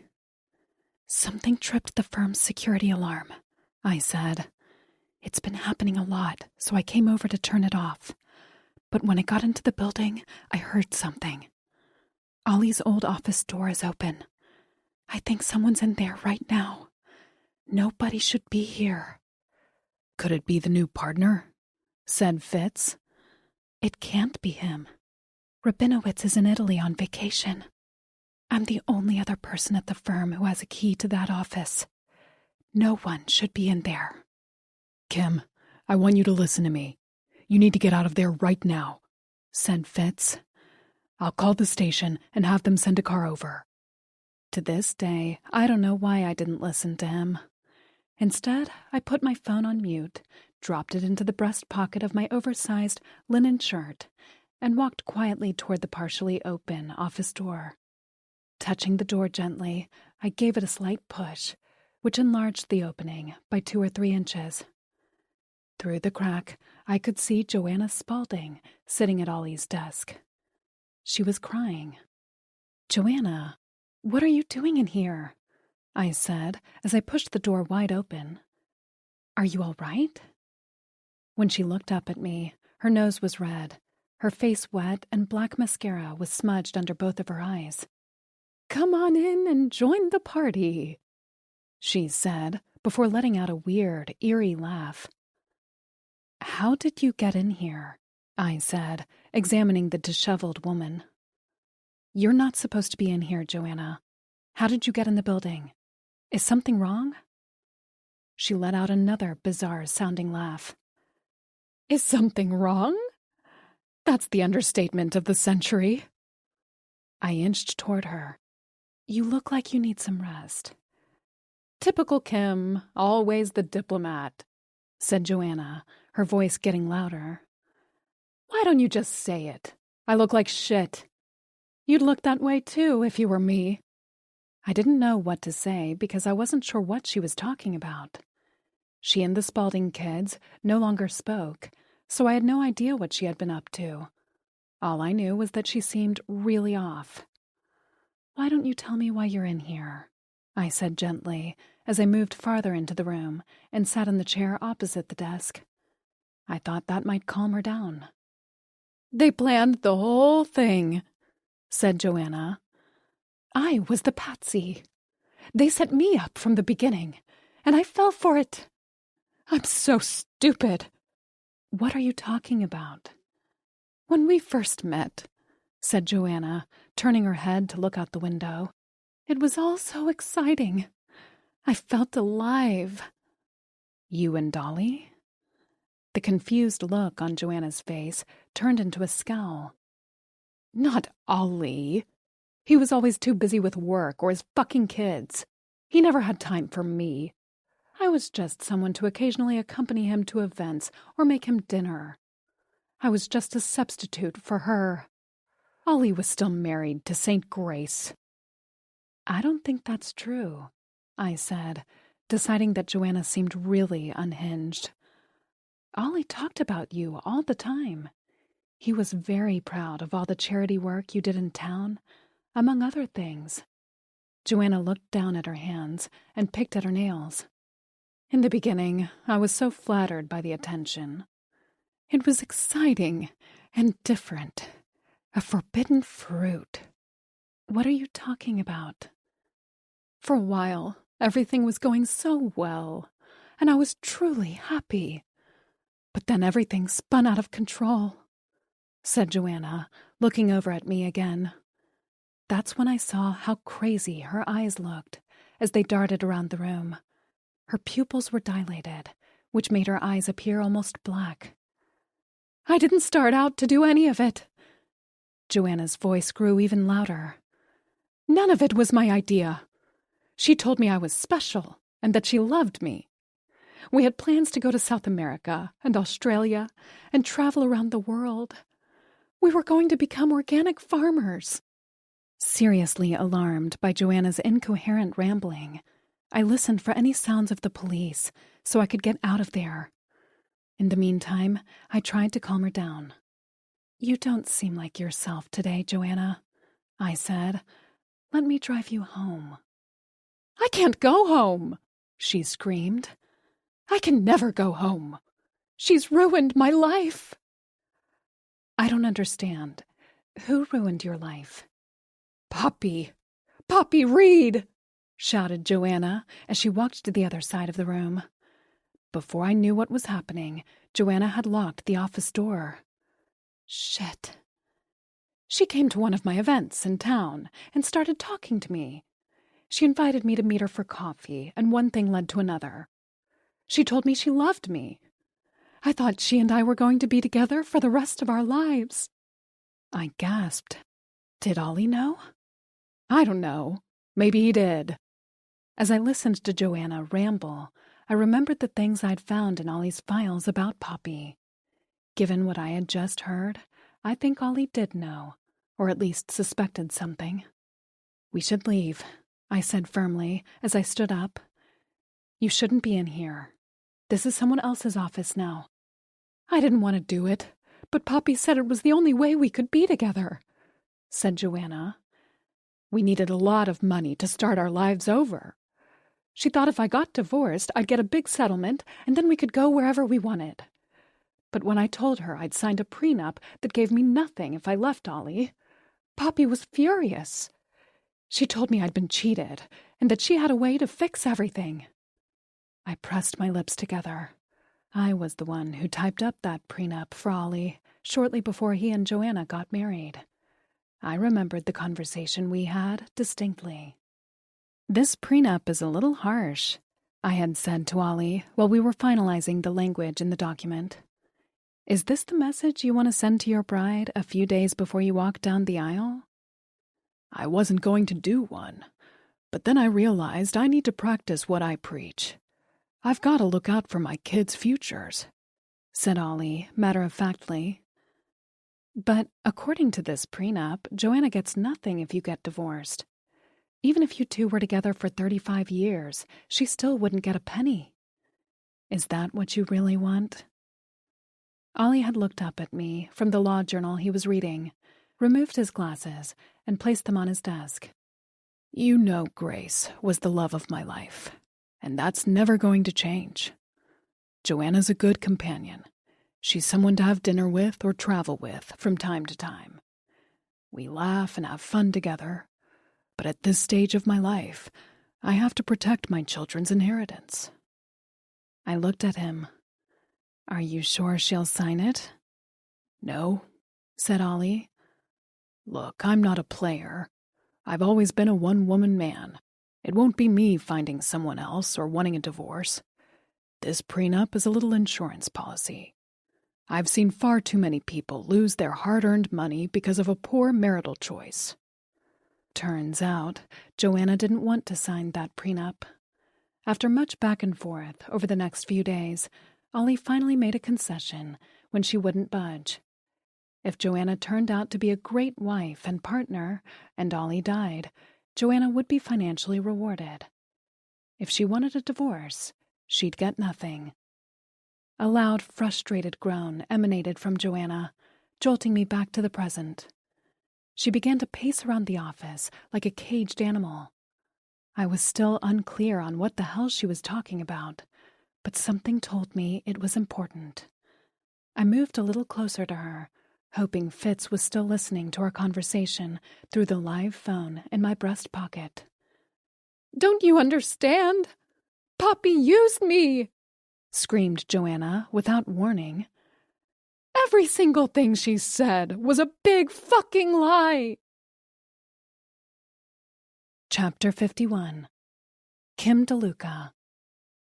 Joanna's sudden outburst startled me, and I took a step backward.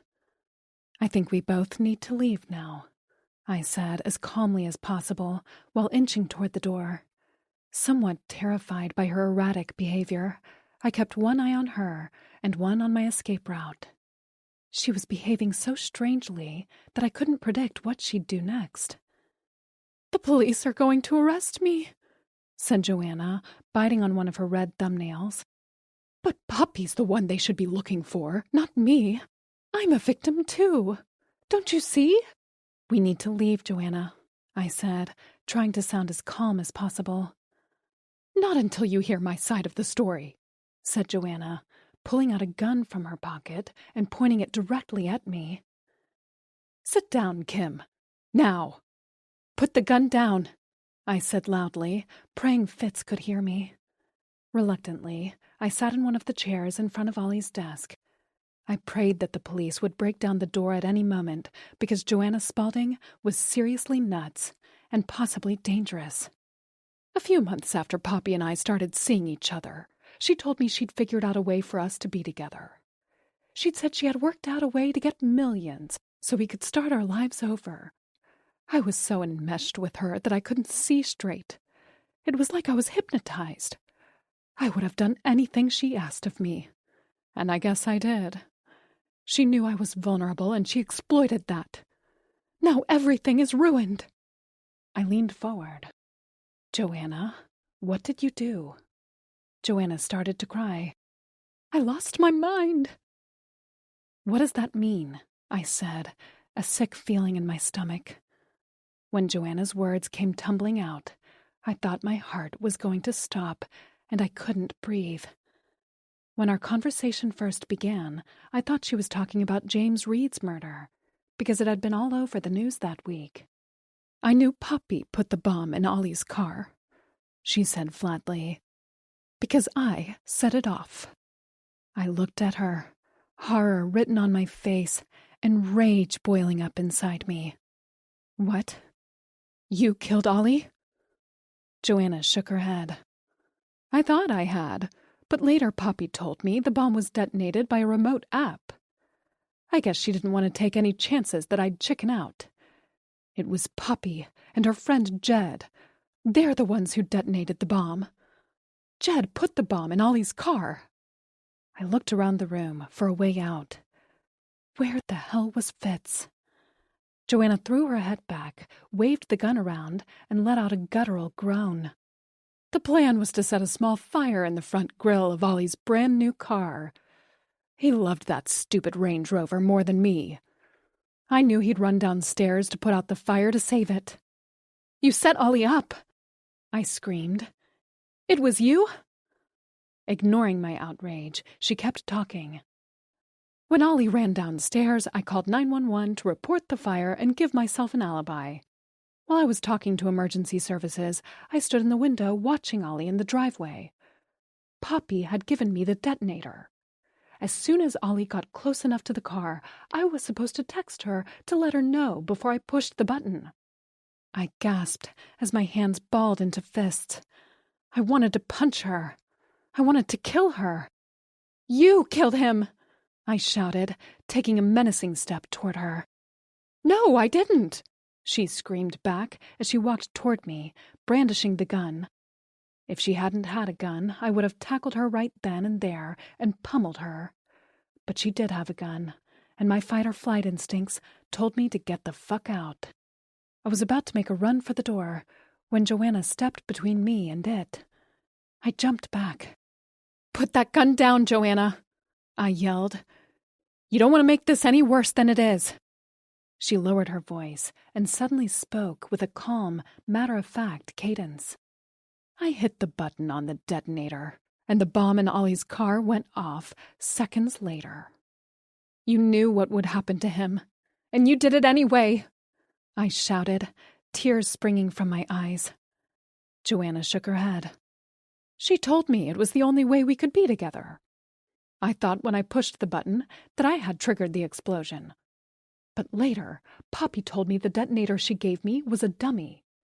It didn't connect to anything. I guess she and her boyfriend didn't trust me to do it right. That text I sent to her when Ollie was close to the car must have been the signal for them to remotely detonate the bomb. But you were still involved, I shouted. You set out to kill him for your own selfish reasons.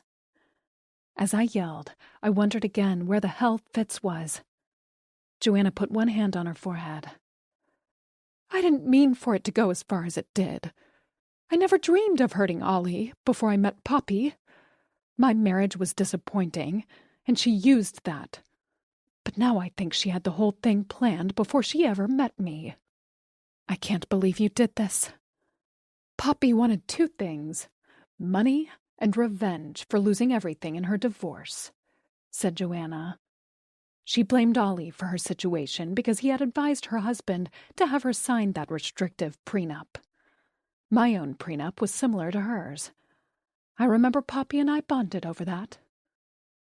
I looked at Joanna with complete disgust. How could you do that to him? Ollie was one of the kindest men I've ever known. Joanna lifted her head and gazed up at the ceiling, a sad, bewildered look on her face. I was so obsessed with Poppy that I never questioned anything she said. I don't know how I let it happen. And now it's too late.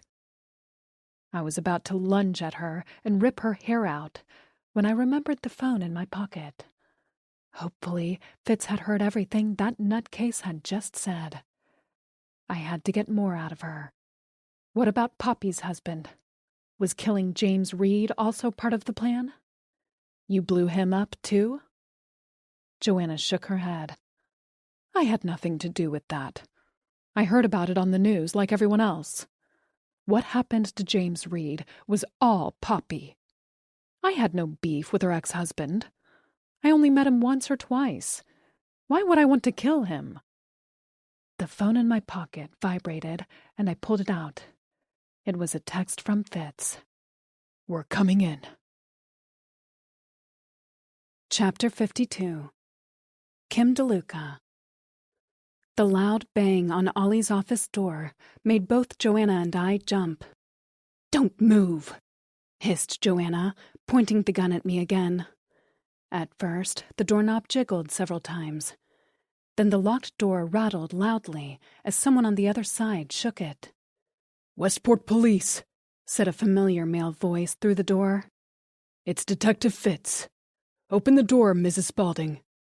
She has a gun, I shouted. Mrs. Spaulding, said Fitz, unlock the door so we can have a conversation about all this. I know what happened wasn't your idea. Let's talk about it. I looked at Joanna. She appeared to be in some kind of a trance.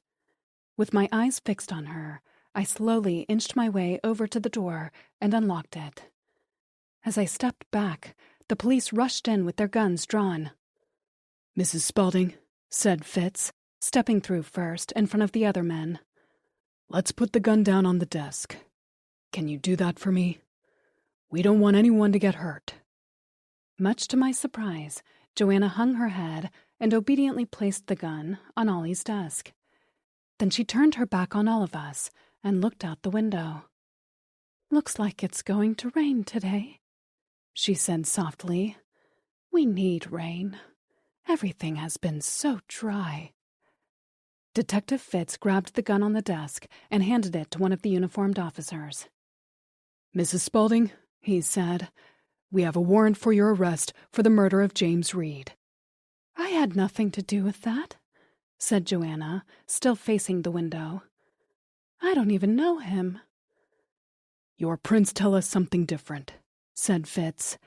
They were all over a detonator found on James Reed's property. In addition to that, I overheard everything you just told Ms. DeLuca about your involvement in your husband's murder. Joanna turned around slowly, a bewildered look on her face. Her eyes locked on mine, and I held up my phone so she could see the call was still live. He heard everything, I said. I found your story very interesting, said the detective, his voice deliberately measured. Although it doesn't add up. Since your fingerprints were on the detonator, the idea that Poppy Reed framed you for the murder of James Reed is a little too convenient. I think you left the detonator behind by mistake. Joanna's face drained of all color, and her eyes darted from side to side and then up and down. She looked full-on crazy. No, you're wrong, said Joanna loudly. I don't know anything about bombs. I'm a dancer. I studied ballet with Irina Poreskevich. I was a rockette at Radio City. I was the dance team captain. Poppy planned it all. She set me up. The whole thing was all her idea. She knew that if I... Mrs. Spaulding, 2 men are dead, said Fitz. I'm not sure where your part in this whole escapade begins and ends, but for right now, you're all we've got. Maybe Reed's ex-wife played you. Maybe she didn't. I don't know, and I don't care. Right now, as far as I'm concerned, you're the one left holding the bag. As 2 officers cuffed Joanna, she struggled and let out a moan that was a mix of rage and grief. It was obvious that the weight of her new reality was crashing down around her. As the officers led her away, she managed to stop the procession in the doorway. I need my bag, she said over her shoulder. As I picked up Joanna's oversized black bag from the desk, I noticed a large plastic bag inside filled with cash. I handed it to Fitz. What have we got here? Said the detective, holding up the bag of cash. Where did all this come from, Mrs. Spaulding? Joanna turned around. It's mine, she said defiantly. It belonged to my late husband. He left it in his desk for me. It belongs to me now. Under normal circumstances, I'd agree with you, said Fitz as he walked over to her. But since you may be the person who ended your husband's life, I'll hold on to it for you until we sort things out. Joanna growled. Take her away, said the detective. Once Fitz and I were alone, I fell into Ollie's chair and looked at him. Oh my God, Fitz. What took you so long? When Joanna started waving that gun around, I was so freaked out. Are you all right? I nodded.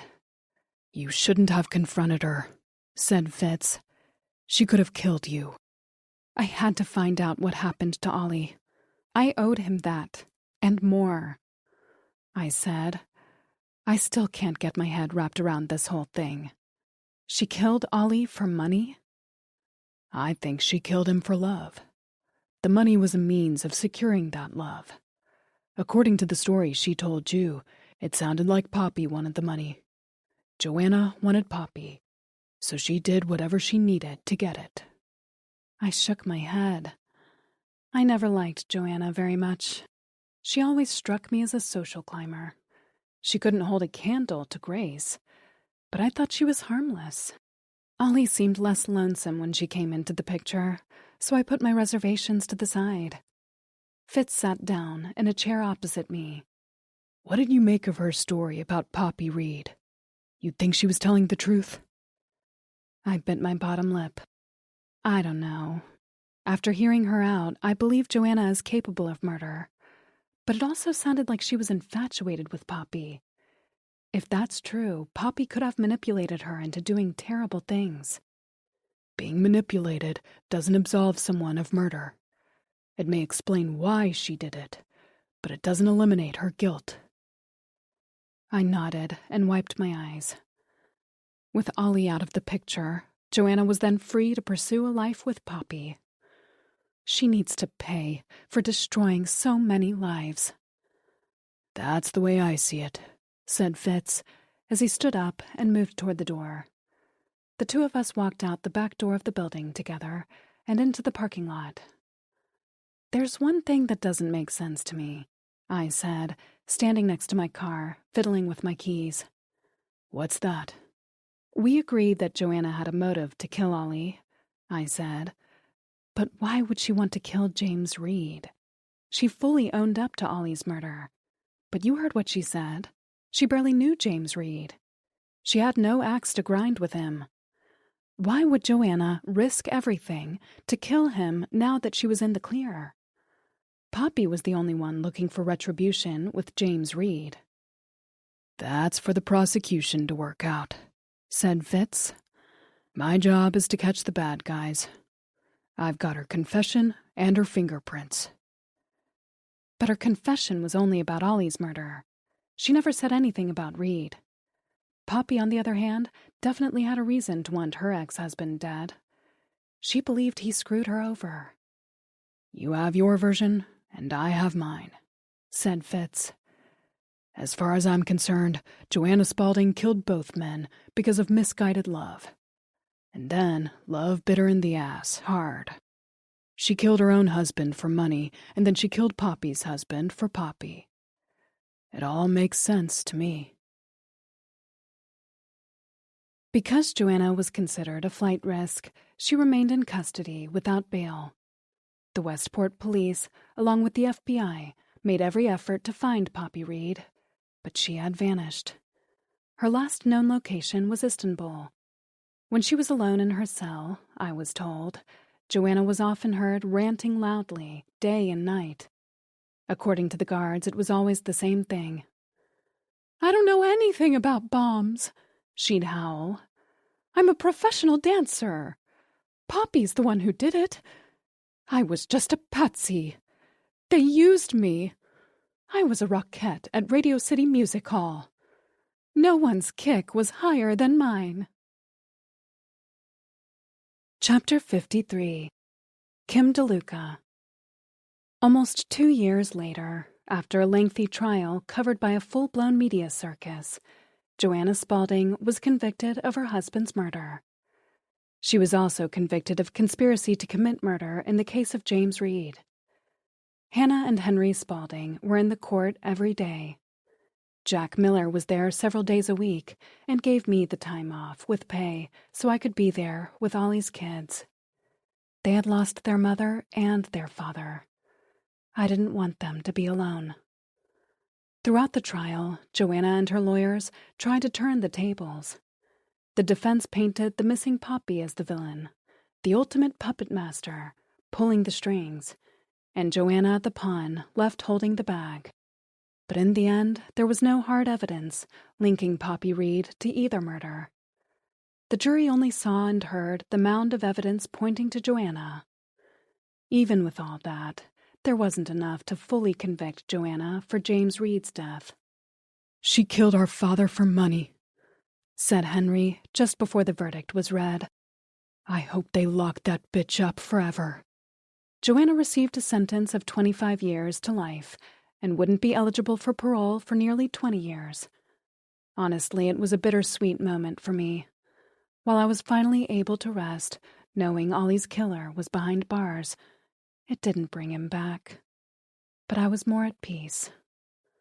After the sentencing, Ollie's kids came up to me and gave me a big hug. "Thank you for everything," said Hannah, getting weepy. "If it wasn't for you, I don't know if Joanna would have been caught." I looked over at Fitz. The police were getting close. "But you made it happen," said Fitz. The four of us walked somberly out of the courthouse together and into the sunshine. As we headed toward the street, Hannah grabbed my arm. "Dad loved you like a daughter, you know," she said with a rueful smile. Sometimes I was even a little jealous. He was so proud of you. I swallowed hard, so I didn't break down right there on the street. Before we parted, I invited the twins to my place for dinner the next week. Ollie and Grace were gone, but I wasn't going to lose touch with their kids. They were family to me. "It's finally over," I said, once Fitz and I were by ourselves. It's funny, we were all looking at the men in Ollie's life, when it turned out a woman was behind it all. I'm still so angry about Joanna and what she did. But there's a part of me that feels a little sorry for her. "Don't," said Fitz. "She's a grown woman who made her own choices. No one forced her to do what she did. She was only looking out for herself." When we reached my car, I looked at the time. It was nearly 5 p.m.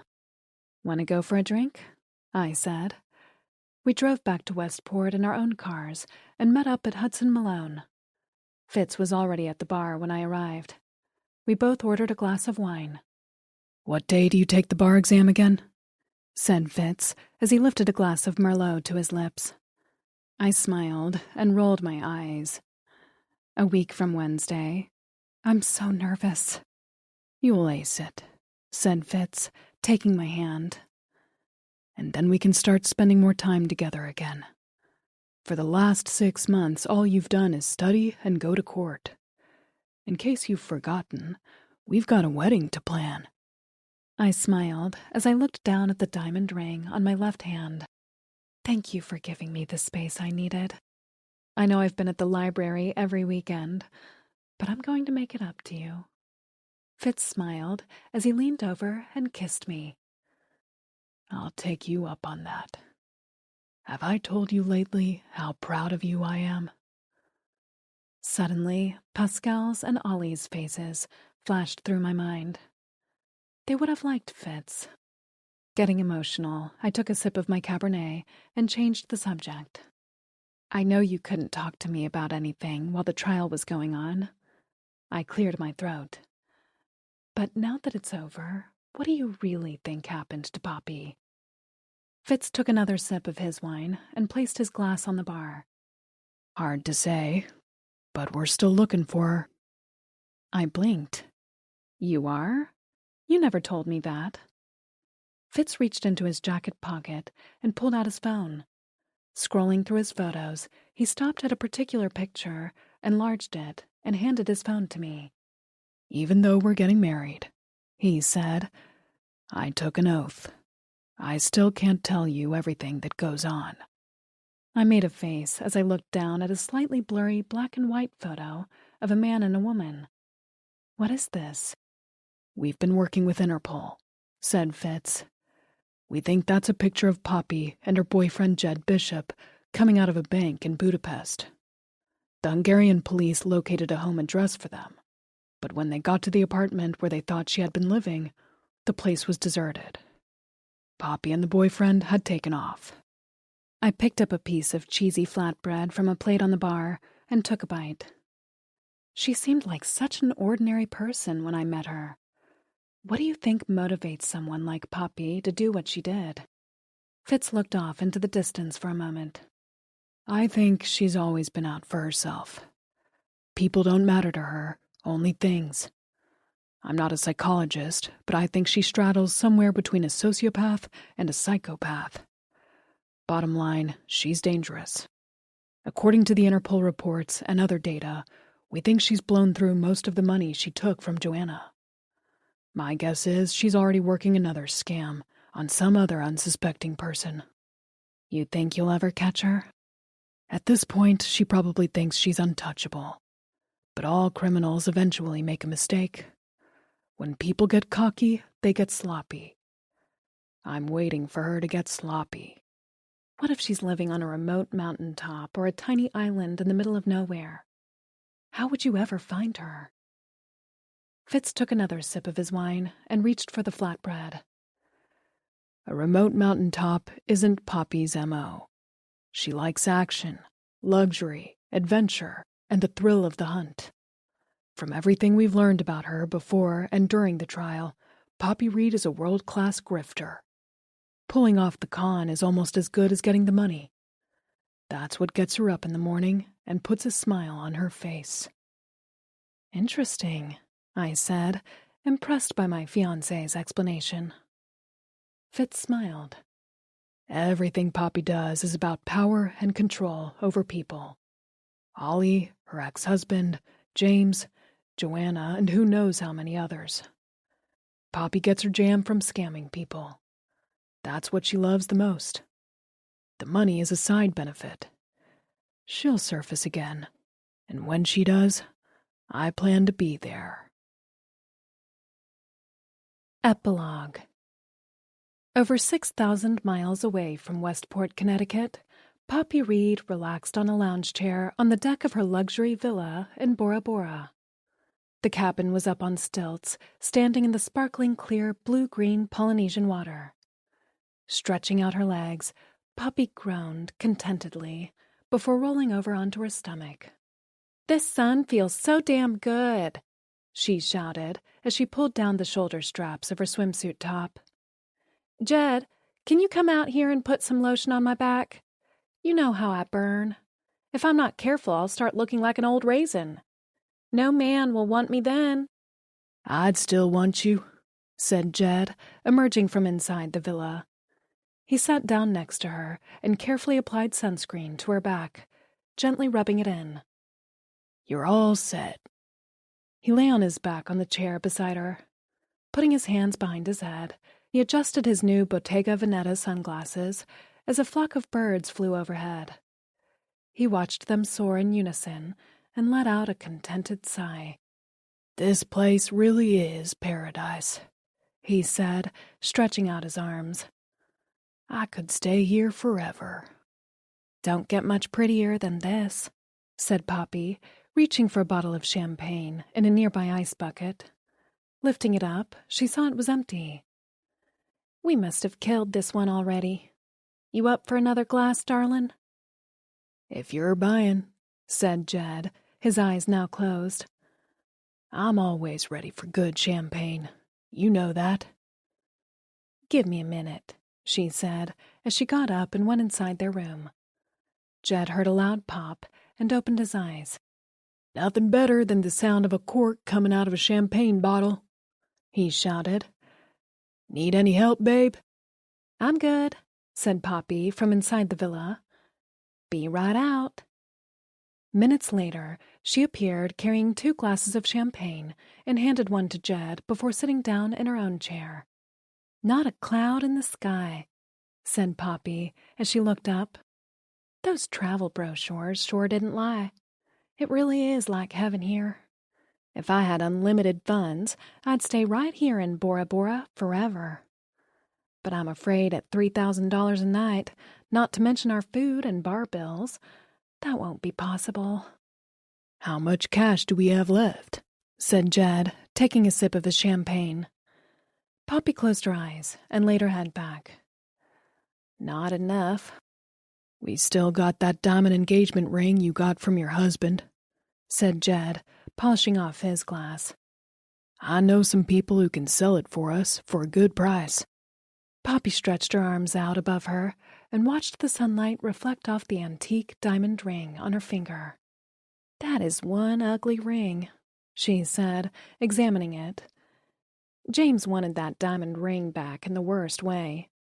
When I told him I sold it, you should have seen his face. He went nuts, carrying on about how his grandmother's ring belongs in his family, and I had no right to it, blah, blah, blah." "I would have liked to have seen that. He was an asshole." Poppy smirked. When he finally realized the wording in his nasty prenup actually excluded the engagement ring, he went crazy. The prenup said I could take anything out of the marriage that I brought into it. Since James gave me that ring long before we got married, it was mine to keep. He was so pissed off at Spaulding, I actually thought he might kill him and save me the trouble. "We can probably get at least 30,000 for it," said Jed. "I don't know. I think I'd like to keep this ring as a little souvenir," said Poppy, gazing at the diamond on her finger. "If we sell it, we'll have better cash flow." "See, now there's the problem. Money just doesn't last as long when there are 2 people," said Poppy, reaching for her Chanel sunglasses. Jed lay back on his deck chair. "So where do you want to go next? I've been thinking about Thailand. I hear it's pretty cheap to live there. Our money would last a whole lot longer." Poppy looked over at him and noticed small beads of sweat forming on his forehead. She smiled. "You're asking the wrong question, Jed. It's not, where should we go? The question is, where should I go?" Jed rubbed his eyes and cleared his throat. "Are you all right, darling?" said Poppy, a concerned look on her face. "I feel a little funny," said Jed, attempting to get up. "Maybe too much champagne. I'm going inside to get a bottle of water." As he got to his feet, he lost his balance and fell onto the deck. Poppy tipped her head forward, slid the sunglasses down the bridge of her nose, and looked down at him. "Like I told you, money doesn't go as far when there are 2 people. I want you to know that this wasn't an easy decision. I've enjoyed having you around, but I had to make some executive changes." Jed groaned and clutched his stomach as he looked up at her. "I don't feel good. I think I need a doctor." "Don't fight it, darling. It only makes it worse." What did you do to me? Just relax. It will all be over soon. Jed rolled onto his side, his face and neck turning bright red. What the fuck did you do to me, Poppy? It wasn't personal. It's simple Darwinian law. Survival of the fittest. With only $1 million left, I had to cut expenses somewhere. And you were an expensive line item. She removed Jed's sunglasses and the solid gold watch from his wrist. I can't breathe, said Jed, now lying flat on his back on the deck and gasping for air. Help me! For example, did you really need this $150,000 Rolex? Said Poppy, holding up his watch. I'll bet I can get a good trade-in on this. Jed tried to talk, but his breathing had become shallow, making it difficult to get words out. Poppy stood over him, her hands on her hips. When it gets dark out tonight, I'm going to roll you into one of those little boats tied up over there. Then I'll send you on a little trip out into the ocean. There's supposed to be a monster storm tonight. You get the picture. Jed moaned again. Need doctor. Can't move arms. Of course you can't, darling, said Poppy, her southern twang more pronounced.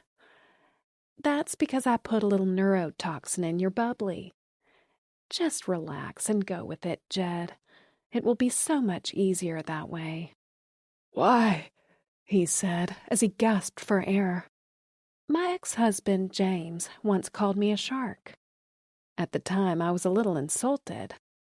But now I think he may have been right. I am like a shark.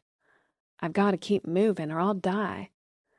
You were slowing me down, Jed, and you were putting a big dent in my finances. But I... Shh, said Poppy as she picked up her champagne glass and brought it to her lips. Just relax.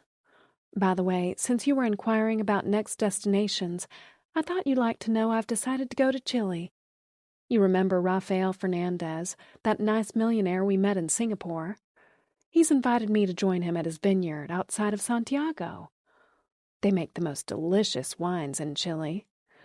I think living on a vineyard would be quite an experience, don't you?